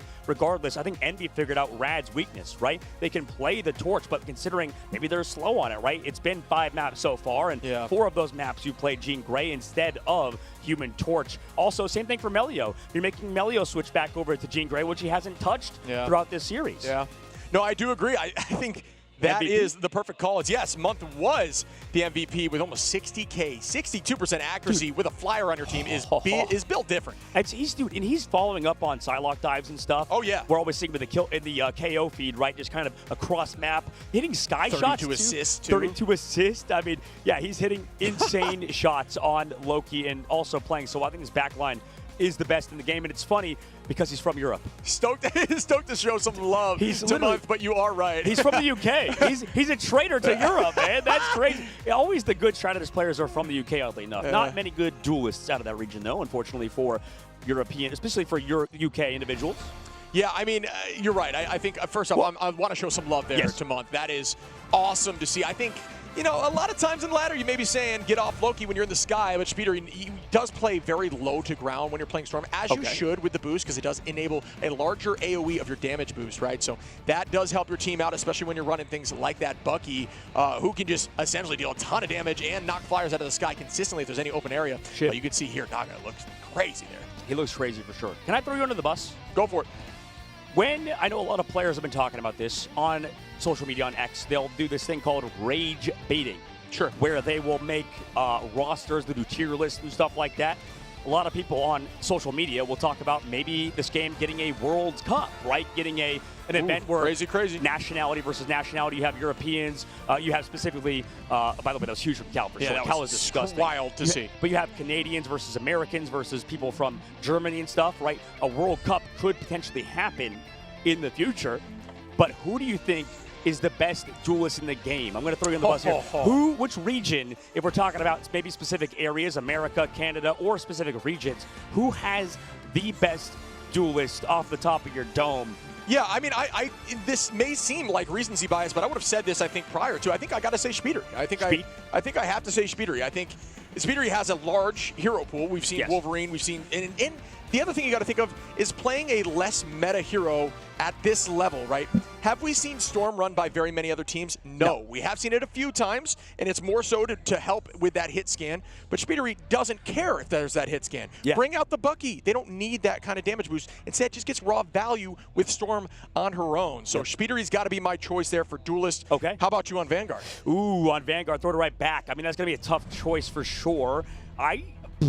Oh, man, I see how hard the question is now. It's difficult. I got to think about some things. So I'll give you some time. How give about me some time. Yeah. We'll circle back in the next break. Well, no, I'll think about it right now. You just got to talk about something else. All right, well, let's yap. What do you think? I'm curious what the audience thinks is going to be the next map, and it is Spider Island. So do you guys in the audience think we were going to see triple? Me personally, Envy on D, no doubt about it. But teams typically, you know, it's up to you. Do you like to attack first or defend first? Is that something that you're always locked in? For me, you got to attack first. I think attack first for sure. I'm with you on that boat. And to circle back around maybe to the best Vanguard in the game, I feel like actually, oddly enough, I was super impressed with Ganbei. I hate to say it. So I don't know if I'm like just because we're in the crowd, we're in China. A lot of hype. I know there's a lot of good ones. I would fair to say, trust me, fair to say Kalush. I think those are definitely in there as well. But I don't know. Ganbei to me actually seems one of the best Vanguards in the game. So I would just go to China. Is that weird? No, that's awesome. I mean, that's what the beauty of events like this can show us, right? So we're seeing these teams across the regions really show up, proving to not only themselves, but to the entire world who is the best. And this team right now, Envy, a bit on their heels, starting to show up, turning that momentum around. Will they continue walking it and make that title known for themselves as the best in the world, or will RAD pull it off? I know you had said RAD. I picked Envy back in the play-in stage. Well, then, they made their way through. How about this? On a 3, 2, 1 countdown, let's go say what region has the best strategists. Oh, that's difficult. All right. No, you just got to say it in 3 seconds, okay? You ready? You're going to say it. 3, 2, 1, UK. EMEA? Yeah, gotta be. You said EMEA. EMEA? Yeah. Okay, EMEA for sure. Yeah, gotta be. Yeah, I mean, considering they have the backline over on RAD, then they also have on this side of the pond, we have. And I think Fate pulling out the Jeff and finding more than enough value on Jeff, like looking insane, carrying team fights, 4-piece ultimates, stuff like that. I mean, it's consistent over there in EMEA's region. So I like that. Man. A good call out and way to do that at the same time together.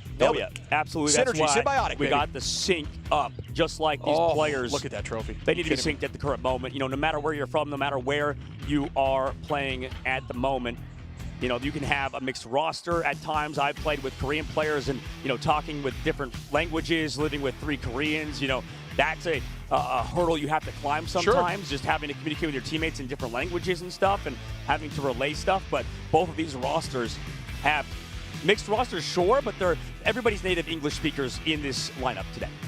Yeah, I mean, this has just been exactly what we wanted it to be as viewers. Push this thing through, not a sweep. It is getting closer and closer as we look over at Rajaro. Dude, he's locking in right now. He's always like that. I love it.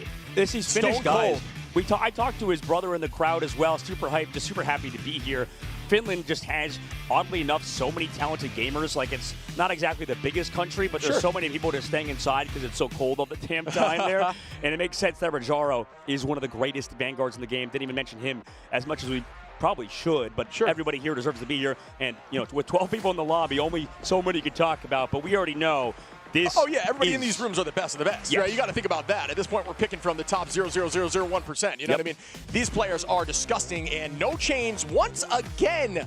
Are you kidding me? For map 6. All right. Spider Island, you called it too, Shiv. You talked about how this is a map that you want to see on the side. Great band from Envy. Great band from Envy.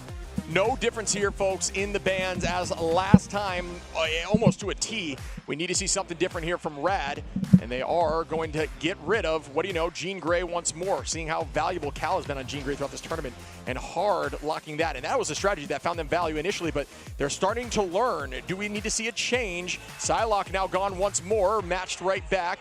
Lunasto locked in.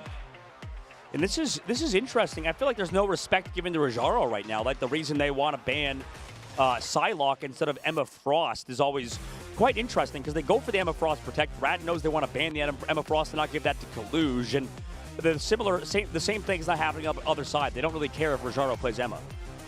All right, Envy's going to be on the defense. Remember, RAD folks are attacking first, their choice, as they want to go through first. Envy, like I have predicted, I have no doubt in my mind, will have triple out here. Strange is through, so that portal will come around. The matter of time, it's all about how much time can they hold that first push. If it's 30 seconds, then it is an abysmal failure, but if it's minutes off the clock, then we may see Envy utilize that time advantage to take home this map and push it to Game 7, folks. We're heading into 6 right now. Lock in, get your popcorn, put your feet up, and let's get after it. Crack open a cold one with the boys. Shiv and I will definitely be doing that afterwards. We're Americans, and we're with a bunch of Europeans, and, you know, that's just a disaster waiting to happen, just like this series has been for both teams. Chaos. Chaos is I couldn't put it better myself, Shiv.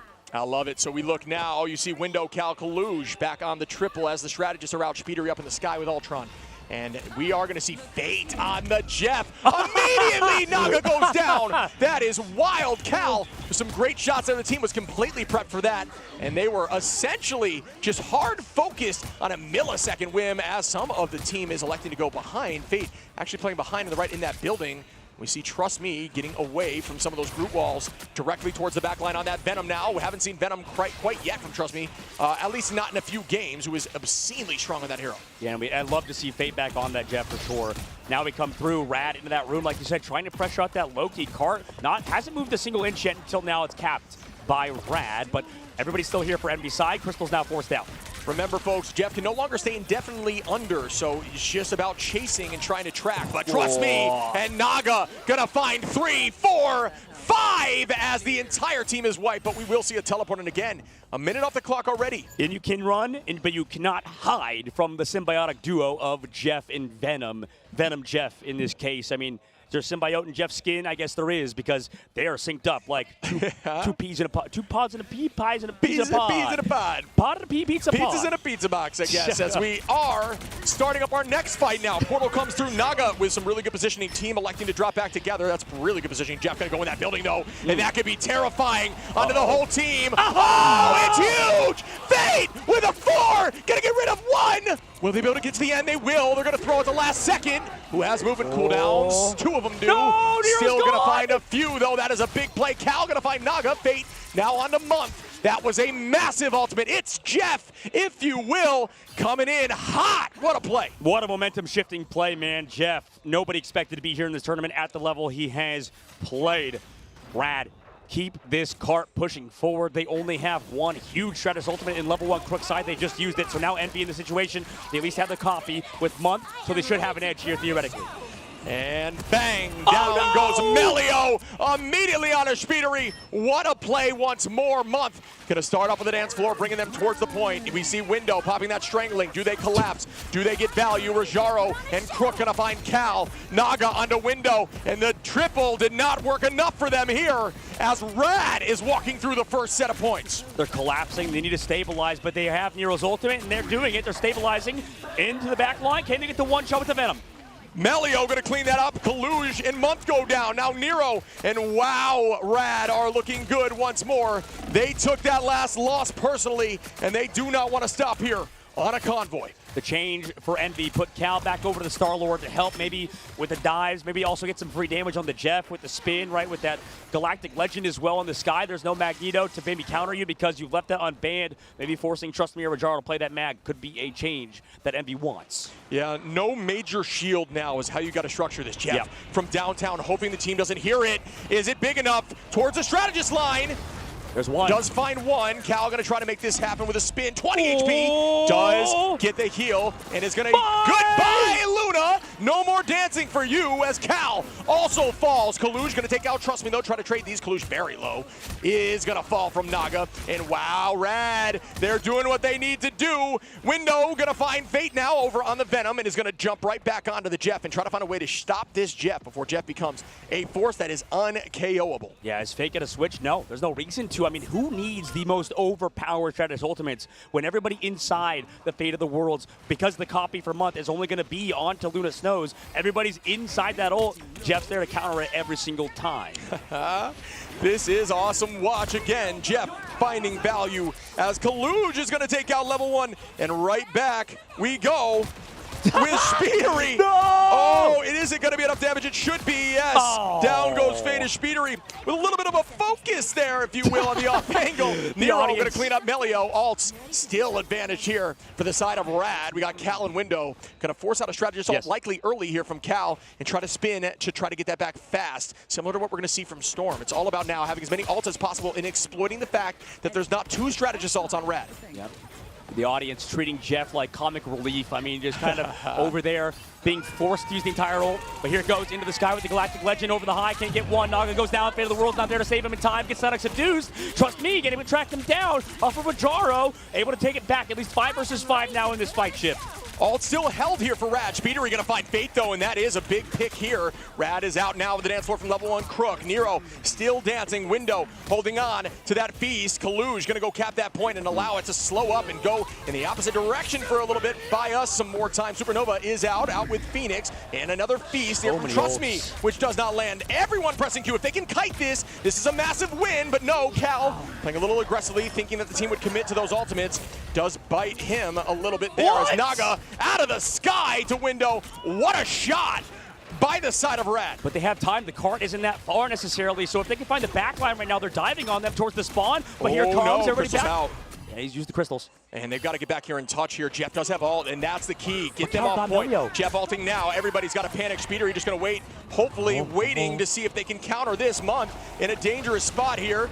He's keeping it away. Does get the teleport away. Beautiful as Cal on the Punisher gets 2. Speedery with that damage boost have completely switched up comp now. It's all about bursting them. Burst that Venom, burst that Emma, and burst Naga up there on Human Torch. What a compositional switch. I think this is very, very smart. Yes. And also you have invulnerability to Jeff ult when you are ulting as Punisher. And now Fate's going back over to Cloak and Dagger because of, like you said, it wasn't working to Jeff.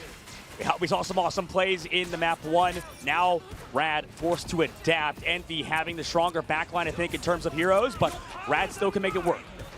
Yeah, they are going to be slightly behind and ult here. Cal now going to go out with Judgment. Final Judgment, a ton of damage out, forcing them back in that angle. That is enough. Can they find a pick? That could be massive. They do. Cal on Melio now up in numbers. Ults used by level 1 Crook, and that's a double whammy in terms of advantage. But we are going to see Cal walking right back towards them. Great utilization of ultimates to keep Cal healthy. Naga's down. As Nero is dancing, Naga goes down. Ults are going to be up here shortly for the side of RAD, but we are in OT. OT Staggering begins, though. They've got to get Melio now. RAD needs to hold on. Can they use that shield to stay healthy? Out they go with Eternal Bond. Very weak. Melio is going to go back to the door to go back into the spawn and use that to reset, but not for long. Cal with the shotty with a 2-piece. Kaluge onto Fate. Will they stop this? Will they end this and try to push through as Speedery now on a Trust Me, and that will do it. What a map by Envy, and Cal is him right now. Definitely not talking about that guy enough throughout the series. Next level. We talk about Wolverine being one of the best heroes at stalling out the cart, getting so much damage. I mean, just in person with the highest in the game. Same thing for Punisher. Cal doing so much, I think, throughout the series. We talked about Speedo, we talked about Melio, we talked about Naga. Opposite side, Cal. He has been in that KO feed the entire time, and right now, Envy's locked in. Holding in Street's phase is huge, but any map, Spider Island, you know, anything is possible here. As you know, you made it that far, but there's so much on the line right now. $160,000 ship. Oh my goodness. I have to call this out once more. The compositional change. When they were going against the Jeff was getting invaluable amounts of huge ultimates and so much value across the board. They had to switch things up, and they did, and instead ran that Punisher comp, really start sweeping through them. I think the big change for me was when they went towards Storm, and all they're trying to do with Storm and with Star-Lord is press Q off cooldown as fast as possible. Force the strategists to ult, the only one dance floor you've got, and then what else you have to counter all these massive ults? Nothing. Storm becomes way more valuable. You have now Star-Lord who can team wipe. That stuff right there is how you counter a Jeff comp. Envy, like you said, they've done it all. They've countered RAD at points, but they're going to do it again on their attack ship. And I think RAD as well on this first point where Envy was playing. I mean, inside rooms, the Jeff ults are always going to be big, especially as you have tighter corridors on this first objective. But we go to the second phase of the map, it's longer range, that Loki has more areas to teleport to. Okay, and that's what I'm talking about that Torch. So that was kind of what I was speaking on the defense, and this map just plays to that flyer, although I do think Torch it finds more value a little They've closer. swapped sides, too. They put Melio on the Torch and Naga back onto the Phoenix. Oh, very true, because Naga was getting so much value on the Phoenix. What a track, what tracking there by Cal up into the sky. I do think that's a crazy change, you're right. Naga back on it, that Phoenix could be very valuable. Naga's been killing it on Phoenix, but Kaluge on to Trust Me instantly. They are walking now. That's 2 of the Vanguards, and they do not have that Vanguard triple comp, so they are going to fall. Speedery with a 3-piece, and now they're just staggering. Everybody trying to jump to the point to make that quick. And wow, NB, they have the momentum. Will they push this to Game 7, folks? I mean, this is scary. The ban phase is definitely going to maybe impact this game next map if we get there, because right now, like you said, Speedery on the Storm has been the biggest change, and honestly, that's why we saw in North America people banning out Speedery's Storm. And we begin once more. Cal in the turret with Mud, just raw damage through the dance floor. That's 2! Are you joking? Up to Naga now. Cal getting chased. Great crystals. Out we go with Storm. Once more with the Omega. They didn't have to commit 2 month. Cal and Window still holding here. Ton of damage out onto Cal. The Hurricane gonna find Melio right through that passive. And once again, they are shoving through with .1. 5-minute shib. Second phase of the map. RAD, if they want to close it out here. By the way, it's a Stagger. Loki v Loki battle. Oh, God, great shield. Oh, my goodness, Kaluge. That was gorgeous. Still Month lost that, but Kalush finding Crook after. That is going to be enough to stagger. It's Chip. This is so much time off the clock, though, right? Yeah, or on the clock, rather. 4 minutes and 38 seconds. Envy is playing that objective so well. That's where they succeeded on the last map. That's how they're succeeding here. Just constantly playing that payload, making sure RAD aren't in a good spot at all times, right? Constantly in weird positions. And right now, this has got to be the toughest spot to be in with 4 minutes and 23 seconds on the clock. That's a daunting time bank. Yeah, we start once more, folks. Here we go, out with the Psionic off the rip. Now looking directly towards the Venom, trying to deal a ton of damage with that boost there from Storm. And looking to dodge it, Rajaro onto Speedery and Month. Bang! Make that 3, and they're walking the rest at this point as Cal falls. Rajaro is going to keep this team alive, right? We talked about how he needed to switch to Magneto. That was the #1 point on defense. Right now he's over to Mag. We'll see if they can keep it up. A lot of time still on the bank. 3 minutes 50. That fight. But you know what's available now? What? The final. We're going to have Cal out there with Punisher, who's going to go crazy because that is now off the board. It was a great counter there to a strategist ultimate. Caster cursed. Cal falls as soon as I caster cursed immediately. Still holding on to that ult though. Dude, it happens all the time. I was like, we're talking about a player. Immediately gets shut down with the final judgment. But still, they have so much time in the bank, Shib, like you said, and he can still do it. Well, yeah, he hasn't used it yet, so at least it wasn't canceled. Again, trust me, showcasing how strong they are. Venom, notice that immediate disengage, folks. Force out cooldowns. Do not commit. You don't need to. Force those cooldowns out without using your cooldowns, and then go back in like this.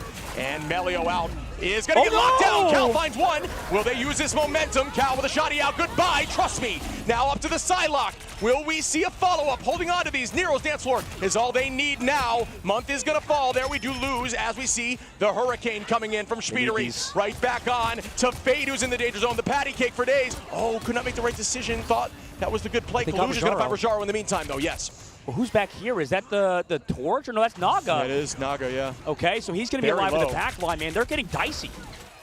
Things are dicey for sure. 3 minutes on. Point still moving. Naga is going to get that help.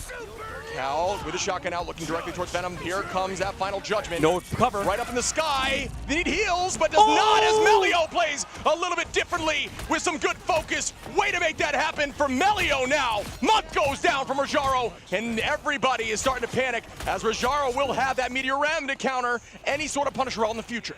RAD could still do this. I mean, Cal on Punisher is solid, but because you switch to Magneto, that's sort of a soft counter to the Punisher, right? With that Meteor Ram, with the bubbles, you have sustain. Honestly, RAD's decision to make that swap has been the biggest reason why I think they're winning here, but we need to see a lot out of Melio still on Human Torch.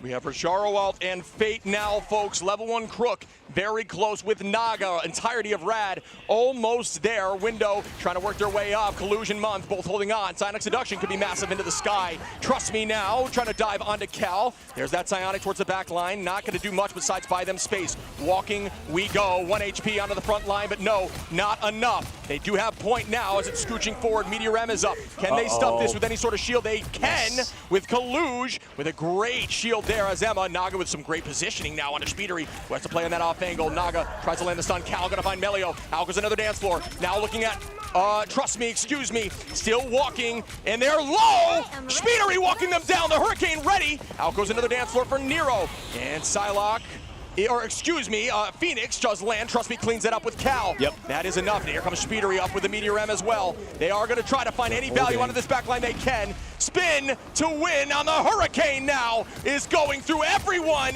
As, oh my goodness, Trust me still up. Yeah, no, he limbs, and Melio gets Month goes down. Speedery finds Trust me. Speedery goes down from Naga. Can RAD do this? Naga finds one. Nero now on Melio. All these ults got used. Dude, they're getting what so a win nervous here from RAD. 46 seconds left to go. I mean, they were right there towards the end, but RAD on this defense has been phenomenal. Near perfect. 40 seconds left. Melio Shore's getting picked off a couple times, but he's got the Supernova coming up. They're playing for Cal. They're getting bubble out from window, and they're playing for Cal's ult. Okay. That is what needs to happen here before these ults come through. This is the best chance. Rajaro is close, but if you have patience on that bubble, you can stop Meteor Red. They must, yeah, as we begin again, but the switch came out, so now their comms are definitely going out. I know for a fact, Trust Me is mentioning this to the team. Cal just trying to get that all, does have it ready, and here's that counter from Supernova. Very low, 120 HP, and it is dangerous. Cal looking dicey. Naga is gonna find Speedery, out goes Oh, broken immediately there, unable to see where Cal was. 2 seconds on, they do have to touch. They are in OT now. This is an insane fight as Rojaro's now on Cal. Will they end this, folks? Out goes another dance floor from Fate. Now Crook is close. Nero's out. Kaluj. It's on. That's huge. Kaluj finds level 1 Crook. Naga gotta find Window. Oh my goodness, the teleport comes through. Can they maintain the space? Holy moly, folks. It is back and forth, and they do fall here. They come for glory. They leave with immortality. RAD are not just winners. They've carved their names in Marvel Rivals history forever.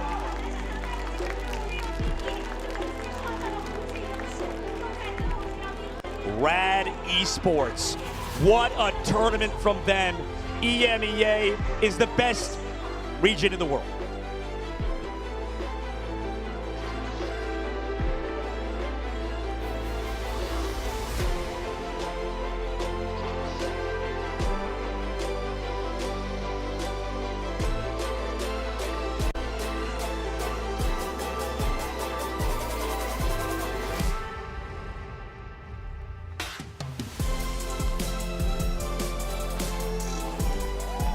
Guangzhou, let me hear you! Your 2025 Ignite Mid-Season Final Champions, RAD!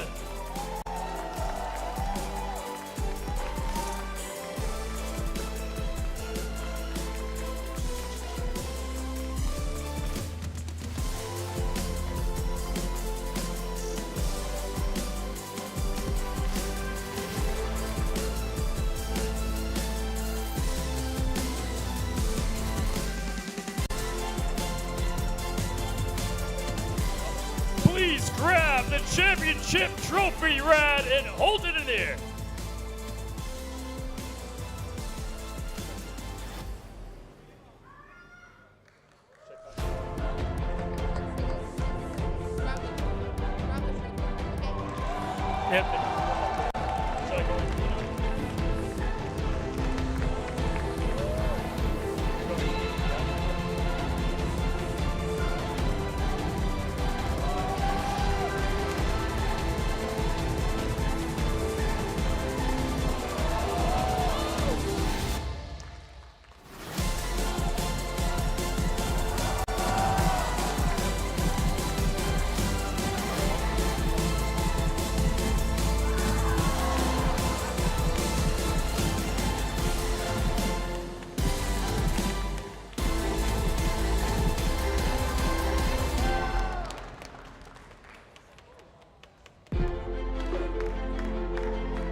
Again, give it up.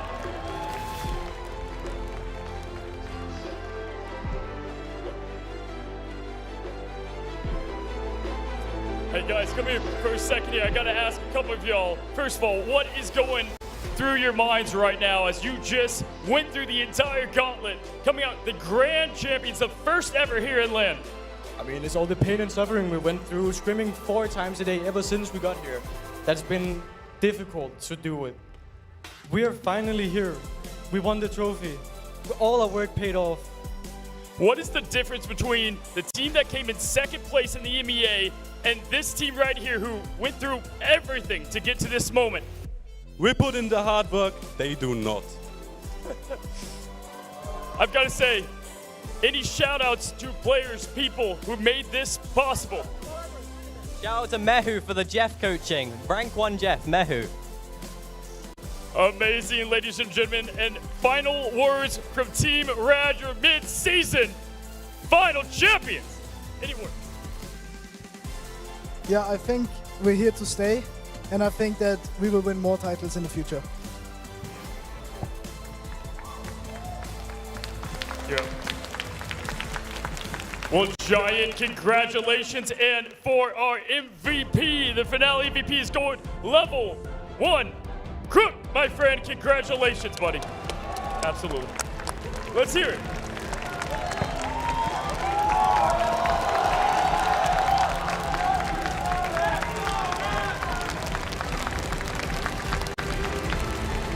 And amazing congratulations to RAD once again.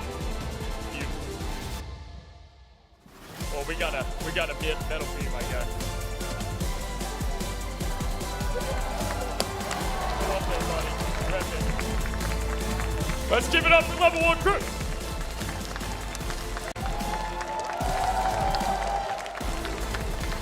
We've got a big special thank you to everyone who made this possible. Adam Huang and the esports production team, Guang Guang, Ji Young and the NetEase Games team, Danny Koo and Marvel Games team. It has been an incredible day of games, an incredible week of games. We'll be back very soon with stage 2 of Ignite. So make sure to keep an eye on those socials as we begin the build-up towards the global finals. Keep an eye on the teams as they begin to climb to the top of the mountain once again, because it is going to be amazing. The games today were electric, the plays were jaw-dropping, but there is one thing these finals have made very clear, and that is while heroes may rise and heroes may fall, the rivalry, that is until the end. Thank you all for watching. From here in Guangzhou and for everyone at home, ignite the battle. And for one last time, give it up for your